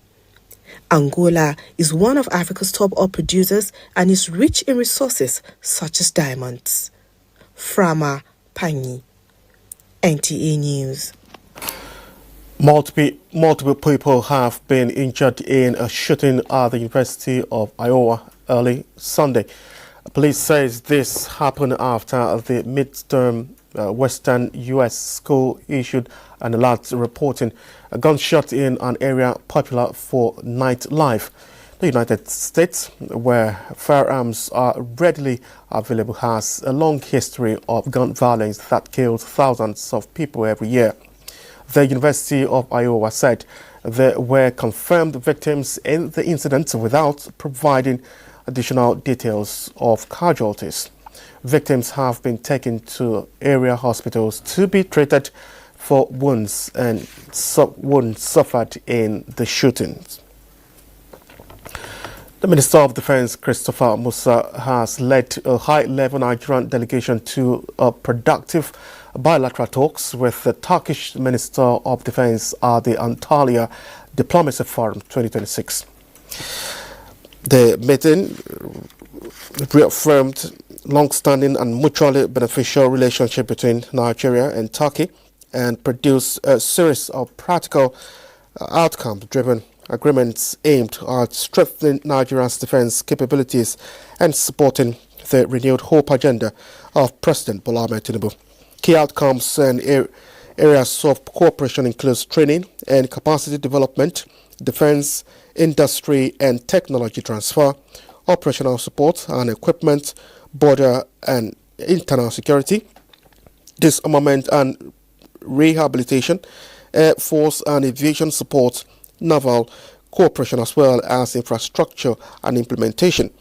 The minister expressed commitment to delivering measurable results that strengthen national security and advance the renewed hope agenda. The Catholic across the nation mark Mother's Day with special Thanksgiving masses led by the Catholic Women Organization in line with the Catholic Bishops' Conference of Nigeria Directive, with a call for virtuous living. Omeka Marachiko reports.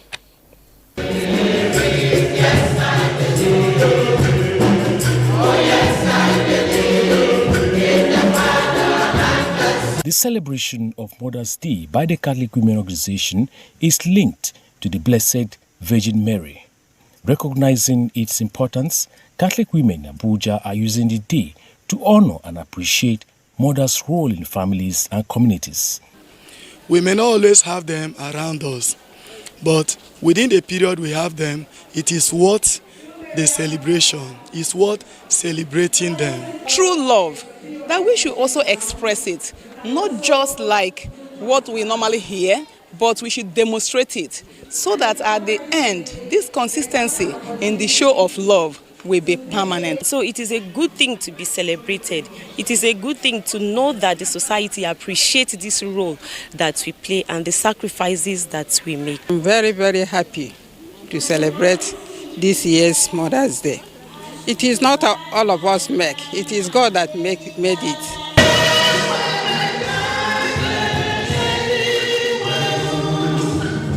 The women also used the day to seek unity, peace and blessing for humanity.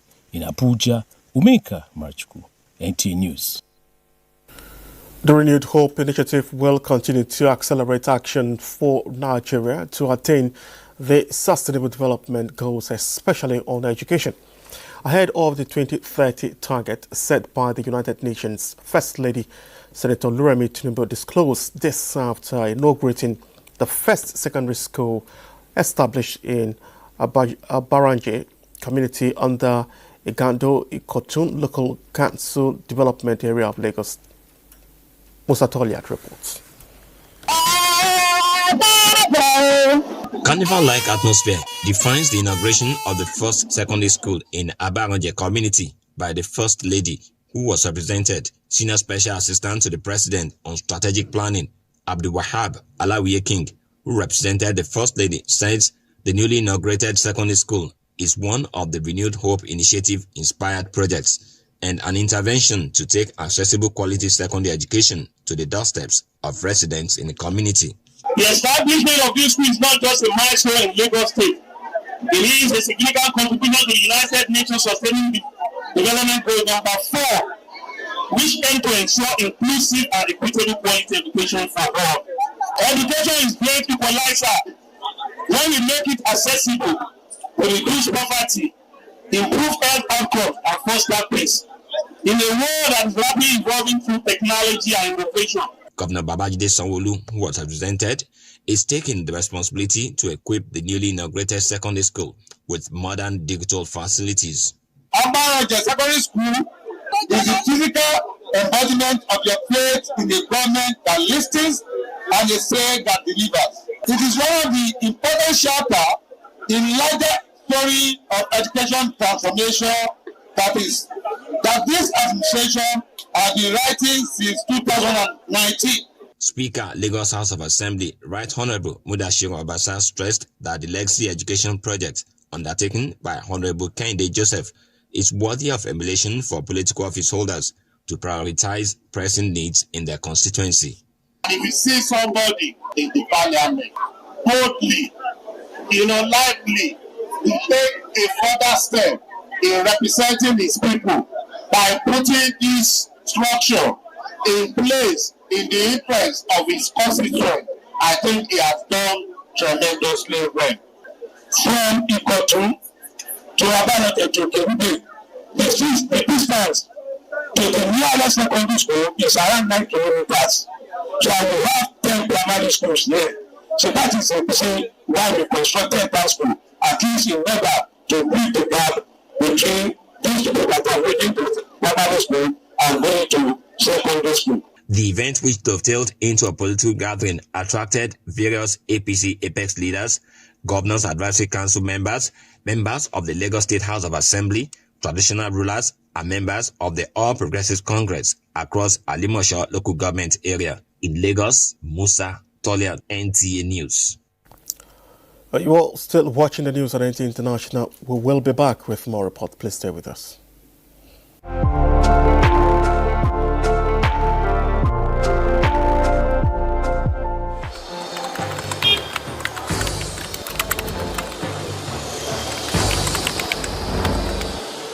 You have no better friend and partner than Nigeria. Let this unveiling today be a call to conscience. Let our practitioners hold the line of truth. To the media, please inform with integrity and with a deep sense of patriotism. To our public officers, communicate with transparency. To citizens, please let us speak with empathy. Let us come together to become the voice of responsibility, the voice of the world that heals division, that inspires hope and drives development.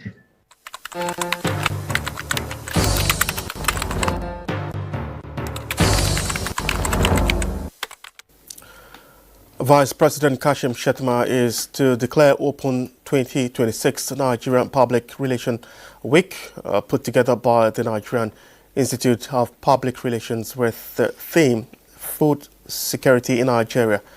From policy, paper to public plates, the imperatives of public relations scheduled to take place in Kaduna State from April 19 to 25 of 2026.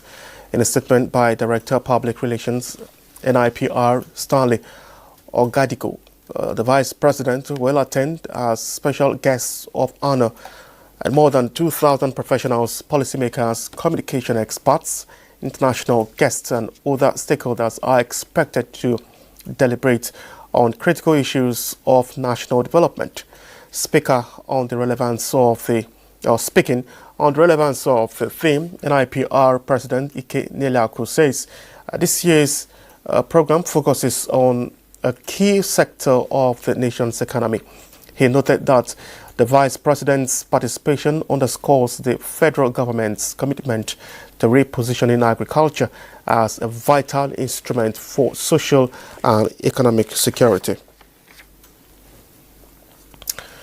Now, the Nigerian Air Force is reinforcing its commitment to technological advancement and self-reliance as the 2026 Tactical Air Command Intra-Command Research and Development Competition takes center stage at the NAV base in Makurdi.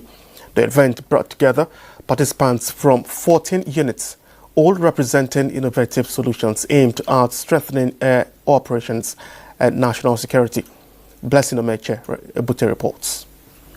It was a showcase of ingenuity and excellence at the Nigerian Air Force Base Makurdi as officers, airmen and technical experts converged for the 2026 Tactical Air Command Intra-Command Research and Development Competition.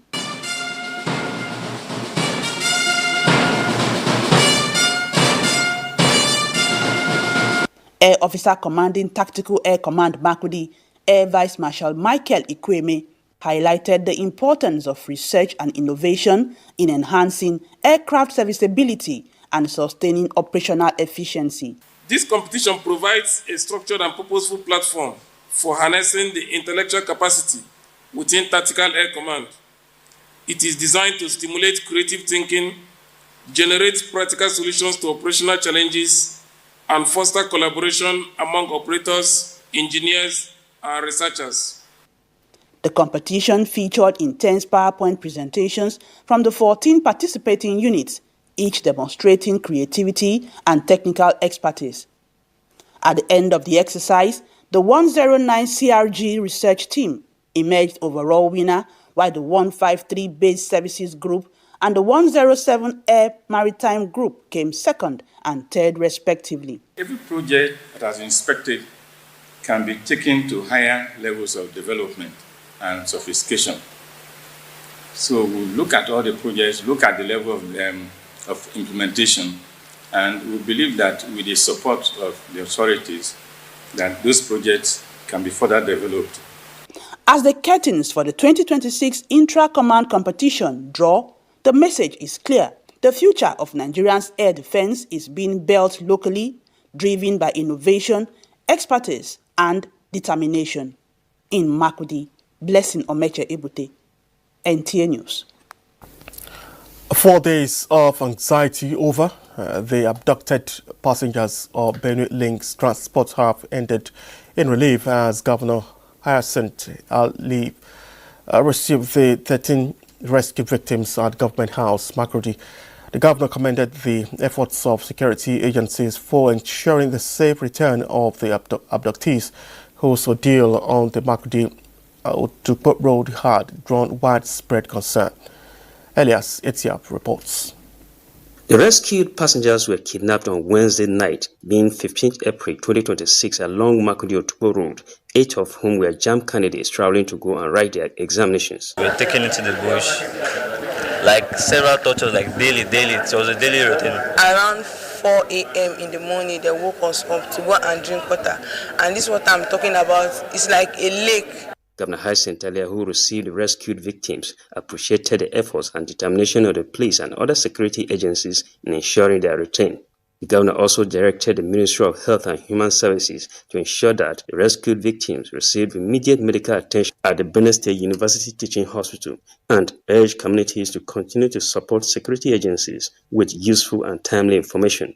This will go quite distant to ensure every kidnapper, every bandit, every con man in the state is never prepared to welcome them. Commissioner of Police Benue State said their release followed coordinated rescue operations by various security agencies and local vigilantes, as well as other stakeholders under the directive of the Inspector General of Police. He said the large batch of 13 victims were rescued after sustained pressure on the kidnappers within the forest.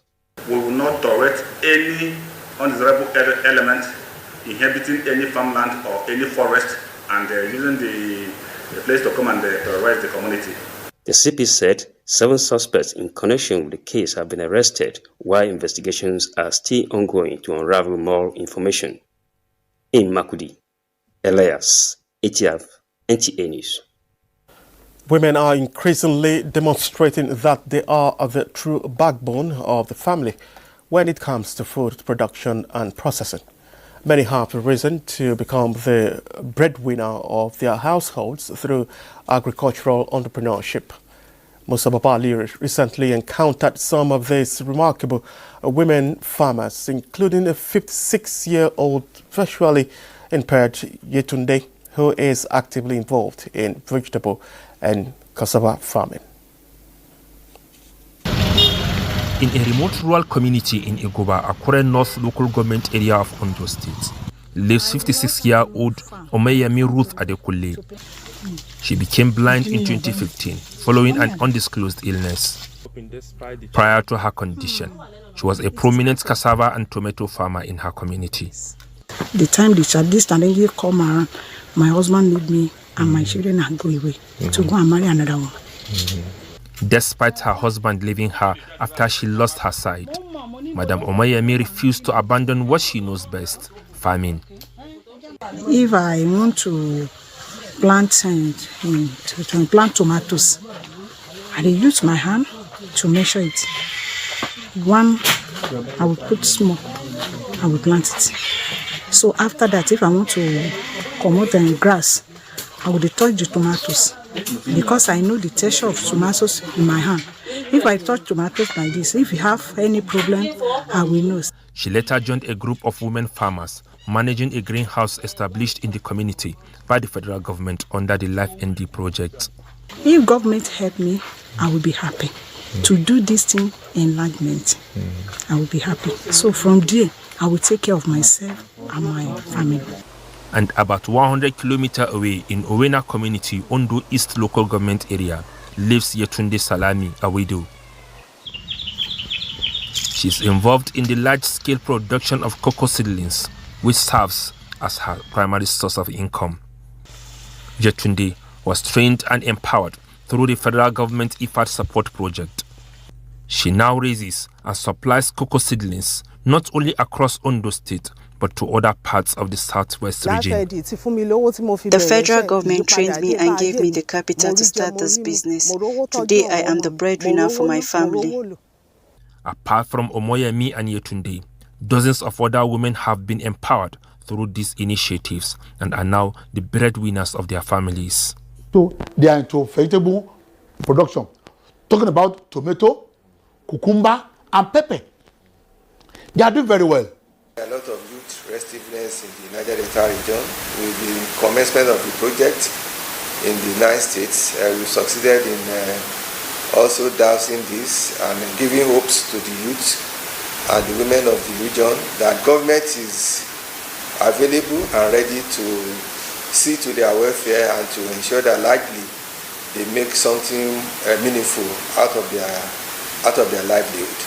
Our priority is to graduate students the skills to apply this research, solve real agricultural problems, align with development needs, and drive the transformation of our agri-food system. He said the Life ND is essential and truly unique with its incubation model, which nurtures entrepreneurs through skill development and structured mentorship. Musa Baba Aliyu, NTA News. Well, that's impressive, especially with the woman with the issue of visual impairment. Now, the illness once seen only in adults are now silently finding their way into the lives of teenagers and even young children, from type 2 diabetes to hypertension and obesity. Health experts warn that a generation is growing up at risk as unhealthy lifestyle and environmental pressure takes a dangerous toll. What is driving this disturbing shift? In this special report Basitaipan examines the changing habits, hidden dangers, and urgent need for action to curb the silent shift that is raising concerns about the future health of the next generation. Non-communicable diseases are illnesses feared in adulthood. These diseases come with age, not childhood. But today the story is changing quietly and dangerously too. What was once unthinkable is becoming reality. This strain experts say is becoming a global public health concern. They include diseases like obesity, hypertension, diabetes, Cushing's syndrome. Important thing is that physicians all over the world are beginning to become aware of the pattern of diseases in children. Obesity is the major driving force of all these metabolic diseases in children, obesity. And like I said, it's lack of exercise. And that's why when you tell a normal adult that you have to exercise for at least 30 minutes every other day, for children, it should actually be minimum 1 hour.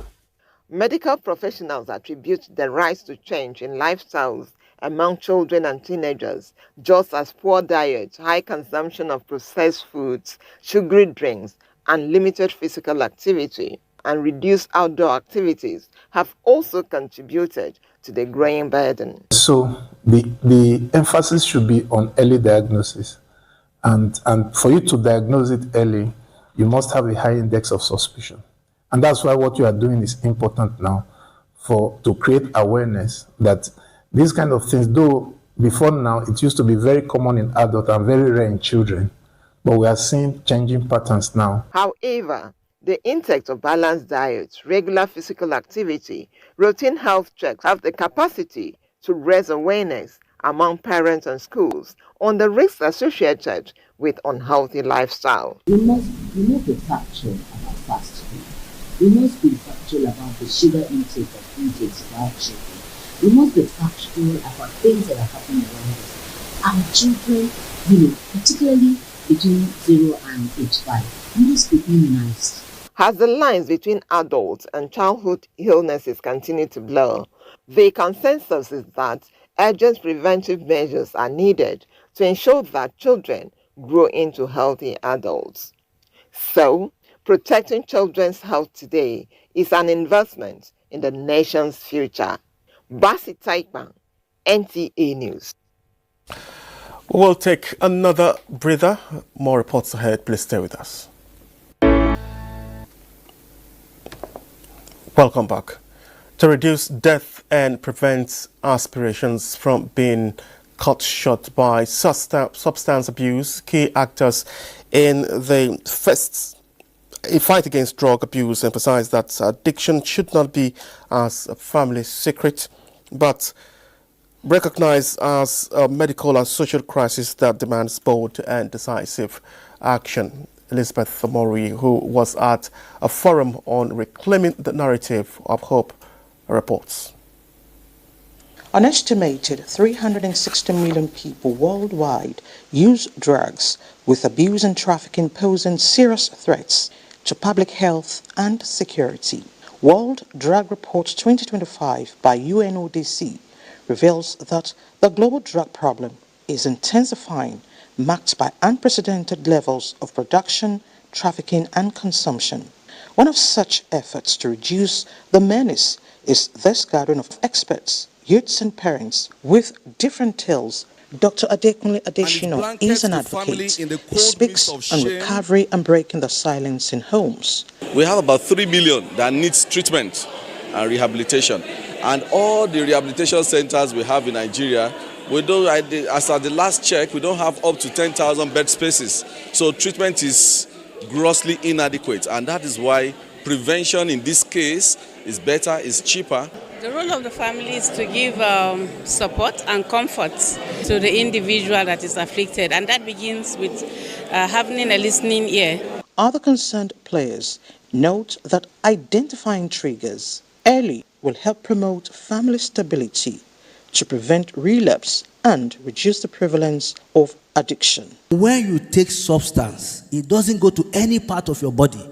it goes to the limbic system to activate that place. We should encourage them for all their follow-up visits. Don't attempt to even experiment. Don't attempt to even start it. Lack of parental guidance, peer pressure, and low self-esteem were highlighted as factors promoting drug abuse. Elizabeth Omori, NTA News.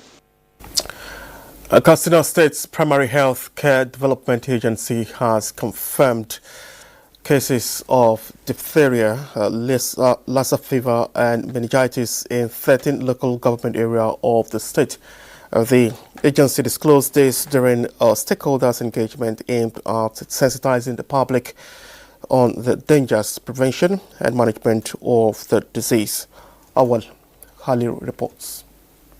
The emergence of these deadly diseases has prompted the agency, in collaboration with development partners, to deliberate on strategies to curb their spread and ensure proper management of confirmed cases. The common outbreak that you are experiencing in the state, there's the Lassa fever, diphtheria, as well as cerebrospinal meningitis.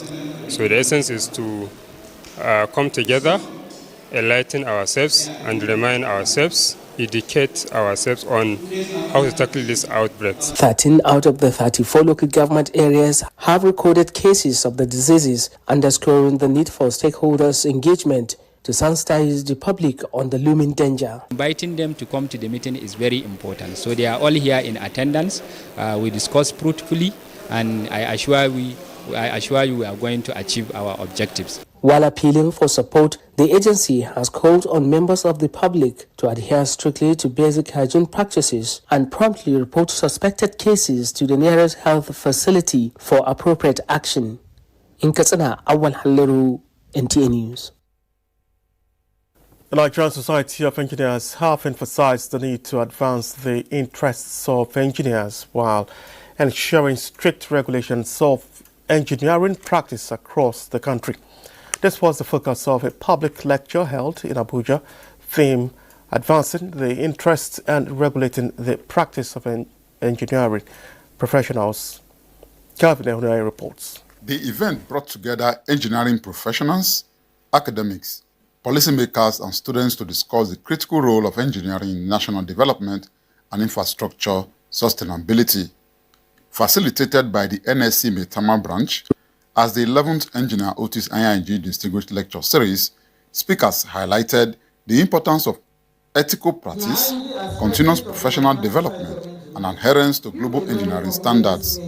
They noted that regulating the profession is essential to preventing quackery and ensuring safety in public and private infrastructure projects.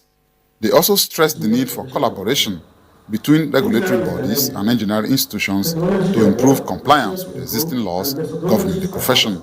The rapidly evolving world defined by digital transformation, infrastructure expansion, and complex security challenges, the engineering profession must continue to rise to the demands of competence, ethics, regulation, and innovation.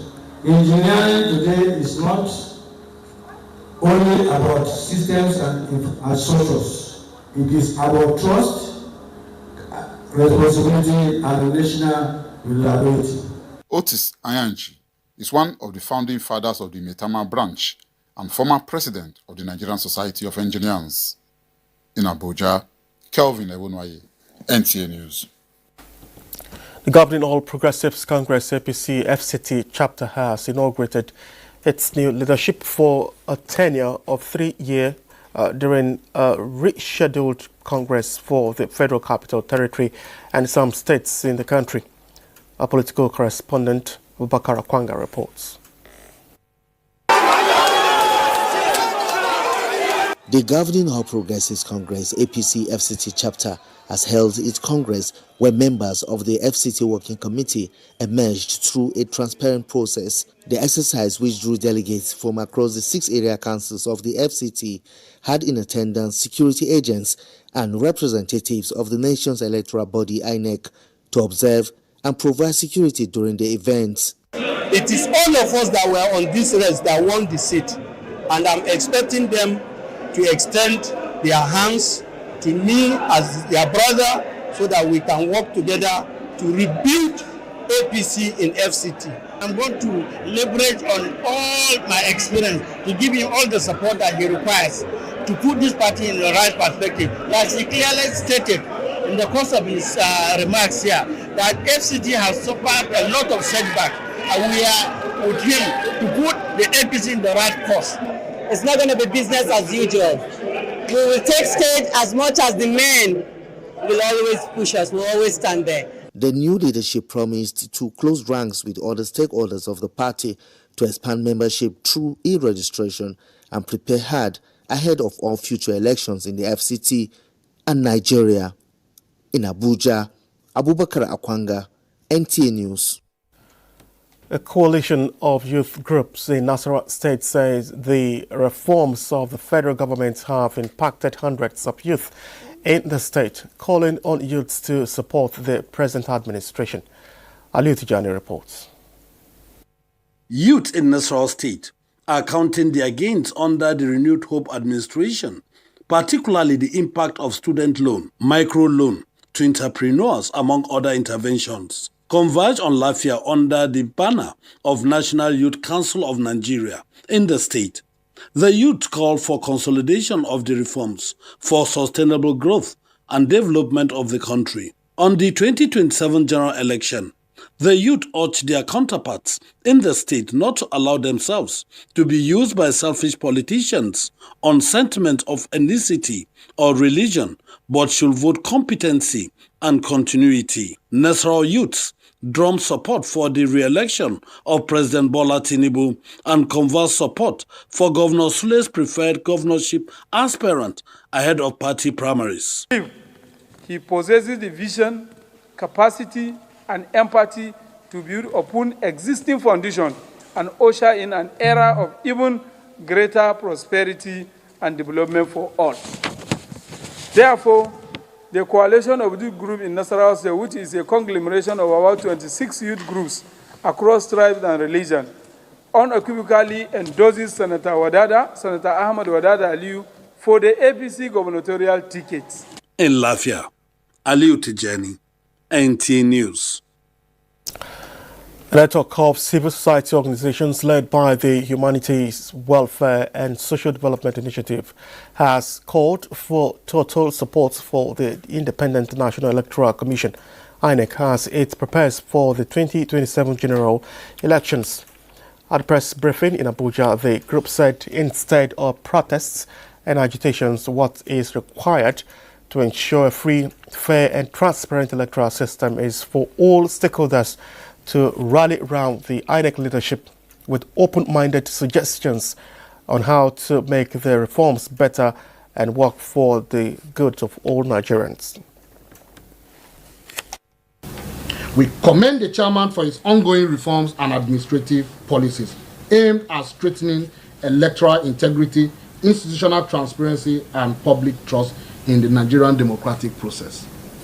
We are using this medium as a coalition of civil society to actually call on the Independent National Electoral Commission chairman to uphold the rule of law and remain focused without being distracted by political actors in delivering a fair, credible election as Nigerians yearn for a transparent process come 2027. Now, he reports that the group is expected in the coming days to engage critical stakeholders to sensitize them and work towards a successful electioneering period. And former Niger State Resident Electoral Commissioner Ahmed Yashau Garki says his tenure in Niger State began with a clear mandate to deliver free, fair, credible, transparent, inclusive election that genuinely reflect the view and will of the people. The outgoing rec stated this during his sent-forth ceremony in Mina. Chidi Anson reports. INEC Niger State formally ushered in a new era of leadership following the transfer of former rec Ahmed Garki to Kwara State.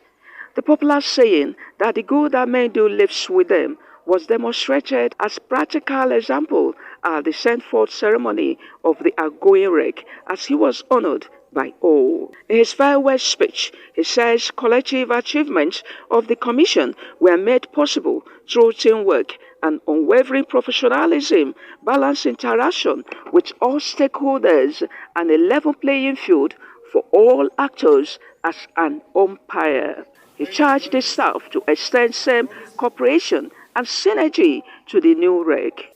If you look at the journey, it's not easy. 2023, we are there. We are at the trenches with them, and we came out successfully. That gives me that joy. The new electoral commissioner, Dr. Gundu Oliver Treso, was former Kogi INEC rec. Speakers at the event described the outgoing rec as hard-working and a career of peace and love. He's a good administrator. He made sure things were put in order, and he put square pegs in square holes. He did not use mediocres. From what you see us do today, from my colleagues, they've never sent anybody forth in this manner. Flanked by friends and well-wishers, danced to the admiration of all the guests. The event also featured presentation of gifts and other side. Chidi and Sim. We'll take another break now, please stay.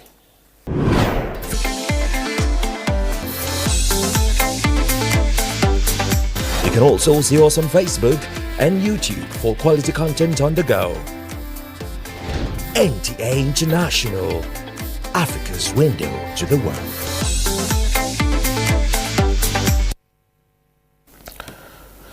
The Alumni Association of the National Institute is calling for a major overhaul of Nigeria's policing system and advocating a decentralized, intelligence-driven and community-based approach as the most sustainable solution to the country's worsening insecurity. Security correspondent Francis Fong reports that this was the resolution of the 46th Annual General Meeting and National Colloquium of the Association to chart a new course for national security. We should not just assume that state police must inexorably be abused by governors. Deliberations at the colloquium highlighted that Nigeria's policing challenges are deeply rooted in structural, institutional, and governance issues, with community trust and intelligence gathering identified as critical pillar for success. Policing will become more effective under a regime of state police. There will be better or greater evidence of transparency and accountability, and the unemployment profile of the country will be moderated thereby. This will also allow the Nigerian police force itself to be more strategically focused and concentrate on its functional domain and be much more effective. When there is effective policing, most of the narratives about our country will go down and will have the ability to move around, to interact like we used to. The conversation is no longer whether reforms are necessary, but how they should be designed, structured, and implemented in a manner that strengthens national unity while enhancing local security capacity.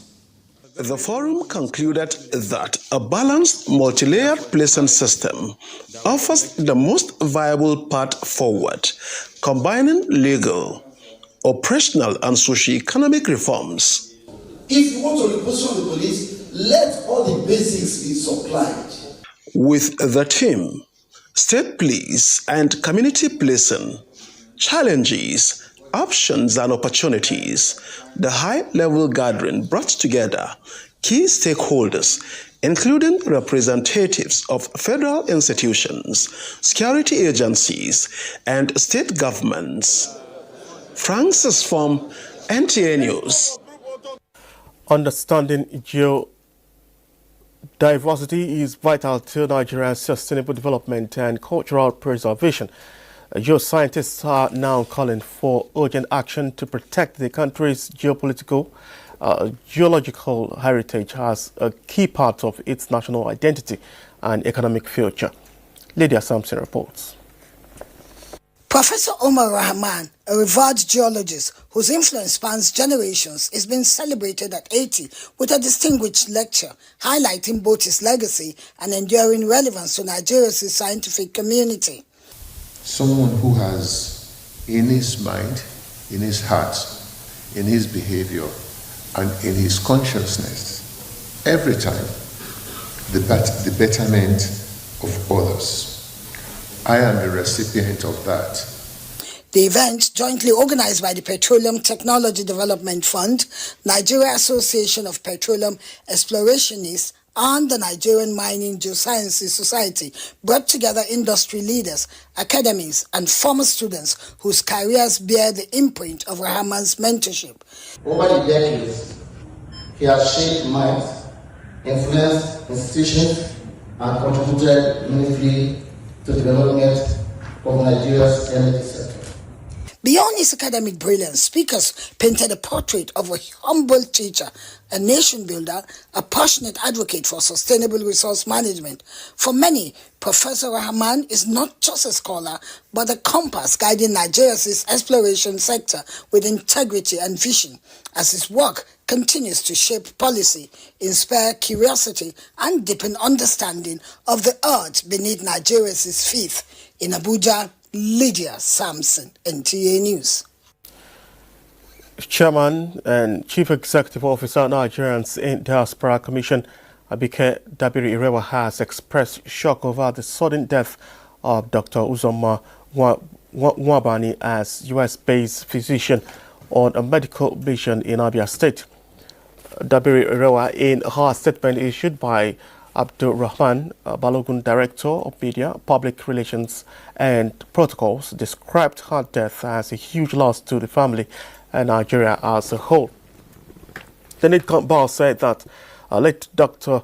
Nwabani was a very passionate and dedicated member of the Association of Nigerian Physicians in America, always eager to give back through medical missions and outreaches.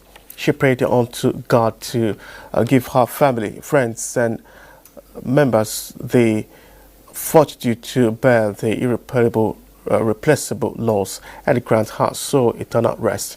Dr.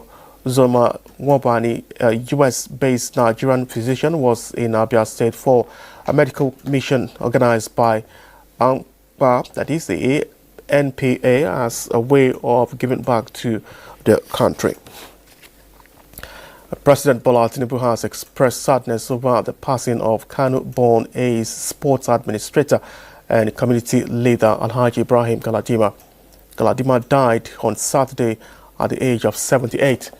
The deceased had served the Kano state government and the federal government in various capacities, including as chairman of the Kano State Sport Council and a two-time commissioner before holding various positions in sports administration at the federal level.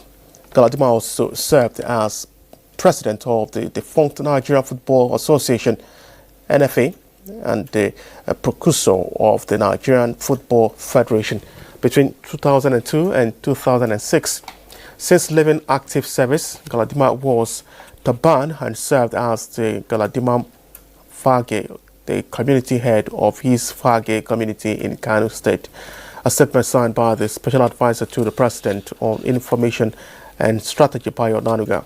The President expressed his condolences to his family, the government and people of Kano State, and the sports community in Nigeria and beyond. And up next, it's a sports update.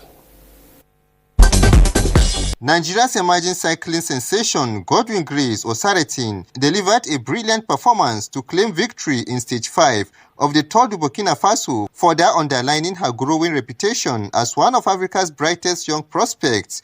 Osaretin first grabbed national attention at the 2024 National Sports Festival in Ogun State, where she stunned spectators by defeating Nigeria's first cycling Olympian, Ese Ukpeseraye, to win gold in the women's 200-meter sprint. She went on to secure another gold medal in the women's road race at the inaugural African School Games in Annaba, Algeria, cementing her dominance among her peers. In another development, Alex Iwobi's participation in the upcoming Unity Cup is in doubt after the midfielder picked up an injury during Fulham's goalless draw against Brentford. The Nigerian international started the match but was forced off before full-time after appearing to suffer a hamstring injury while chasing a forward pass. He was replaced by fellow Nigerian Samuel Chukwueze as Fulham settled for a 0-0 result. The Unity Cup is scheduled to take place in London from May 26 to May 30, 2026, with Nigeria, Jamaica, India and Zimbabwe set to compete. And finally, Nigeria's under-17 women's national team, the Flamingos,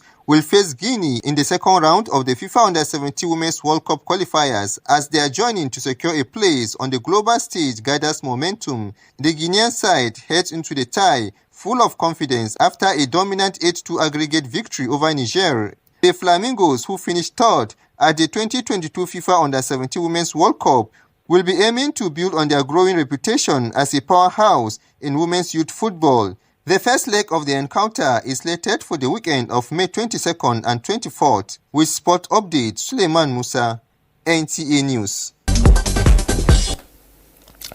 Now let's take a look at the weather report.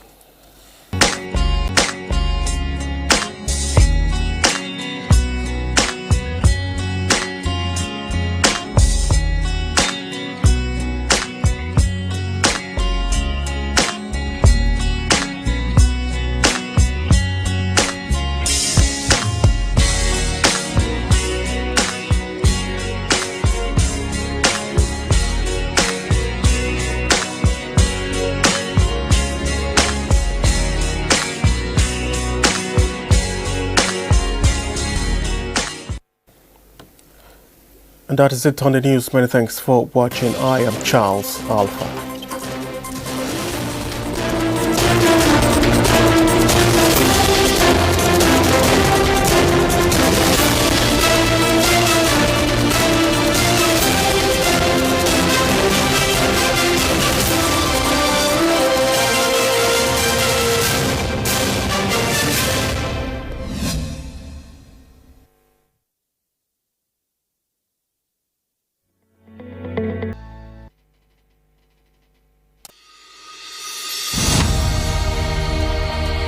Nigeria means a lot to me.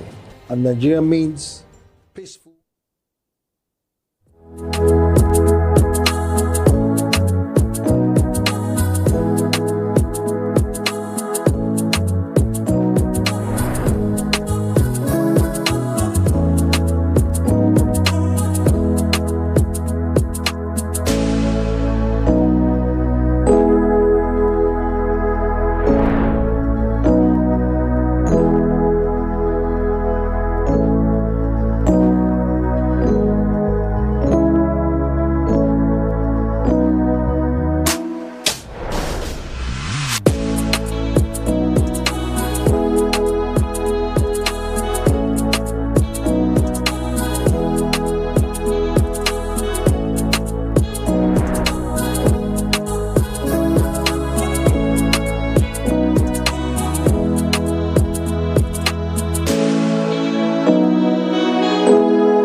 Although social media as a channel of communication is inherently harmless, it becomes harmful and damaging when used without discretion and thoughtfulness. Bad social media users spread rumors and fake news without verification.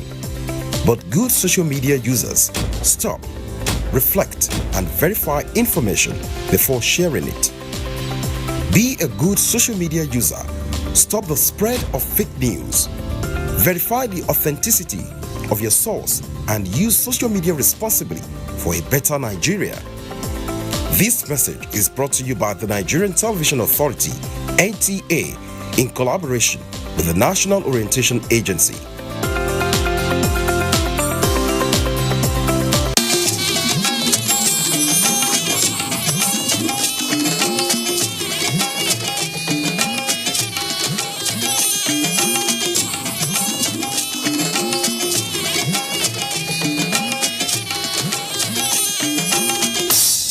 This is the network service of the NTA.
Butura people of Bokos local government area in Plateau State believed they migrated from the area of Gobir in present Sokoto State with some of their friends to their present settlement.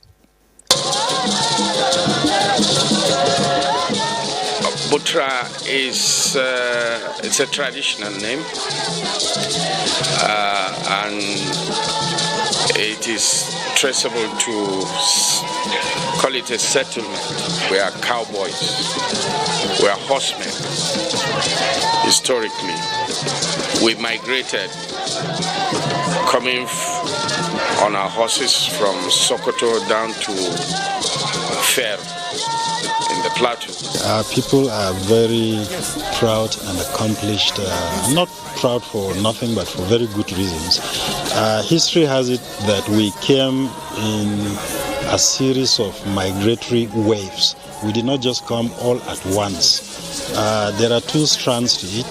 The strand that says we came from present-day Sokoto State, and to be precise, Gobir is mentioned. And you can know that there's a place called Gobir in Sokoto State.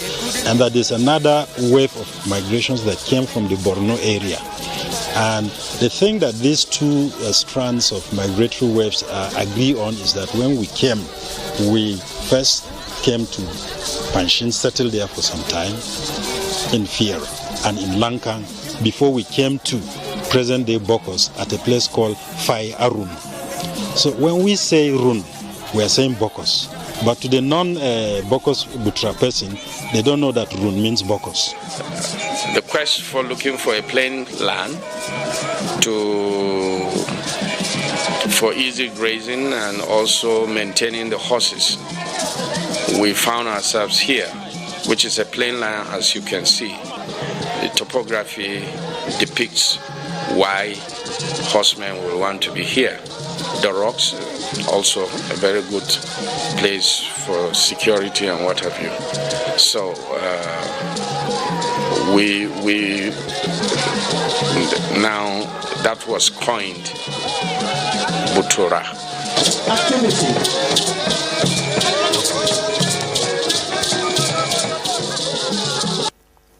Butura people are proud of their heritage, resilient in their tradition, and united in their identity. As such, they have a vibrant cultural celebration that unfolds every year. The Butura Cultural Festival, popularly known as Nahwai. Nahwai Festival, the word Nahwai means victory. The word Nahwai could also mean achievement. Nahwai brings to memory what our ancestors did, and it's normally celebrated in February. Nahwai in Butra, or Nahwai as it is when you are celebrating. That's the summary of it, or that's the short form of it. But you celebrate when there is a reason. And there are so many reasons when the Butra people usually celebrate. For example, if you go on hunting, because our people were warriors. If you go on hunting and you catch a game, you come home, you celebrate. Or if you are a young boy after circumcision, normally in the olden days, circumcision was always done once in a while, once in 7 years. So that 7 years, all of those youths and peer groups, they will take them to the mountain and put them there. While they were there, then they will circumcise them. When it is time for them to come back, that is when that aspect of, because the mother who has not seen her child for a while will be happy to celebrate her child coming back, because not every child used to come back successful. Nawai is more than a festival. It is a living story told through movement, music, attire, food, and the spirit of its people.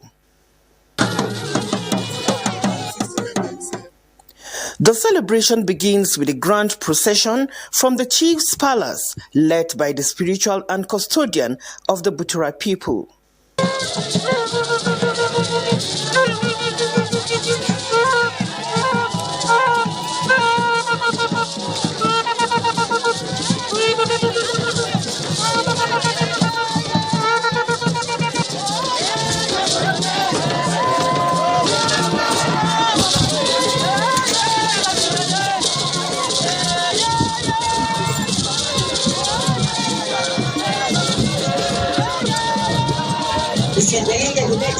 Every step towards the festival ground, history walks alongside the people.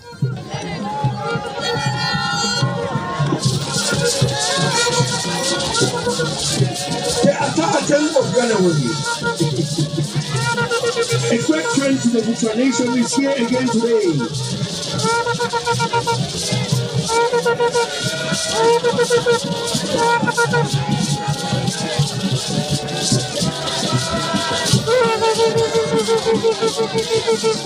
Mr. Watkins, ini ba matene suma means can you take care of them? That's a unatimi.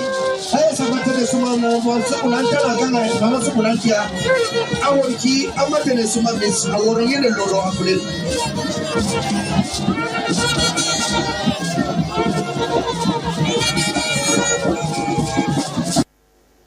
The word Nawai represents celebration, togetherness, and the preservation of Butura identity and a call to the future. As we celebrate the 2026 Butura Annual Cultural Festival tagged Nawai, being a cultural festival that promotes and showcases rich traditions of Butura people, preservation of cultural heritage, celebrations of diverse achievements, love and unity as key aspects of Butura identity. Nawai stands as a reminder of cultural pride and resilience through dance performance and drama, where each dance speaks volume. And we have 3 traditional dances that every Nawai we display them. We have the Nawai traditional dance group, we have the Congo traditional dance group, and we have the Nduret. And each of these, they are very unique and they perform a different roles. For example, when we come to the Nawai festival, you will see the traditional group that will dance the Nawai traditional dance. Their own is quite different from the ones that are dancing the Congo and the one with the Nduret. The leaders of each of those groups, you will see them talking, and you will see them, what we call it, them in our own language. That them is very, very unique. They are bringing out a lot of, sorry to use the word incantation, they are bringing out a lot of praises to those people that have excelled.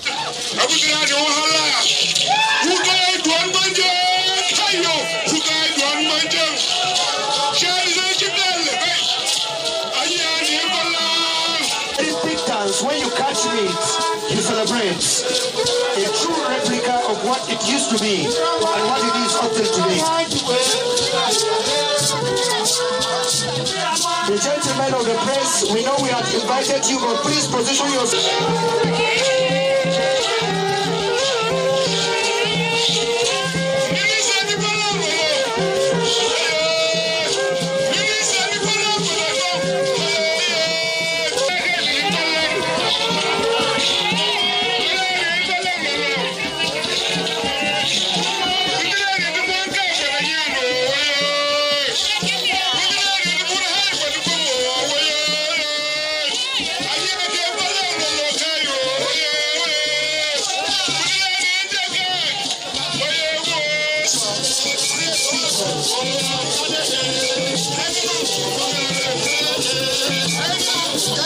We move to the goodwill messages. Let me recognize the presence of the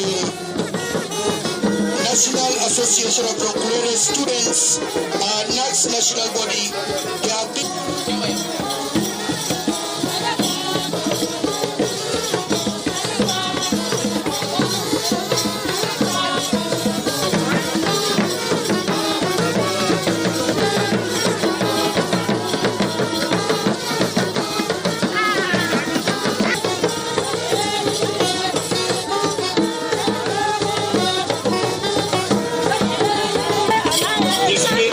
Thank you. You can all start dancing out of arena so that we can. Manda tifai.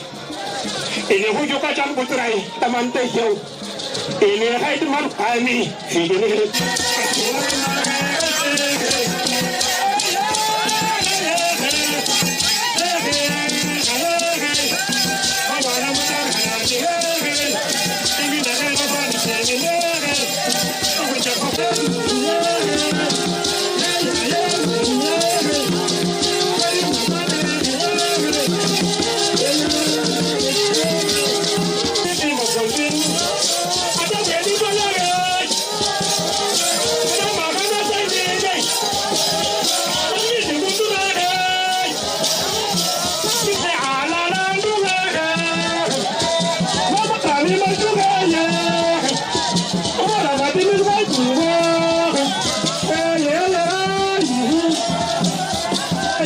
The drama was to depict that event.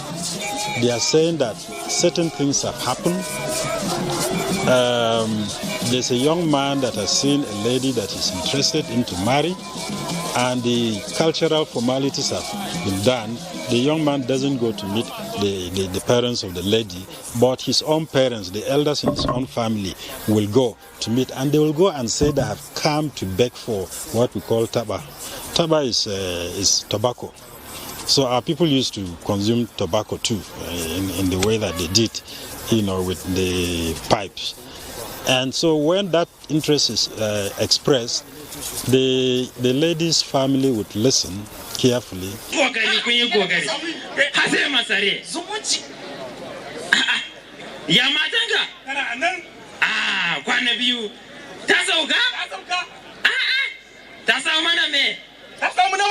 Kai to ka gan yanzu na kama ma yaron nan da na zuwa na girma ba damuwa yawa abin haka ana yi ta rike mu amana saboda haka ni ma zan aje ma yarin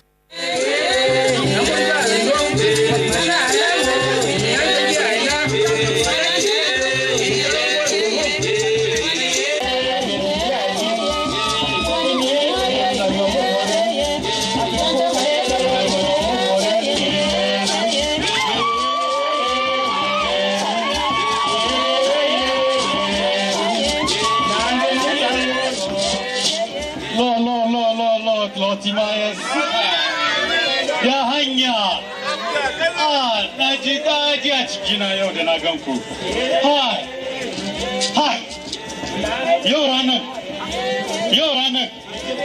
za mu tafi za mu ba ku yarinyanmu kun ganda tana nan mulmulmul haka mun ba ku ita ku lura bana da ita to yarinya na ure ki zo sami ki albarka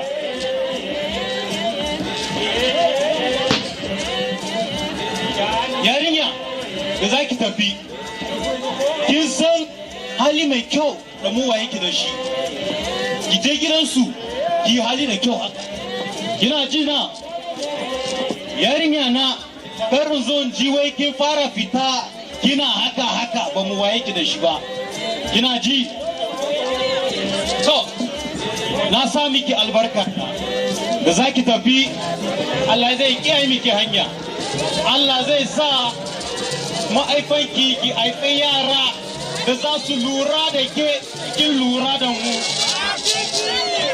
awwa to gashi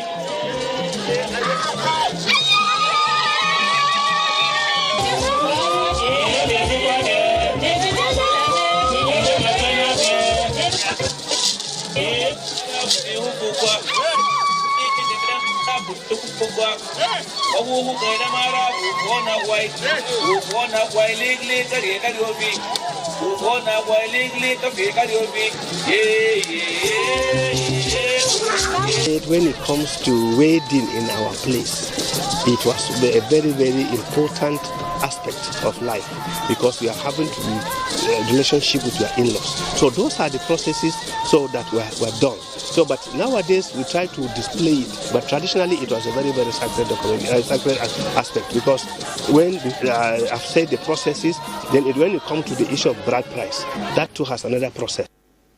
No cultural celebration is complete without the food, the taste of heritage, from locally prepared grains to richly spiced soups.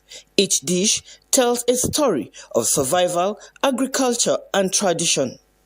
Typical tradition of the Butra people, the soup is the one that is made from different kinds of soup ingredients. There's one that we pick from among the grasses in the open field. We call it ndafuash. The washmaluman that we normally use hand, that traditionally to make. I have not seen a country or a tribe that uses hand to make a soup. In the case of washmaluman, we have like 4 to 5 good ingredients that are not commonly used by any other country. We have, can I pick it? We have this. This is a seed from rosette. Rosette chine yakwako. Seed from rosette, yakwa or rama. They are specially prepared. They normally boil them, ferment it, allow it to like for some 3-4 days. Then there are some other ingredients they add to, particularly the dawa that they use for the washmaluman. By the time you want to prepare the washmaluman, you use the mia, which is in a stick form like this. You remove the bark, dry it. After drying it, you crush it to a powder form like this. This is the powder form of it. Then, by the time you do this, already you have the munjang, you have the wash. Then you have your tokansanyi. This one is obtained from the, how do you call it, stalk of maize and corn cobs. You boil, you just burn it. You use any perforated container and drain this thing. Then there is another special process of doing it in a powder form like this. We call it tokansanyi. After the dawa, tokansanyi, then the wash. Then we have gauta, and gauta is garden egg, right? You either use the dry or the fresh one. And normally not yellow, no, this one is the bitter one. So these three, the gauta, the toka, the wash, and this, they are 4. They are the main ingredients for the washmaluman, that white soup that you saw. Normally what you do is you boil the gauta and the tokansanyi with a water, at least a cup of water. Then you put the toka to taste, because you have to taste, or else it will be too much. Once it's too much, it will change the whole texture of the soup. The gauta is the same. Depending on your taste, you put as much as you want. You taste it first. Then you now crush the what do you call it? After boiling it, at least a cup of water is enough. Then you boil it. After boiling it, you allow it to cool small, such that your hand can, it will not burn your hand. After cooling it down, now what you now do is you cream it. It is clockwise. You beat it clockwise.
This photo.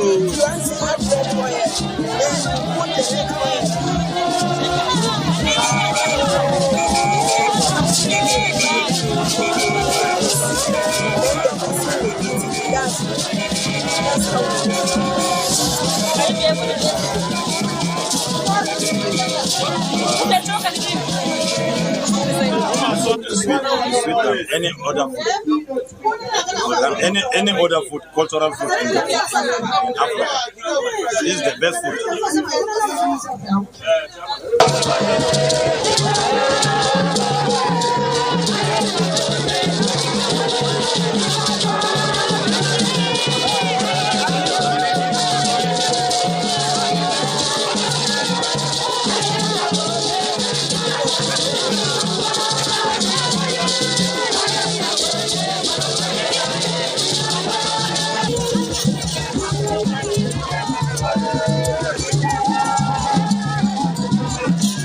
The Nahwe Festival also welcomes royal fathers from neighboring cultures, strengthening inter-community unity. The spirit of Nahwe lives in the heart of every Butura sons and daughters through a special prayer led by the chief custodian of culture and tradition. Butura, you will not answer to any voice, but the altar of the Lord. And so, no enchantment or divination against any Butra son and daughter will prosper. No one shall prosper. The land shall answer to you.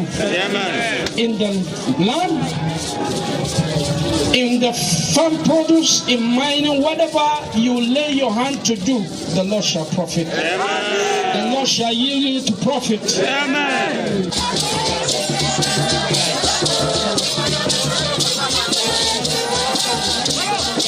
Butura Cultural Festival, Nahwe is not an event.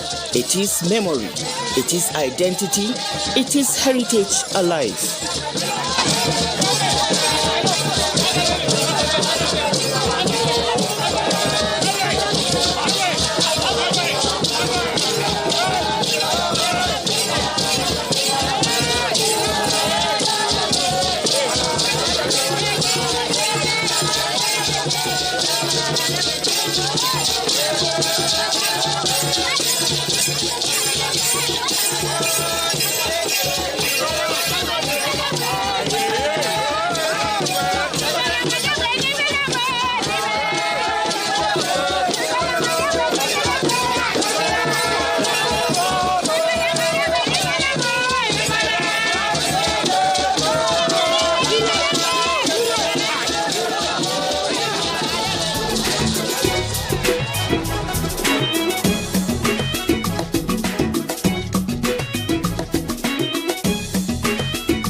The mosaic, so piece together your time wisely.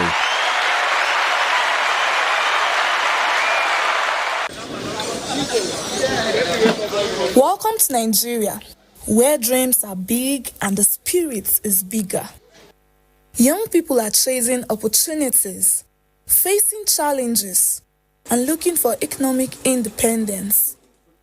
From tech startups to street hawkers, young Nigerians are trying to make it in a country with opportunities despite challenges. I started my business in school, University of Benin, right? And I studied computer science. And because of the fact that I wanted to I just wanted to do more for myself, basically, right? I didn't have so much faith in the educational system. Not that it was bad, I just didn't have so much faith in it at the time. Because of that, I had to do something else. And what I had to do was I had to create businesses that provided solutions for the problems that I'm facing. Now, what I've noticed is that most young people, they think about first world problems. You can't be solving first world problems in a developing country, in a country like Nigeria, for instance, right? What you need to do is you need to create solutions for problems that you can fix within your local environment, right? So what problems can you see in your community, in your local government, in your state, in your geopolitical zone that you can address, right? Start from there. If you can create solutions for problems that you can see, right, you will definitely not struggle as much, because you will have people that will be willing to give you money for you to be able to solve that problem. Starting from my school days, I went to school and my course was changed. I went for SLT, Science Lab Tech, but it was changed to quantity surveying. But in the midst of that difficulty, I was able to put myself together. Because the first semester I was like, I'm lost. Why am I here? I shouldn't be here. I was crying and all that. But God helping me. It's another way to tell people that you don't have excuse. I don't have people that train me. I don't have this, so I decide to be this. No. I was faced with challenges because I don't like anything about building. I went into it. It wasn't easy. I overcame it. From there, I grew, practice. Interior came into it, but it wasn't easy. Unemployment, financial strain, and self-doubt are part of the journey. But so are the grit and determination. These young Nigerians are turning their passions into successful businesses, and their stories are inspiring others to do the same. Bringing your dream to reality, you need to be courageous. Bringing your dream to reality, don't let anyone talk you down. Don't let anyone tell you you can't do it. Because that is the biggest enemy of success.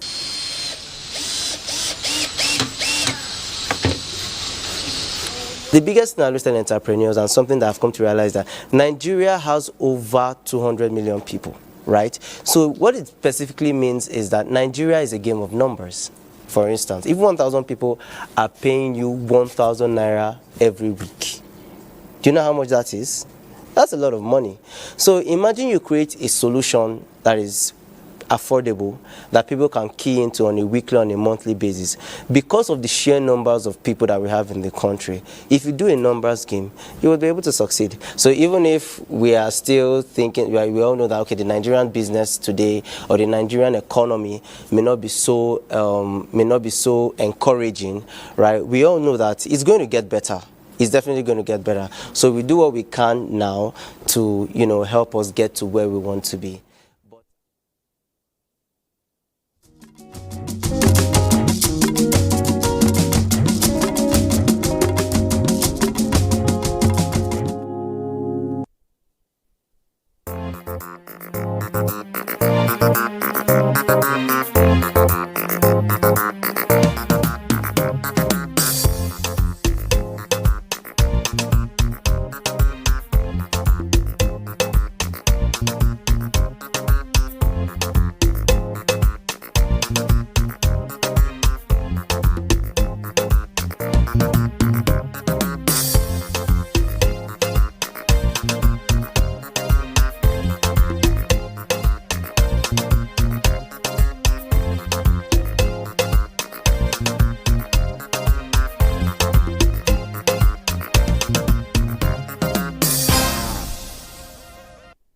It's beautiful having you, my esteemed viewer. Join me on this episode of Bon Appetit, a culinary adventure. I'm doing very well and I hope you are too. Today on Bon Appetit, I once again have the honors of recording with a well-seasoned Nigerian chef who has been contributing her quota through impacting knowledge that goes a long way in empowering the youth of Nigeria.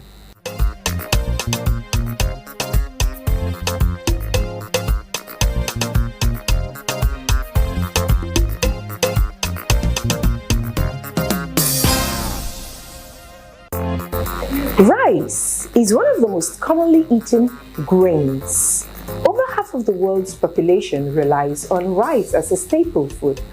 Thus, it is one of the most important foods in the world. Whether it is brown rice, white, converted, instant, long, medium, short or wild rice, it is cooked by boiling or steaming and absorbs water while cooking. You will also agree with me that there are uncountable ways of preparing rice. Of course, that's where the issue of recipes come to play.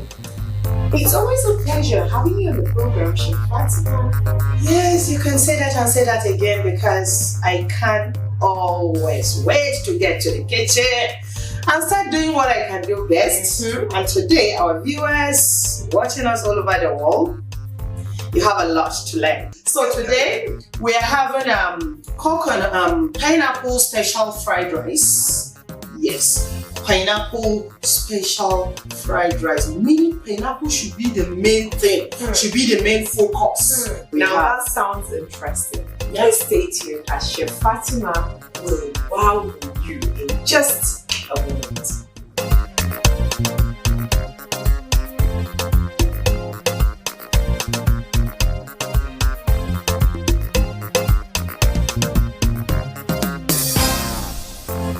Chef Fatima? Yeah. Can you take us through the ingredients we'll be needing for the special pineapple fried rice? Okay. So first we have the rice, which happens to be the main ingredient here. Without the rice, you are just wasting your time. Okay, talking about celebrating our own Chef Fatima. Please tell me that this is Nigerian homemade rice. Yes, this is Nigerian homemade rice. And I tell you, you can compare this with the normal foreign rice we have around. Even basmati? Yeah. Oh wow. It's nothing far away from this. Yeah.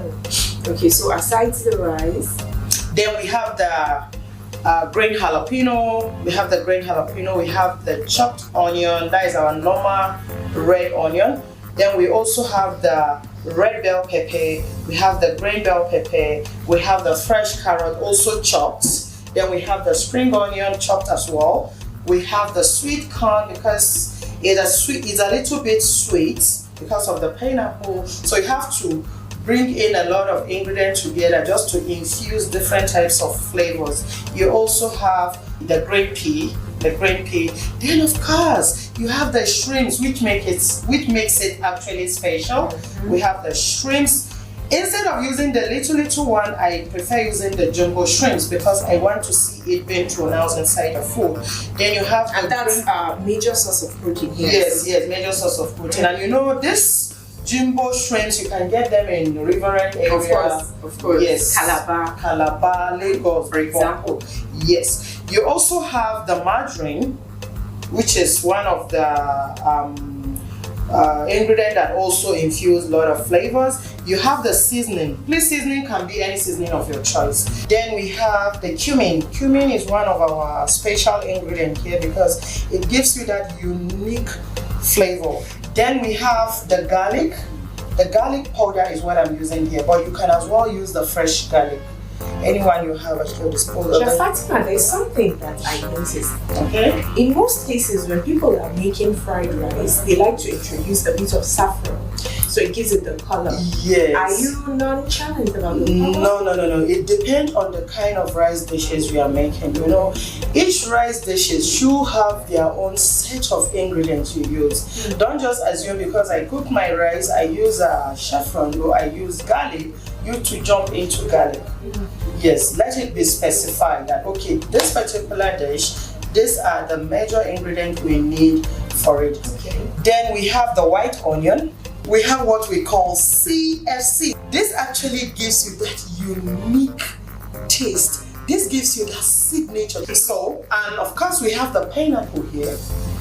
At the end of the day, the viewers will also watch and see for themselves what we are using this pineapple. I can't wait also to see at what point the pineapple will come into play. If you look closely, my esteemed viewer, you can see that everything here that Chef Fatima has carefully displaced is being cut meticulously. the vegetables are almost having the same shape. Yeah, so that's all about precision. Yes, and it brings out the beauty of your cooking. Yeah, but not forgetting, we have our veggie oil. That is the vegetable oil. Please always go for the non-cholesterol oil. Yeah, for your health. In as much as we're eating, we should always try to eat. Because if you don't take your food as your drugs, you might end up taking your drugs as your food. Yeah. That's terrible. Yeah. So first step. So the first step we are going into is to parboil this rice. We need to get it parboiled. Yeah. To some extent, about 70% tender. So you get the other ingredients. Also, either you blend or you might end up stir frying them at the end of the day. So we'll decide that when we got this done. So the first step I'm going to do is to add my rice into this boiled water. So we have our rice. At least we are boiling this for about 7 minutes. Just got it done to about 70%. Not too tender, not too hard. Okay.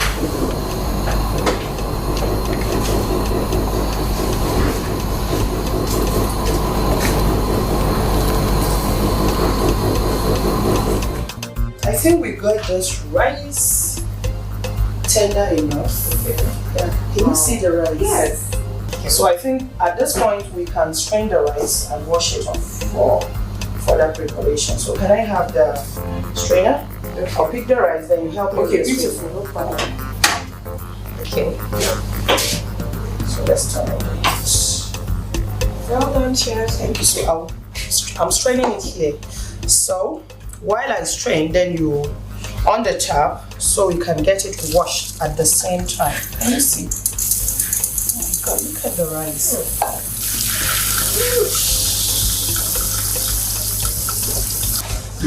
Oh my God, I love this. It's so perfect. Yeah. Chef Fatima is right here with me in the kitchen.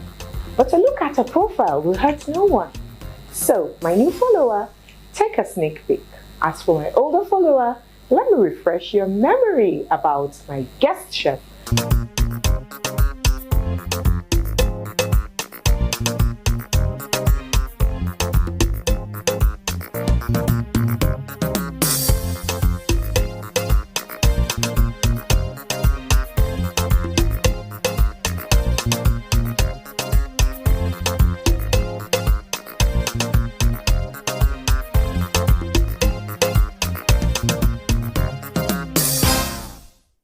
So the next step, now we are to start the stir fry of the vegetables.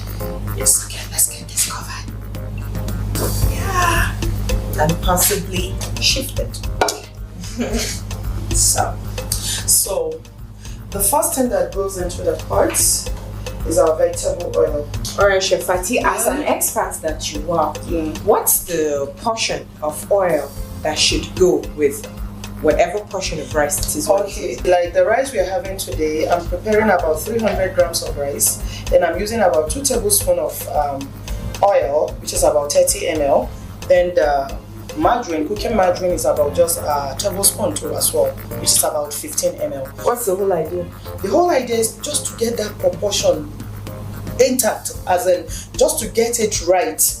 You know, at times you cook, the oil is flowing around the rice. It doesn't sound well at all. It doesn't even taste nice. But measurement in cooking is one of the most important things because you don't miss out anything. Yeah. So after the oil, the next thing coming to the oil is our onion. That is the chopped onion. Red onion. Yes, the red onion. Yeah. Of course, we have the white onion, and now the red onion. So look at what I'm trying to do. After dropping the onion, I'll drop in my margarine.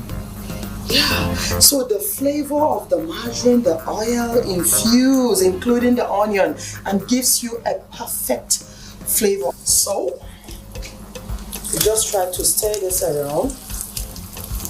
So can you understand what I'm trying to say? The aroma is epic. Perfect, yeah. So the next thing that I'm dropping in is our garlic powder. The garlic powder is just about a teaspoon. Chef Fatima, talking about garlic, yeah, between this dry and processed garlic, and the fresh garlic. Yeah. Which actually gives you that aroma. Of course, the fresh one. Aha. The fresh one. You can get a perfect. But why I'm using the dry garlic here is not to overshadow the other flavors from other ingredients. Like we are going to be having the pineapple here. If I use fresh garlic, it's possible the fresh garlic, the flavor overshadow the pineapple. So, but with this, you still perceive that flavor of garlic, and at the same time that of the pineapple. It gives room for the other ones to come out. Okay. So, the next ingredient coming in also is the CFC. So you can see we are adding all the spices. The CFC is about 2.5 ml, which is equivalent to half teaspoon, because a teaspoon is 5 ml. Then we have the white onion. The white onion, dried white onion, which is about 5 ml. That is a teaspoon of it. You can see the combination. I don't know if you observe something. You can see you are still perceiving the garlic, the onion, okay, and other spices without overshadowing others. Then the next thing coming in is still one of the spices, which is the cumin. But we are using the seed, because when you pound cumin, oh my God, the flavor is like boom. So I just want it to be balanced, like I said from the beginning. Then of course, now the next item coming in is your shrimps. The protein. Yes, please. Because this is the major protein you have.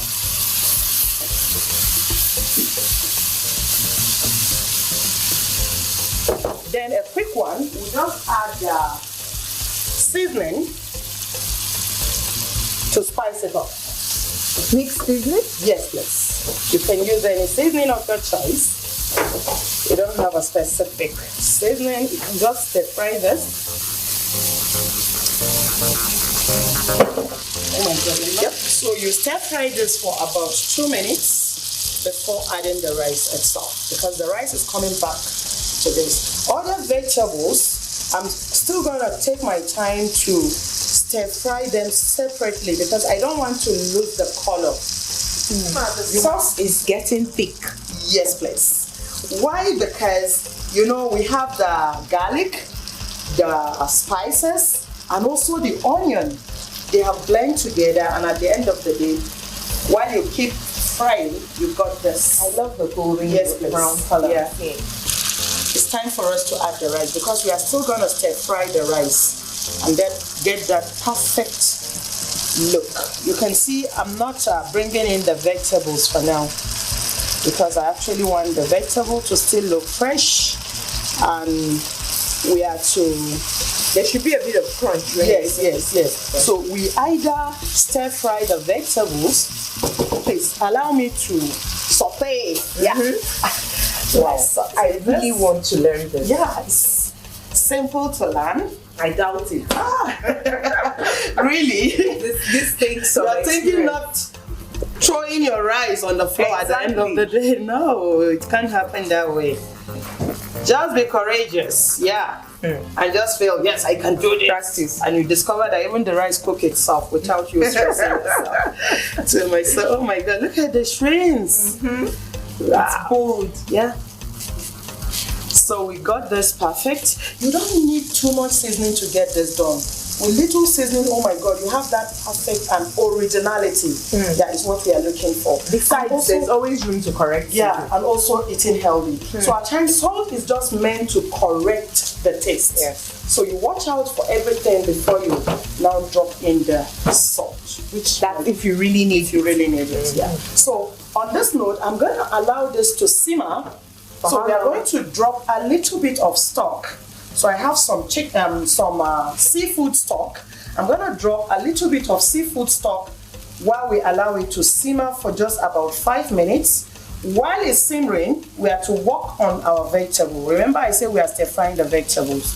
Yeah, and let's see the magic we are going to use our pineapple to do in the rice. Boom! Don't go away. We'll be right back.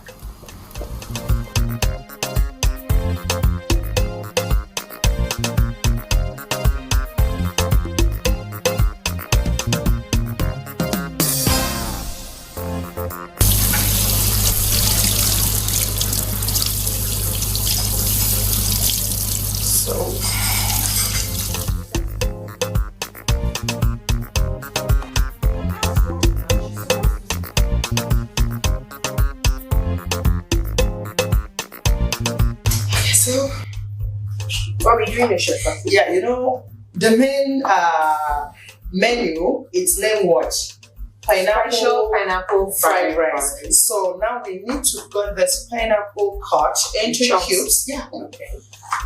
Medium chunks, because we are to stir fry the pineapple alongside with the vegetables. Yeah. The stir fry is about to go down. Yes.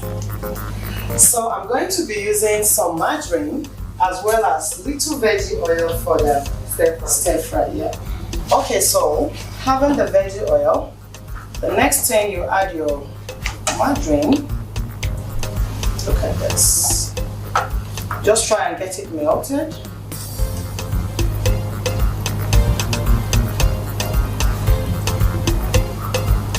So now you drop in the vegetables one after the other. First you have the green beans.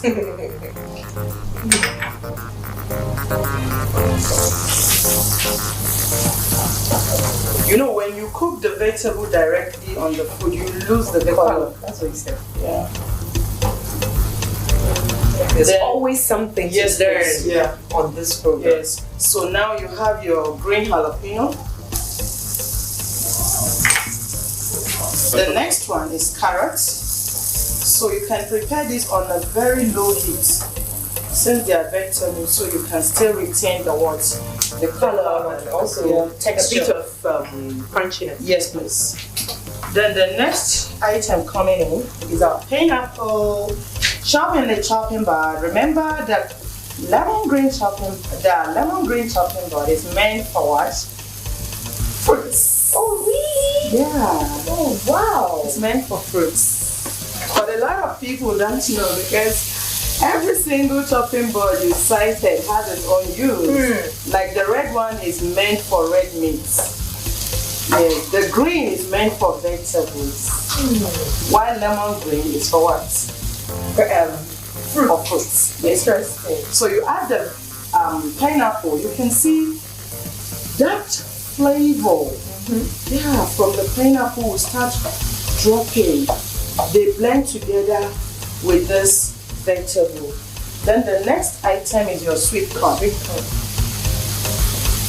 And then you have the red bell pepper. Yes, please. And as well the green bell peppers. Chopped as well. Then you have your spring onion coming in.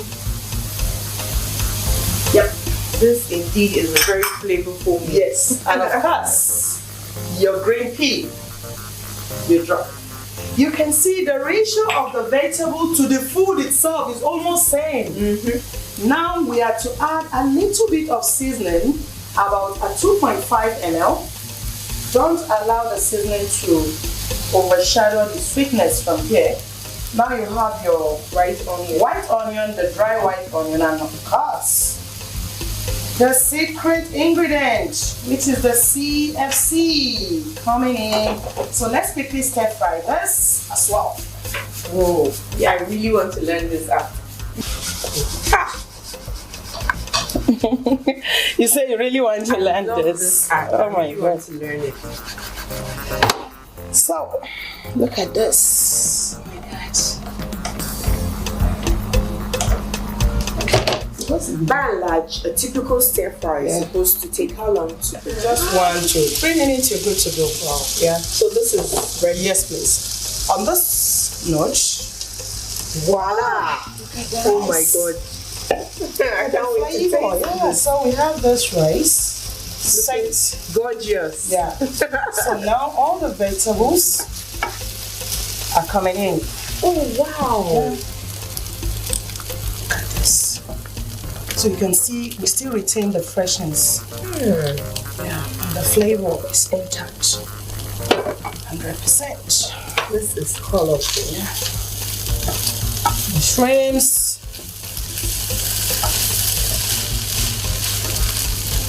Oh, we can as well do this. Now you're making just of me. Yeah, look at this. Because I can't do it.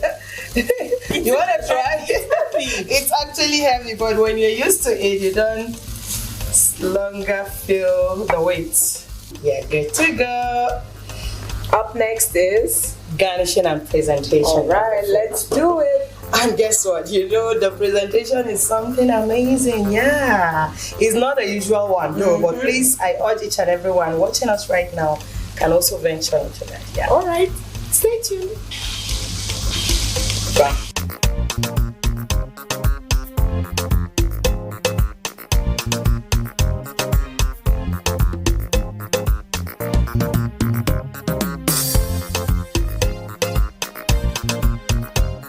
Is presenting Chef Fatima's special pineapple fried rice to the world.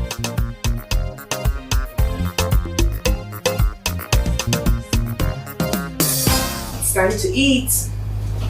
Let's taste this. Okay, thank you. Well, you've got fresh juice. Yeah, I'll do mine now. Okay, let's dig in.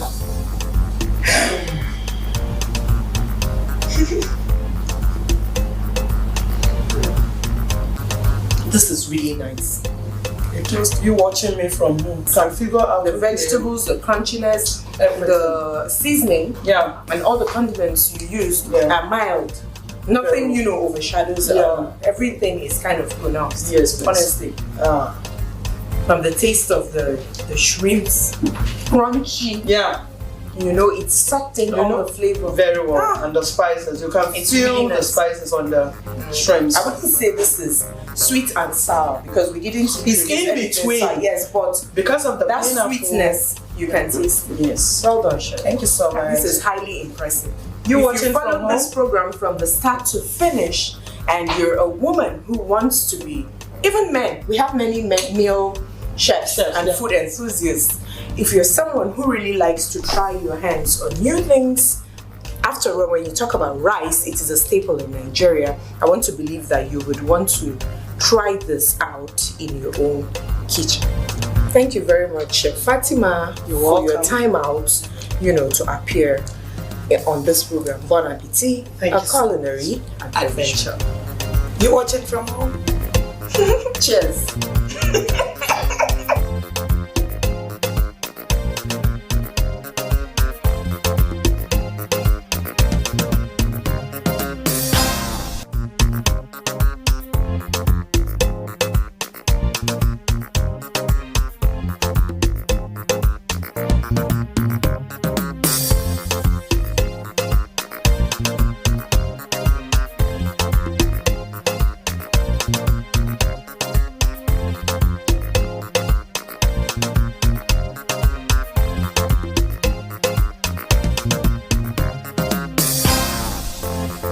Now that was a really sumptuous meal.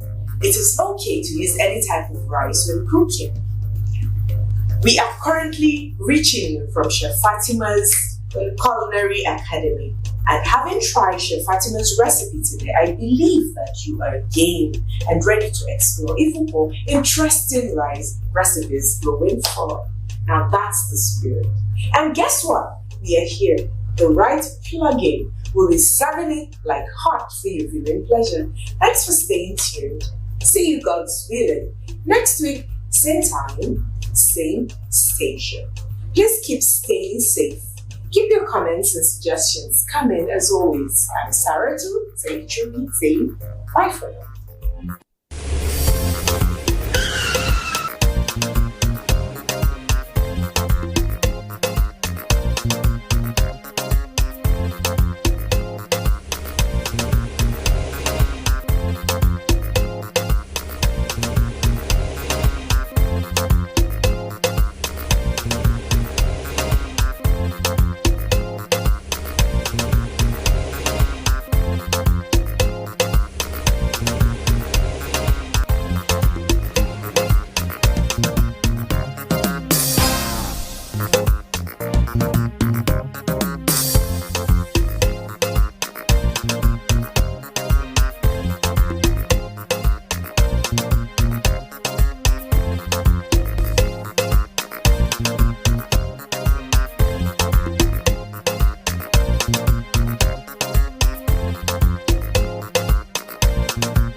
fails its load, when a fuel-laden tanker falls after a road accident involving valuable cargo, let's not see this as time to steal or loot.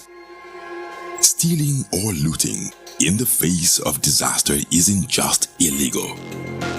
It is a betrayal of our shared humanity. Let's come together in times of disaster, not to take, but to give. Our focus should be on helping the victims and reporting the incident. Choose empathy. Be the light in darkness.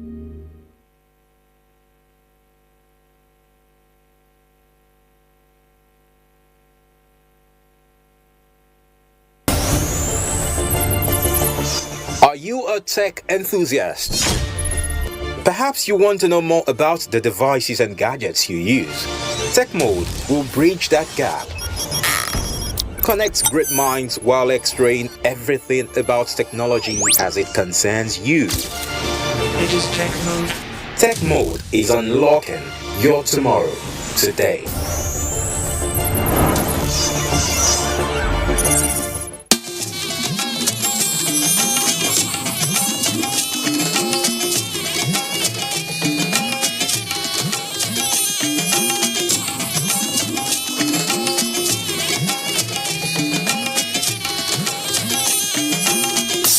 This is the network service of the NTA.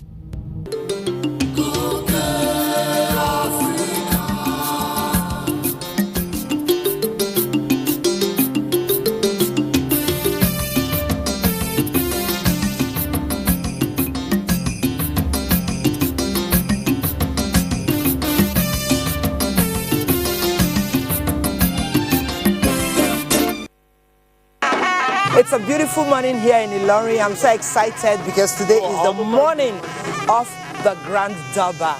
That's right. So Zach? And of course today on this episode, you are going to learn the history of Ilorin. Yeah.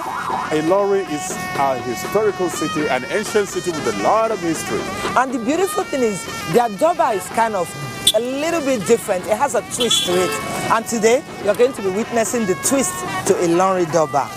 And so much more. We're going to be eating their food, meeting a lot of people. And I can tell you, it's a whole lot more. Just stay with us and let's bring it to you in brilliant colors.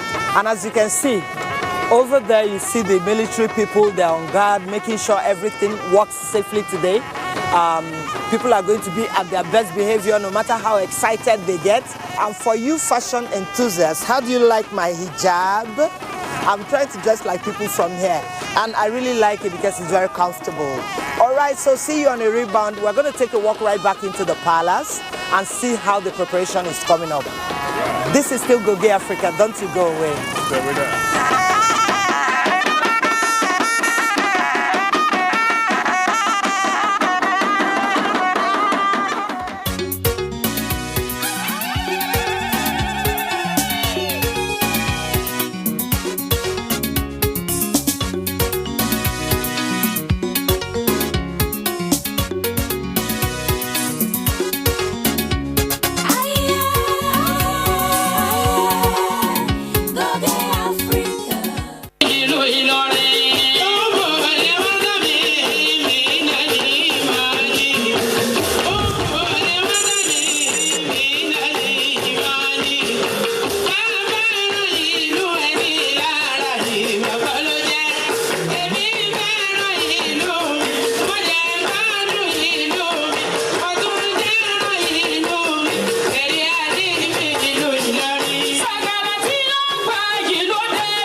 Horse riding is a culture in the northern Nigeria. For some, it announces the presence of royalty. To others, it is an appendage to the prestigious polo game. Many see it as fashionable, but in the Ilorin Emirate, made up of 5 local councils of all 16, found in Kwara State, horse riding is a heritage. The Ilorin Emirate, established on the northern fringe of Yoruba land and bordering the northern Nigeria, was acclaimed for its cavalry prowess, defeating pre-colonial rivals atop the sturdy backs of horses. In contemporary times, this horse heritage has been transformed to one of the most fascinating tourism events in West Africa, the Grand Durbar. The Ilorin Grand Durbar is an annual celebration of prestige, royalty, cultural richness, diversity, and horse riding heritage. Muhammad Usman sheds light on this colorful show of cultural extravaganza. If you want to know about Durbar, it has started particularly as the Emirate began. That is 1823. But it came to be well known in 1836 when War of Consolidation, War of Expansion were being launched. So because here, major instruments of the expansion, consolidation are horses. So our warriors, warlords, led by Balogun Gambari, Balogun Alanamu, Balogun Fulani, Balogun Ajikobi, all other sub-warlords are under them. And the one that prosecuted all the wars of expansion, all the wars of, consolidation. But this Grand Durbar was introduced by the 11th Emir, Dr. Ibrahim Sulu Gambari, because he felt that our younger ones, they no longer know it, talk much of valuing it. Because if you don't know something, how do you value it? He now said, okay, let's now make it a Grand Durbar, so that it's going to be now a big festival that everybody will come home from far and near. The Durbar Committee Chairman, Engineer Suleiman Alapan Sampa, speaks on its significance. Part of what we use Durbar for in Ilorin is if we want to receive a very big visitor, like the president of the country, like the governor, like the one we did recently, the new emir of Kanu, we hosted him with mini Durbar, which was unprecedented. We equally use this Durbar for when we are going for Eid. That is Eid al-Adha, which is Eid al-Kabir, and the small one after fasting. Yes, which we call Eid al-Fitri. This culture, this heritage was fiddling away bit by bit, little by little, until 2018, when our Royal Highness, now using his wisdom, initiated what we call Grand Durbar yearly, second day of Eid al-Kabir.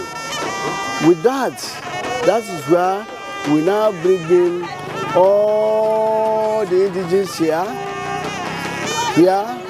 within Nigeria and in diaspora.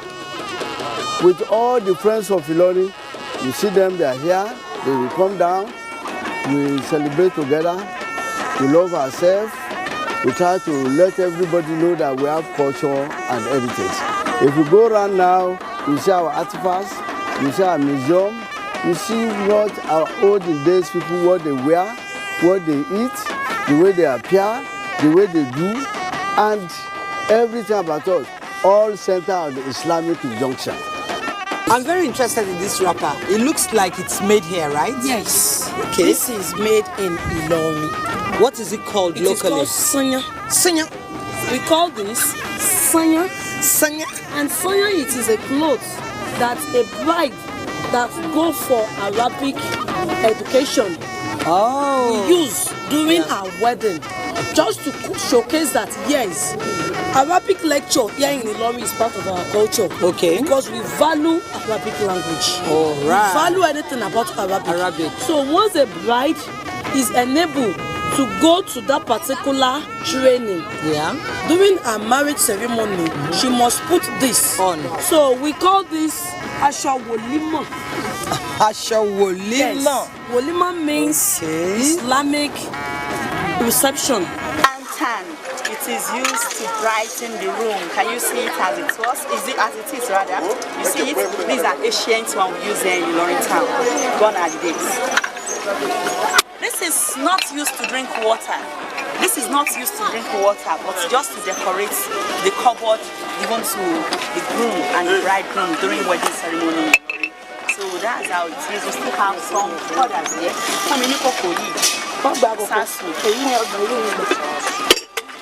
This is called isasu. It is made from mulch. Yes, we use it to cook our soup here in Ilorin, especially drawing soup. Can you see how it is? Yes.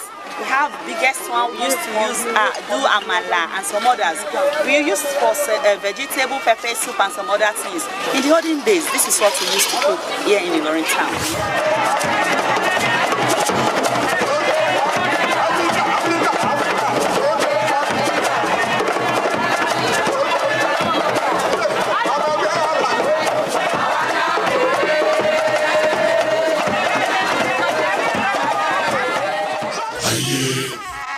It is thus unsurprising that this ancient practice dating back to 1862 and revived since 2018 through the foresight of His Royal Highness Alhaji Dr. Ibrahim Sulu Gambari captures tourists from within and outside Ilorin.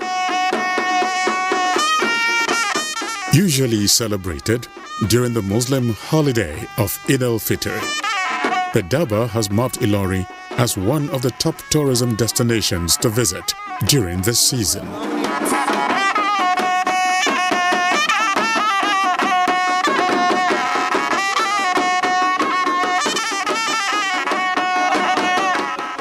Distinguished Senator Saliu Mustafa Turaki of Ilorin bears his thought on this pageantry of horse parade.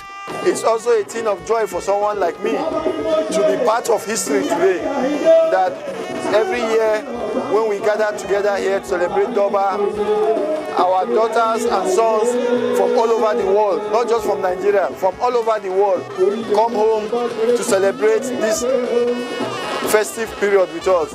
And you know, it always comes as the second day of Eid. So it's an opportunity for us to also share the Islamic calendar with our brothers and sisters from all over the world. So for most of us, it's an opportunity to see each other after a long while, to celebrate each other, eat together, play together, and pray for the Emirates as a whole. And we use the opportunity again to pray for our father, the Emir of Ilorin, May Mataba, Dr. Ibrahim Sulu Gambari, for his leadership, for his wisdom, and for Almighty Allah to continue to give him good health, and for him to continue to lead us in unison, in good unity, that the city of Ilorin will continue to progress. Owing to the fame of the Daba, tourists thronged the Kwara State capital to experience and document the Daba ceremony during this season. Ilorin's abuzz with lots of celebrations during this season.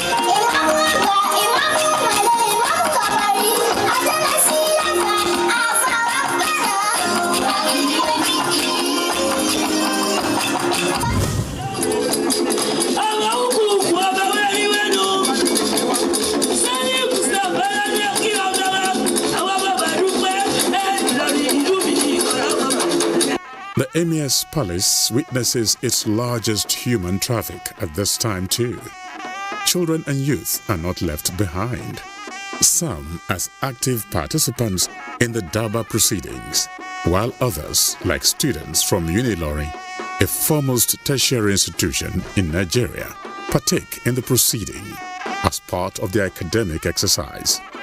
Hi, good morning. My name is Asela Bofevo and I'm a student of the University of Ilorin. I'm actually here for an assignment, although I still look forward to a lot of things, the horse riding, like I actually watched some videos about it. It was looking so fun. Then we're actually here to present, some of us are here to present some of our, what we've practiced. So I know it's going to be fun, it's going to be mad fun. Such is the magnitude of the Daba that it is now a subject of academic discourse. The first day of the Durbar starts with the preparation of the Emir's forecourt, the arena of the ceremony. Foot traffic is intense, with the forecourt a flurry of activities, while awaiting the arrival of the Emir and other dignitaries from the central mosque.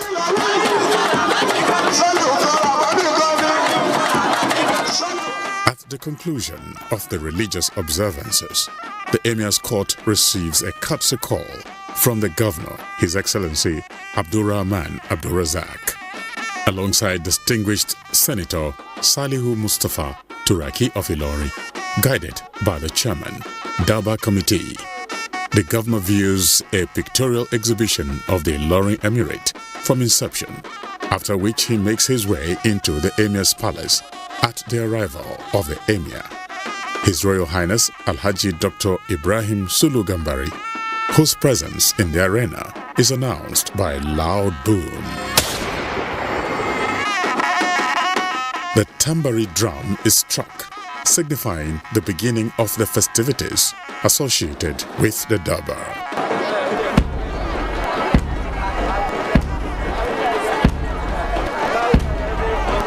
The second day of the Durbar is the most magnificent. The arena set. A large crowd seated in the pavilion lies in wait for the emergence of the Emir and his entourage. Horses, beautifully decked in colorful bridles, ornamented tags, and saddled by men garbed in colorful attires, are seen around the courtyard. Some galloping on the hard ground, others walking in regal style. The high pulsating moment of the ceremony beckons with the emergence of the Emir, His Royal Highness Alhaji Dr. Ibrahim Sulu Gambari, riding on a cart drawn by the sheer strength of two immaculate white horses, shielded from nature's element by twinkling parasol. He makes his way in a procession into the streets to greet his subjects through the Kofa Alimi Gate, accompanied by other titled men.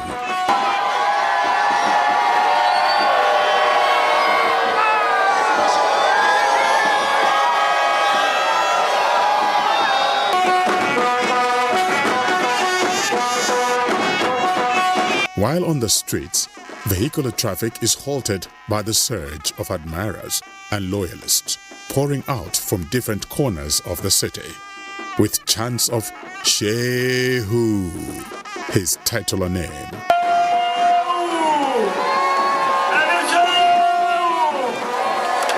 As he moves, he makes intermittent stopovers at the homes of administrative heads of the emirate. At each stop, many attempt to catch a close glimpse of him, some on foot, others through the balconies of their homes and business places, while some others take vantage position along the walkway, depicting the reverence the Emir is accorded.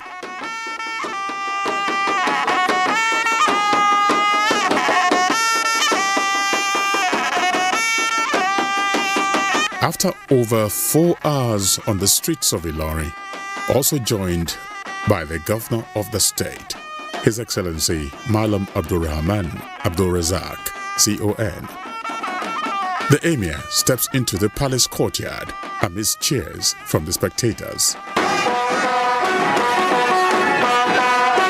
As with the long-practiced custom, the culmination of the festivities associated with the Durbar ceremony is the return gesture of the Emir by paying a courtesy call to the governor at the seat of power. Good health to your Highness and fill the rest of the days with happiness. May you and all of us always be healthy and favored to see more of the peaceful celebrations to come. Thank you very much.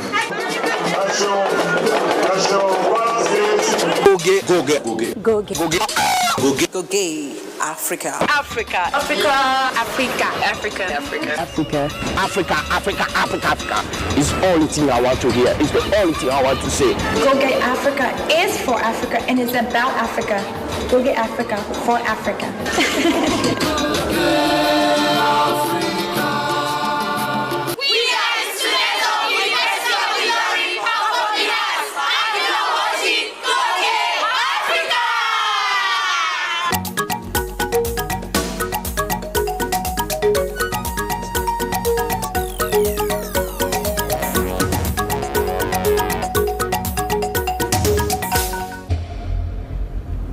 imagine walking into a full 80 to 90,000 stadium capacity with all eyeballs on you? The feeling you've been waiting for. You are now like a Michael Jackson on stage. You're a star. And this is the moment. Your 15 seconds, 10 seconds moment to shine, to deliver that God-given talent, to deliver those 4 to 6 hours a day training. Once that moment comes, go through those emotions, but at the end of the day, love it, live it, and deliver. This is MTN Champs Season 4. To register, log on to ntnchamps.com. Goge Africa crew visited Plateau State to witness one of the most colorful display of culture in the Nzambiram Festival.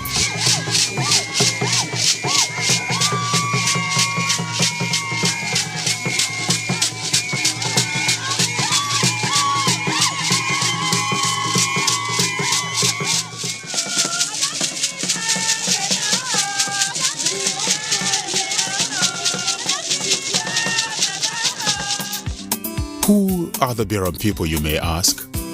The people of Biram constitute the major ethnic grouping in Plateau State.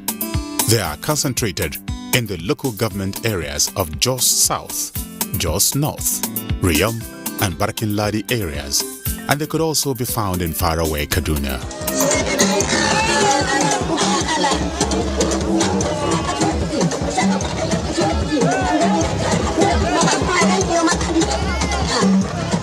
This festival is very nice, very entertaining.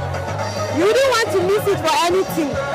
Come and experience Biram language, Biram culture.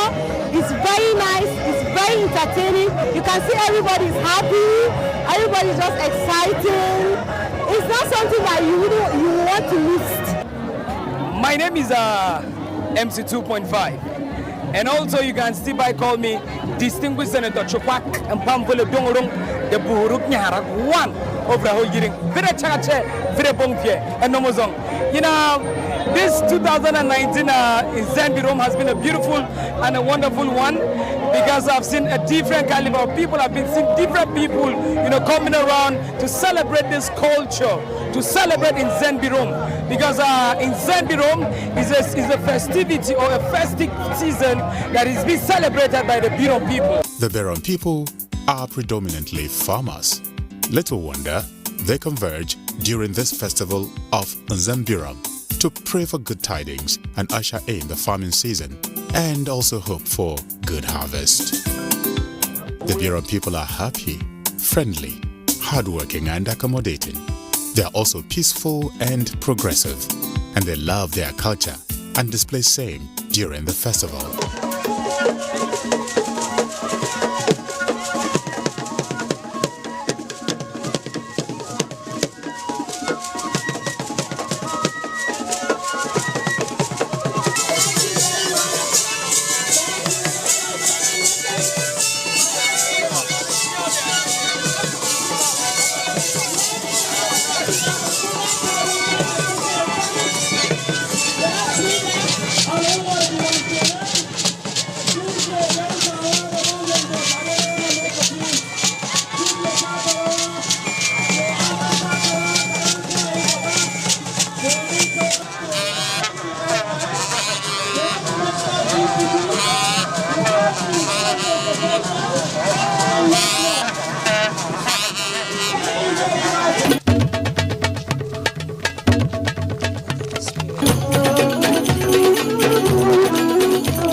Time for Travel Tips. If you love traveling as much as we do, stand by now for Travel Tips.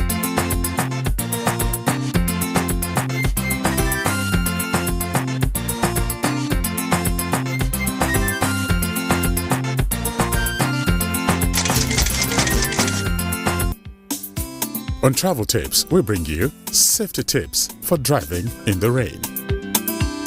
Rainy season is characterized by slippery roads, potholes, and traffic, making driving scary and dangerous. But here are some tips to get you to your destination safely. Ensure your wipers, headlights are in good working conditions, and there is enough windshield washer fluid in the reservoir. Since stopping distance increases when it rains, you should increase your following distance and mind your lead time. Reduce your speed to get the traction you need to avoid skidding off your travel path or the road. When visibility is poor for you, it is poor for other drivers as well. Turn on your headlights. Avoid driving through deep pool of water if possible. If not, slow down and place transmission in a low gear. And finally, keep your windows clean and clear. Being able to see properly is key to driving safely anytime, especially when visibility is already reduced because of the rain. And until same time next week, drive safely. Travel Tips has been brought to you in partnership with Goge Africa Travel Club.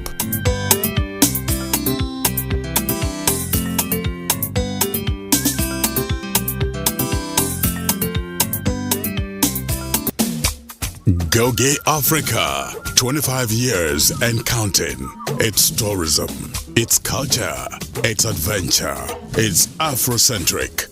For 25 years, Goge Africa has been taking you to unforgettable journeys across the continent, celebrating our heritage, showcasing our beauty, and spotlighting investment opportunities. From vibrant festivals to breathtaking landscapes, from rich traditions to bold innovations, Goge Africa is your window into Africa's soul. Tune in every Wednesday, 6 to 6:30 p.m. on the largest TV network in Africa, the NTA. Come with us, explore, experience, elevate Africa. Goge Africa, a window into Africa's culture, tourism, and investment opportunities.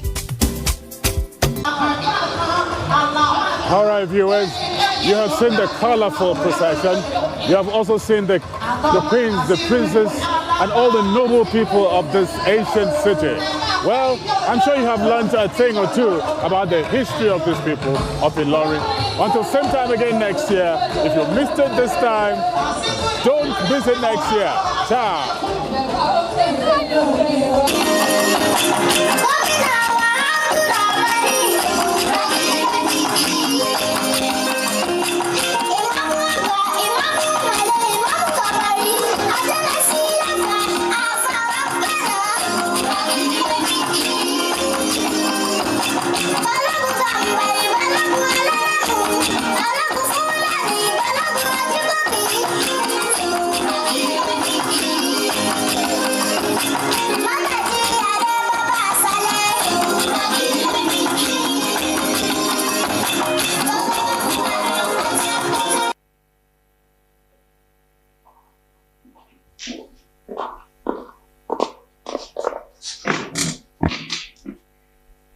Cholera is a serious bacterial infection. People become sick when they eat food or drink water contaminated by the bacteria Vibrio cholerae. The symptoms are severe diarrhea, dehydration, and even death if it is not properly treated. Here is how you can keep yourself and your family safe from cholera. Drink only clean, safe water at all times. Maintain excellent hand hygiene by using water and soap to wash your hands at all times, especially before you eat or after you go to the toilet. And if you don't have access to clean water when you need it, you can use alcohol-based sanitizers. Avoid eating from unhygienic food vendors. Cook your food thoroughly and, of course, wash your fruits and vegetables thoroughly before you eat them. If you or anyone you know becomes sick with diarrhea or vomiting, seek medical help immediately by going to the nearest health facility, because prompt treatment saves lives. Stay informed, stay safe, and protect our communities from cholera. This message is brought to you by the Nigerian Television Authority, NTA.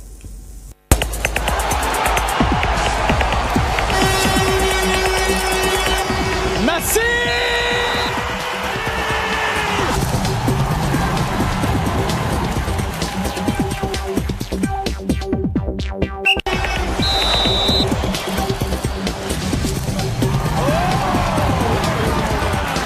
Toby Amazon, look at the clock. I cannot believe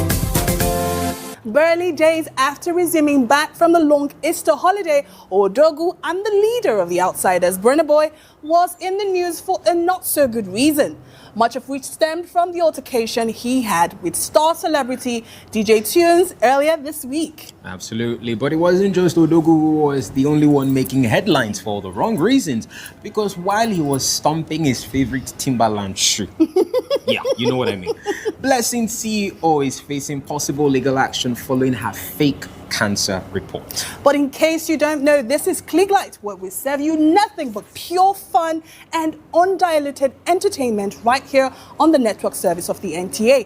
I am Enyo Jobu. And I am Daniel Adiri. So without further ado, let's get the show on the road.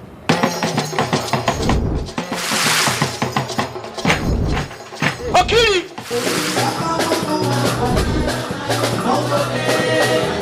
So next up, E-News. One man, one army. Ogbafia. Ogba Mafia. The Nigerian DJs Association, DJAN, has announced a temporary ban on Burna Boy's music following an alleged altercation with DJ Tunes at a private event in Lagos.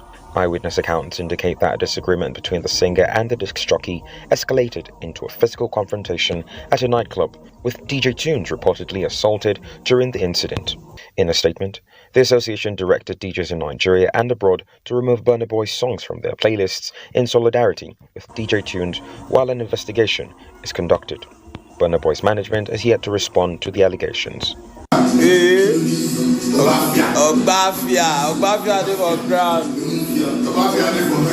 Controversial social media personality Blessing Okoro, widely known as Blessing CEO, is facing growing backlash over allegations that she falsified a cancer diagnosis to solicit public donations.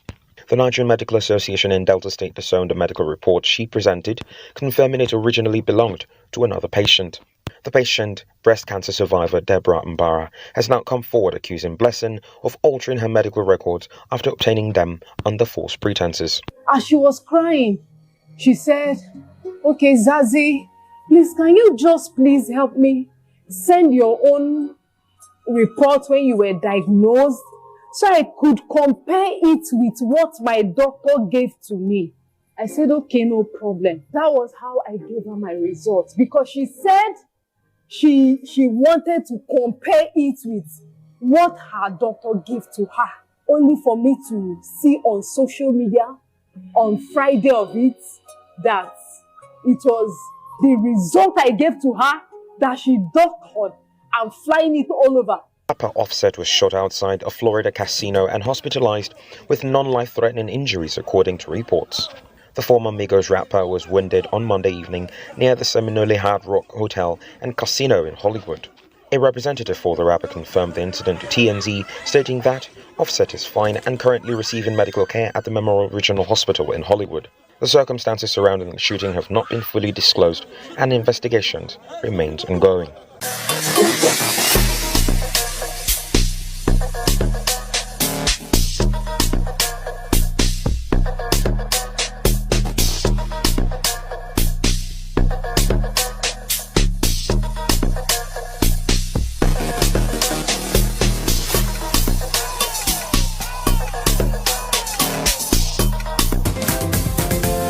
I just want to say, why didn't he exercise some form of restraint?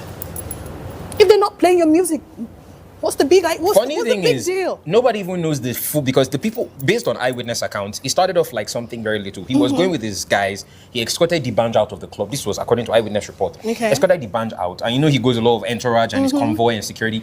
And then he was walking back in, and then for some reason there was like a hold up. So he had to wait. And apparently when he got to the front, he found out that the reason for the hold up was probably DJ Tunes. I think DJ Tunes was also so.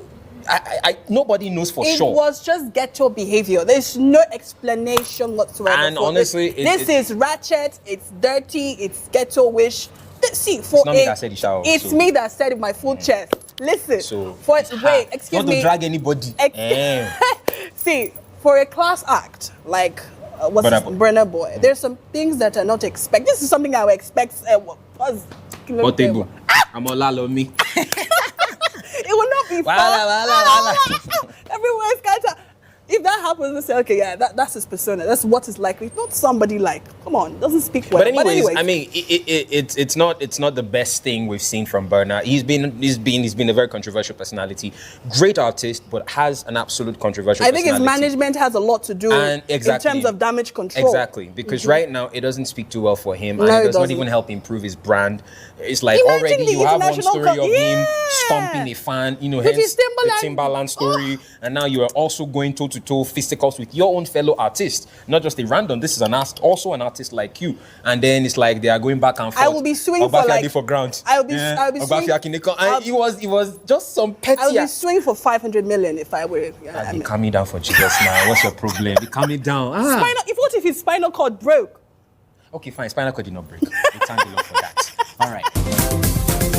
The rich aromas of traditional Ibira cuisine fill the air in Abuja as culture and heritage took center stage at the maiden edition of the Onoko Inya Ibira Food Festival. The event brought elders and young people together, with seasoned cooks serving not just meals, but stories, sharing the origins of cherished dishes and the meaning behind local ingredients and methods of preparation.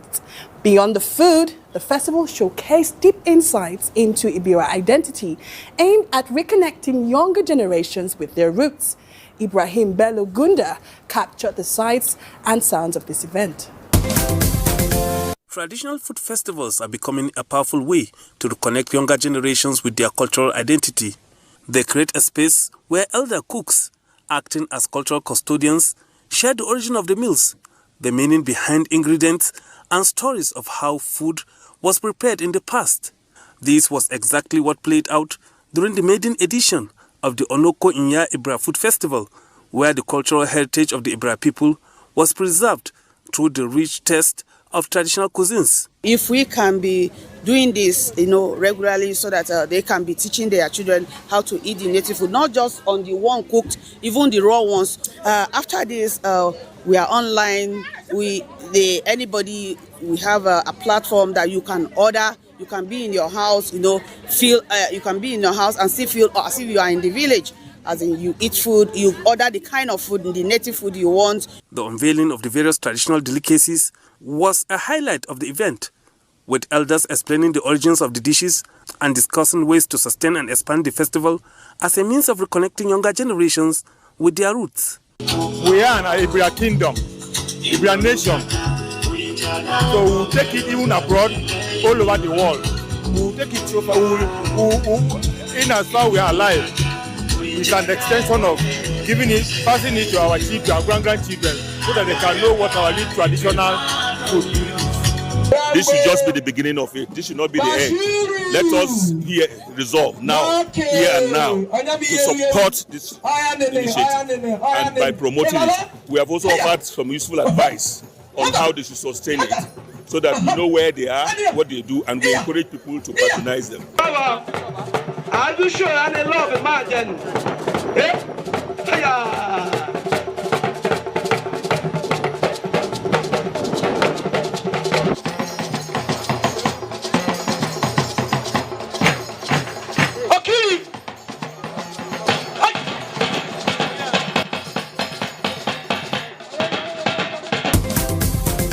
Family, friends, and well-wishers gathered in an atmosphere of gratitude and celebration as Mama Elizabeth Fidelis Chagwa marked her 75th birthday with a Thanksgiving service, followed by a grand reception in her honor. Oluseyi Adiago was there for Clicklight.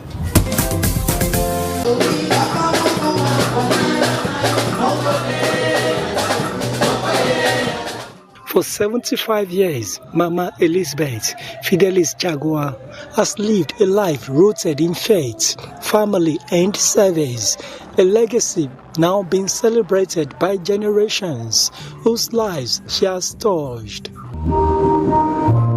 The celebration opened with a Thanksgiving service at the Church of the 12 Apostles in Abuja, offering a moment of reflection and gratitude for a life marked by grace and purpose. Prayers, praises, and scriptural readings filled the sanctuary as family, friends, and worshippers joined in giving thanks for her 75 years of divine favor.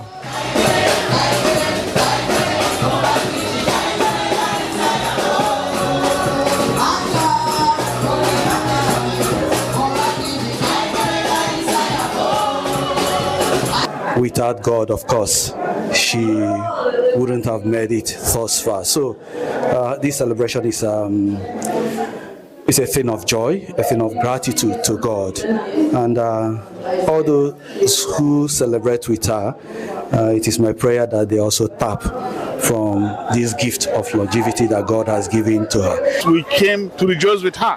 And most importantly, Mama is walking on her 2 feet. All the senses are perfectly working. So this is something that calls for celebration. 75 years is not a joke. And we are happy for our mother, Adia, for reaching that milestone age of 75 years. And we wish her happy birthday, happy returns, and wishing her good health of body and mind.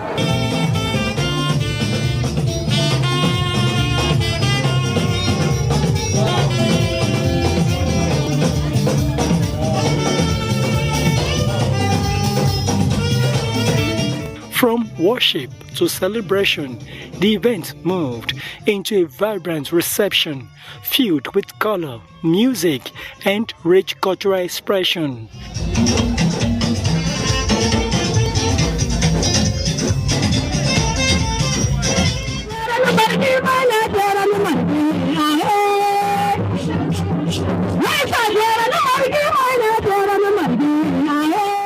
Guests traveled from far and near, including Adamawa State, our place of origin, reflecting strong ties of heritage and community.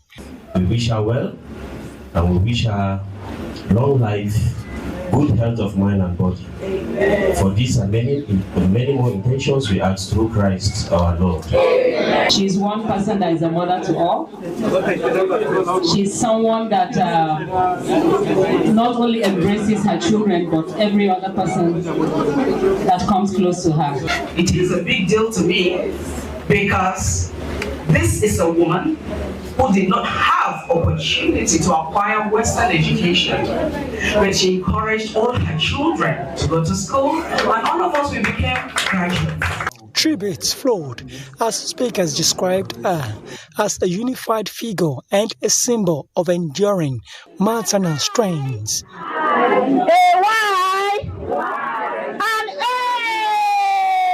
Happy birthday, Mama!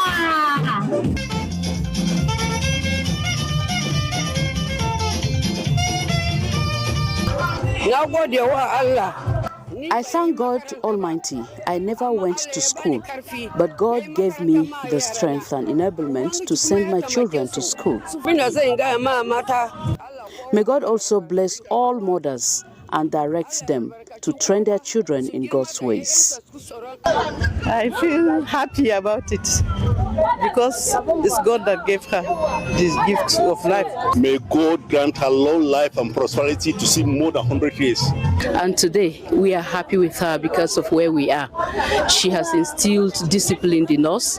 She has taught us how to love our neighbors as we love ourselves. And above all, she has given us good education. You know, it's something to be happy. And this is the little we can do to her to say thank you for being, you know, a good mother, for being an exceptional mother, and then for being there for us in thick and thin. She brought up a lot of people under her. She's so kind. Her simplicity is down to earth. But most importantly, she's God-fearing. She's someone that she loves with all her heart. And she's someone that at least she's an in-law every man can wish to have. My grandmother is a very wonderful woman. I love her so much. She's caring, she's nice. I like her.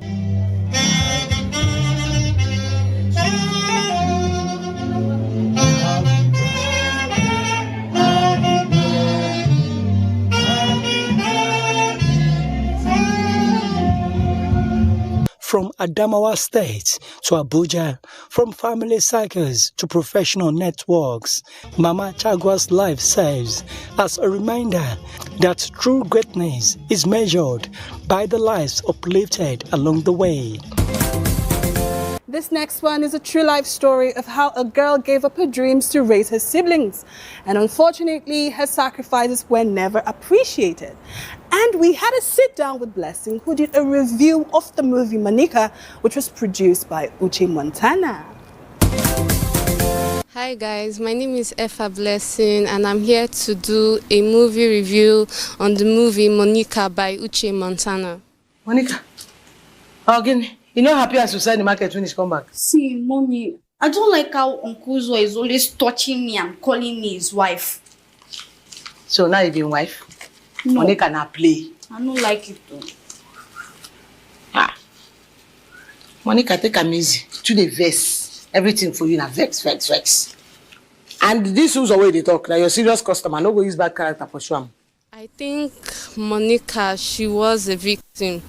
But there are also instances she should be held responsible for her actions. Like, for instance, now, in the scene where her mom saw her with Pascal, she should have stepped up and been more responsible by saying that she loved Pascal and she wanted to be with him and marry him. But instead, she allowed herself to be swayed by her mom and her sister, you know, and everything, and just decided to dump Pascal straight away. Then, in cases where I feel she was a victim was where her responsibility towards her siblings, like her taking care of them, taking them to school, taking care of them, and her neglecting herself, which was due to the fact that her mom stopped her from pursuing her WAEC and her JAMB and instead bringing more focus to her siblings. That's Chika and Bobo. Are you sure? I can help you. Just show me. No. Or it's fine. It's fine. Okay, well, if you need me, just ask me, yeah? Yeah, sure. Okay. Someone that no finished SS2 wants to help you with WAEC. Okay. You're disturbing me, you're distracting me. I don't like this. What I would have done differently. Well, the money that, let's say, the money that Monica, she collected from Pascal for the sewing machine, I would have not given it to my mom, honestly. I would have kept it for myself, bought my sewing machine, resources, the money I would get for making clothes, you know, I would use that to send myself to school. I think that's what I would have done differently, and I would try not to, you know, to be too, like, emotionally bonded, like just putting myself in everybody's business. For instance, she put herself in Bobo's business. Bobo That's her brother. He got a girl pregnant. That's his girlfriend, and Bobo, funny enough, he didn't even have money to go and do the traditional rites to fully claim his girlfriend as a wife. But instead, Monica, she just put herself in the situation. She's like, okay, she's going to get the money, and at the end of the day, the both of them treated her with like the utmost disrespect. His wife didn't want her around or anything. So yeah, that's what I would have done differently. Mommy, you told me not to marry Pascal. You told me that he had bad intentions for me. You told me that I was running away from my family responsibility. Monica, you don't do. You don't do. You go beat me. Okay, so you won't beat me. Messages that I took for myself is that self-love is important. I also took for myself that as a lady you should have like goals and achievements. And I also took for myself that as a firstborn daughter, it's your duty to be a responsible person, but don't neglect yourself along the line. Also, what I also got from the movie is that I think African parents should stop limiting their children. Like there are some children in some households who just be like, okay, this one has more potential. This child, I don't think she's this. I think African parents, they should stop putting those beliefs on their children. You know, especially that term, black sheep. This is the black sheep of the family, or this child is, you know. So I feel they should stop doing that to their kids. My daughter, I am glad you are my own. I am sad you are leaving. It shall be well with you. You shall prosper. Your good will not kill you. Go in peace. Okay, I'll give you a 10 over 10. Okay, so off camera, you were going off about this, like because what did they pepper it's me? like you had a almost personal thing about and I mean for firstborn daughters, I know this movie will definitely hit hard and hit home. Yes. But what would be your general review in very just nutshell about the movie?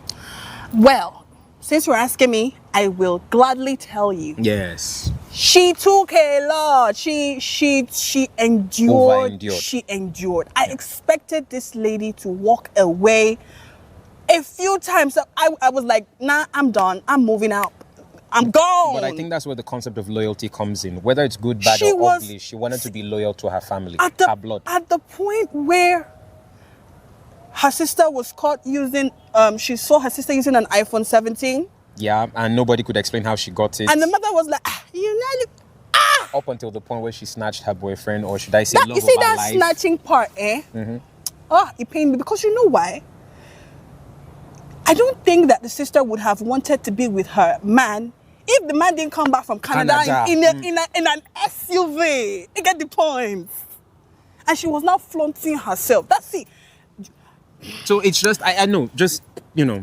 No, hold on. If I were the sister, if I were the sister, I will forgive you. Anyone blow. I will forgive you. No, wait, we'll beg each other here.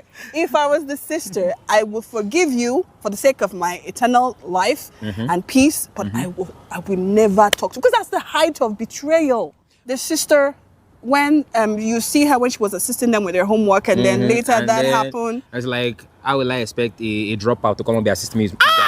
That one pinched me. I will not lie. Me, he pinched me. How they say that in Yoruba? He pinched me. That one entered me. If I felt for Monica, like, but it's all good. It's all good. It's all good. I think we'll come back and talk about this story. Most certainly. We have to have like a part, because it's a whole lot of stuff. And shout out to Uche Montana, by the way. I cried in that movie. And Amy was telling me that there has to be a part 2. So just in case you're looking for like script writers, she's a great writer, by the way. So trust me, you have a great writer. Where the betrayal, the Judas boyfriend, and we need to work on the a Judas sequel. sister. So just send us a DM, shoot us a DM. They won't be able to have kids, Daniel. Okay, that. So they beg the sister. She's giving you ideas, so please, this is what we can offer the production. But anyways, guys, it's never enough to have fun. I mean, it's too much time. But before we go, please, I will not forgive myself if I don't do this. this person, this beautiful damsel beside me, turned a year younger. I mean, you decided to. Now people decide, right? Okay. But she is a year younger. I won't say older, but she's a year younger. So basically, I just want to say happy birthday to my partner and partner in crime, Enyojobu. I'm not your partner in crime, oh. I don't know anything. Don't mind that. She's my partner. She's my partner in crime. She's everything. So that when the EFCC is coming for you, and two of us will go there together, like VDM escorted Billard. We go there together. You escort me. Anyway, guys, she turned. Okay, should I tell them how to do it? Don't try it too. Anyways, happy birthday to her. And I just want to use the opportunity to say that we love you, we appreciate you, and we can only wish you nothing but the very best of life as you enter this next phase of life. Thank you. So guys, happy birthday from us. To all those who are celebrating. To you. This is wishing Enyojobu a very happy birthday. All the best of life, love, and laughter. Thank you. And yes, we're going to chop cake, but definitely that'll be after. So if you don't see, don't be angry. Yes, well. We're going to chop cake on your behalf. So on behalf of me, I, myself, and the rest of us, happy birthday to Enyojo. And also saying bye-bye to you guys. See you all next week. Have fun. Be good. Stay safe. Stay humble. But more importantly...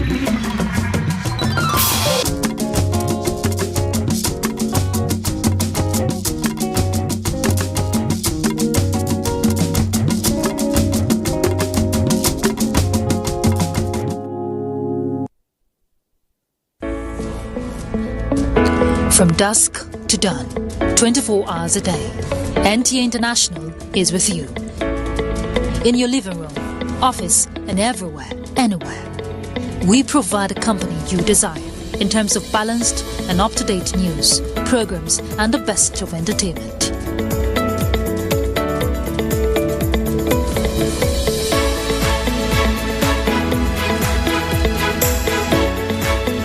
Tune in to DSTV channel 251, Go TV channel.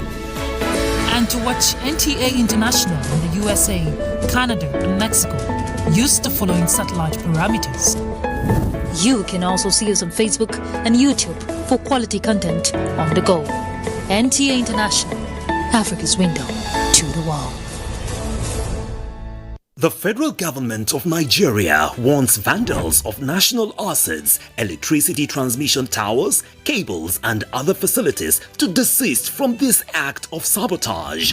Vandalism is a serious crime punishable under the law. Vandalizing electrical equipment will affect millions of Nigerians, including your loved ones. Remember that national assets belong to all of us, hence the need to protect them.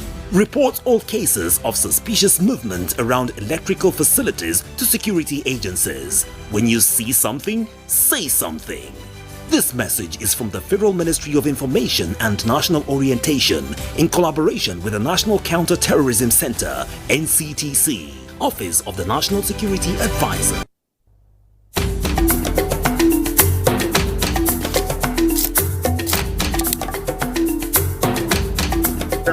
So it has become a full-fledged zoo and it serves so many purposes.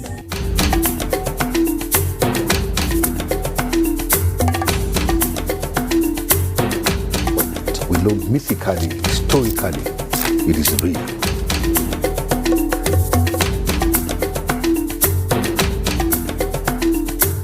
Abuja is a unique mountain in this community.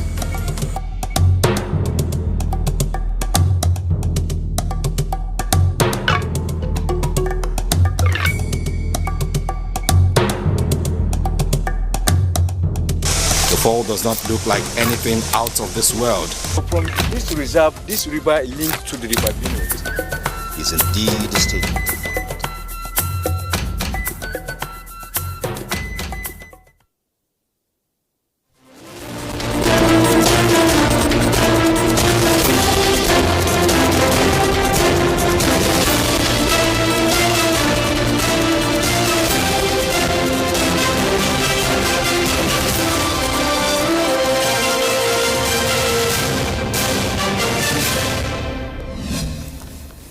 Hello, thank you for joining us again. This is the news on NTA International.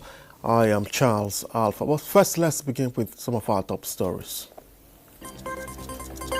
Renewed Hope Initiatives places premium on education. inaugurates first secondary school in Lagos. Ukrainian President Volodymyr Zelensky condemns the easing of sanctions on Russian oil. And Pope Leo XIV delivers message of hope as thousands attend open air mass in Angola.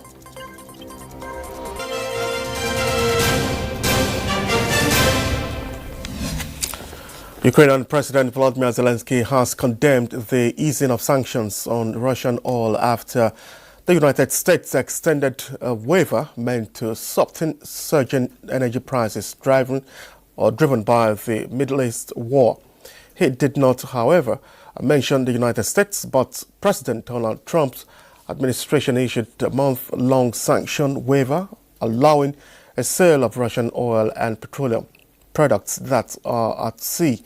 The action was intended to bring down soaring energy prices, but the U.S. Treasury Department extension came 2 days after Treasury Secretary Scott Bessent said that Washington would not renew the waiver. And now to global updates. Let's join Frama Pani for more. The global scene, where I will be taking you around the world. Our flight takes off from Bulgaria. Bulgaria held its 8th legislative election in 5 years, with ex-president Roman Radev's grouping tipped to win on a pledge to fight. And Hezbollah leader Naim Qassem said on Saturday that the ongoing 10-day truce with Israel cannot be one-sided, vowing that his fighters would respond to Israeli attacks on Lebanon. He said a ceasefire means a complete cessation of all hostilities. Because we do not trust this enemy, the resistance fighters will remain in their field with their hands on the trigger, and they will respond to violations accordingly, Qassem said in a statement read out on TV. There is no ceasefire from the side of the resistance only. It must be from both sides. The truce came days after Lebanon and Israel's ambassadors met in the U.S. Washington ahead of planned direct negotiations between the two countries, the first in decades. Qassem expressed gratitude to Iran for their support and assistance, saying the country kept the Strait of Hormuz closed until a truce was reached in Lebanon. Iran's military declared the Strait of Hormuz closed again on Saturday after a brief reopening in response to a U.S. blockade of its ports. Zimbabwe marked its 46th anniversary of independence on Saturday, with President Emerson Mnangagwa presiding over the military parade and other celebrations at Mufisa Stadium in Matabeleland Land South. Now, footage shows the national anthem ceremony at the start of the event, as well as Mnangagwa inspecting the parade from a military vehicle and delivering a speech. I extend greetings to you, my fellow countrymen and women, boys and girls, physically gathered here and at numerous centers across our beloved motherland, Zimbabwe, and those following the ceremony from the diaspora. Meanwhile, China puts humanoid robots against human runners in a half-marathon race in Beijing, showing off the speed and technological advancement of the new machines. Finally, we have DJ Padre Guilherme, known for blending electronic music with messages of faith, hosted a tribute honoring the one-year anniversary since Pope Francis's death, drawing crowds in Argentina to a unique event that fused spirituality, music, and a call for peace. The father said it is necessary for people to realize that peace truly is a grace, but at the same time, it is very fragile. Enjoy this music by DJ Padre.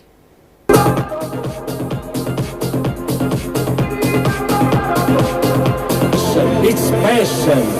God bless you and let's dance.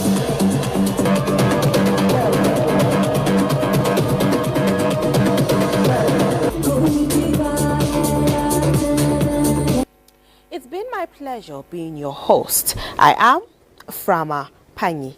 See you next time.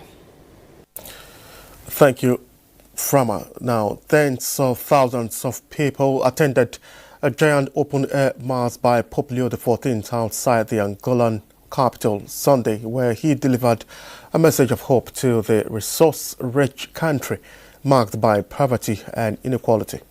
From Apani again reports.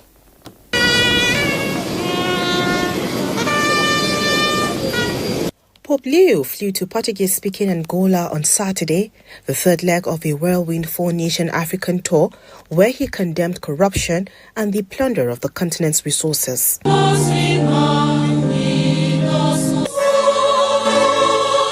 Around 100,000 people attended the pontiff's first mass in Angola at Quilamba, around 30 kilometers, that is 19 miles from Luanda, the Vatican said, citing local authorities. The Pope encouraged the crowd to look to the future with hope in a new beginning for the nation still scarred by a 27-year-old civil war that ended in 2002.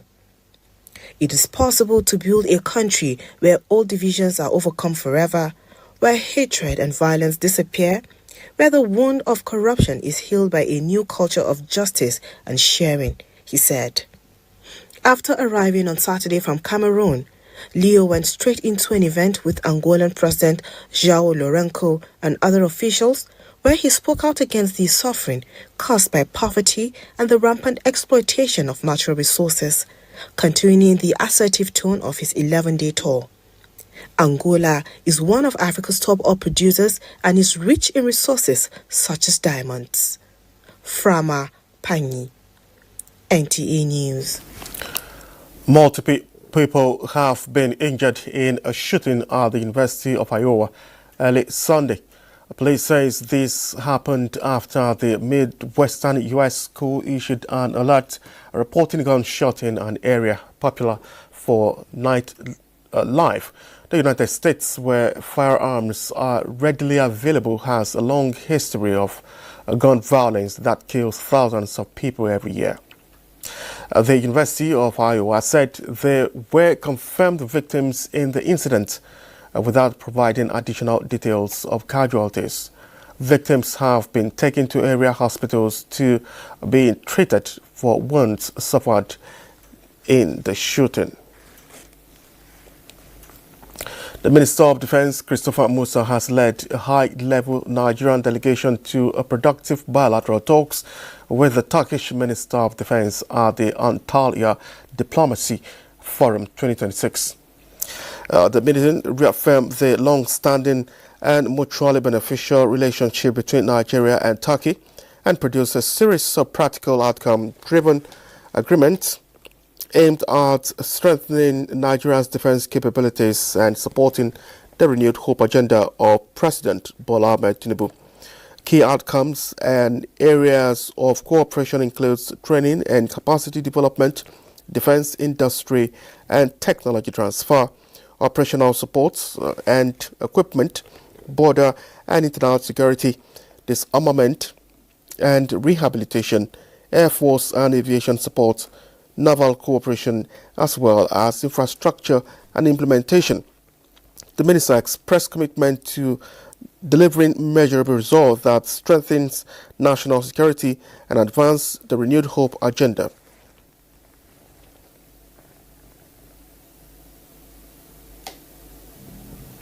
A Catholic across the nation mark Mother's Day with special Thanksgiving masses led by the Catholic Women Organization in line with the Catholic Bishops' Conference of Nigeria directive with a call for virtuous living. Omeka Marachuku reports.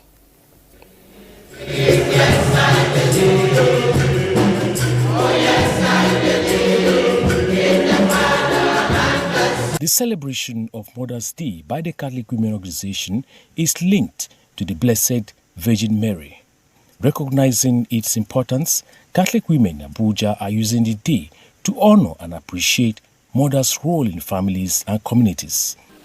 We may not always have them around us, but within the period we have them, it is what the celebration is, what celebrating them. True love, that we should also express it, not just like what we normally hear, but we should demonstrate it so that at the end, this consistency in the show of love will be permanent. So it is a good thing to be celebrated. It is a good thing to know that the society appreciates this role that we play and the sacrifices that we make. I'm very, very happy to celebrate this year's Mother's Day. It is not all of us make. It is God that made it.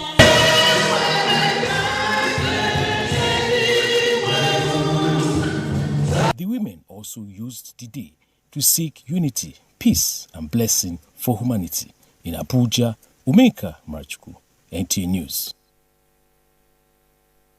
The Renewed Hope Initiative will continue to accelerate action for Nigeria to attain the Sustainable Development Goals, especially on education, ahead of the 2030 target set by the United Nations. First Lady Oluremi Tinubu disclosed this after inaugurating the first secondary school established in Abaranje community under Igando Ikotun Local Council Development Area of Lagos. Musa Toliat completes the story.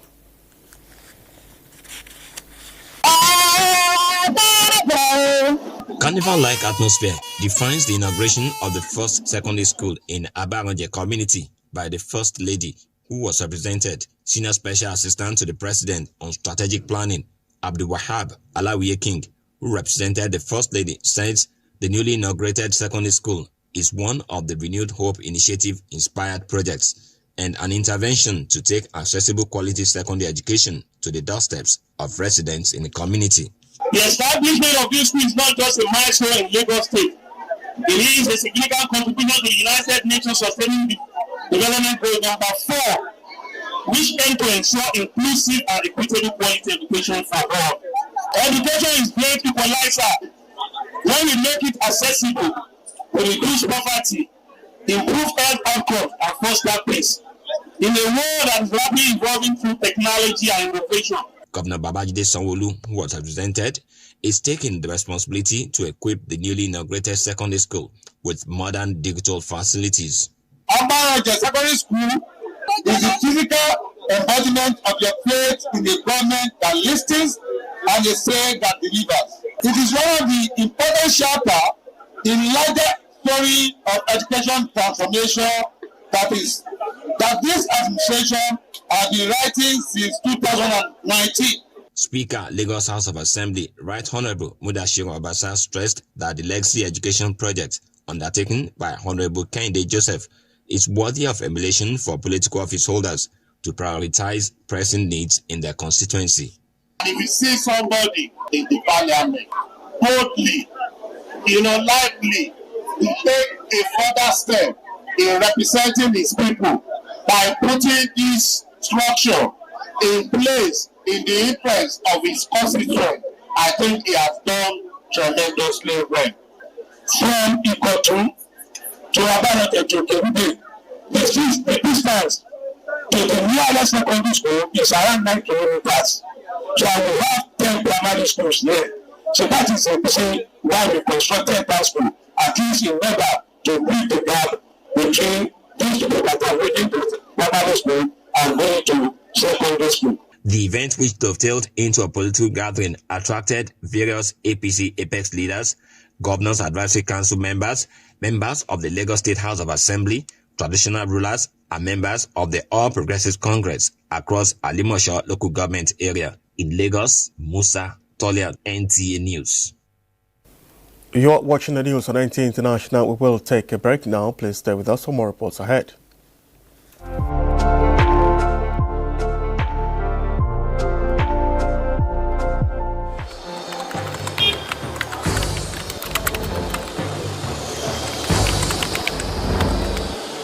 You have no better friend and partner than Nigeria.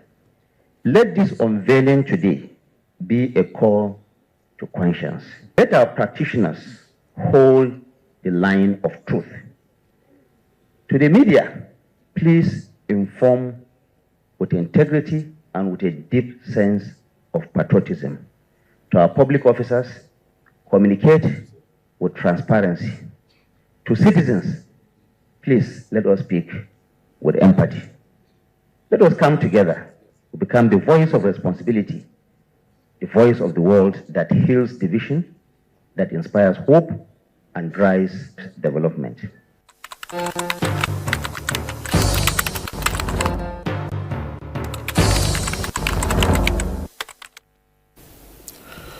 Welcome back. Vice President Kashim Shettima is to declare open 2026 Nigeria Public Relations Week, put together by the Nigerian Institute of Public Relations with the theme Food Security in Nigeria. From policy paper to public plates, the imperative of public relations scheduled to take place in Kaduna State from April 19 to 25, 2026. In a statement by Director Public Relations NIPR Stanley Ogadigo, the Vice President will attend as special guests of honor more than 2,000 professionals, policymakers, communication experts, international guests and other stakeholders are expected to converge to deliberate on critical issues of national development. Speaking on the relevance of the theme, NIPR President Ike Niliaku says this year's NIPR focuses on a key sector of the nation's economy. He noted that the Vice President's participation underscores the federal government's commitment to repositioning agriculture as a vital instrument for social and economic security. The Nigerian Air Force is reinforcing its commitment to technological advancement and self-reliance as the 2026 Tactical Air Command Intra-Command Research and Development Competition takes center stage at the NAF base in Makurdi. The event brought together participants from 14 units, all presenting innovative solutions aimed at strengthening air operations and national security. Blessing Omeche Ebute reports. It was a showcase of ingenuity and excellence at the Nigerian Air Force Base Makurdi as officers, airmen and technical experts converged for the 2026 Tactical Air Command Intra-Command Research and Development Competition.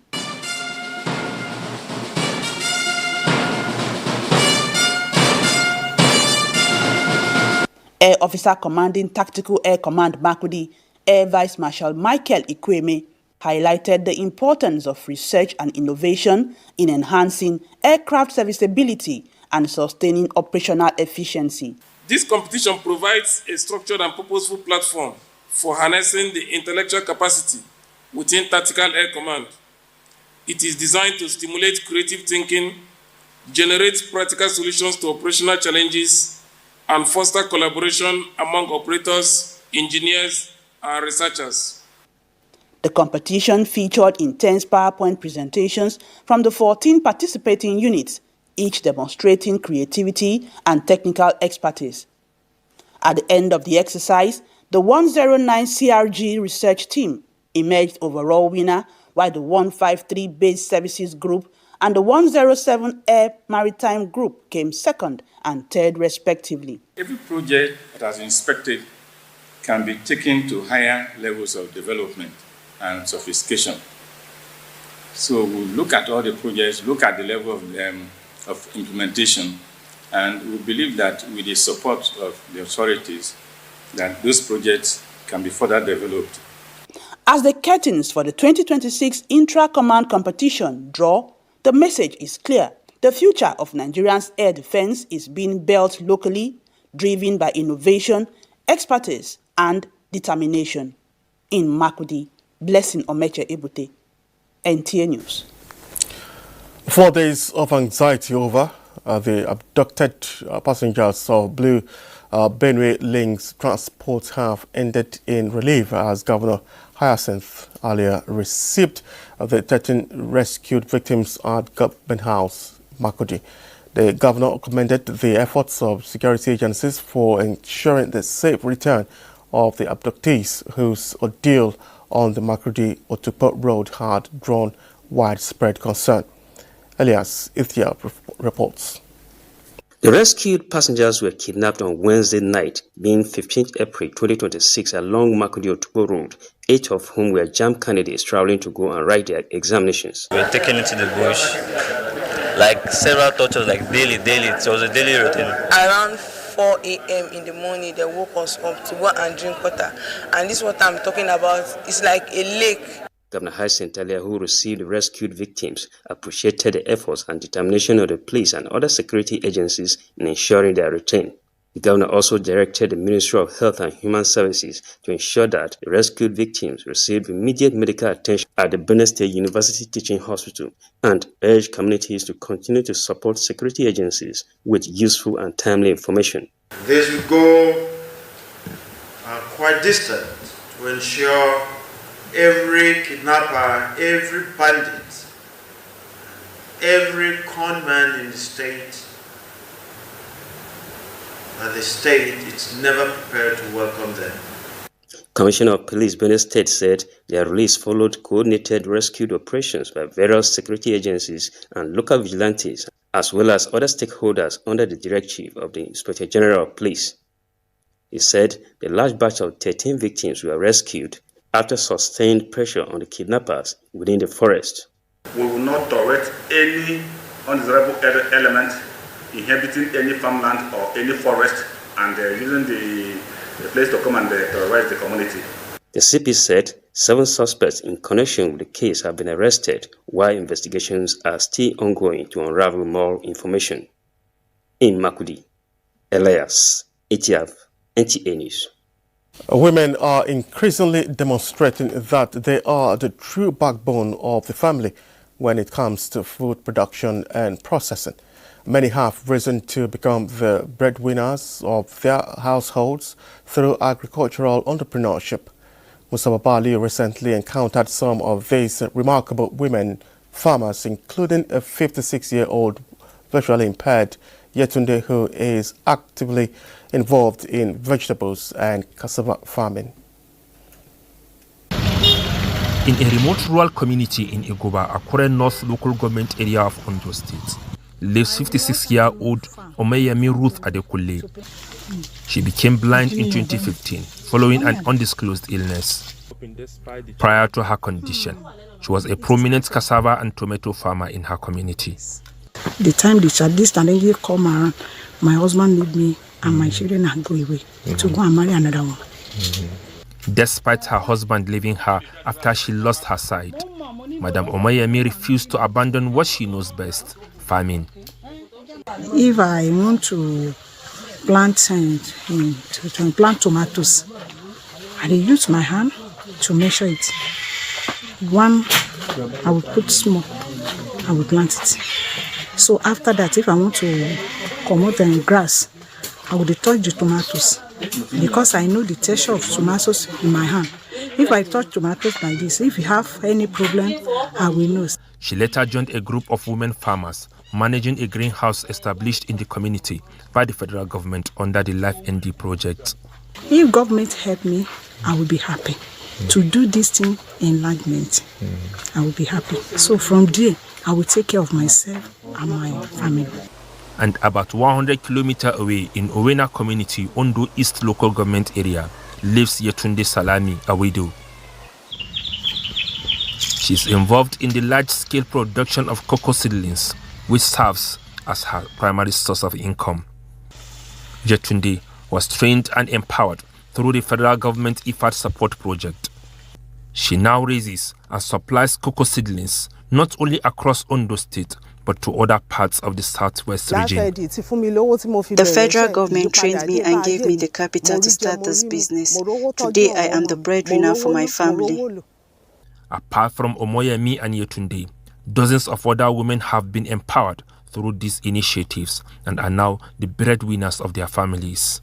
So they are into vegetable production, talking about tomato, cucumber, and pepper. They are doing very well. A lot of youth restiveness in the Niger Delta region. With the commencement of the project in the 9 states, we succeeded in also dousing this and giving hopes to the youth and the women of the region that government is available and ready to see to their welfare and to ensure that likely they make something meaningful out of their out of their livelihood. Our priority is to graduate students with skills to apply this research, solve real agricultural problems, align with development needs, and drive the transformation of our agri-food system.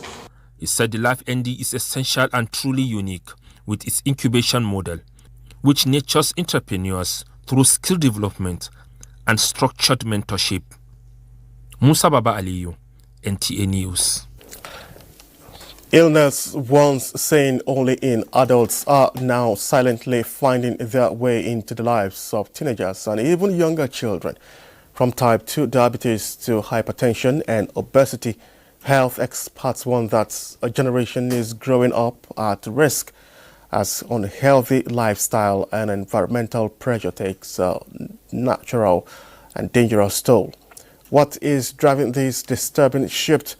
In this special report, Basi Taipan examines the changing habits, hidden dangers, and urgent need for action to curb this silent shift that is raising concerns about the future health of the next generation.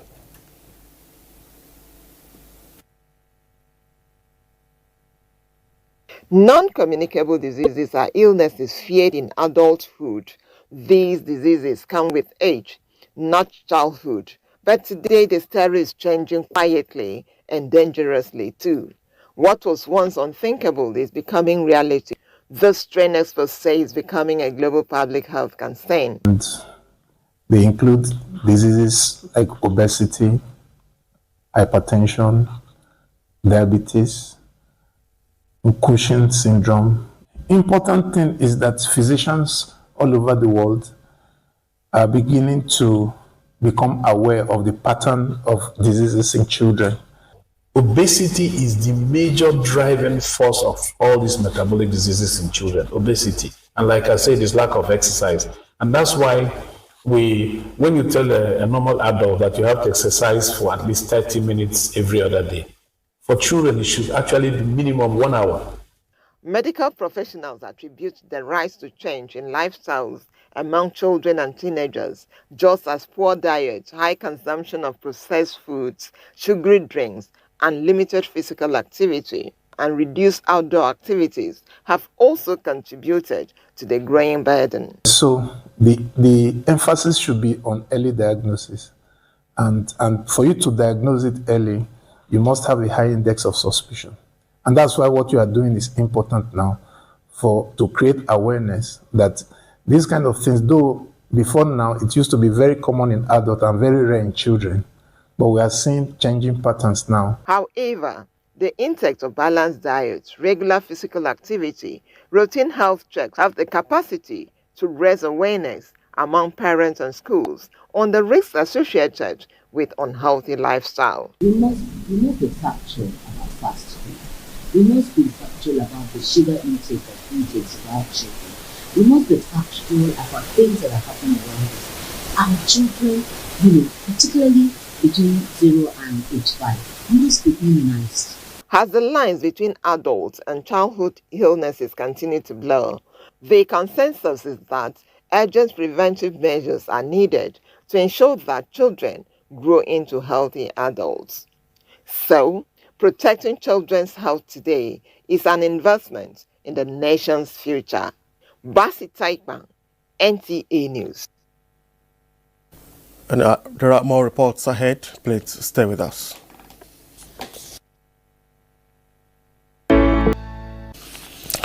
Thank you for staying with us. To reduce death and prevent aspirations from being cut short by substance abuse, key actors in the fight against drug abuse emphasize that addiction should not be as a family secret, but recognized as a medical and social crisis that demands bold and decisive action.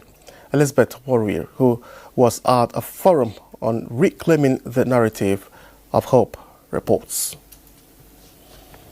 An estimated 360 million people worldwide use drugs, with abuse and trafficking posing serious threats to public health and security. World Drug Report 2025 by UNODC reveals that the global drug problem is intensifying, marked by unprecedented levels of production, trafficking, and consumption. One of such efforts to reduce the menace is this gathering of experts, youths and parents with different tales. Dr. Adekunle Adeshino is an advocate. He speaks on recovery and breaking the silence in homes. We have about 3 million that needs treatment and rehabilitation. And all the rehabilitation centers we have in Nigeria, we don't, as at the last check, we don't have up to 10,000 bed spaces. So treatment is grossly inadequate. And that is why prevention in this case is better, is cheaper. The role of the family is to give support and comfort to the individual that is afflicted, and that begins with having a listening ear. Other concerned players note that identifying triggers early will help promote family stability to prevent relapse and reduce the prevalence of addiction. When you take substance, it doesn't go to any part of your body. It goes to the limbic system to activate that place. We should encourage them for all their follow-up visits. Don't attempt to even experiment. Don't attempt to even start it. Lack of parental guidance, peer pressure, and low self-esteem were highlighted as factors promoting drug abuse. Elizabeth Omori, NTA News. Katsina State Primary Health Care Development Agency has confirmed cases of diphtheria, Lassa fever. The agency disclosed this during a stakeholders engagement aimed at sensitizing the public on the dangers, prevention and management of the disease. Awal Haliro reports. The emergence of these deadly diseases has prompted the agency, in collaboration with development partners, to deliberate on strategies to curb their spread and ensure proper management of confirmed cases. The common outbreak that you are experiencing in the state, there is the Lassa fever, diphtheria, as well as cerebrospinal meningitis. So the essence is to come together, enlighten ourselves and remind ourselves, educate ourselves on how to tackle these outbreaks. 13 out of the 34 local government areas have recorded cases of the diseases, underscoring the need for stakeholders' engagement to sensitize the public on the looming danger. Inviting them to come to the meeting is very important. So they are all here in attendance. We discuss fruitfully, and I assure you we are going to achieve our objectives. While appealing for support, the agency has called on members of the public to adhere strictly to basic hygiene practices and promptly report suspected cases to the nearest health facility for appropriate action. In Katsina, Awal Haliru, NTA. The Nigerian Society of Engineers has emphasized the need to advance the interests of engineers while ensuring strict regulation of engineering practices across the country. This was the focus of a public lecture held in Abuja, with the theme advancing the interests and regulating the practice of engineering professional. Calvin Eunaye reports. The event brought together engineering professionals, academics, policymakers and students to discuss the critical role of engineering in national development and infrastructure sustainability. Facilitated by the NSC Maitama branch, as the 11th Engineer Otis Anyanji Distinguished Lecture Series, speakers highlighted the importance of ethical practice, continuous professional development, and adherence to global engineering standards. They noted that regulating the profession is essential to preventing quackery and ensuring safety in public and private infrastructure projects. They also stressed the need for collaboration between regulatory bodies and engineering institutions to improve compliance with existing laws governing the profession. The rapidly evolving world defined by digital transformation, infrastructure expansion, and complex security challenges, the engineering profession must continue to rise to the demands of competence, ethics, regulation, and innovation. Engineering today is not only about systems and structures. It is about trust, responsibility, and national reliability. Otis Anyanji is one of the founding fathers of the Maitama branch and former president of the Nigerian Society of Engineers. In Abuja, Kelvin Ewonwaye, NTA News. The Governing All Progressives Congress APC FCT chapter has inaugurated its new leadership for a tenure of 3 years during a rescheduled Congress for the Federal Capital Territory and some states in the country. Abubakar Akwanga reports.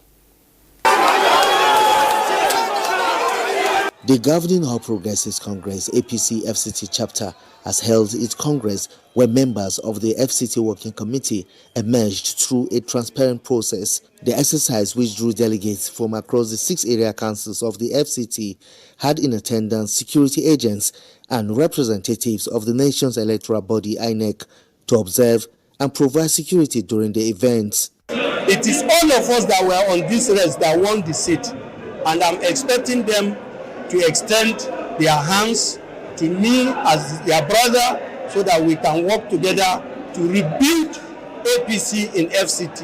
I'm going to leverage on all my experience to give him all the support that he requires to put this party in the right perspective. As he clearly stated in the course of his remarks here, that FCT has suffered a lot of setback, and we are with him to put the APC in the right course. It's not going to be business as usual. We will take stage as much as the men will always push us. We'll always stand there. The new leadership promised to close ranks with other stakeholders of the party to expand membership through e-registration and prepare hard ahead of all future elections in the FCT and Nigeria. In Abuja, Abubakar Akwanga, NTA News. A coalition of youth groups in Nasarawa State says the reforms of the federal government have impacted hundreds of youth in the state, calling on youth to support the present administration. Aliu Tijani reports. Youth in Nasarawa State are counting their gains under the renewed Hope administration, particularly the impact of student loan, micro loan to entrepreneurs, among other interventions. Converge on Lafia under the banner of National Youth Council of Nigeria in the state. The youth call for consolidation of the reforms for sustainable growth and development of the country. On the 2027 general election, the youth urged their counterparts in the state not to allow themselves to be used by selfish politicians on sentiment of ethnicity or religion, but should vote competency and continuity. Nasarawa youths drum support for the re-election of President Bola Tinubu and converse support for Governor Sule's preferred governorship aspirant ahead of party primaries. He possesses the vision, capacity, and empathy to build upon existing foundations and usher in an era of even greater prosperity and development for all. Therefore, the coalition of youth groups in Nasarawa State, which is a conglomeration of about 26 youth groups across tribes and religions, unequivocally endorses Senator Ahmad Wadada Aliyu for the APC gubernatorial ticket. In Lafia, Aliu Tijani, NTA News. A network of civil society organizations led by the Humanities, Welfare and Social Development Initiative has called for total support for the Independent National Electoral Commission INEC as it prepares for the 2027 general election.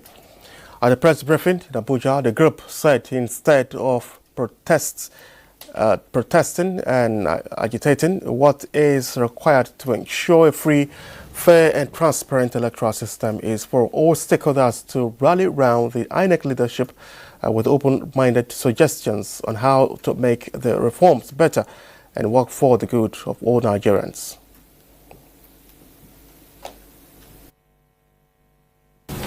We commend the chairman for his ongoing reforms and administrative policies aimed at strengthening electoral integrity, institutional transparency, and public trust in the Nigerian democratic process. We are using this medium as a coalition of civil society to actually call on the Independent National Electoral Commission chairman to uphold the rule of law and remain focused without being distracted by political actors in delivering a fair, credible election as Nigerians yearn for a transparent process come 2027.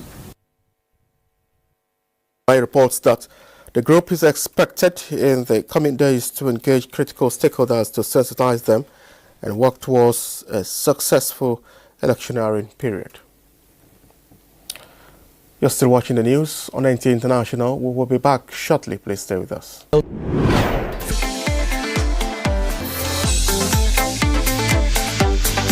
You can also see us on Facebook and YouTube for quality content on the go.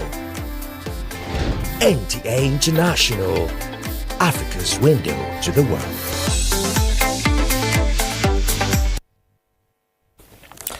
The Alumni Association of the National Institute is calling for a major overhaul of Nigeria's policing system, advocating a decentralized, intelligence-driven and community-based approach as the most sustainable solution to the country's worsening insecurity. Francis Form reports that this was the resolution at the 46th Annual General Meeting and National Colloquium of the Association to chart a new course for national security. We should not just assume that state police must inexorably be abused by governors. Deliberations at the colloquium highlighted that Nigeria's policing challenges are deeply rooted in structural, institutional, and governance issues, with community trust and intelligence gathering identified as critical pillar for success. Policing will become more effective under a regime of state police. There will be better or greater evidence of transparency and accountability, and the unemployment profile of the country will be moderated thereby. This will also allow the Nigerian police force itself to be more strategically focused and concentrate on its functional domain and be much more effective. When there is effective policing, most of the narratives about our country will go down and will have the ability to move around, to interact like we used to. The conversation is no longer whether reforms are necessary, but how they should be designed, structured, and implemented in a manner that strengthens national unity while enhancing local security capacity. The forum concluded that a balanced, multi-layered policing system offers the most viable path forward, combining legal, operational, and socio-economic reforms. If you want to reposition the police, let all the basics be supplied. With the theme, State Police and Community Policing, Challenges, Options and Opportunities, the high-level gathering brought together key stakeholders, including representatives of federal institutions, security agencies, and state governments. Francis Form, NTA News. And understanding geodiversity is vital to Nigeria's sustainable development and cultural preservation. Geoscientists are now calling for urgent action to protect the country's geological heritage as a key part of its national identity and economic future. Lydia Sampson reports. Professor Omar Rahman, a revered geologist whose influence spans generations, is being celebrated at 80 with a distinguished lecture highlighting both his legacy and enduring relevance to Nigeria's scientific community. Someone who has in his mind, in his heart, in his behavior, and in his consciousness, every time, the betterment of others. I am the recipient of that. The event, jointly organized by the Petroleum Technology Development Fund, Nigeria Association of Petroleum Explorationists, and the Nigerian Mining Geosciences Society, brought together industry leaders, academies, and former students whose careers bear the imprint of Rahman's mentorship. Over the decades, he has shaped minds, influenced institutions, and contributed meaningfully to the development of Nigeria's energy sector. Beyond his academic brilliance, speakers painted a portrait of a humble teacher, a nation builder, a passionate advocate for sustainable resource management.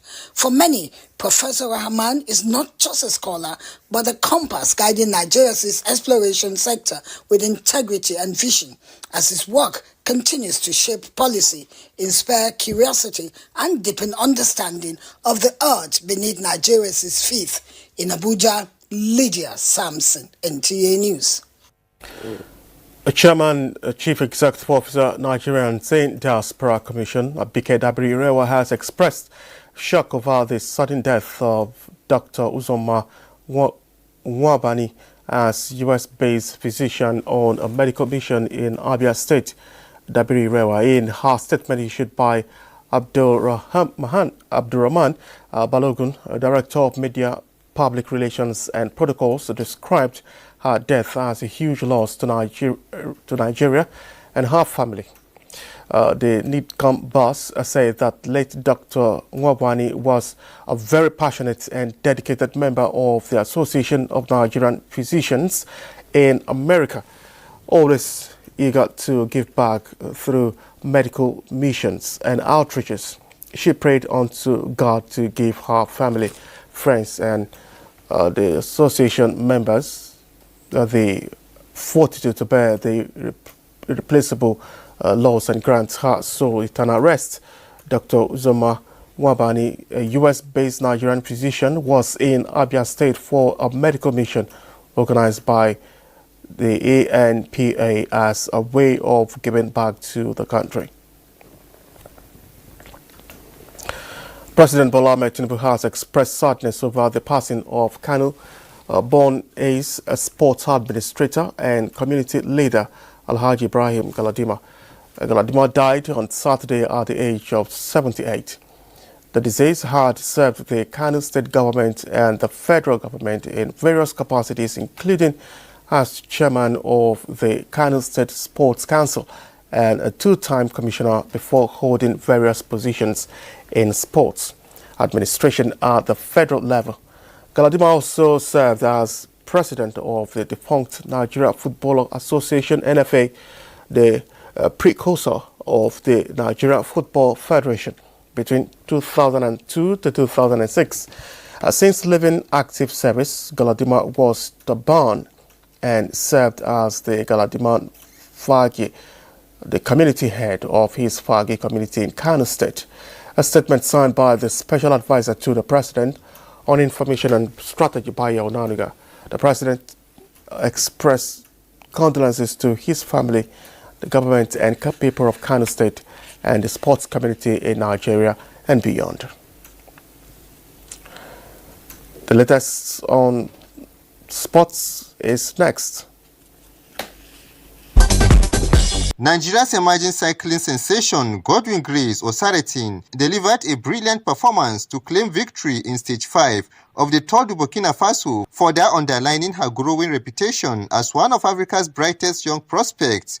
Osaretin first grabbed national attention at the 2024 National Sports Festival in Ogun State, where she stunned spectators by defeating Nigeria's first cycling Olympian, Ese Ukpeseraye, to win gold in the women's 200-meter sprint. She went on to secure another gold medal in the women's road race at the inaugural African School Games in Annaba, Algeria, cementing her dominance among her peers. In another development, Alex Iwobi's participation in the upcoming Unity Cup is in doubt after the midfielder picked up an injury during Fulham's goalless draw against Brentford. The Nigerian international started the match but was forced off before full-time after appearing to suffer a hamstring injury while chasing a forward pass. He was replaced by fellow Nigerian Samuel Chukwueze as Fulham settled for a 0-0 result. The Unity Cup is scheduled to take place in London from May 26 to May 30, 2026, with Nigeria, Jamaica, India and Zimbabwe set to compete. And finally, Nigeria's under-17 women's national team, the Flamingos, will face Guinea in the second round of the FIFA Under-17 Women's World Cup qualifiers as their joining to secure a place on the global stage gathers momentum. The Guinean side heads into the tie full of confidence after a dominant 8-2 aggregate victory over Niger. The Flamingos, who finished third at the 2022 FIFA Under-17 Women's World Cup, will be aiming to build on their growing reputation as a powerhouse in women's youth football. The first leg of the encounter is slated for the weekend of May 22nd and 24th. With sport update, Suleiman Musa, NTA News. And now, our weather report.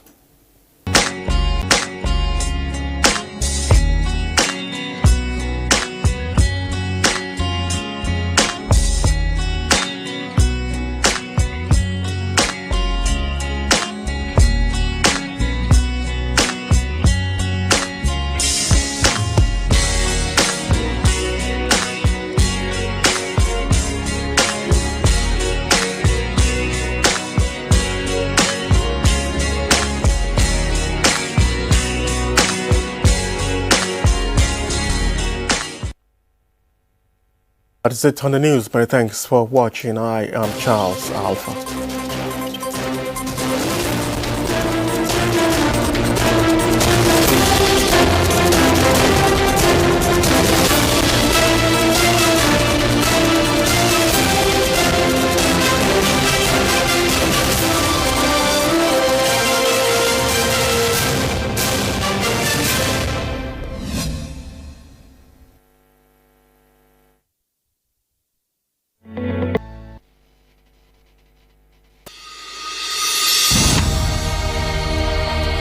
Nigeria means a lot to me. And Nigeria means peaceful cohesion. My country. We continue to pray, and then hopefully we will come to understand that unity of purpose, unity of living together. Our ethnic beliefs and background and culture is our strength. Ever since the amalgamation period of 1914 to date, about 109 years ago, the people of Nigeria live very peacefully with one another. I think diversity helps a lot to enhance robust development in Nigeria. All over the country, you have so many ethnic groups, over 250. That is enough to tell you that this is a blessed country, and God has kept together as one indivisible entity.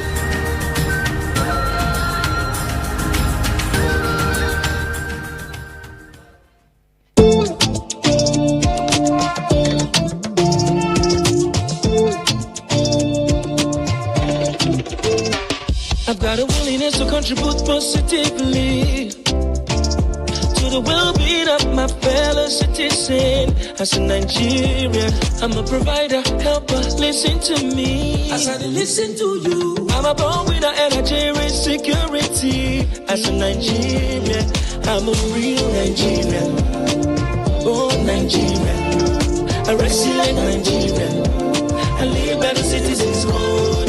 I'm a real Nigerian, accountable Nigerian, a caring Nigerian. I live by the citizens' code. Green, white, green, I pledge my dear country. I'm embodied with observance and courtesy. There is nothing in this world above me, if not be God.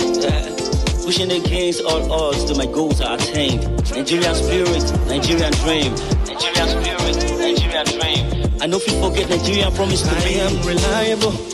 Oh, I know I'm responsible for my actions. I am strong, healthy.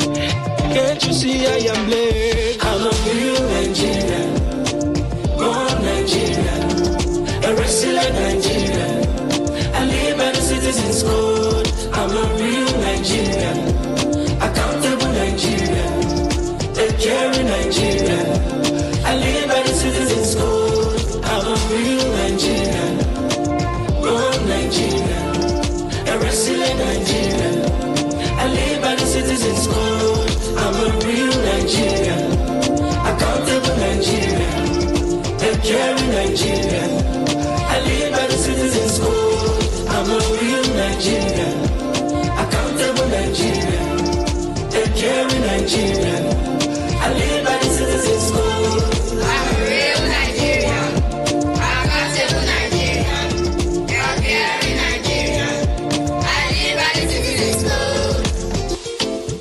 Moving Nigeria to greatness.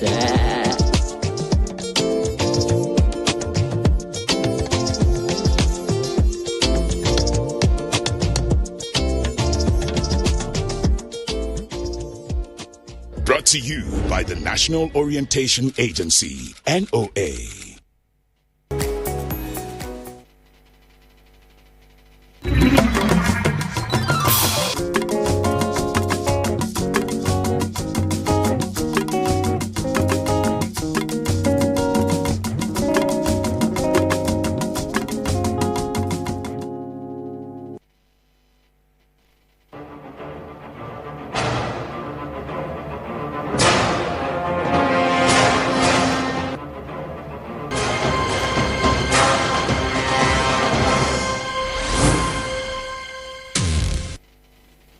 Hello, we're glad to have you join us. This is Platform. I'm Ruth Aguwele. Motherhood is a gift, and no woman deserves to die while given life. Now, this is why maternal health plays a critical role in shaping the future of any society. Before now, the alarming rate of maternal mortality and child mortality in Nigeria used to be overwhelming. But following interventions by the present administration, reports by the Federal Ministry of Health and Social Welfare states there's been 17% reduction in maternal deaths and a 12% decline in newborn deaths across 172 high-burden local government areas. And recently, Nigeria joined the rest of the world to mark Safe Motherhood Day with a clarion call towards ending preventable maternal and newborn death, which is no longer optional, but it is a shared responsibility and a national priority. Safe motherhood has been adopted in the country through various initiatives we've seen, like the Maternal and Neonatal Mortality Reduction Innovation and Initiative, MAMI, which is currently implemented in 32 states. MAMI focuses on improving service delivery, emergency obstetric and newborn care, and of course referral systems. Now, the federal government has reiterated its commitment to improving maternal and newborn health outcomes, stressing the need to move beyond access to ensuring quality, timely and equitable care for women across the country. But the focus remains on strengthening healthcare access and ensuring that no woman is left behind, especially in rural and undeserved areas where medical resources can be limited. But the question is, how can this progress be sustained in the aspect of inclusive and accessible maternal health care across the country? So our focus will be on promoting safe motherhood in Nigeria, and our guest is Dr.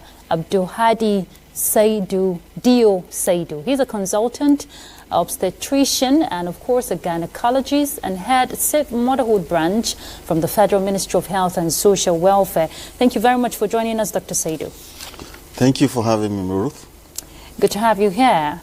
And our panelists on platform today will be one of our health correspondent, Elizabeth Omori. Elizabeth, this is your first time on platform. I was so pleased to have you here. Of course. Thank you so much for having me. Great. So, Dr. Saidu, yes. I know there's a lot when it comes to, when we're thinking of maternal health in Nigeria, especially with the burden, which we're seeing the decline in the numbers for Nigeria.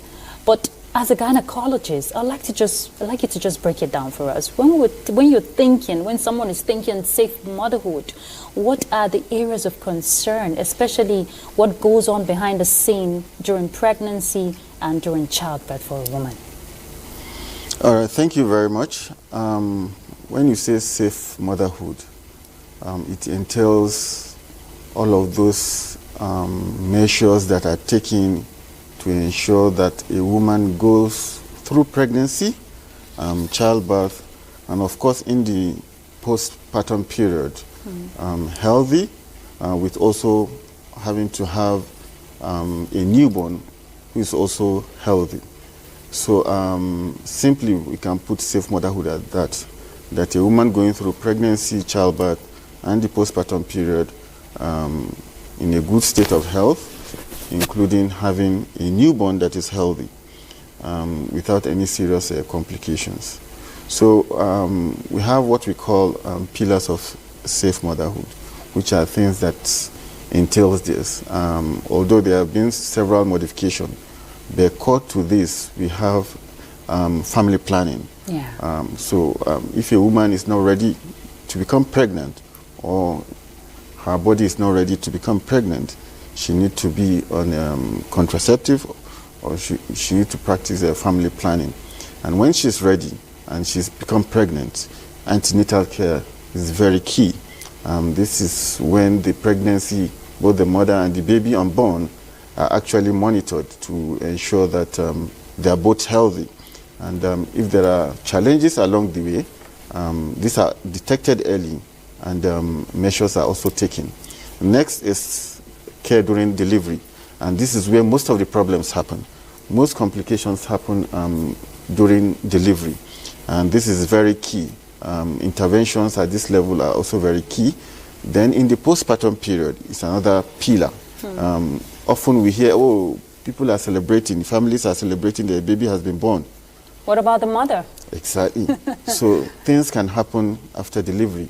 Even the baby, things can happen after delivery. So it's also a critical period.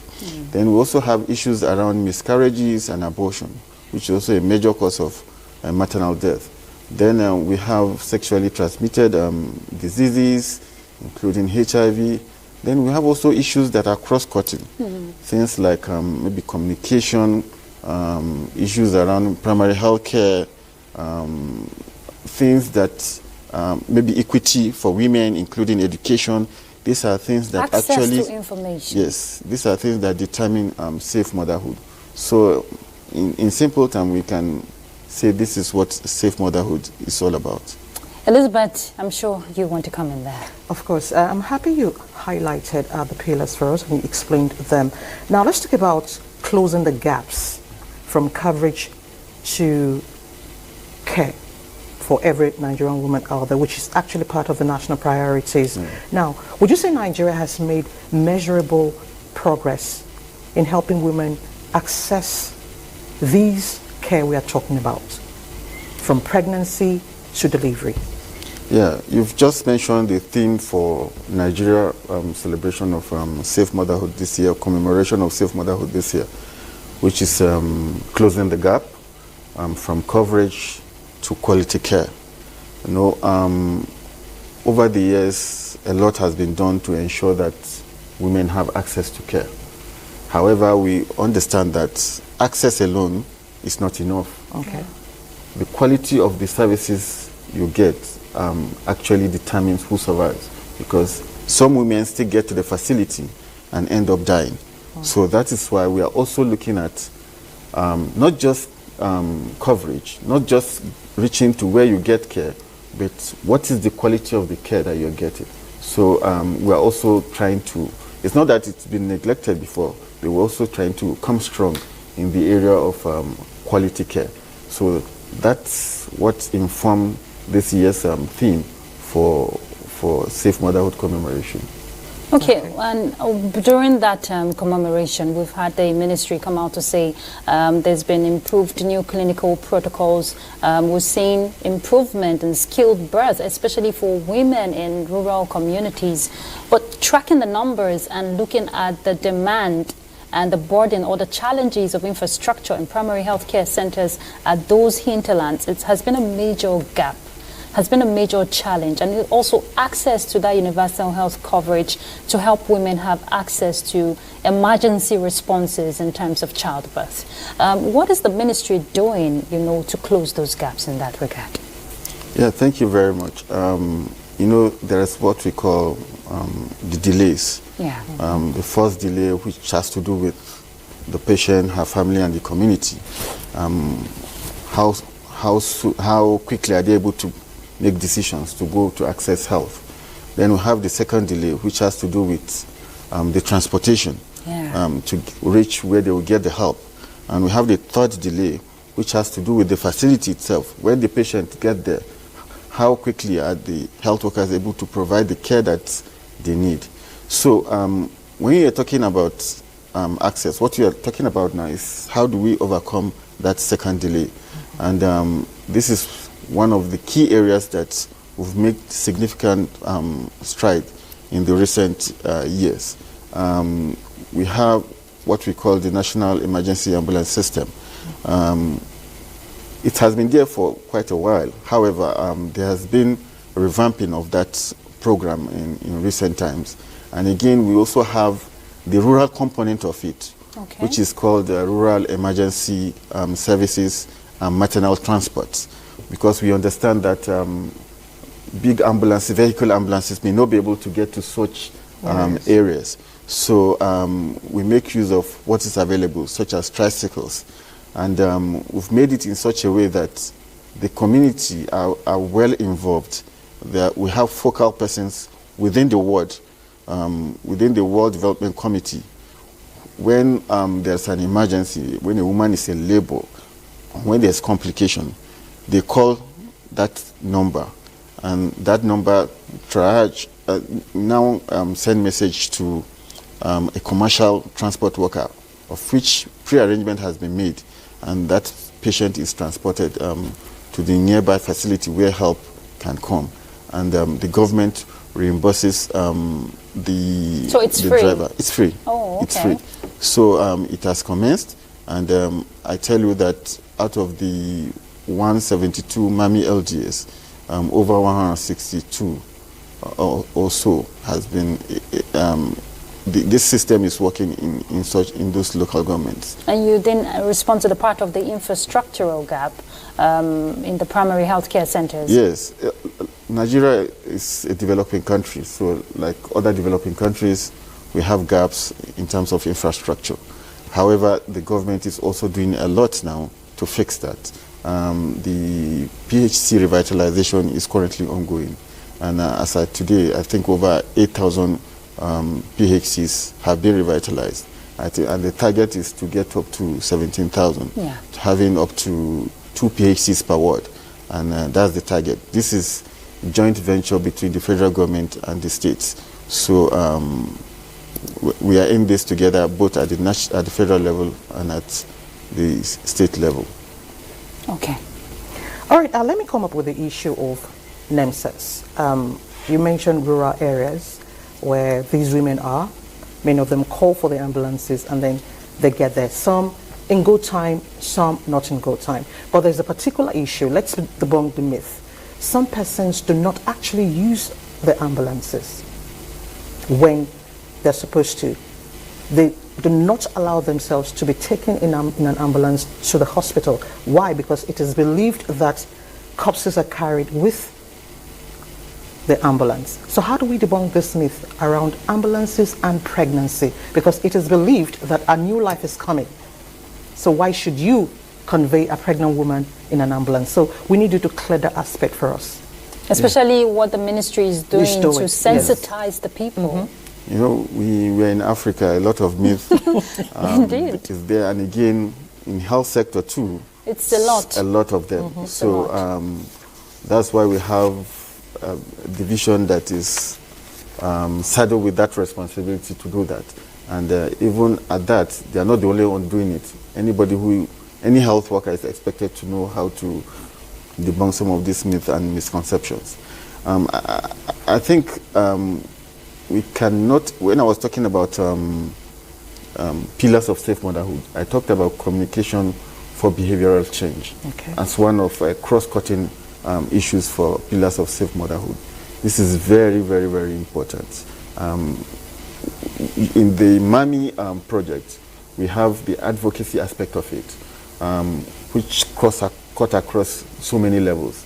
Community gatekeepers, religious leaders, traditional leaders, women group, youth group, it cut across all of this. Then even the health workers, we continue to train them on how to pass information. Even if you are working within a community, even though you're in a facility, you also have responsibility to carry the message to the community that you serve. And again, at state level, radios, televisions, we also do that. But we think it is more effective when we go through stakeholders within the community, and that is what we are doing. And sometimes the main generator of demand is providing quality. If someone is sick and is taken with this ambulance and the person comes back healthy with her baby, I think that's enough conviction. Yeah, exactly, advocacy for you to know that this works. So for those who decide to stay back and something adverse happens, you may not want to do it next time at all. So I think it's also upon us for us to ensure that this system works.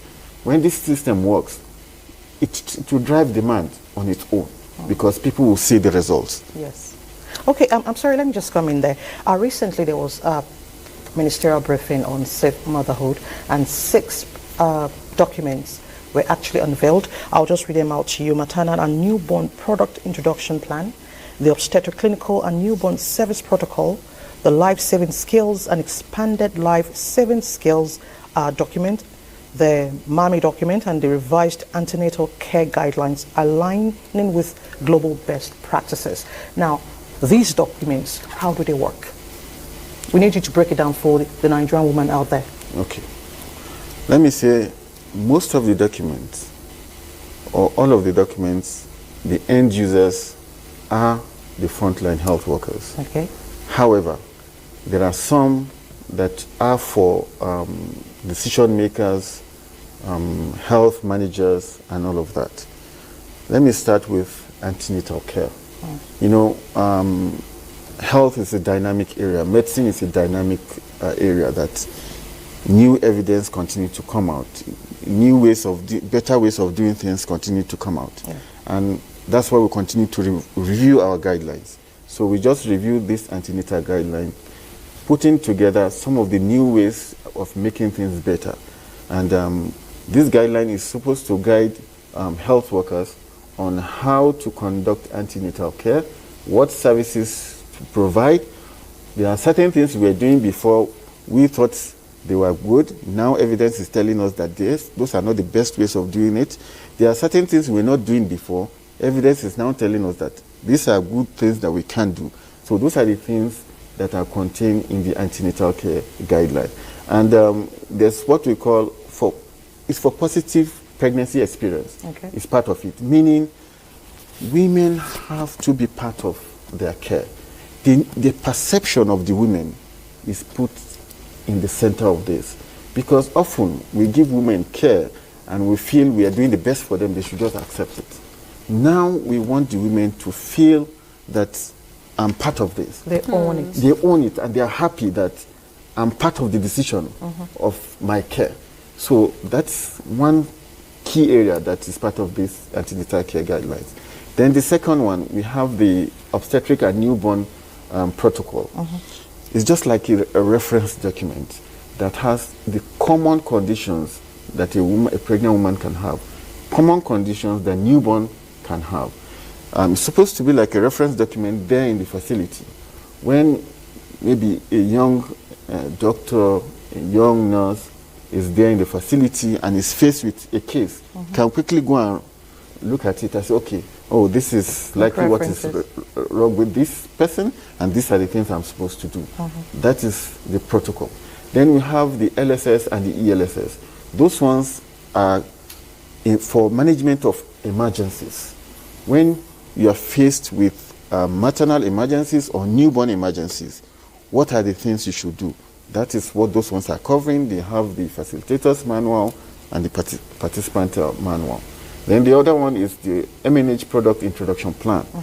Often people or partners bring in drugs, introduce it into the country, and it is not systematic.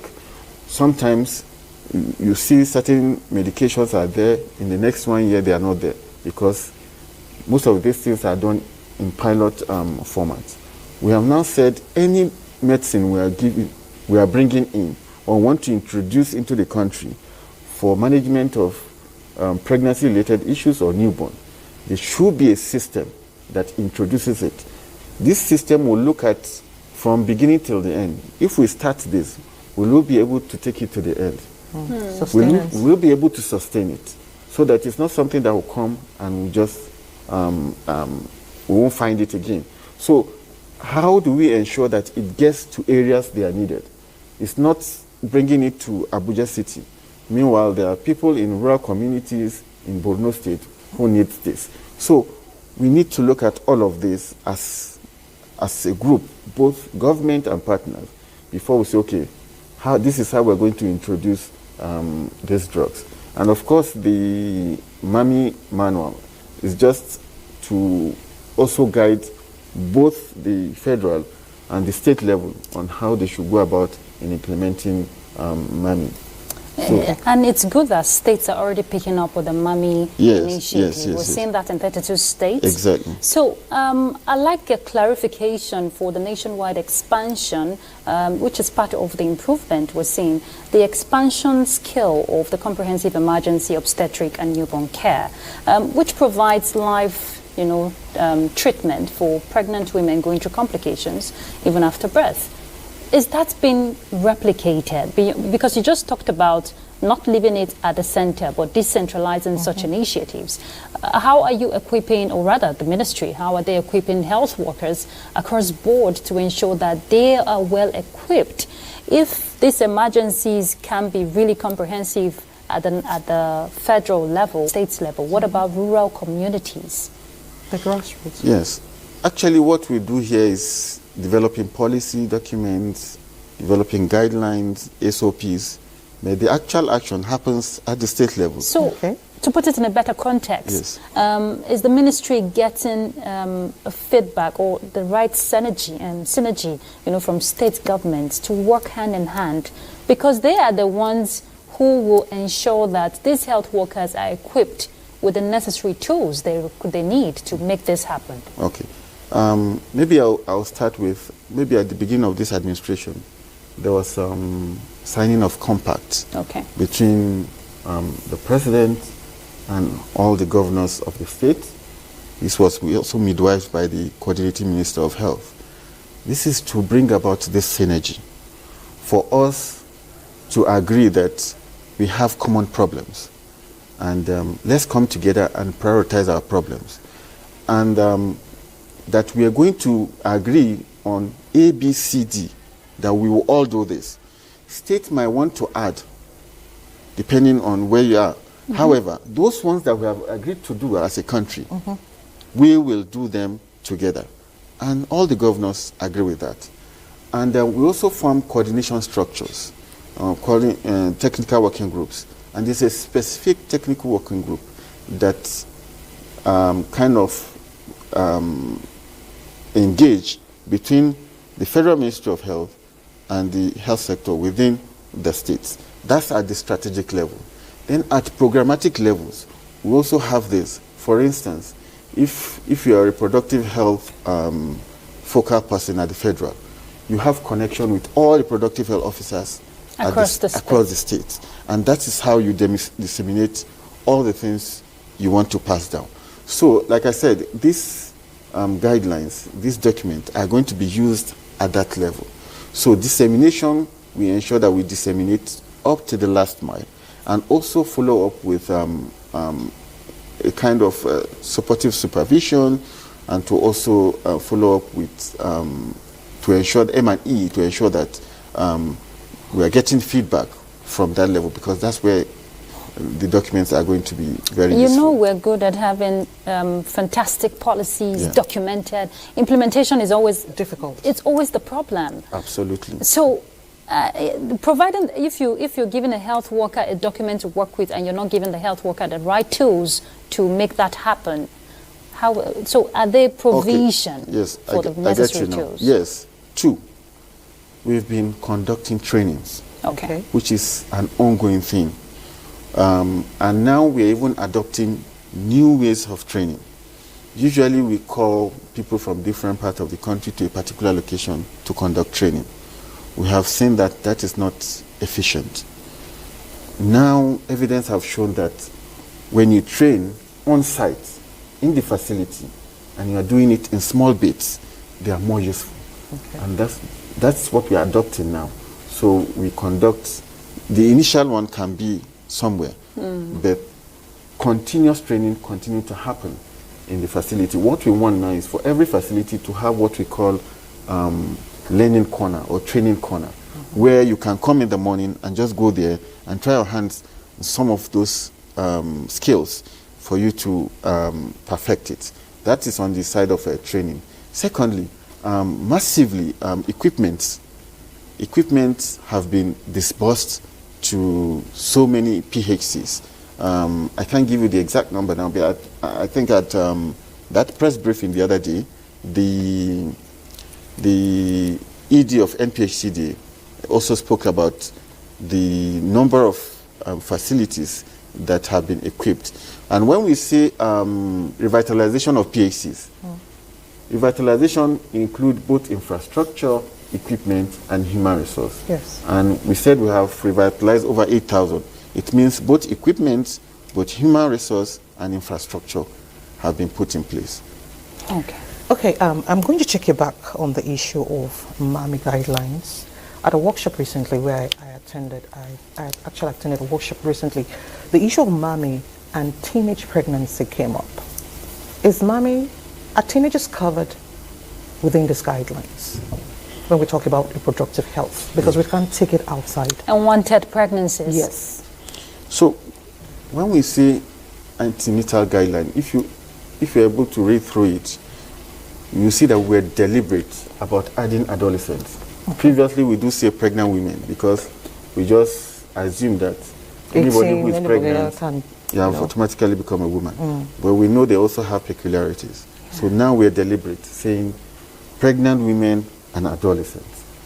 Throughout the guideline, those are the phrases we're using. And the mommy intervention is for all pregnancies, all women and adolescents that are pregnant. Okay. And whether it's a teenage or an adult, this will cover you as far as you are pregnant. In addition, there are some other aspects of mommy that we're not aware of. Maybe issues like counseling, issues around counseling, issues around family planning. These are things that are also there, and this is to prevent unwanted pregnancies. And when a woman becomes pregnant, of course, all the care that she deserves are all encompassed in the interventions for mommy. So there's no discrimination for using age. Okay. Within that, I'm sorry, Ruth. Within that guideline, the mommy guideline, there's a particular segment, women with HIV. Does it cover these women? Absolutely. Okay. Absolutely. There's another aspect following the mommy, not just the mommy, but on a comprehensive scale, looking at it from a holistic view, persons with disabilities, especially the deaf community. There's been concerns of them not having access to this information when they're in hospitals. They don't have sign language interpreters to explain to them, what is happening. Antenatal care is more of teaching these women for that long period of their pregnancy, and also for the blind, the visually impaired. How are they, assistive devices, to help aid this safe motherhood we're talking about? Yes, you're very correct. But we also need to be realistic that we're coming from somewhere. I understand. Yes. I want to know if there are plans for inclusivity. Yes, I'm coming there. Okay. We're coming from somewhere, and we hope to get there. For now, usually, in most cases, you see accompanying persons assisting. However, that might not be the best way for confidentiality. It is deliberate that we have a disability unit in the Federal Ministry of Health. And the unit is developing, and we hope they're already coming out with the policies. However, if you're talking about every facility having someone who can use sign language, someone who can communicate with someone who is blind, it's not... It's not looking feasible. Not for now. And again, this may not rest solely on health. We also have other ministries and agencies that also deals with issues around disability. That's where I'm getting. Shouldn't there be collaboration yes, with the Ministry of Health and the National Commission for Persons with Disability? Absolutely. That collaboration is ongoing depending on the area. For instance, in the issue of disability, our disability units collaborate with them. However, like I told you, even the ministry was formed just maybe like 5-6 years ago. So we don't expect them to be as established as maybe Ministry of Health or so. But we have planned to get to where you're talking about, where we have these devices. Some of these hospitals, they've been built very long ago. Now we're talking about how can we have ramps that can help them access the building, all of this. So if you see newer facilities now that are being built, they put all of those into consideration. But there are some that have been there very long ago. So it's our hope that when we are revisiting those buildings, when we are restructuring those buildings, or we are rebuilding those areas, all of that can be put into consideration. Okay, so just before we take a break, I would like the ministry, now this is a recommendation in the aspect of promoting that inclusivity. Just the way skilled birth attendants, have been inculcated into the system over time, even at the rural areas. There are people in communities who understand the sign languages. They can be worked with. There can be a sense of collaboration to have them at these primary healthcare centers so that no woman is left behind. That's a recommendation.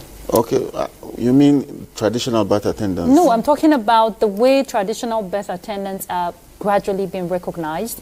This way, they also have, people in communities that understand sign languages and even, do the sign languages, which, they can be incorporated into the system for the rural communities, especially the primary health cares we're talking about. Yeah, I agree with you. Like I said, we are working towards Like that. I said, it's a recommendation. Thank you. Okay, so let's take a break, ponder on some thoughts. We'll be back just in a moment, so do stay tuned.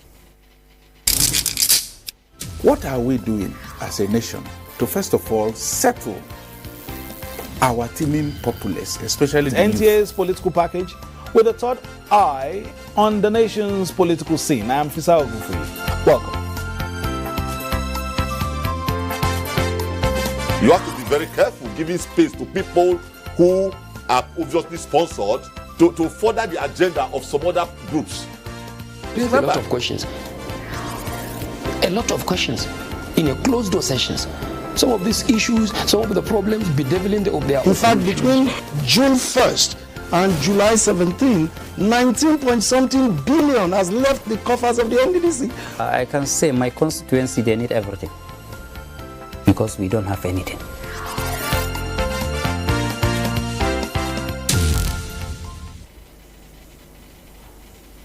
Platform. A method for digital literacy is a bot that you can use, you can interact to learn more about digital literacy. Hello, it's our pleasure to have you join us on Platform. I'm Ruth Aguwele.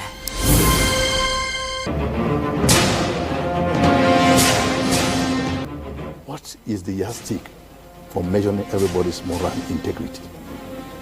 It's critical at this point in time.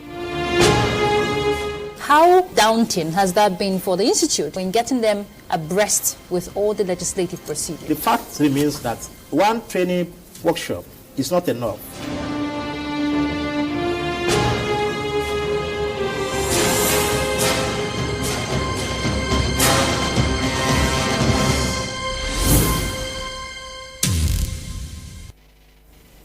Thank you for staying tuned. The conversation is on ways to promote safe motherhood in Nigeria. And we have Dr. Saidu. He's a gynecologist and, of course, head Safe Motherhood from the Ministry of Health and Social Welfare. Elizabeth, you were going to pick up with a question. Yes, and I'm happy as a medical practitioner. Now, let's talk about the attitude of your workers, your colleagues in our hospitals. For example, Ruth mentioned earlier, a visually impaired woman walks into the hospital, she's having complications, she can't see. Or someone that can't hear, she can't hear, nobody's interpreting with the fingers. She cannot explain what is happening to her. But the other person is normal. The doctor is normal, the nurse is normal, the midwife is normal, every other person normal. Now, the attitude of our health workers towards persons with disabilities has to change. So how do we correct this narrative? Because many of them are losing their babies, some lose their lives, some just go because they are frustrated. They can't talk, they can't see. Families are not helping them. So how will the society or the government help them if they can't help themselves? So how do we walk out of this narrative? Thank you very much. I would say we are talking about respectful maternity care. Yes. And we don't limit this to dignified care to only persons with disability. Even someone without disability, you want to be treated well. Often you see some persons, you say, oh, I won't go to such facilities again. Because of their attitude. Yes, attitude of person. Yeah. So we understand that. So it's not just persons with disability. And let me come back to the theme of this year again, closing the gap from coverage to quality care. When you say quality care, it involves two sides, the provision of care and the experience of care. So what you are talking about is experience of care. The person receiving the care, how has that person perceived that care? And under experience of care, communication is one aspect. Respectful maternity care is one aspect of it. So it is something that we are very deliberate about. So this theme, we are not just using it because we want to use a slogan or a theme, but it's something that we want to deliberately want to close the gap. We understand that such attitudes happen, not just in Nigeria, but if it's only in Nigeria, it won't be a global thing, because respectful maternity care is a global thing. So we have accountability mechanisms that we have put in place to ensure that such issues are detected. I don't know, there's what we call MPCDSR, Maternal, Prenatal and Child Health Surveillance System. We also have quality of care programs, and these are accountability mechanisms that have been put in place for us to ensure that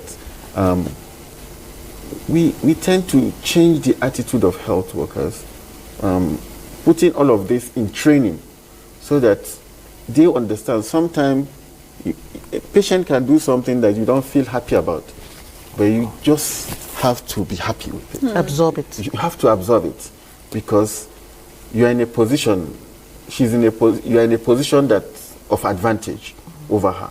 So it's important that we're able to tolerate it's just like a business person who has a client. Your client is always right. So, and that is what we are also looking at, that as much as possible, we need to treat our women with respect, with dignity, and that is why now, in our current guideline for labor care, companionship is a major issue. In fact, you have a red, in your documentation, you have a red mark if you don't have a companion, because we think it's something that is very important. Issues around want to stop the situations we used to see before. When women are in labor, we are hearing shout everywhere. We want to make labor more comfortable so that analgesia, pain relief, is something that is we want to give liberally as far as it's safe and as far as the woman requires. At subsidized rate or for free? It depends on where you are accessing your care. Okay. If you are accessing your care where the services are free, you get it free. Okay. But you don't expect government. Don't expect to go to a private facility and you expect government to follow you there to come and exactly, which exactly. brings me to this question of the universal health coverage, especially for maternal care, the expansion of it. I know there are a lot of gaps in that regard, even for other care, other services. How is the ministry ensuring that it narrows down to ensuring that all areas, no matter the complications, women are covered in that aspect? Sorry, come again with the question. The universal health coverage expansion. Yes. How is the ministry ensuring that for maternal health, it's a comprehensive package? Yes, for maternal health, you know, there are, even though I don't work with NHIA, but there are different ways people can be enrolled into that. For those who are working in formal sector, it's quite easy to do. However, we also have private companies also making arrangements for their own packages too. The issue is the person who doesn't work with any of this. And we also have state insurance agencies, and where people come together in the community, they come together and organize themselves and are able to do this. It is work in progress because there has been significant increase in the enrollees. I think over 21.7 million people are now enrolled. Within the last 3 years, I think from around 16 to 21.7. So there has been significant increase. So Dr. Saidu, Yes. you know why I asked that question? You were talking about the anesthesia that people can, have, Yes. which cannot even, it depends on where you're receiving care. That would determine if you're getting it for free or at subsidized rates. Yes, yes. Now, there are areas of concern under the universal health coverage where people still pay monies for certain services that are supposed to be covered. I want to know, as the head of the Safe Motherhood under the ministry, NHIA is under the ministry's purview. So how are you also promoting, since you said it's work in progress, are you also pushing that all aspect of it when it comes to maternal care, comprehensive package, is guaranteed for every mother expecting a child? So, like I said, it's a gradual expansion. Okay. Wherever it has reached, any facility it has reached, the coverage is comprehensive. We don't leave anything, in as much as those services are available within that facility.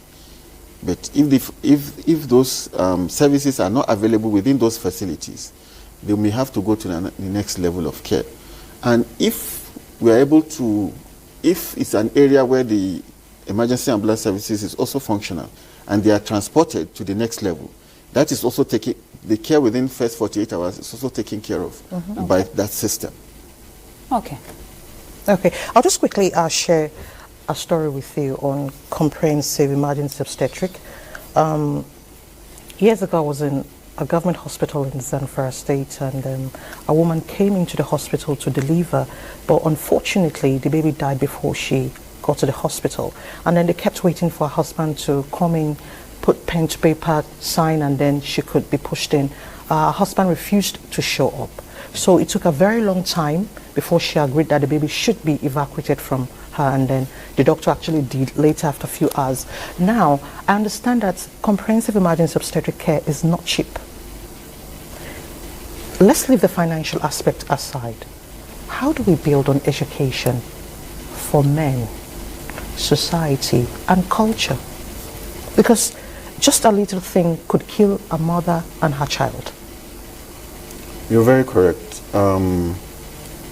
Health education is a major chapter in our new ANC guideline. Okay.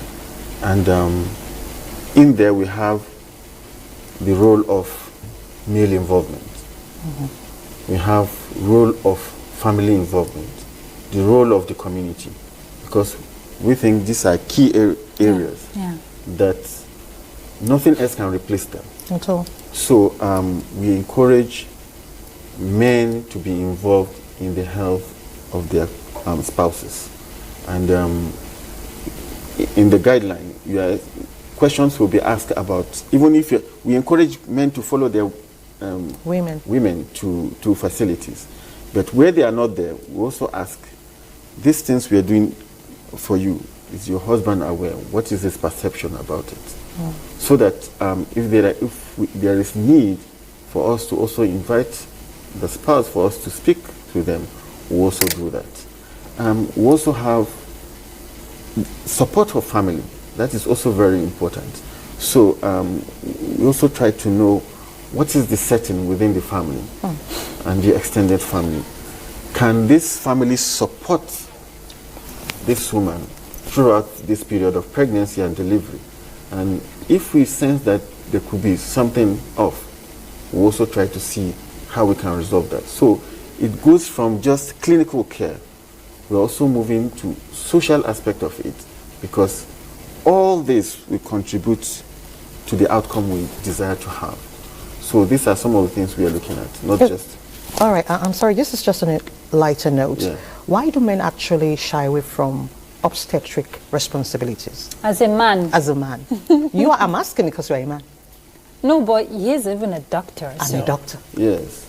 I am a man, but if you sample different men, you see that our orientations are different. Okay. Yeah. So maybe traditionally, you feel pregnancy is the business of a woman. But he got me pregnant. Exactly. But he got me pregnant. Exactly. So, but like I said, culturally, people grew to see that this is what happened with my grandparents, my parents, and they just follow. So, but the story might not be the same when you're in places like Abuja, in Lagos, where you see men carrying the handbag of their wives, and the woman, you see her obviously happy and things like that. But the issue is, even the women in the rural communities where these men don't follow them, they also see it as normal, and they might not see anything wrong with it. It's us that are on this side of the divide that are thinking that, oh, if the man does more, it will help in the outcome. Okay, as a gynecologist, Dr. Saidu, I know that skilled birth attendance has improved drastically. I'm talking about 86.3% over time. But we still have quackery in the system, which affects the life of many in rural communities.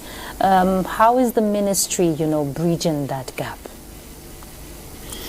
All right, we need to say some facts that we have shortage of human resource for health. Then, even the one we have significant maldistribution.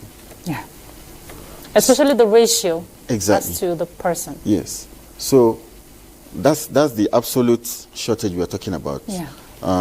Doctor population ratio or midwife nurse population ratio, we are way off it.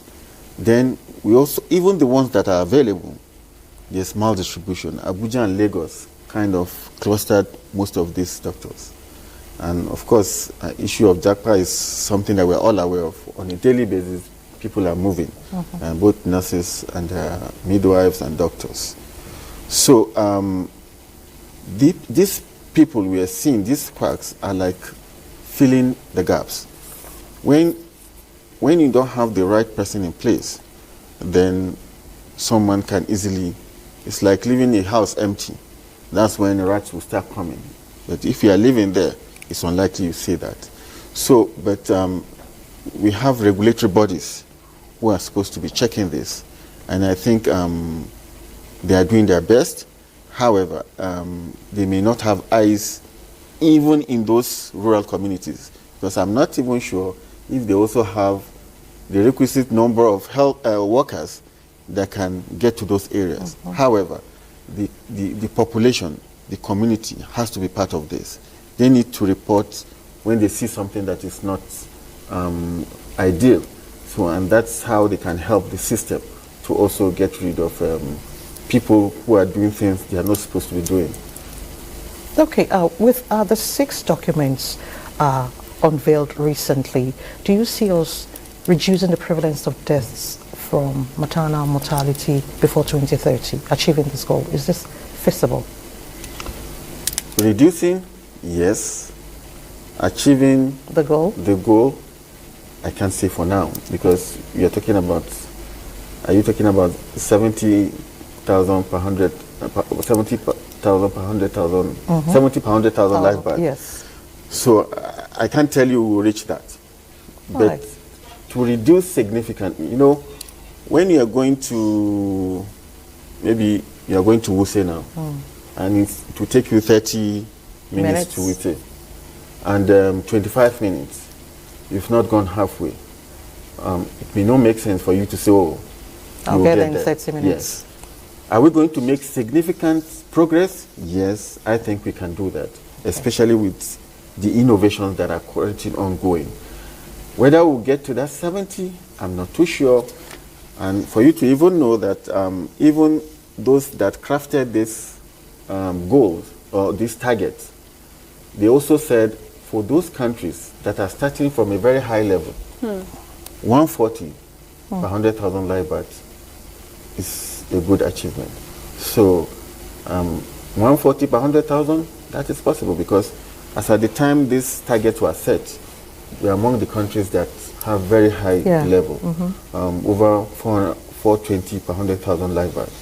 So that's huge. Yes, that's huge. So we think it's possible to get that level, but we need to sustain the momentum that is currently ongoing. Can't we raise up to meeting this goal as a country? We can, with the support of everyone. You're very optimistic. Well, for the media, we'll play our role Yes. by creating a sense of creating a platform for advocacy so that every voice can be heard. Thank you so much, Dr. Saidu. I know there's a lot you want to share with us, and there's a lot we have to keep monitoring.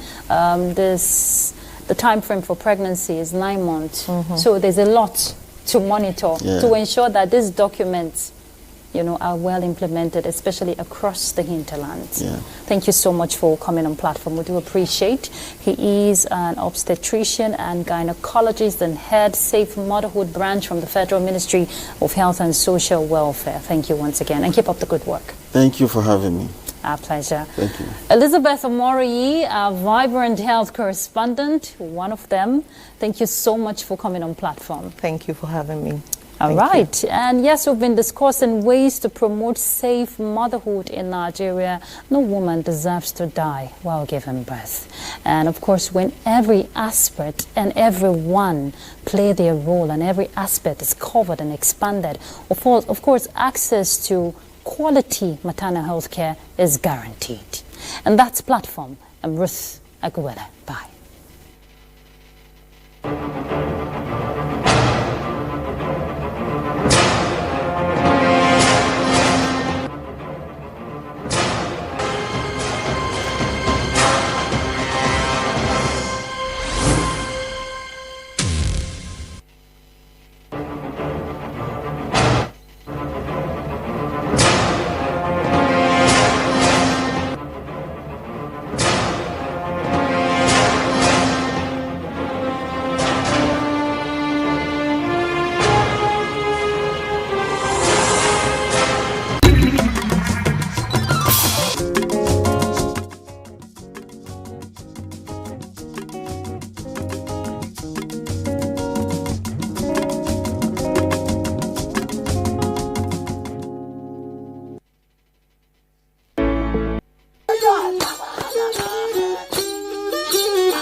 Sukuma tribe. The Sukuma are a Bantu ethnic group from the southeastern African Great Lakes region. They are the largest ethnic group in Tanzania. Sukuma means north and refers to people of the north. The Sukuma also refer to themselves as Basukuma, which is a plural form, and Nsukuma, the singular form. They speak Sukuma language, which belongs to the Bantu branch of the Niger-Congo family.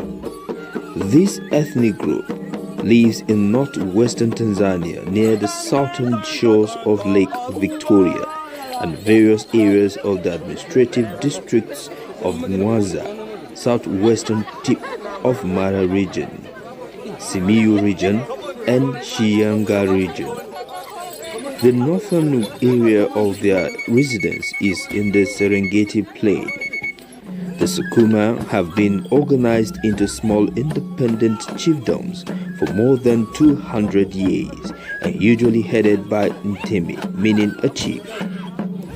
Historically, Ntemi was advised by a group of hereditary councillors and ruled through hereditary village headmen. In 1946, the chiefdoms united into a federation that later operated as a unit under the government of Tanzania, except the villages around Tabora. Culturally, the Sukuma believe in spirit possession and have a holistic view of the world as interconnected with all living things, natural and supernatural. In Mwanza, there are several mosques with large congregations of both Sukuma as well as other cultures.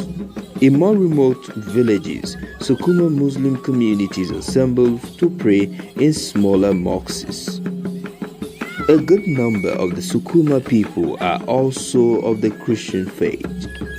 The traditional houses of the Sukuma are called Mushunge. These are round grass houses strengthened by large poles of trees referred to as Nyonyo.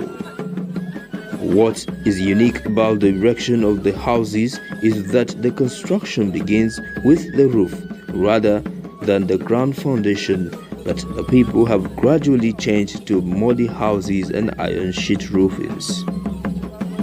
The Basukuma enjoy eating maize, beans, sweet potatoes, millet, rice, vegetables, fruits, meat, chicken, and lots more. Their staple food is, however, sweet potatoes and millet. They dress traditionally in animal skins and also backed clothes.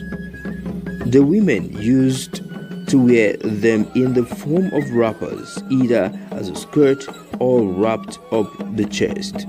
The men also used to wrap around their waist and also tied the cloth or the hide across the neck. Dancing is a vital part of Sukuma's life. The Sukuma are famous throughout Tanzania for their innovative dancing styles. Dancers continue to perform and compete in annual competitions, creating new costumes and using new and old dances just as their ancestors did over 100 years ago. The Bagika and Bagalu are famous competing dancing groups among the Sukuma people, formed by the Ngika and Gumha. Practicing drumming, dancing and singing is still very much alive among Sukuma today. The dancing troupe of Wana Cecilia performs different traditional styles of Sukuma dance in Bujura. Medically, the Sukuma are one of the many ethnic groups who use animals in the traditional medicine, also known as zootherapy. Many Sukuma people believe that traditional medicine derived from animals are more effective than Western-style medicine. You have in the Sukuma an accommodating set of people, as exemplified by the relationship with their non-Inyamwizi neighbors. The Tatoga, a relationship that is generally good due to mutual dependence on one another.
Pakistan prepares for possible resumption of U.S.-Iran talks as Iran demands end of U.S. blockade in the Straits of Hormuz.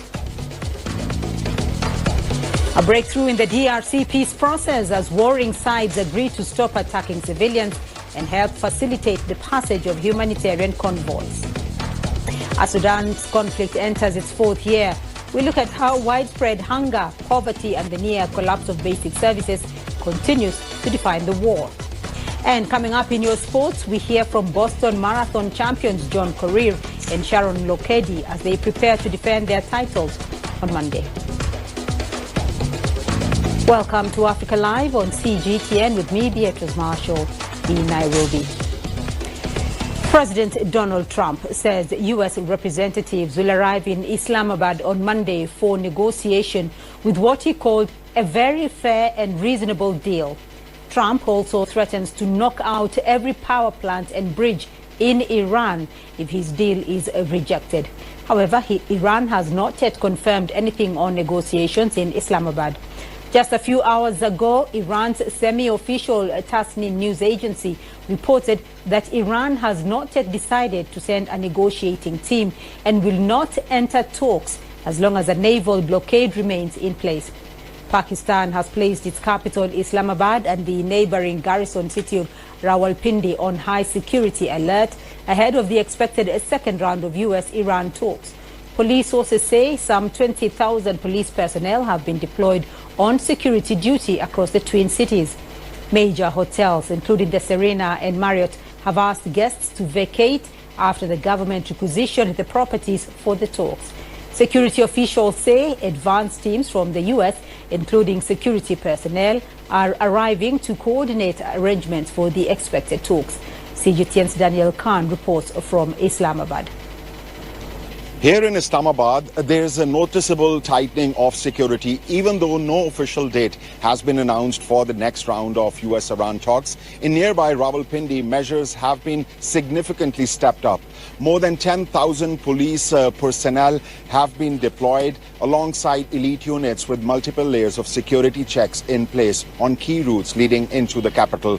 Much of this was put into effect overnight as authorities prepare for the possible arrival of foreign delegations at Noor Khan Air Base before transferring them into Islamabad under heavy escort. And it's not just the scale of personnel, it's the level of coordination. Entry and exit points are being closely controlled. Surveillance has been increased, and some hotels, hostels and guest houses in certain areas have been temporarily closed. Contingency plans are also being put in place, including traffic diversions, the possibility of public holidays, and discussions about rescheduling major public events if the talks proceed. Advance teams from both the United States and Iran are expected to arrive soon to coordinate logistics and security on the ground. However, the key point remains that the talks themselves have not yet been officially confirmed. What we're seeing now is a city preparing for an event that has not been formally announced, but it clearly is being treated with the utmost seriousness. And that in itself underscores just how sensitive and potentially significant this next round of talks could be. Daniel Khan, CGTN, Islamabad. Iran says progress has been made in talks with the U.S., but the two sides remain far from a peace deal. And the U.S. has refused to renew the 30-day waiver on sanctions for Iranian oil shipments at sea, lingering the possibility of affecting Iran's economy. Isan Kivani in Tehran has more to tell. In Iran, Ghalibaf is known as a pragmatic figure among moderate principalists. Another influential political sphere in Iran are the hardliners in a front known as Islamic Revolution Stability, with figures like Saeed Jalili, the former presidential candidate, and a number of top IRGC commanders. So Ghalibaf is under pressure by such hardliners, so he has to keep the balance among all the political groups inside Iran, especially given that the supreme leader has not yet appeared for a public speech, neither has released a video or audio message. That's why we see some contradictory comments from Iranian officials these days. The U.S. gave that 30-day waiver most likely to keep global crude oil prices under control. During that time, Iran managed to sell millions of barrels of crude oil to India. Now, the waiver has expired. Iran will naturally lose its oil revenue, and keep in mind that the U.S. military says it has received presidential order to confiscate any oil tankers linked to Iran anywhere in the world. So the economic pressure in Iran is clearly mounting. Meanwhile, there are unconfirmed reports that President Masoud Pezeshkian is unhappy with the situation. He said the country could face serious problems within the next months, even when it comes to paying employee salaries, given the large budget deficit and alarming inflation rate in Iran that have increased the public dissatisfaction. Shipping through the Straits of Hormuz has come to a halt after Iran reasserted control over the strategic waterway.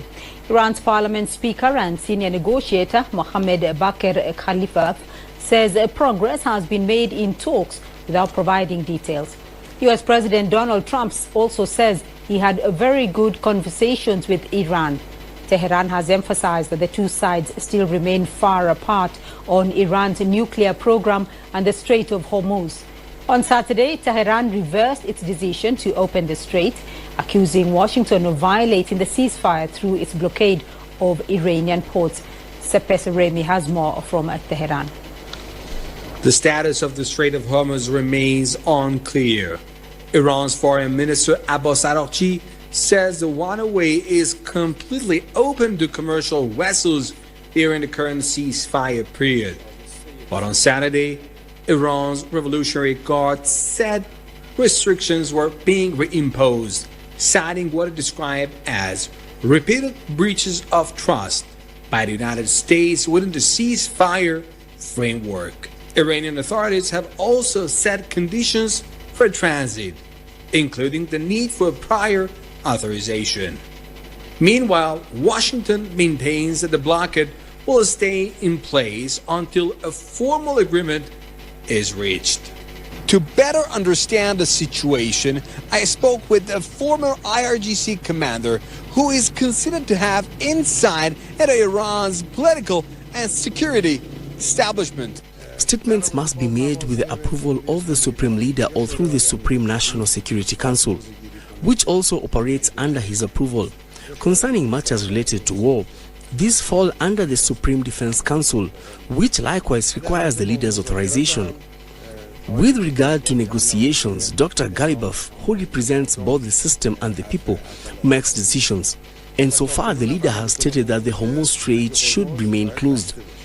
This closure is considered a smart measure. It is open to friends and closed to our enemies. A new legal regime has also been defined for it. Those who purchase oil pay us duties, and those who do not also have to pay duties. Kanani Mogaddam says the strait remains a strategically sensitive zone with established defensive capabilities. What I know is that the IRGC has already placed mines under the sea, which are remotely controlled and operated using artificial intelligence, and they can detonate them whenever they want. Tensions remain elevated, even as diplomatic messaging continues from both sides. In a recent statement, Supreme Leader Mojtaba Khamenei said, Iran's fleet is ready to inflict new defeats on the enemy. His remarks come amid a volatile situation in the Strait of Hormuz, where military posturing and stealth negotiations are unfolding in parallel.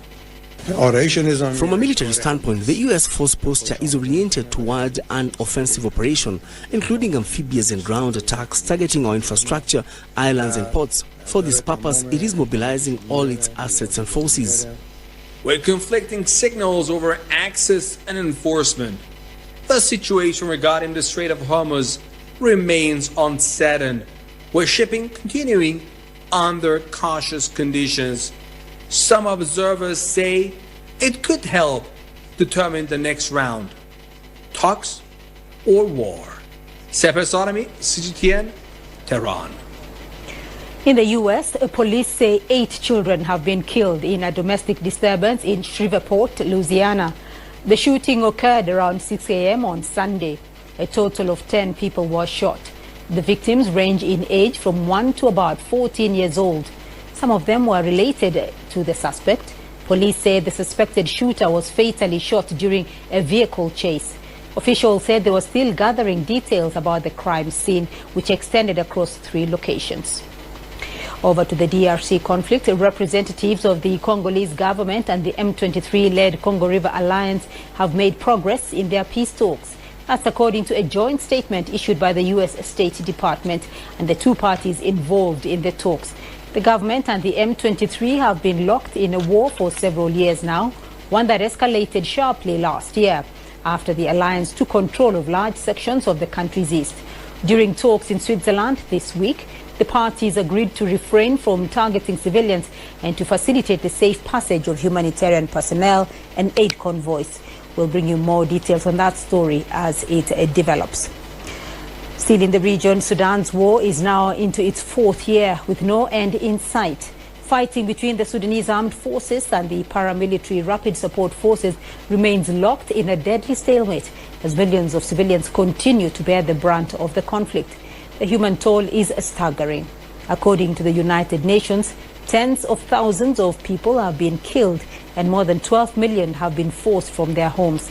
Naba Muhyiddin reports from Port Sudan. Sudan is now facing the world's worst humanitarian crisis, one defined not only by displacement, but by widespread hunger, poverty, and the near collapse of basic services. Across large parts of the country, hospitals are no longer functioning, schools remain closed, and access to clean water is increasingly limited. Aid agencies warn that gender-based violence is also on the rise, with women and children among the most vulnerable. We need to do much, much more. And what we really need from the international community are two things. One is access. We need all sides to facilitate much larger volumes of humanitarian assistance and make sure that we can reach all people in need across the country. And second, we need money. We need much, much more funding in order to scale up this operation. Despite the scale of the crisis, international attention appears to be fading. Funding shortfalls have left humanitarian operations severely under-resourced, forcing difficult choices about who receives assistance and who is left behind. Analysts warn that without renewed diplomatic pressure and sustained global engagement, Sudan risks slipping into a prolonged and largely forgotten conflict, one where suffering continues largely out of sight. I do not believe, given all the indicators on the ground, that there are any prospects for a solution or that the warring parties have a genuine will for peace. They're not thinking about peace, but rather about how to strengthen their tools to continue the war. The world appears to be preoccupied with other issues, and donors seem to no longer be as generous as they once were. For many on the ground, that risk is no longer hypothetical, but an everyday reality. At the war green zone, the prospects for peace remain uncertain. With no breakthrough on the horizon, millions of Sudanese civilians are left waiting for safety, for aid, and for a future beyond war. Naba Muhyiddin, CGTN, Port Sudan.